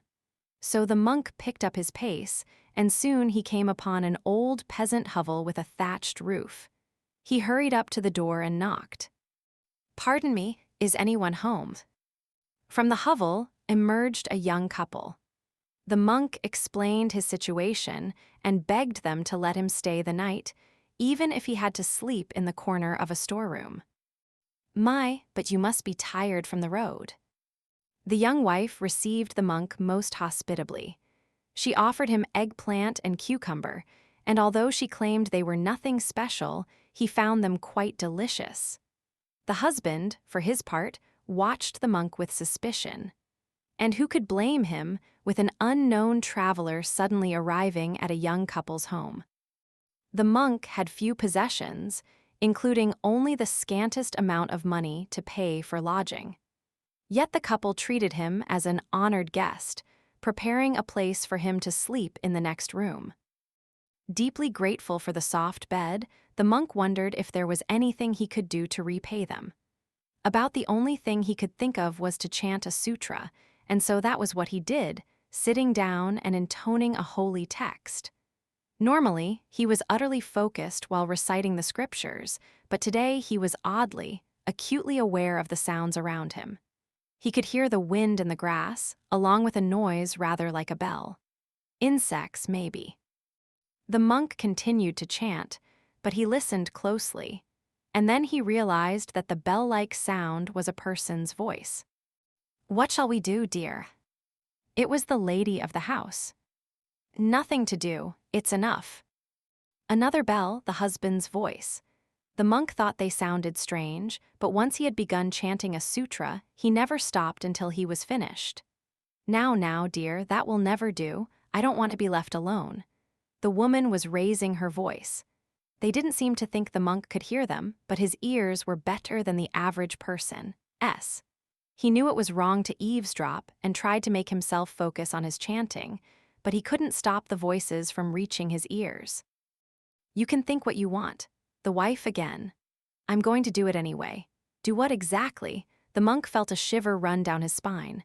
Should he stop chanting and intervene in the argument, or? No, he couldn't stop chanting. He had to continue reciting the holy text.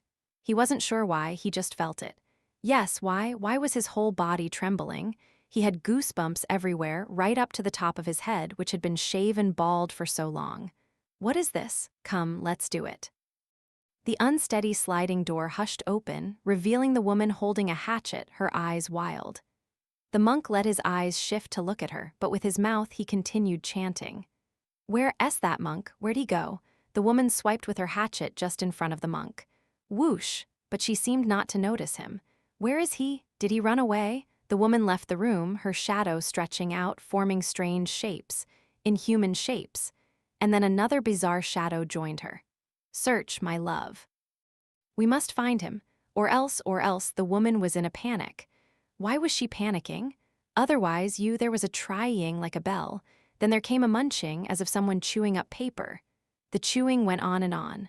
All throughout it, the monk never stopped chanting the Holy Sutra. The moment the sound stopped, he went outside. He didn't say his farewells to the young couple, didn't look at them, simply left the house.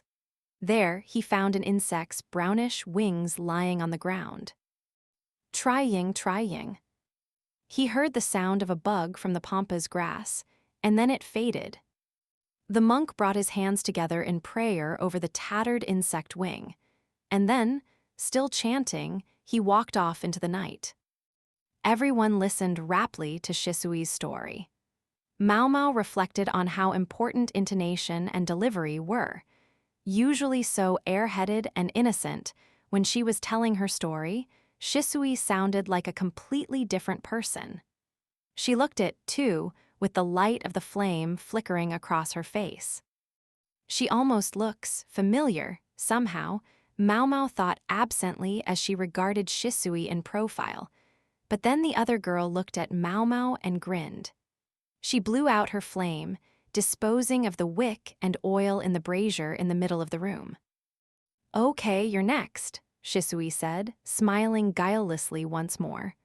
Ah, yes, Maomao realized, if she was going to come to a scary story convocation, she was eventually going to have to tell one herself.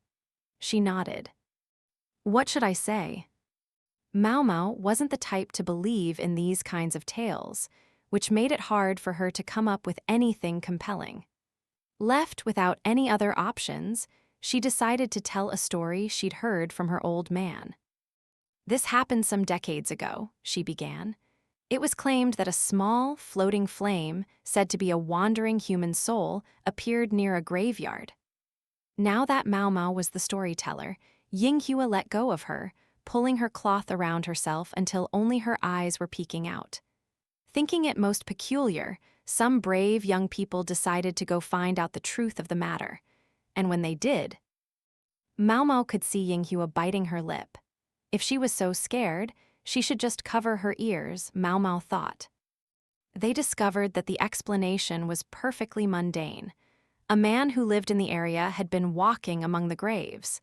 Someone had just said the light was a restless soul.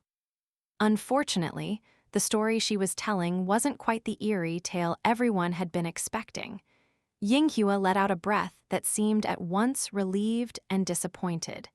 He was just an ordinary grave robber. Yinghua's forehead struck Maomao's shoulder with a whack. Then she looked straight at Maomao and said, "Grave robber."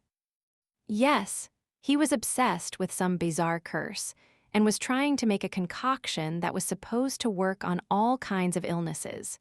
You grind up human livers, then smear them all over your body. Whack! This time Yinghua connected with Maomao's forehead.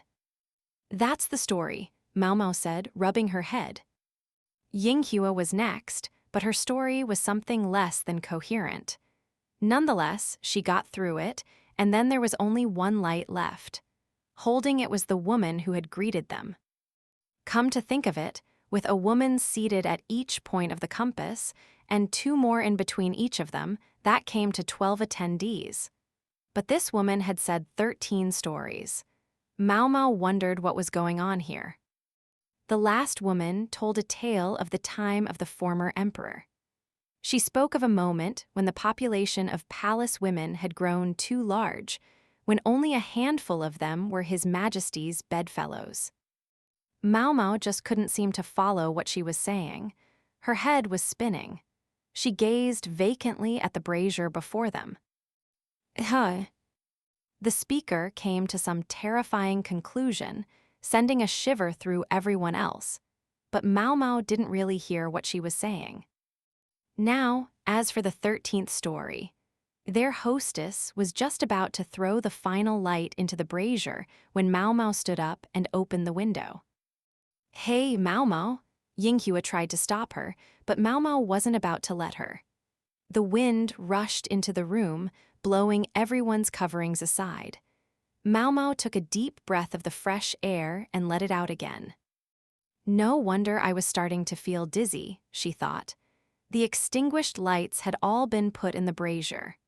The brazier had charcoal in it, and the remaining wicks had caught again. Put a bunch of half-consumed charcoal fuel in a cramped room and close the window, and of course only one thing could happen. Maomao went over to some of the more alarmingly slumped ladies seated around the brazier and brought them over to where the airflow was best. Yinghua, belatedly catching on, started to help. Burning a flame in an airless space produces gases harmful to the human body.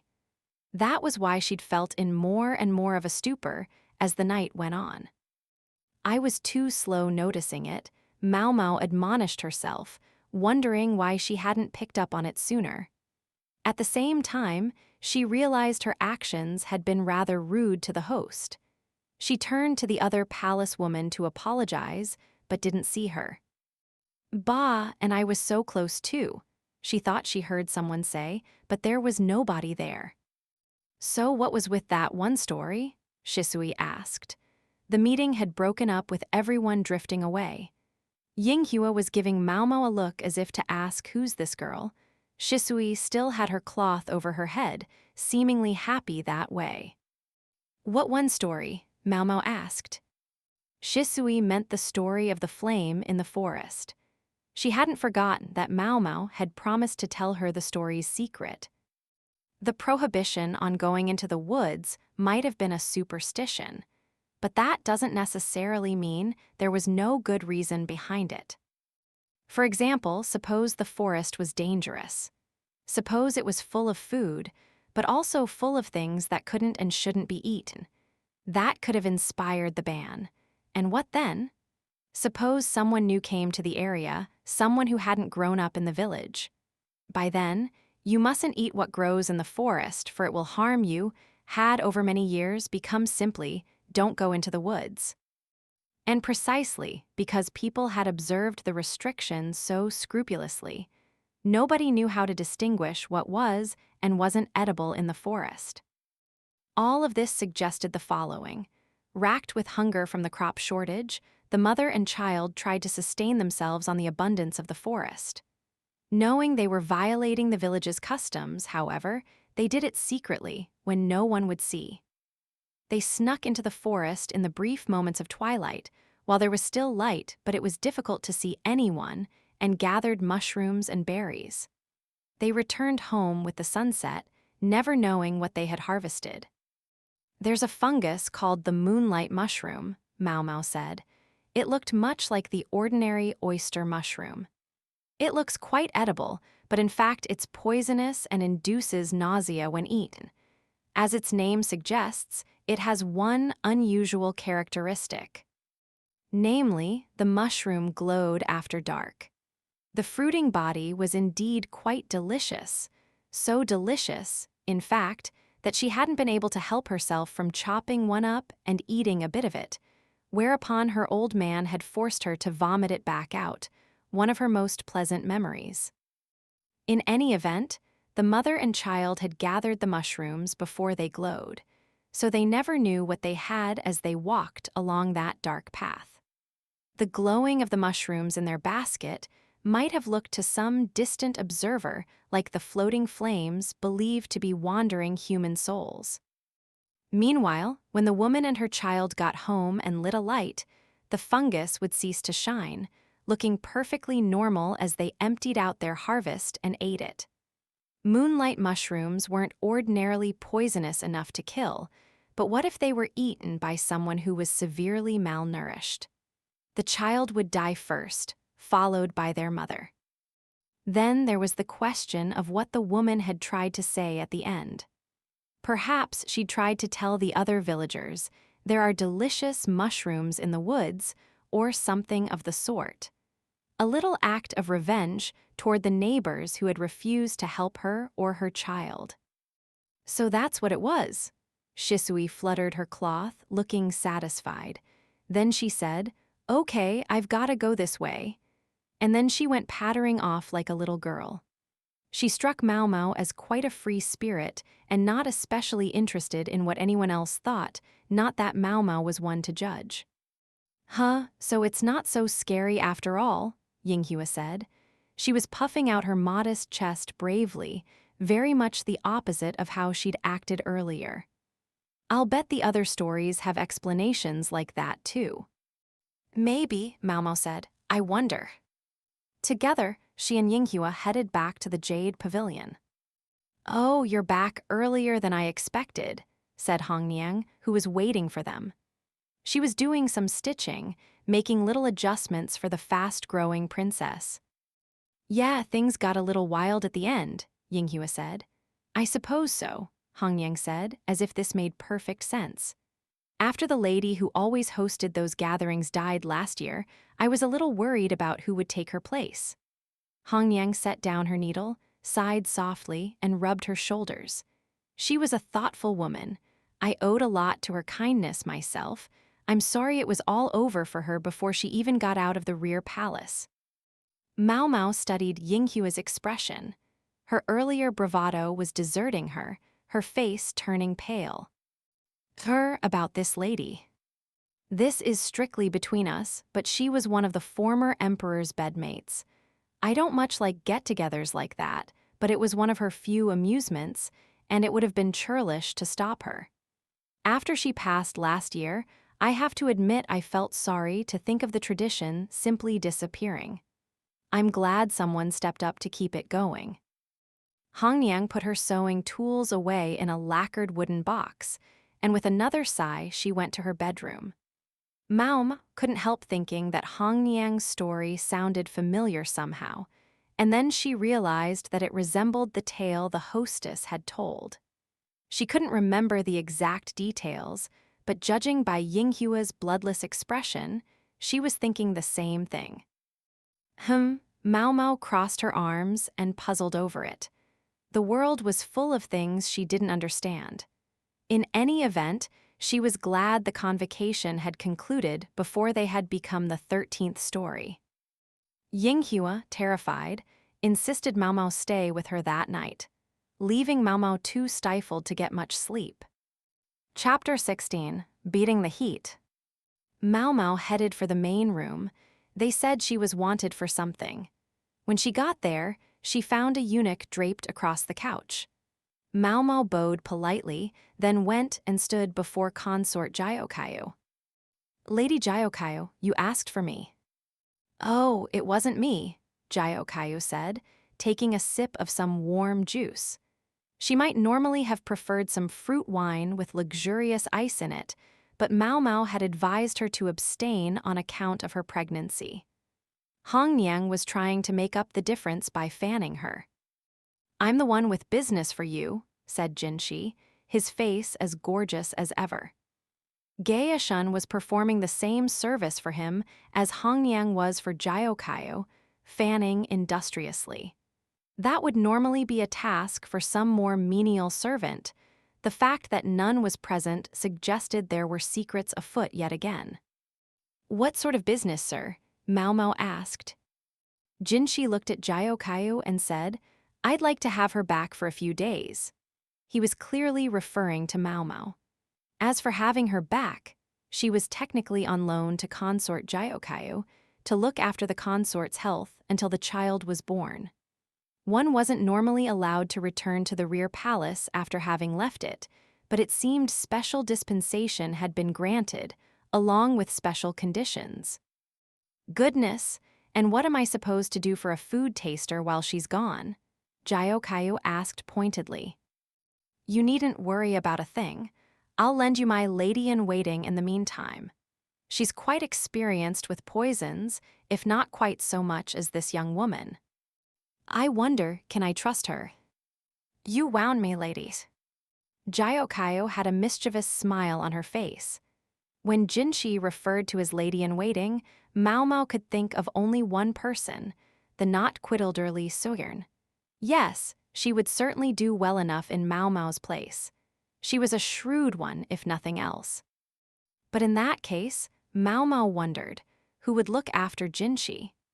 The grandmotherly attendant insisted on babying this otherwise adult man, such that Maomao wasn't even sure he could dress himself without her. "You said a few days," Jiokayo said. "Are you planning to go somewhere?" "Indeed, I've been invited to go hunting." "Goodness gracious." Hunting, huh? Maomao thought. What a very high society way to pass the time. Would there be hawks involved to chase down the quarry? "It's at Lord Shishu's invitation." Jinshi's smile was perfect. There wasn't so much as a crack in his facade. Lord Shishu, huh? Maomao thought. She recalled he was an important official, consort Lulan's father. Was it just Maomao, or did this smell like trouble? She wanted to tell Jinshi not to drag her into anything that was going to be a huge headache. But then again, she wondered if a hunt might mean she got to eat some fresh meat. Maybe they would be hunting deer or rabbit. If I had the choice, I wouldn't want rabbit meat as much as I'd want a rice cake made by a rabbit. An old fairy tale held that the rabbit in the moon produced medicine with a mallet. That sounds taxing, for both you and whoever accompanies you. There's a great deal at work here, you see. And you wish to borrow my Maomao for this? Yes, borrow her back. Jiokayo's eyes glinted the way they always did when she'd latched onto something that amused her. Does it really have to be Maomao? We have plenty of perfectly nice girls here. No, I've told you I'd like her back, and that's all. Maybe Maomao was just imagining the sparks that seemed to fly between Jinshi and Jiokayo, or maybe not. In any event, Maomao took over fanning from Hongniang, who was getting tired. Jiokayo said. Well now, I wonder which girl I should lend you. I've already told you which girl I want. All you need to do is give her back to me. Jiokayo chortled merrily. You keep calling her her and that girl. Yes, what about it? Jinshi said, a bit peeved. Say, Gaishun, what is it you call Maomao again? Jiokayo inquired of the reticent attendant, unabashedly enjoying herself. Me, ma'am, Xiaomao. Despite his serious demeanor, he called Maomao by quite a sweet nickname, Little Cat. In fact, he was such a soft touch that she'd sometimes known him to stop by the medical office just to play with the kitten. Jiokayo looked back to Jinshi, seeing that her prey was cornered. So, tell me, what is it that you normally call Maomao? Jinshi didn't say a word. Surely you don't just say Maomao. She won't know if you mean her or the cat. Jinshi, looking less and less comfortable, glanced in Maomao's direction. Now that she mentions it, I don't think he's ever once called me by my name. She'd never noticed before, not that I really care. Somehow, the extent of Jinshi's discomfort struck her as strange. Hongniang jabbed her with an elbow, looking as if she wanted to say something, but Maomao didn't know what. It took another half-hour of being needled by Jiokayo before Jinshi got what he wanted. And by then, Maomao's arms were tired from fanning too. To the north of the capital was an important grain-producing region. A great river rolled from west to east, and the landscape was dotted with towns and farming villages. Where the south cultivated wetland rice, the north grew wheat and jieliang, a type of sorghum. Farther north there were forests, and beyond that, mountain ranges. North of the forest was the territory of Shihokushu, the Shi Northern province, and there one began to leave the area of the country under the emperor's direct control. The region centered around the capital was known as Kashu, Ka province, and in addition, there were 3 other major provinces, along with a dozen or so smaller buffer territories among them. The name of the province gave an inkling of its role in things. Of course, the official Shishu would come from Shihokushu. Is this making sense? Basin asked, interrupting his lecture, which he was delivering in a bit of a self-important tone.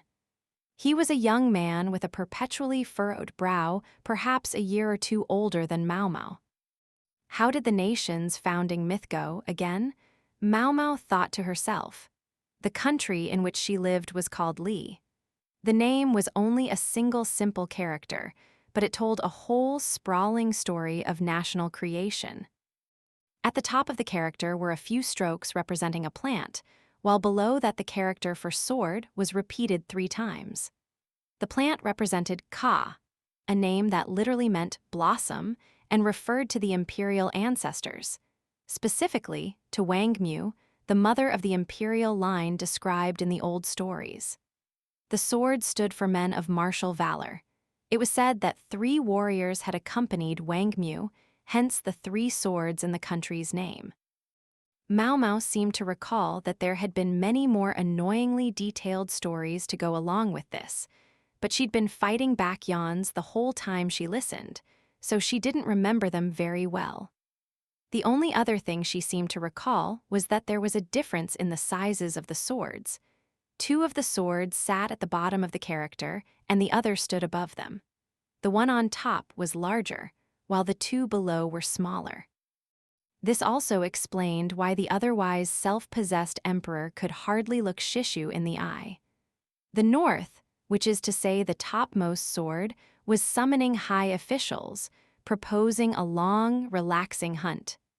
True, the emperor himself wasn't going, but plenty of perfectly important people were.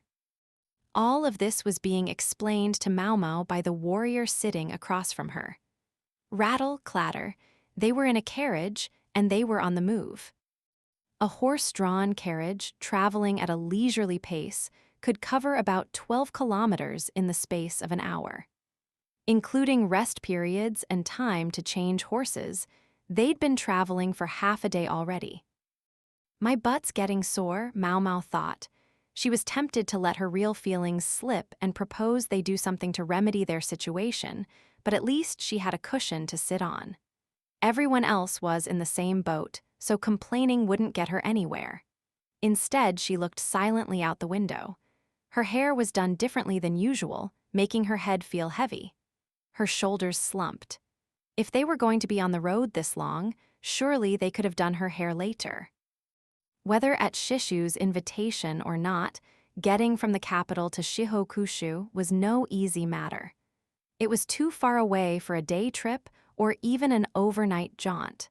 Shishu himself kept a residence in the capital. His family controlled the province of Shihokushu. They were one of the clans alluded to in the founding myth, and for that reason they had the weight of history behind them, but the rumors one heard about them were less than favorable. After he'd finished his run-through of this information, which interested Maomao hardly at all, Basin crossed his arms and fell silent. The subordinate officials with them looked tired, knowing that they were all going to be stuck in the same carriage together for the duration. They couldn't fall asleep, though, because despite his youth, Basin evidently held a rather high station, and they could hardly nap in front of their superior officer. Jinshi and Gaeshun, at least, were in another carriage. A thread of drool was starting to dribble from Maomao's mouth, but that was just one of her charms. When Basin saw it, he clicked his tongue and said, "I don't know what my father sees in a girl like you." Father. That would explain why he looked so familiar. He must be Gaeshun's son. At first she'd been surprised by the idea that a eunuch like Gaeshun might have a son, but when she thought about it, she realized that of course he hadn't been a eunuch from birth. Judging by his age, it shouldn't have seemed strange if he had a couple of kids. In due course, a lake surrounded by buildings came into view outside the window. Basin relaxed his crossed arms at last, glad to have finally arrived, and his subordinates were clearly relieved. Maomao, rubbing her behind, absently watched the town approach. The colorful buildings stood against a backdrop of mountains. There were waterways, too, and rows of large willow trees bending over flagstone paths. The buildings were reflected in the water as if in a mirror. The former emperor had visited this area every year. The altitude was high, which kept it cool, and many used it as a place to beat the heat. In his final years, he'd stopped coming, and the current emperor hadn't been here since his accession either. But the place was well looked after by the Shi clan, a job made easier because they lived in the lands they governed. Maomao could see buildings even on the sides of the mountains, houses built like steps into the slope. They were arranged carefully so as not to detract from the scenery. The carriage stopped in front of one of the most splendid houses in the entire town, more than lavish enough to host visitors from the capital, who would be accustomed to every luxury. The three-story building with its eye-catching red pillars had roof tiles sculpted in the shapes of beasts. Meanwhile, a moat ran around the mansion, filled with carp that looked like living damask.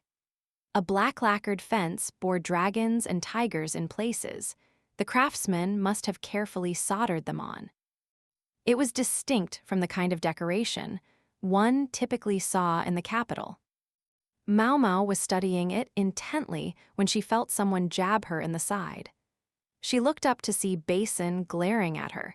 She obediently fell into step behind him.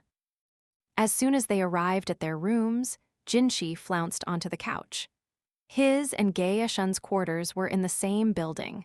On this occasion, it seemed Gaya Shun was present as an invited guest. Maomao figured Basin was thus here as Jinshi's attendant. A rather stuffy-looking colored cloth lay on the table, and after a moment, Maomao realized it was a hood. I get it. It truly was a crime to be too beautiful. To think he had to go so far as to wear a disguise when making a journey such as this. It was understandable. A mere smile from this man might stop the heart of an unsuspecting townsgirl. A troublesome face, it must be said. Judging by the layout of the house, the rooms they occupied were the finest available for receiving guests. From the furniture to the furnishings, everything was more than suited to even the most distinguished visitors. Still, Maomao couldn't help noticing how hot the room was with the window closed and candles lit. She was on the point of loosening her collar, but then realized that wouldn't be appropriate and that she was going to have to bear it. The makeup on her face, substantially thicker than normal, felt like it was going to peel off. Jinshi, for his part, had opened his shirt, so Maomao took the liberty of looking at him like a squashed frog for the first time in quite a while. The fact that she, Gaya Shun, and Basin were the only others in the room seemed to make Jinshi think this show of leisure was acceptable. Was it only the candlelight that made shadows appear to play across Jinshi's face? He looked more tired than usual. "And here, what name shall I use?" Basin asked Gaya Shun. It was Jinshi, however, who answered. "Here in the room, my usual one is fine. Outside, Kusin." "Understood, Master Kusin." Maomao shot Gaya Shun a puzzled look. Gaya Shun stroked his chin and looked at Jinshi, while Jinshi narrowed his eyes and looked at Maomao. "Is there some strange plan afoot?" Maomao inquired. "Oh, it's," Gaya Shun began, but Jinshi held up a hand to stop him. "I should be the one to explain. As for you, hold your peace." "Of course, sir," Gaya Shun replied, and almost physically withdrew from the conversation, and left Maomao perplexed. "Am I right that Master Gaya Shun and Master Jinshi are both present as guests on this occasion?" Maomao said. Normally, there was a somewhat more noticeable difference in station between them, but here they occupied the same building, even if they were in different rooms. "For generations, the Ma clan has served Master Kusin's family," Basin said, a note of anger Maomao couldn't explain in his voice. His eyebrows were knitted together as if he were mentally working a puzzle, an expression that looked exactly like Gaya Shun. "So he is from good stock," Maomao thought, finding herself impressed. She shook her head, provoking further consternation from Basin. He trotted over to Gaya Shun and said, "Father, what is the meaning of this?" Gaya Shun looked troubled. Then he looked at Jinshi before pulling Basin by the arm over to a corner of the room and holding a whispered conversation. Maomao could clearly see Basin's shock at whatever it was Gaeshun said. He then appeared to argue, but without another word, Gaeshun simply smacked him on the head.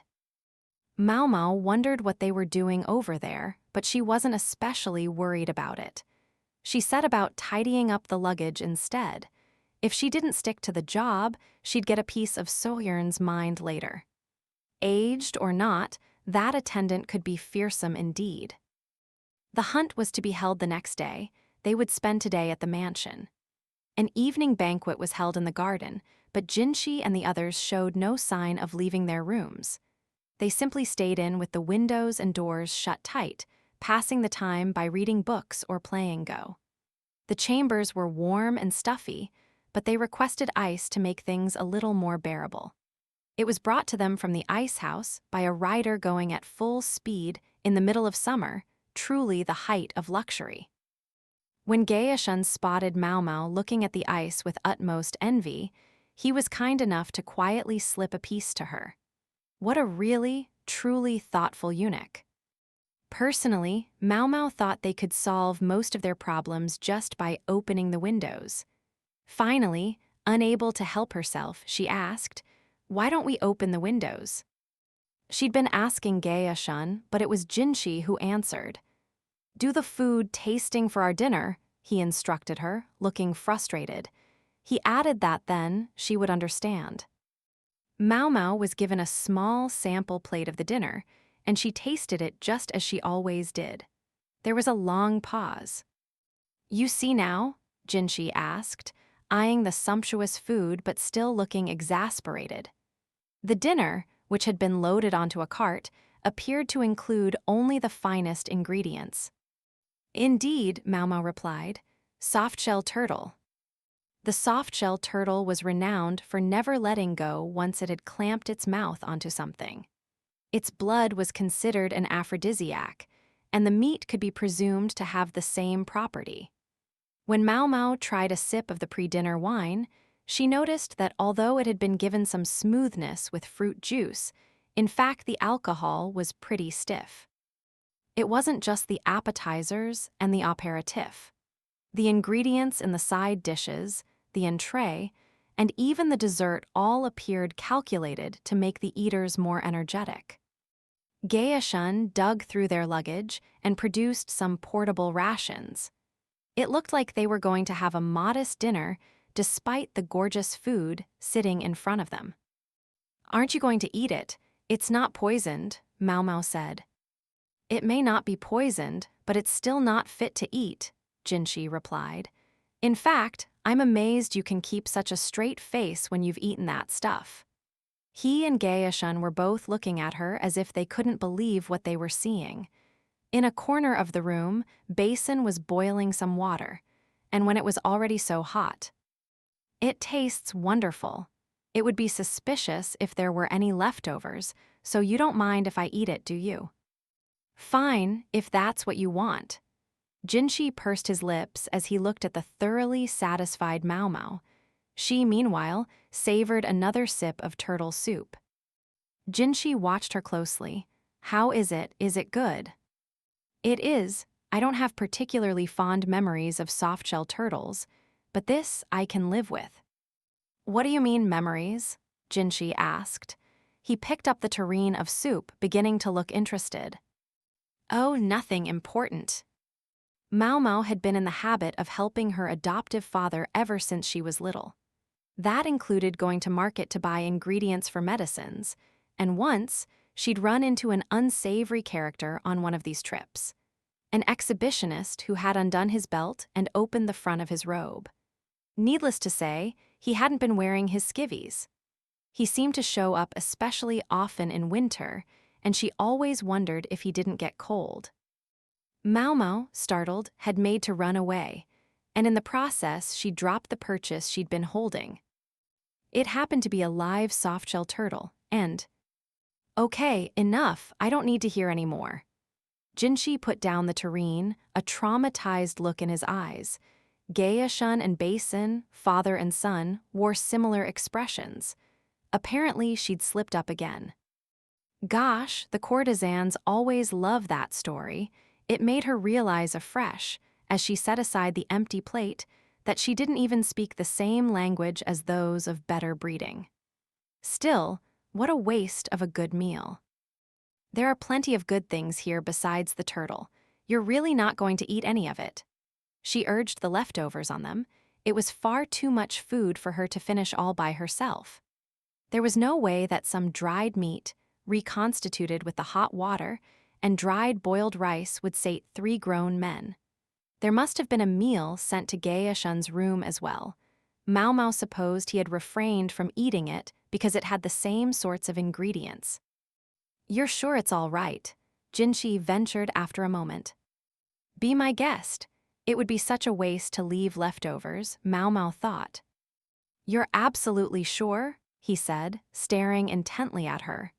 She was puzzled as to why he was so insistent, but then Gaeshun intervened with a series of small shakes of his head. Jinshi nodded reluctantly. "I don't need it. Basin, you're free to eat it. In fact, I'm ordering you to." "If that is your wish, Master Kusin." Basin sat down like an obedient servant, and Maomao passed him a cup of wine. He drained it slowly. "Delicious." "I'm glad to hear that," Jinshi said. "However..." "Yes." Basin went completely still, and a thin line of blood traced its way down from his nose. His face was bright red, and he appeared to be waging an internal struggle against something. Jinshi looked him in the face, and Basin shuddered. "How," he asked, "is this girl still upright?" He was looking at Maomao with a truly terrible expression, as if fighting back a force welling up from within his body. He was leaning forward as if to conceal a very specific part of himself. "Ah, the trials of youth." "No special reason," Maomao demurred. The answer was simply that such was her constitution. Basin, still struggling, tried to wobble his way to the next room, but fell down in the process. "Are you quite all right?" Maomao asked. "Just let him stay there. I'll sleep in his room," Jinshi said. The facing room was supposed to be for his servant. It was less spacious than his own chamber, but plenty large enough to sleep in. "Master Jinshi, I can help carry him to his room," Gaeshun said. "I'm sure you're both tired." "But sir..." If Jinshi said so, there was scant arguing. Gaeshun gave in and helped his son into the canopied bed. Maomao gave a helping hand where she was able. Thinking Basin looked awfully hot, she loosened his belt slightly, and his complexion improved. The blood from his nose got on the sheets, though, which was a shame. Jinshi slept in Basin's room, while Maomao used the room across from Gaeshun's. Perhaps it was a bit of consideration on Gaeshun's part that she had a room all to herself, which would normally have housed several people. The bodyguards who'd come with them stayed with Gaeshun. It was some luxury to have a room to herself, Maomao reflected. It even had a bath, so she was able to soak and relax. Simple pleasures. Chapter 17, The Hunt Part 1. The next day, Jinshi and the others rode off to the hunt. Jinshi wore his disguise, though he looked annoyed to have to do so, and continued to call himself Kusin, the name it appeared he was going to use for the duration. The disguise was understandable. Having someone who looked like Jinshi wandering around would be an absolute distraction all by itself. This wasn't the palace. Nobody here knew he was a eunuch. With the incident at dinner fresh in her mind, however, Maomao couldn't help wondering what exactly the eunuch was hiding. She chose not to pursue the question. She could only imagine what would have happened had Jinshi mingled freely during mealtime. No wonder he kept the windows shut. So it was that Maomao followed the hunters in a carriage. Indeed, the carriage contained several household servants, along with firewood, soup pots, and an array of other cooking implements. It seemed they intended to cook whatever they caught right on the spot. The carriage rattled its way past the Jialiang fields for a good half an hour, and then the mountains came into view. After that, they traveled on foot up the slopes for another hour, until they arrived at a house built on an elevation with an astonishing view. The green all around was refreshing, and water could be heard in the distance. It seemed they were near a large waterfall. The servants, used to all this, set about preparing a fire. Several of them went with jugs to go fetch water. Maomao wondered if she should do something to help, but the entourages of the other officials with her weren't lifting a finger. They'd found a place under a canopy set up by some servants who had come early and were chatting together. The noble members of the party would eat in another location. Probably safer not to do anything, Maomao thought. All too often, people did more harm than good when trying to help and only earned the enmity of those around them. The servants were probably just as happy to be left alone. As she wandered, Maomao spotted a dog, one with a familiar keeper. So the mutt-s brought his mutt.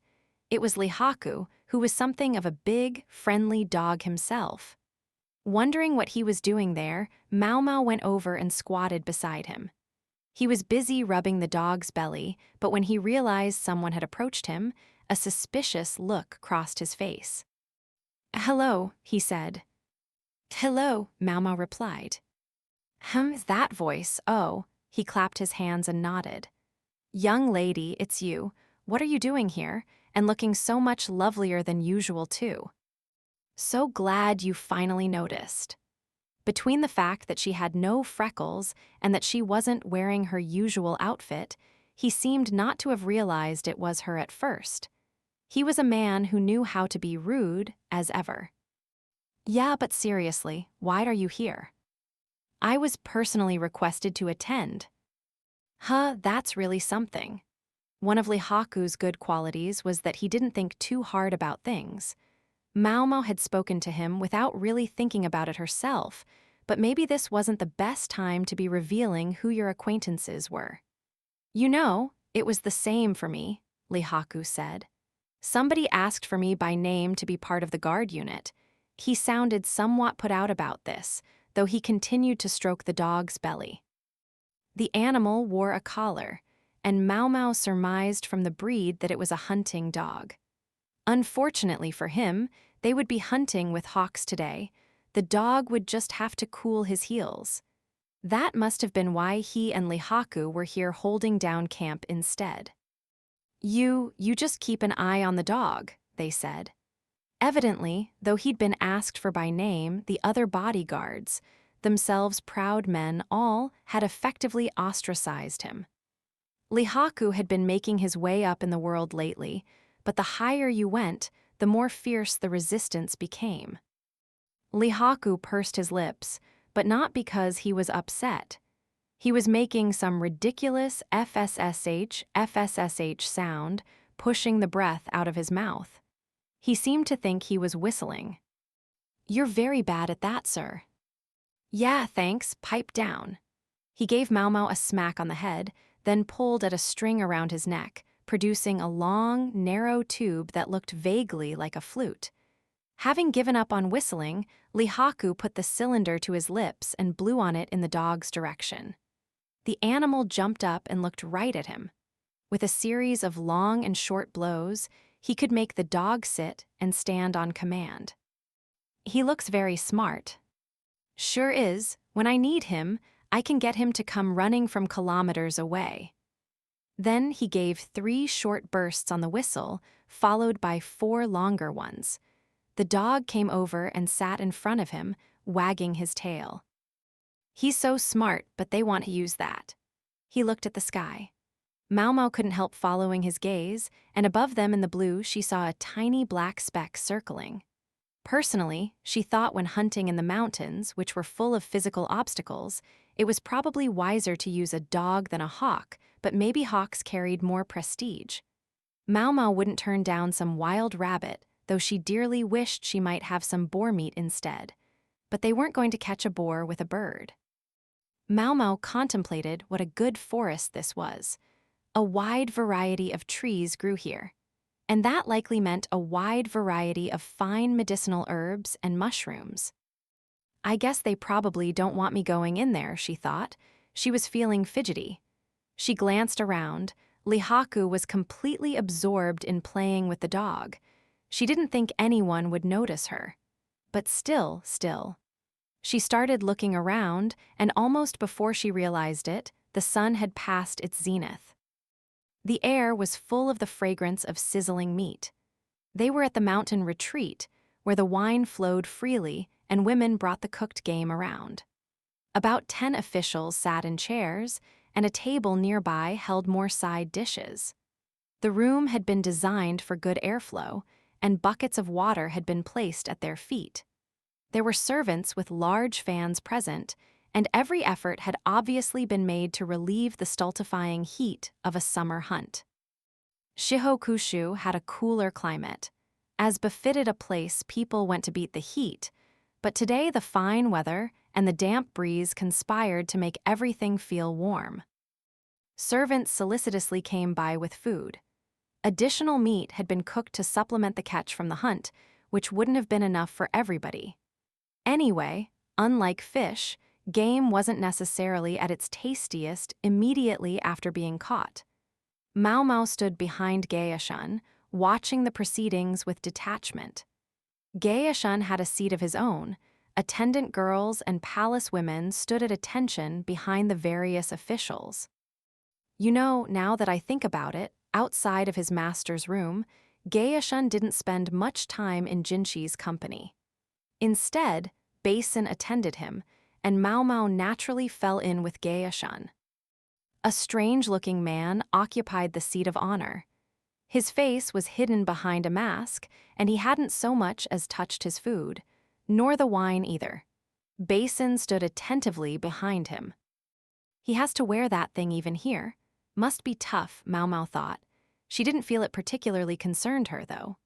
The girls serving the alcohol kept stealing glances at the masked visitor, who was, of course, Jinshi. However odd his choice of accessories might have been, he was the most important guest here. Becoming the mistress of some high official would almost by definition bring more security than to end up married off in some mediocre match. And all the ladies here appeared shrewd enough to know it. It wasn't just the women whose attention he commanded. The corpulent man sitting next to Jinshi was forever whispering to him. It was quite an intimate way of speaking, so maybe it was Maomao's imagination that made the tone of his voice sound faintly impertinent. Jinshi kept responding with quick little nods of his head. So is that Shishu? Maomao wondered. She'd heard his name but didn't know his face very well, or at least didn't remember it. The location of his seat, though, was a strong indicator of his identity. Wonder what they're talking about. Shishu stopped talking and leaned away from Jinshi. Jinshi's hand continued to tremble, and Basin's pallor had gone bad. Something he said? She leaned over and whispered to Geishun. She was well familiar with Jinshi's ways. Think what she might about his personality, his outward appearance was unflappable. It was very strange to see him acting that way. She told Geishun that she thought there might be something wrong with him. Geishun, though, only shook his head and instructed her not to do anything. Jinshi stood up, claiming he had a bit of minor business to take care of. Basin was about to go to him, but he was delayed by some high officials around him. Geishun tugged on Maomao's sleeve. "It's time to trade off," he said. Maomao understood what he was getting at. She nodded, then called one of the other servants waiting outside the room. Then she followed Jinshi, who was walking unsteadily. He left the residence, taking care that no one should notice him, then headed toward the trees. Maomao was going to have to follow him, but first there was something she needed. She picked up a long-necked bottle full of water. "May I take this?" she asked a servant who was preparing food. "Sure, go ahead." The servant, obviously harried, answered without really looking at her. Maomao used a spoon to add a little something to the water. Then she took it with her toward the woods. Shortly after entering the trees, she spotted a figure leaning against one of the trunks. Master J. She was about to say Jinshi, but clapped a hand over her mouth before the name could get out. She didn't know why, but he was using a pseudonym here. What was it again? She tried to remember. It's you, a strained voice said from behind the mask before she could call the name to mind. You need to take this off, she said, and made to pry the mask off his face, but Jinshi resisted fiercely. I can't. Of course you can, there's no one here. Wasn't that why he'd come all the way out here? There was nowhere to be alone in the residence. Jinshi had his own quarters, to be sure, but palace women were always there, perpetually ready to meet his every need. But someone might come. Arg, this is so damn frustrating. Maomao leaned the wobbly man against her shoulder and began to pull him along. If you're that worried about somebody seeing, then you just need to go somewhere nobody will. Deeper into the woods they went. She could see a cliffside now, with a beautiful, massive waterfall. The spray was captivating. It looked like a white feather cloak such as one of the gods might wear. The fall cascaded down several steps, forming a scene that must have been overwhelming even from above. Realizing this was where the water must have been gathered from, Maomao dipped her handkerchief in the river, then slipped it under Jinshi's mask, hoping to cool his face. Then the ground around their feet exploded. What? There was a noisy flapping of wings as birds scattered. It was Jinshi who reacted. He grabbed Maomao in his arms and started running. But again, the dirt at their feet spat into the air. The breeze carried a distinctive sulfurous smell. Could that be a Feifa? Jinshi hissed, still moving unsteadily. He seemed strikingly calm in the face of what was obviously an unexpected development. The Feifa, meaning flying explosion, it was a weapon that utilized fire powder. It was sometimes used in hunting, but it would be very hard to claim that this particular incident was simply a mistake. Jinshi thought for a beat, then tightened his grip on Maomao. Sorry, this is going to get a little dramatic. He started running with Maomao in his arms, then he leaped for the waterfall. A little my ass, Maomao thought as they plummeted into the spray. Chapter 18, The Hunt Part 2. The soldiers serving as bodyguards were clearly distressed. The officials were discussing something amongst themselves, with occasional exasperated glances at Basin. It had now been 2 full hours since his master had left his seat. Well beyond a reasonable amount of time to answer the call of nature. Basin knew it was too late to regret his decision not to accompany Jinshi. Anyway, Jinshi had specifically told him to stay behind. Basin had seen his father give some sort of instructions to that maid who was always with them. Basin grunted and furrowed his brow. Everyone told him he looked like his father when he did that. At this moment, though, his father, Gaeshun, remained expressionless, simply observing what was happening. Basin was directly involved, but today, Gaeshun was a bystander. He was just acting like the other officials. Basin was desperate to ask his father what he should do, but he couldn't approach him under the circumstances. Instead, he tried to imagine where his master might be even, as he tried to ignore the distraction of the other official's annoyance. He'd already sent one of his subordinates out to search, but truth be told, he wished he could have gone personally. Sickened to be stuck in a role that seemed purely formal, all he could do was wait for his man to get back.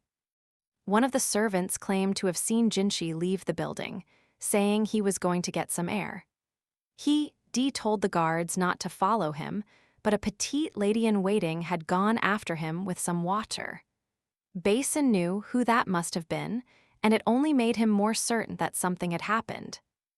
He shouldn't have just waited here. At the moment, there were 2 distinctly different attitudes among those present, those who were worried about their missing master, and those who were openly amused that he had disappeared for so long with a serving girl. Basin was particularly furious at the idiots in this second group. He restrained himself from arguing openly with them. That would never happen. He wanted to exclaim, but the result was a compulsive tapping of his foot against the floor. The atmosphere at the banquet was quickly turning sour. Basin felt as if Shishu could have put things back on the right footing with just a word, but their host was too busy pouring wine into his portly, tanuki-like belly. Basin couldn't imagine what he was thinking. Shishu would never have gotten where he was without being who he was, but from that perspective, there was one man who might have been able to surpass him, the strategist, Lakin. Yet it was widely understood that Lakin had no such ambitions. The man people called eccentric, strange, bizarre. He'd recently bought out a courtesan, and he was shut up somewhere with her instead of attending this hunt. His absence wasn't particularly remarkable. What had the court chattering was the realization that the monocled eccentric had actual human feelings. All this being said, Shishu was the host of this banquet, hardly in a position to carry out any plots personally. Basin dearly hoped that nothing untoward would happen while he was the one attending his master. If anything did occur, he suspected it would be instigated by someone other than Shishu, that their host wouldn't be involved. It was then that a soldier, muscular and still young, ran up, his footfalls pounding on the floor. "Pardon me, sirs," he said as he entered the banquet hall and stood in front of Basin. It wasn't quite proper, but nobody stopped him. The soldier knelt before Basin, who bade him look up. "What is it?" Basin asked. In response, the soldier glanced around the room, then passed Basin a piece of cloth. He recognized the damp, shredded fabric immediately. He took in the soldier's expression. He was desperate to glance over at his father to see what he might be thinking, but he suppressed the urge, clutching the cloth tighter. "Is that?" An official reached out, but Basin hid the cloth from him. Not raising his eyes from the ground, he said, "A piece of my master's robe." Carefully expressionless, he looked at the soldier. The young man was looking at the ground again as he said, "I found it hanging on a rock in the waterfall basin." That set the room buzzing, so the missing guest had torn his robe. "There was no one in the area," the soldier continued. "The river is rapid there, however, and swollen by the recent rains." The people who had been snickering over the visitor's assignation with one of the ladies went pale. "Send out a search party immediately," someone shouted, but it was a little late for that. Guests began to pour out of the banquet hall until only a handful of people were left, including Basin, the soldier who had brought the report, and Shishu. The soldier glanced in the direction of those who had left, then stood. "If I may, sir, I'm going to go back where I found that and have another look around," he said, and then he left as well. Basin pretended not to have noticed that when the soldier looked up, he grinned. Basin left the residence, instructing two of his subordinates to stay behind at the banquet hall. Those who had shared Basin's concern for his master had already sent their men to search the first time Basin had asked, so that now it was only the scoffers who were stumbling over themselves to look useful. Basin heard some of the other guests shout to him, and he answered them offhandedly, but what he was really doing was looking around.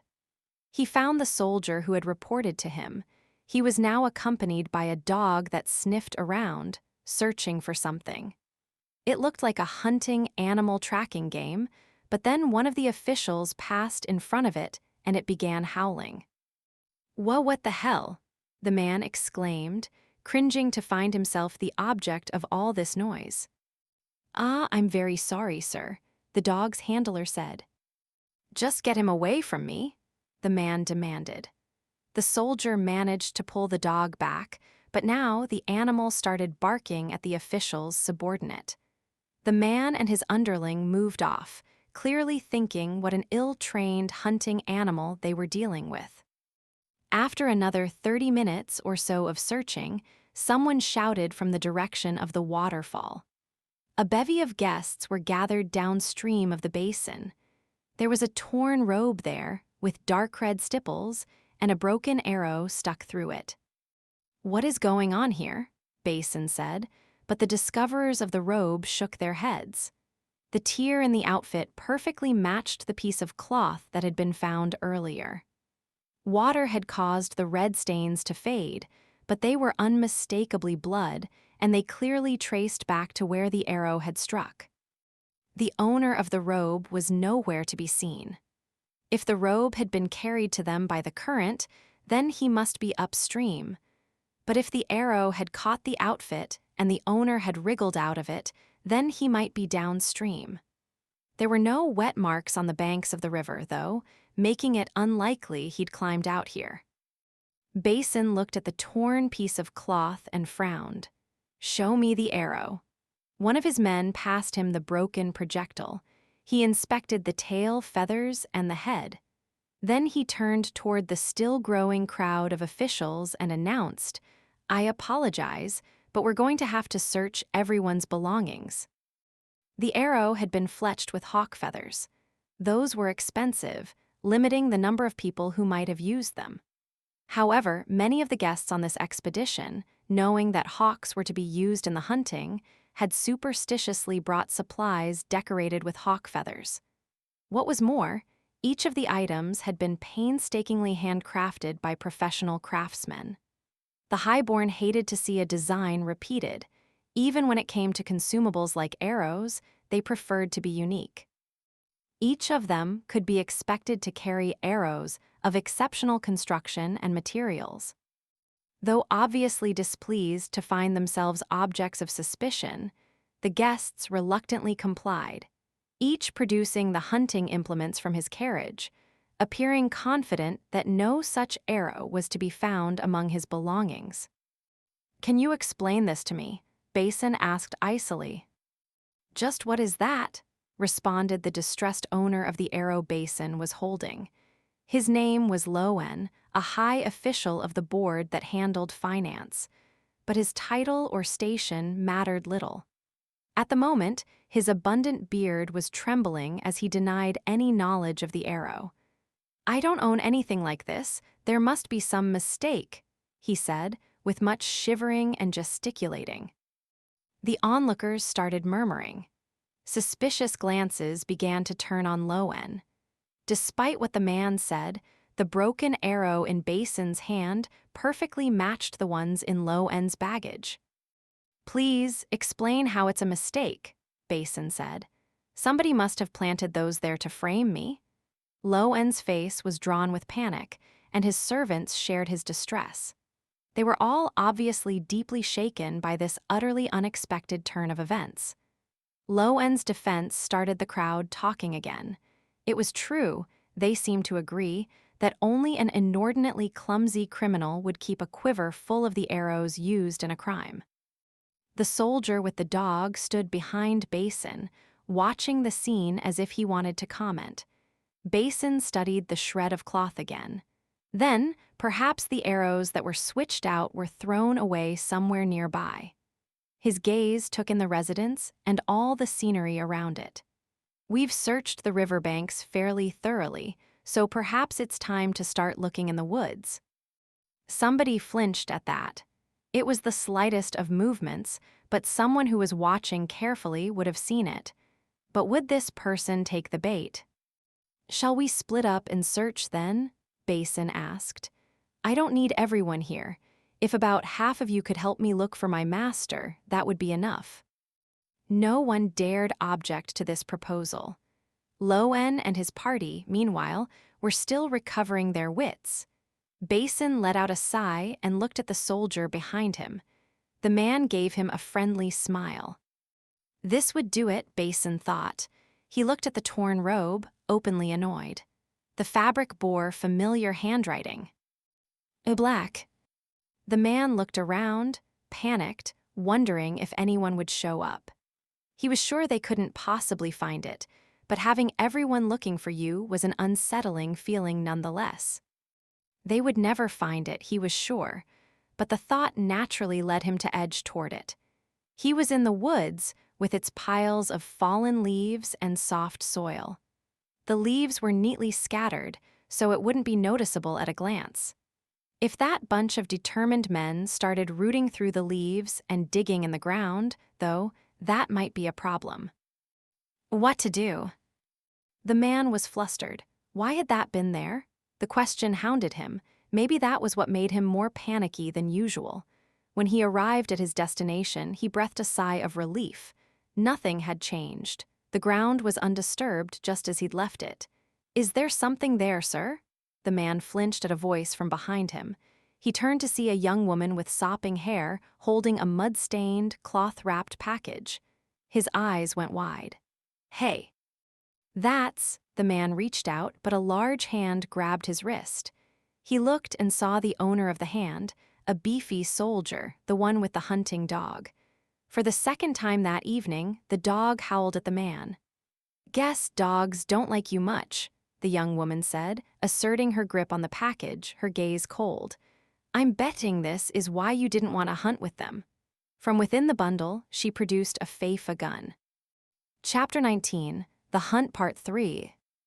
Let's go back a bit, to the moments immediately after Jinshi and Maomao jumped into the waterfall. She felt firm pressure, first against her mouth, then her chest. "HRK," Maomao groaned, then coughed up water. She sat up, allowing herself to vomit out whatever would come up along with the remaining contents of her stomach. She felt someone gently rubbing her soaked back. "I'm sorry, I didn't realize you couldn't swim." "No one could swim in that," Maomao managed in spite of her bloodless face and lips. Entirely without warning, Jinshi had grabbed her in his arms and flung them both off a cliff. He'd had a proper running start and had kicked hard off the ground. Somewhere in the middle of it, Maomao had thought she heard another blast of the Feifa. The cliffside had been nearly 50 meters high. Under any other circumstances, she could only have assumed Jinshi had lost his mind. "The basin here is deep," he said now. "So long as you manage to land in it, you should survive, assuming you don't drown." "Big assumption," Maomao replied.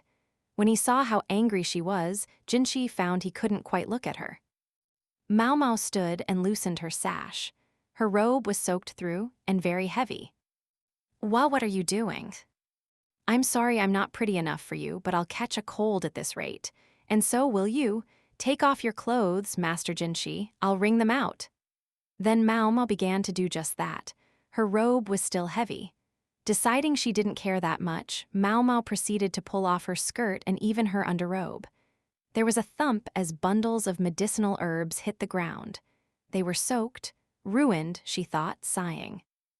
She decided to refrain from removing the simple clothes that covered her front and her hips, at least. There might not be much to hide on her body, but she wanted to hide what there was. She picked up Jinshi's robe, tossed it on the ground with a thump of its own, and began squeezing the water out. "You can worry about mine later," he said. "Take care of yours first." He sounded oddly annoyed. Knowing she couldn't let him stay that way, however, she continued wringing out his robe. He practically snatched it back from her and began squeezing it dry himself. She figured that was just as well. He was stronger than she was and would do it more efficiently. She went back to working on her own clothes. She put her skirt and underrobe, still rather damp, back on, then finally took a look around. They were in a dim cavern. "Where are we?" "Behind the waterfall. Not many people know about this place." "I bet you do." "An official who used to play with me here long ago taught me about it. I gather that going in here is sometimes used as a sort of test of courage." "I see." Maomao sifted through the inundated herbs, trying to decide if there was anything that could still be used, when she came upon some small bundles wrapped in bamboo shoot-skin coverings. She held them out to Jinshi. He undid the monka grass that tied the bundles shut to reveal boiled butterbur.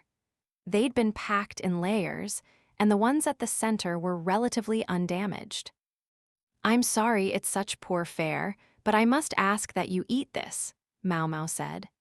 The plant was seasoned to give it some flavor, and a bit of a soaking probably wouldn't hurt the taste that much, but nonetheless, it wasn't the sort of thing one would normally put on a noble's dinner table. "What is it? Some kind of medicine?" "No, sir, you appear to lack salt." The butterbur wasn't intended as a medicament. Maomao had brought it along as a snack to munch on in her spare time. The flavoring had appeared at breakfast that morning and Maomao had liked it, so she'd asked one of the maids to pack some for her. "Salt?" Jinshi asked, looking at Maomao. His mood seemed to have improved, but she couldn't forget how he'd been stumbling earlier. During their leap, she'd dropped the bottle she'd brought to give to him. She'd filled it with a mixture of water, soy paste, and sugar. When you wear a disguise like that on a day as warm as this, of course you'll start to overheat.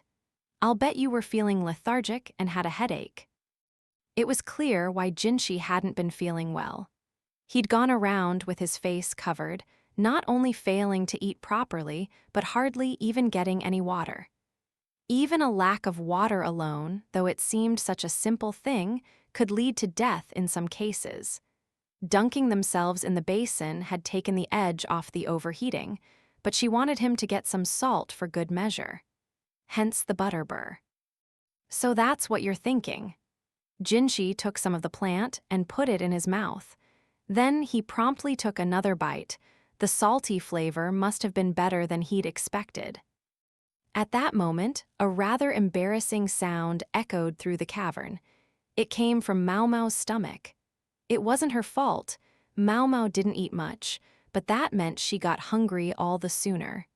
And the servants didn't eat until after the guests had dined. Jinshi put a hand to his mouth, holding out some of his butterbur to Maomao. She was suddenly seized by the desire to glare at him, to bare her teeth and scowl. She managed to quash the impulse, of course. "Thank you," she said, although she worked in a bit of a pout as she said it, and then she plucked a bit of butterbur for herself and put it in her mouth. Defeated, Jinshi ate his helping as well. When they were left with only the wrapping, Jinshi licked the last of the salt off his fingers. Maomao was struck by how childlike it was, but anyway, she went ahead and cleaned up the bamboo wrapper. "What in the world was that earlier?" she asked, deeply uneasy. "That was a feifa, a handheld firearm. The shots came fairly close together, so there's a good chance we were attacked by multiple assailants.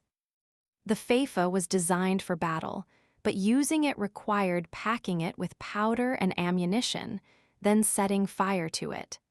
That presumably explained Jinshi's choice to jump off the cliff rather than to try to hide in the forest.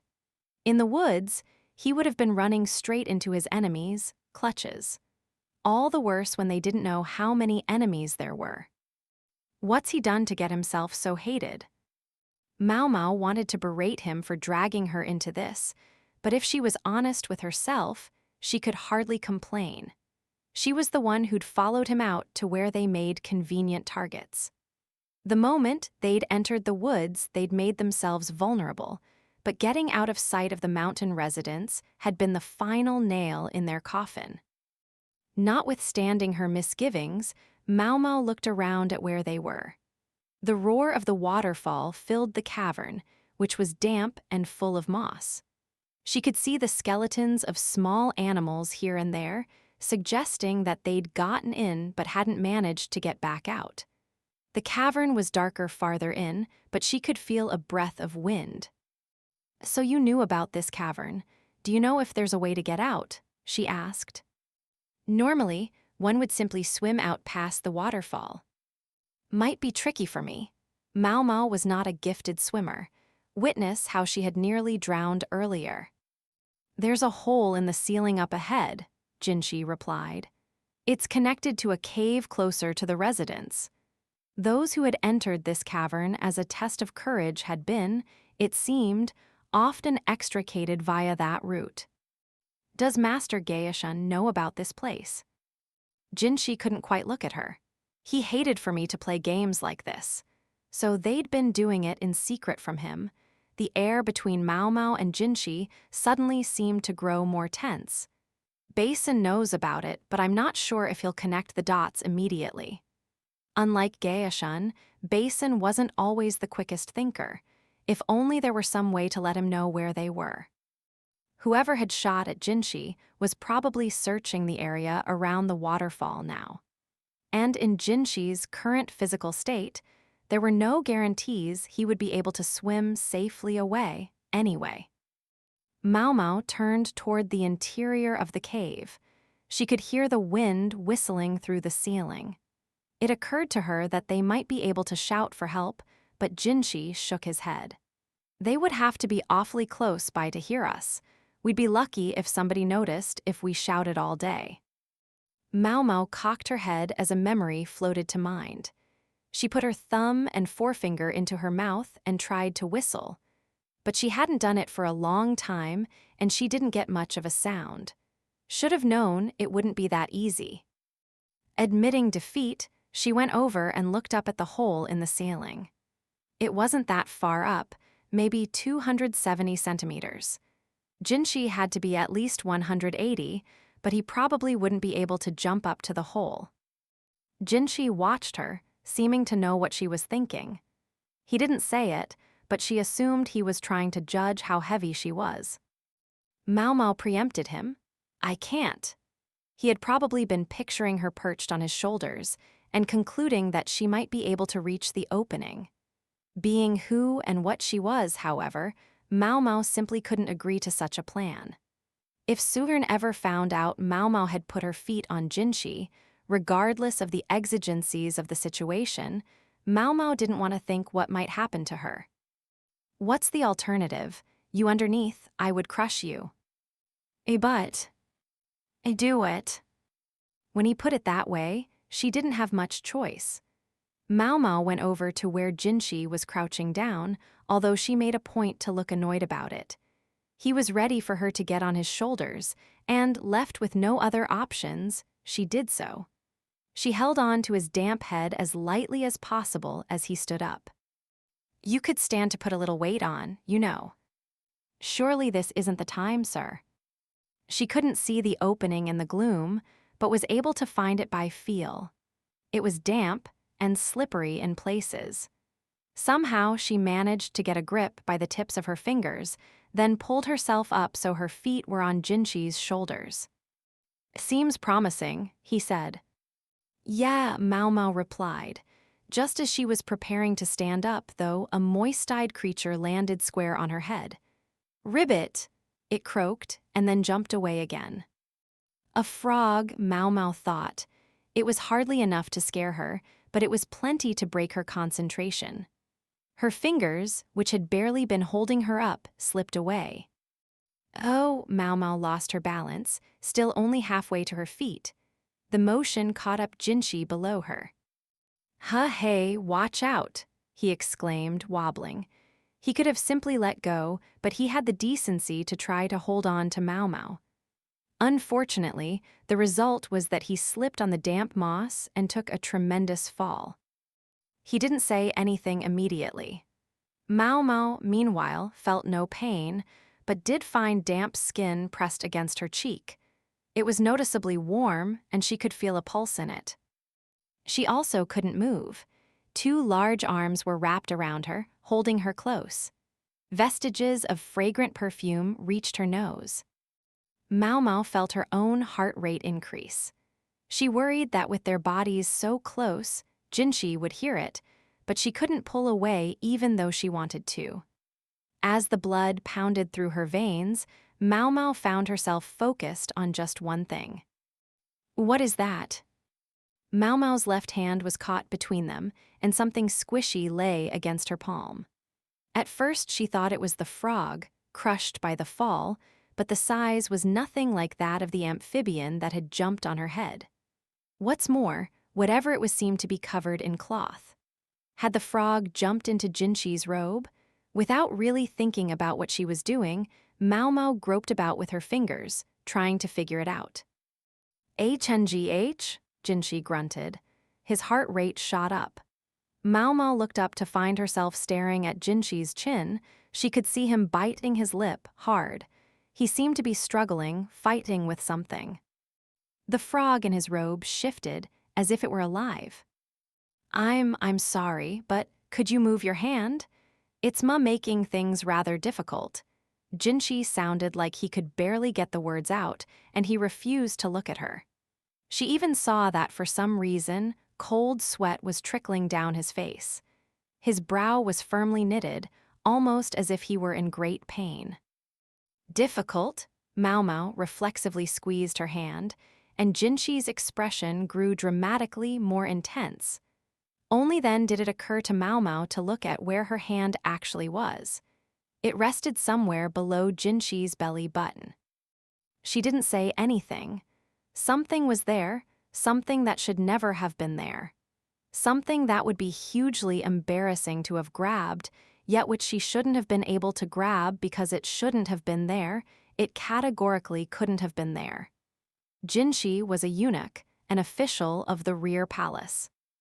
But well, what was there was there. Slowly Maomao moved her hand away and was about to try to extricate herself from Jinshi's slackened grip. But he pressed on the small of her back, keeping her where she was, straddling him. Jinshi brushed his bangs aside and let out a breath, then looked at Maomao. I suppose, in a sense, this saves me some trouble. His face was that of a celestial nymph whose heart was beset by gloom, but he was no nymph. He had a countenance that could have brought the country to its knees with a single smile, yet he was no woman. And neither, it turned out, was he a eunuch bereft of the foremost symbol of manhood. Jinshi's robe had come open when Maomao had landed on him, but the body it revealed was not soft and indulged. Instead, it was all taut muscle, the product of discipline and training. His face might be that of a nymph, but his body was that of a warrior. Now it seemed inexplicable to Maomao that it had never occurred to her before that he might not be a eunuch. Perhaps she'd subconsciously avoided entertaining the possibility. There's something I want to tell you, Jinshi said. It's one reason I had you come along on this trip. Maomao found herself wanting to plug her ears. She understood instantly that she mustn't hear any more. But plugging her ears would only make it obvious what she was thinking. There was a man in the rear palace who wasn't a eunuch. What would happen if that fact got out? What if that man had ever laid a hand on any of the consorts? If seed that wasn't the emperor's had been sown in his garden? Maomao scowled at Jinshi. Stop, please, don't drag me into this. Jinshi had frequently put Maomao to use before, and although sometimes more and sometimes less, it was always a headache for her. Even so, it had never seemed worth her while to get truly upset. But this was different. Once she had this knowledge, she would have to take it to her grave. And I'm not ready to follow you to my grave. Thus, instead, Maomao said, I'm very sorry, sir. I'm afraid I might have crushed a frog. She kept her face completely expressionless. A frog, Jinshi winced. Fine, let him wince. Maomao would overcome this situation by sheer force of will. Yes, sir, a frog. I apologize again. It dropped on me from above and made me lose my balance. You aren't hurt, aren't you? That squishy feeling thing had been a frog. She kept telling herself, just a frog. That was no F. I'm terribly sorry. I know you took the brunt of the fall for me. Let's get out of here quickly. She tried to stand up, but Jinshi wouldn't let go of her. Master Jinshi, would you move your hands? Who are you calling a frog? Jinshi sat up, still holding her in place, so that they ended up facing each other with Maomao almost on his knees. What with his legs spread and her veritably on top of him, the situation could hardly have looked more compromising. As Jinshi leaned closer to her, Maomao almost flinched away, but she was not going to be beaten now. She stared him down, their noses inches apart. If it wasn't a frog, what was it? She asked. It was just a frog, it was just a frog, she kept repeating like a mantra. The squishy thing under her left hand had been a frog and nothing more. Frogs were gross. She wiped her hand on her skirt. Surely a frog would have been smaller, wouldn't it? Jinshi asked, getting his face another inch closer to hers. No, sir. There are some decently sized amphibians around this time of year. Decent. Jinshi flinched again, looking shocked, and Maomao seized the moment to close the distance further, until their noses were practically touching. Yes, decent. And if it wasn't a decently sized frog, what decently sized thing could it have been? Decently sized didn't cover it, but that would do for now. Yes, decently sized would be enough. Hey, are you wiping your hand? Why did Jinshi seem so scandalized? Because frogs are gross, sir. Gross, this from the person who drinks snake wine. But frogs are slimy. Who's slimy? They glared at each other for long seconds, then almost a minute. Jinshi blinked first, so to speak, looking away from Maomao with his lips still pursed. Did I win? Maomao asked herself with a sigh of relief. No good ever came of knowing too much. And for Maomao, whose birth made her suited for little more than drudge work, it was best not to know anything at all. Then whatever happened, whatever her superiors might do, Maomao could say truthfully that she hadn't known anything about it. That had been her position thus far, and she had no intention of changing it now. Jinshi and Maomao were an official and his servant, nothing more, nothing less, and she need know no secrets to fulfill her duties. Jinshi's grip finally relaxed, and Maomao slithered out and tried to stand up, only to find herself pushed to the ground. She hadn't been expecting it, and she collapsed, falling on her back. She looked down, and there was Jinshi. He shifted, crawling on top of her. A faint light, like a candle flame, danced in his eyes. Very well. He slowly set his hands behind her knees and lifted them up, putting the two of them in an even more compromising position than before. Want to find out for yourself? Jinshi was scowling. Maomao got goosebumps all over and started sweating profusely. She realized belatedly that she'd pushed Jinshi too far. Jinshi, for his part, looked lost for a beat. Seconds, then a minute passed, and neither of them moved.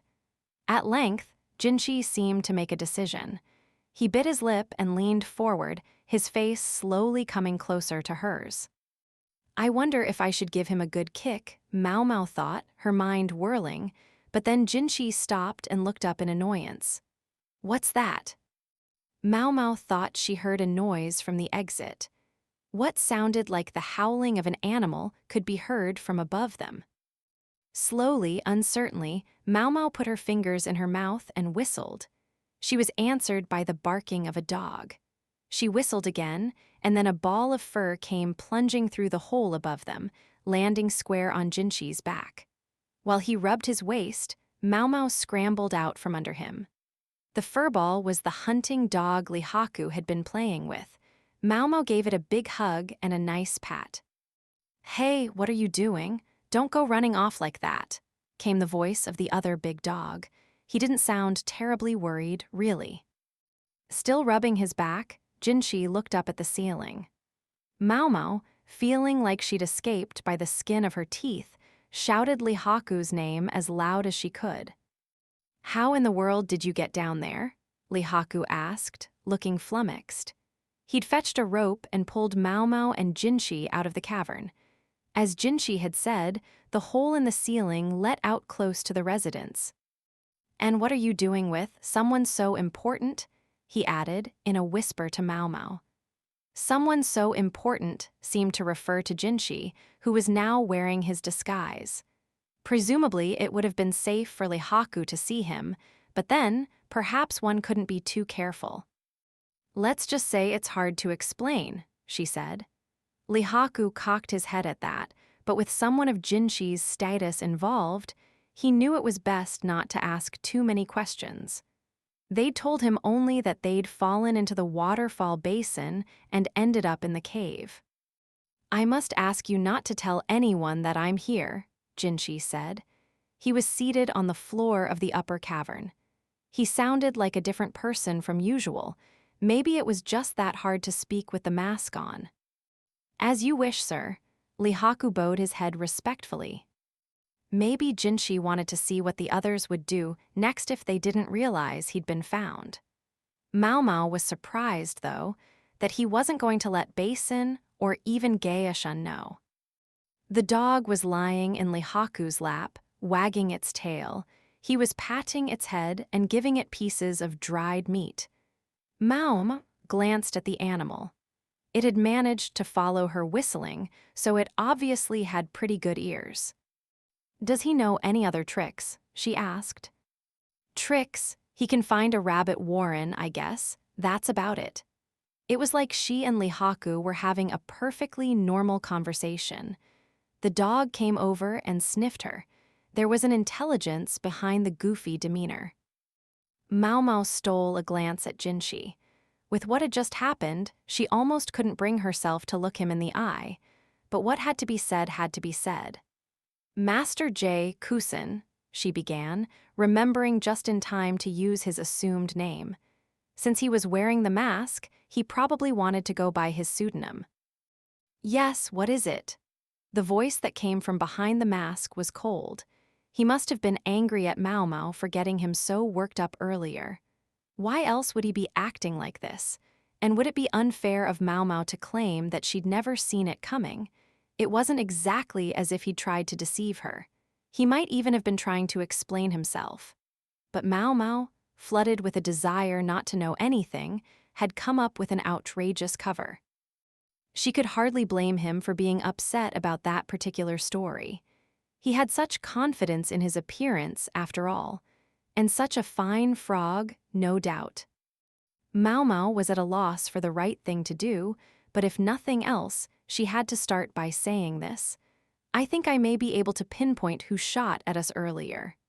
She gave the hunting dog a pat on the head. And that brings us back to the present. Maomao opened the dirty bundle. Inside were 3 feifa still redolent of fire powder. She had never seen a feifa before and was surprised by how small they were. Jinshi and Lihaku had looked almost as startled as she had. They were supposedly the newest model, imported from abroad, not yet common in this country. They didn't use a fuse to light the fire powder like earlier models, but rather relied on a sophisticated construction that used a specially shaped metal part to create a spark to ignite the powder. Neither Jinshi nor Lihaku had ever seen these most up-to-date feifa. They'd simply fired them once, and their understanding of how the weapons worked went no further than that. These newest feifa had a unique odor, akin to rotten eggs, not pleasant by any means. The fire powder was typically made by combining charcoal with saltpeter and sulfur, so that when it exploded it had a very unique smell, a powerful aroma that made you want to cover your nose. If such a device had been used during the hunt, any dogs, with their excellent noses, would have reacted immediately.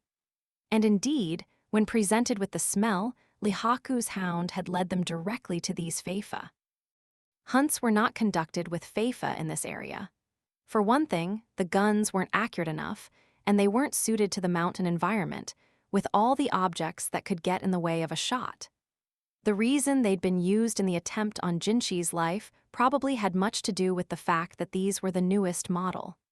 The unique way of generating a spark increased their accuracy and range, as their test firing demonstrated. And yet, even so, this man who had shot at Jinshi had missed. Lihaku, just that good at his job, had the man's arms pinned behind his back and had put a gag in his mouth to prevent him from swallowing his tongue. "I do feel a bit bad for making everyone suspicious of those old guys," Lihaku said. Any trap required bait. At Jinshi's instruction, they'd chosen an official whose reaction was likely to be easy to read. The captive man's co-conspirators, which is to say the officials above him and the lackeys below him, were already being staked out so that they could be arrested at will. Now all that was necessary was to march this man away and get his confession. The hunting dog was running in circles around Lihaku. "That's right, you're a good boy," Lihaku said, holding on to the captive with one hand and patting the dog with the other. They already had a pretty good idea of who the culprit was. Anyone who had fired a feifa would reek of it, and even if they thought they'd gotten rid of the smell, they couldn't fool a tracking dog. Maomao wrapped the weapons back up and followed Lihaku as he pushed the captive along. Epilogue. She still didn't feel good about it.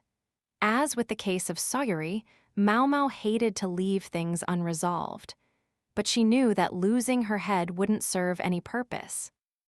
Gaeshun was attending the evening's banquet, which was being held on a boat out on the lake. That meant a minimum of bodyguards, and Maomao stayed home. She was in her room, enjoying the night breeze. Those feifa, she thought, they looked unusual. Someone had said they were the newest model. One could surmise they came from the West.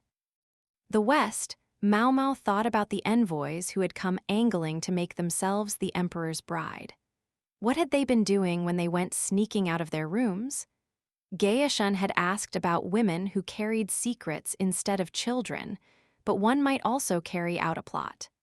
Maomao had thought that perhaps the women had been seducing court officials to turn them into co-conspirators, but there was another possibility. Every country desired the newest weaponry, but if one nation were to sell it openly to another, war could be the only result. The envoys' country thus couldn't sell arms openly. Yet neither could they sell them secretly without going through the court, could they? Perhaps the bridge we're crossing is even more dangerous than I realized, Maomao thought. Then again, perhaps they had an even bigger and more powerful backer.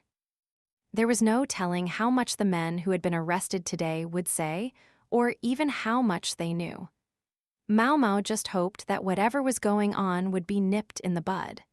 She wasn't soft enough to wish for the joy and happiness of other people, but if things around her were peaceful, it meant she, too, could live in peace. She was just closing the curtain, thinking she might get some sleep, when there was a knock at the door. She jumped a little in spite of herself. Then she crept over and opened the door ever so slightly. She found herself confronted with the one person she least wanted to see at that moment. Gaeshun was at the banquet, and Basin was probably with him. Why was this man the only one not attending? "You don't have to let me in if you don't want to." The lovely voice sounded subdued. Through the crack in the door, Maomao could see Jinshi turn and lean against the wall. "I'm sorry for upsetting you." Maomao didn't say anything, but she leaned against the wall on her side, mirroring Jinshi. From the hallway, she heard him sigh. Then came the sound of him scratching his head, scuffing his feet across the floor in frustration, and finally the sound of his hair hitting against the wall. Was he shaking his head? She didn't have to be able to see him to know exactly how he must look at that moment. He wanted to say something to her, but he couldn't find the words. Maomao felt the same way. She scratched the tip of her nose, a little annoyed. "I haven't given it a second thought. In fact, I should apologize to you." She'd been so insistent about decently sized, after all. Anyone would lash out, even Jinshi, even at Maomao. On the other side of the wall, Jinshi grunted. "I wonder what he's thinking." Maomao was borderline oblivious to people's feelings, partly because she had never been that interested in them, and partly because of the way she'd been raised. The inhabitants of the Verdigris house had taken good care of her when she was a baby, but work always came first, and she'd often been left by herself. She could cry, but no one would come to help her until they were done with their job. She was told she eventually ceased crying much at all. Maybe she'd learned the lesson. Perhaps that was behind it all, and perhaps not. Maomao didn't know. But whatever the reason, she'd grown up not very sensitive to when people felt affection or, for that matter, hatred for her. It was what had allowed her to weather the storm in the Crystal Pavilion.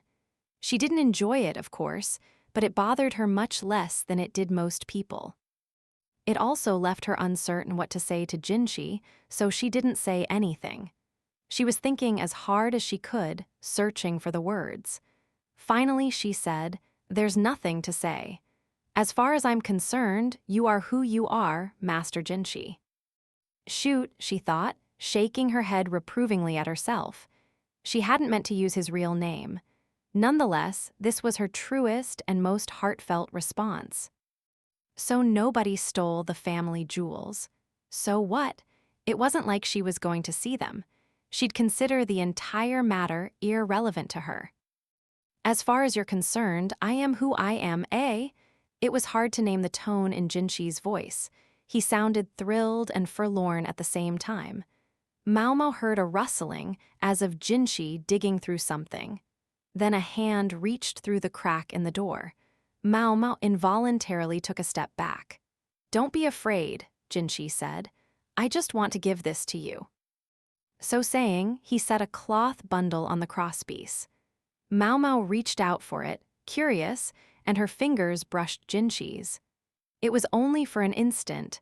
Their hands had separated again, almost before she had time to register his body heat. "There's something I promised myself I would tell you when I finally gave this to you. You'll recall I started with that bare gall," Jinxi said seriously. Maomao, ever more intrigued, opened the bundle. Inside were several yellow stones. "I'm all too aware that the knowledge may bring you trouble in the future, but I want you to know the truth." Jinxi spoke softly, but with conviction. These are, that's why I wanted you to accompany me on this trip." He sounded like he was squeezing out the words one at a time, but they fell on deaf ears. "Ow-oh, ox bezoars," Maomao cried with a leap. So rare and so precious, the thing that had haunted her dreams, and now it was here before her. Her eyes watered and her heart pounded a wild rhythm. She felt her breath coming hard. Maomao threw open the door. Jinxi, taken completely by surprise, backed away. "Thank you so much," Maomao bowed. "Ah yes, I finally managed to get my hands on. Hey, don't close that door. I wasn't done talking." But Maomao slammed the door shut and threw the bar. She didn't want anyone to interrupt her. She twirled a little twirl as she admired her precious ox stomach stones. Her lips curled into an unusual shape. Hoo-hee-hee. She thought she heard pounding on the door, but it sounded distant, trivial, compared to the bezoars. They made her so happy they almost carried away Jinxi's behavior that afternoon like a breeze. Maomao's heart was pounding so hard she could hardly hear anything else. She nuzzled her cheek against the stones as she dove into bed. Kicking her legs heedlessly, she rolled among the sheets, stroking the bezoars with her finger. Just looking at them made her feel like she had the energy to work for a month without rest or sleep. It was just a feeling, though. If she really did that, she would die. She couldn't have cared less whether Jinxi was a eunuch or not. Whichever it was, or wasn't, Maomao had nothing to say about the matter. However, she wasn't so fickle as to be unmoved by a gift like this. She decided that if Jinxi should ever find himself cornered, his secret about to come out, then she would do the very best she could to help him. If and when that moment comes, she would make him a real eunuch. Quite apart from Maomao's private resolution, the pounding on the door continued, but in her ears it seemed only a faint drumming in the background. With the guest of honor safely returned, the afternoon banquet broke up in short order. The various officials made sure everyone knew how relieved they were, transparently toadying.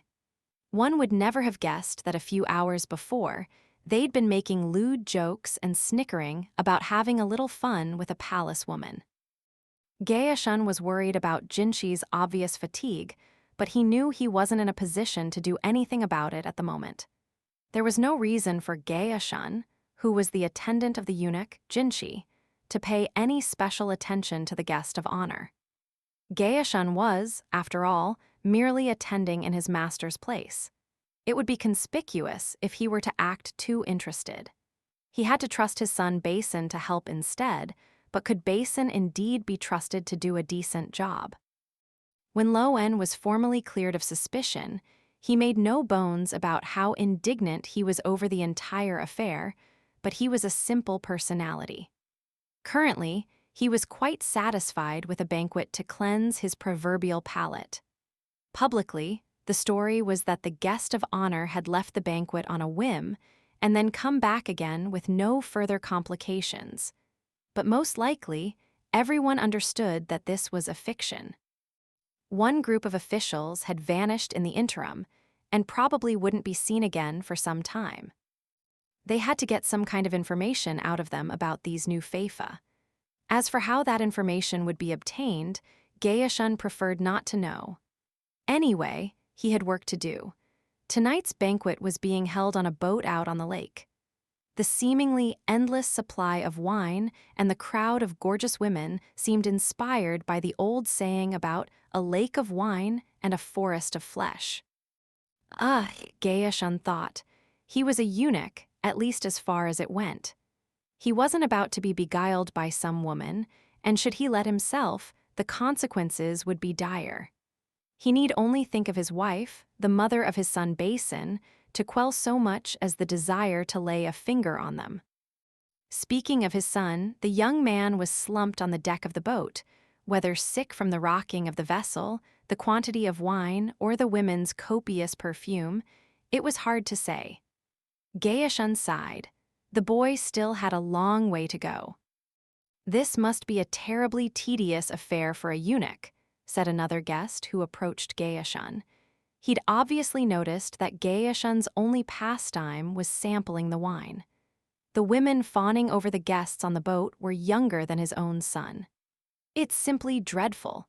To have something like this happen, and so soon after you incurred the wrath of the Empress Regnant." The wine seemed to have made the man garrulous and bold. His remark carried an undertone of mockery. It was true, though. Gaoshun had once possessed the clan name of Ma, the horse, but he had angered the Empress Regnant. He had been given one of the most severe possible punishments, castration, followed by service in the palace, and forced to abandon his old name and call himself Gaoshun instead. At this banquet, however, he was treated not as a eunuch, but as a member of the House of Ma. That was the position Gaoshun was currently supposed to occupy. "All of that is in the past," Gaoshun said. "Besides, there's such a lovely moon tonight to keep me company as I drink." That was all he said, then he looked up at the sky. The half-moon was indeed beautiful.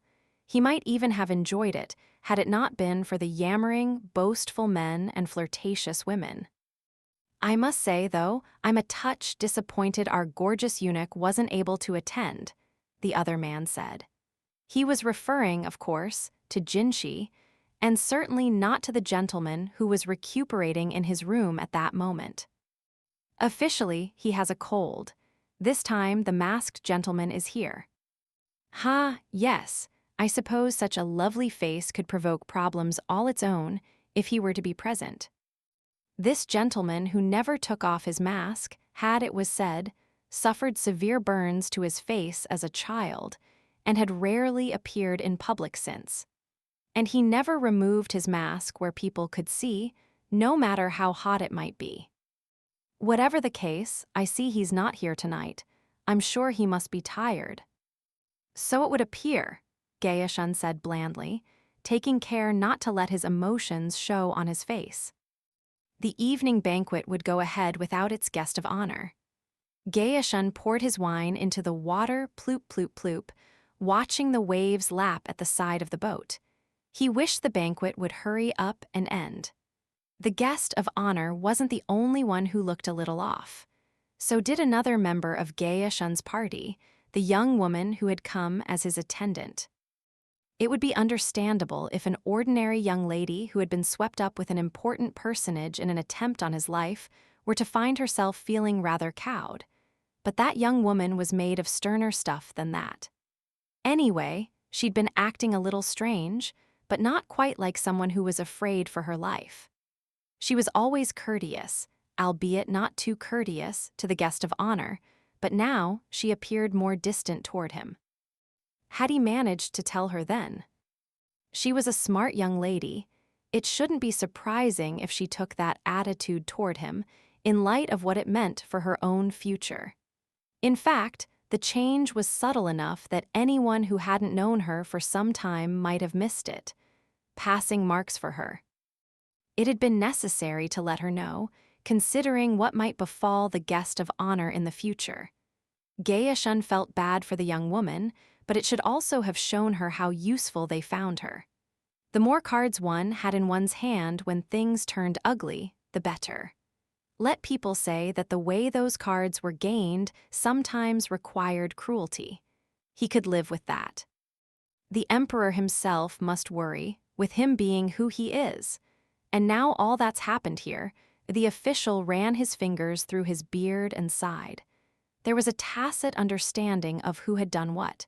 It wasn't a wise subject to bring up, but maybe it was the wine talking.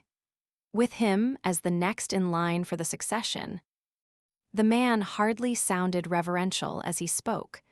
But who could blame him? The imperial younger brother almost never left his room, and any time he did appear in public, he wore a mask. No one considered him fit to conduct politics. And it was the emperor's younger brother who was the guest of honor at this hunt. Many of the officials gathered here had probably come in part out of morbid interest, drawn by this chance to get a look at the prince who was so rarely seen. Not, of course, that they had seen or would ever have seen his actual face. No doubt they now regretted their interest, in light of the attempt on the guest's life. The fact that the banquet was in full swing despite his absence spoke to how desperate everyone was to dispel their despondence.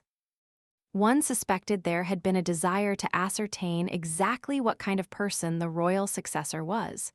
And now, this official had determined that the answer was incompetent. Reactions to the obvious deception tended to be twofold. Either one decided incompetence was the only explanation, or one chose to watch further.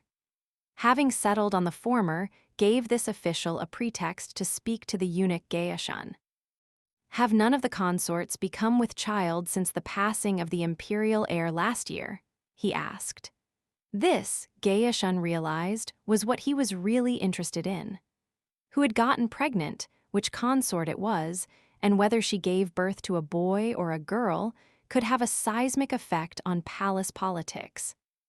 Geishun slowly shook his head. No, sadly, but there are a great many consorts, and I'm sure one of them will become pregnant sooner or later. I see. Should that happen, the official glanced at the bower amidships. There could be seen a portly court official, the host of their festivities, Shishu. It was hard to say whether he was enjoying the guests or simply contemplating everyone around him. No relatives of the other high consorts were present. It only made sense, this being Shishu's hunt. The other official left Geishun alone, his apple polishing done for the evening. Geishun let out a long sigh and poured himself more wine. Even as he drank a sip, enjoying the company of the lovely moon, he wondered what the guest of honor, Jinshi, or rather, Kazuijitsu, was doing at that moment. Kazuijitsu. The number of people in this country who could boast the character Ka, flower, in their name was limited. In fact, at the moment, there were only two of them. One was the man who stood at the very apex of power in this nation. The other was his younger brother.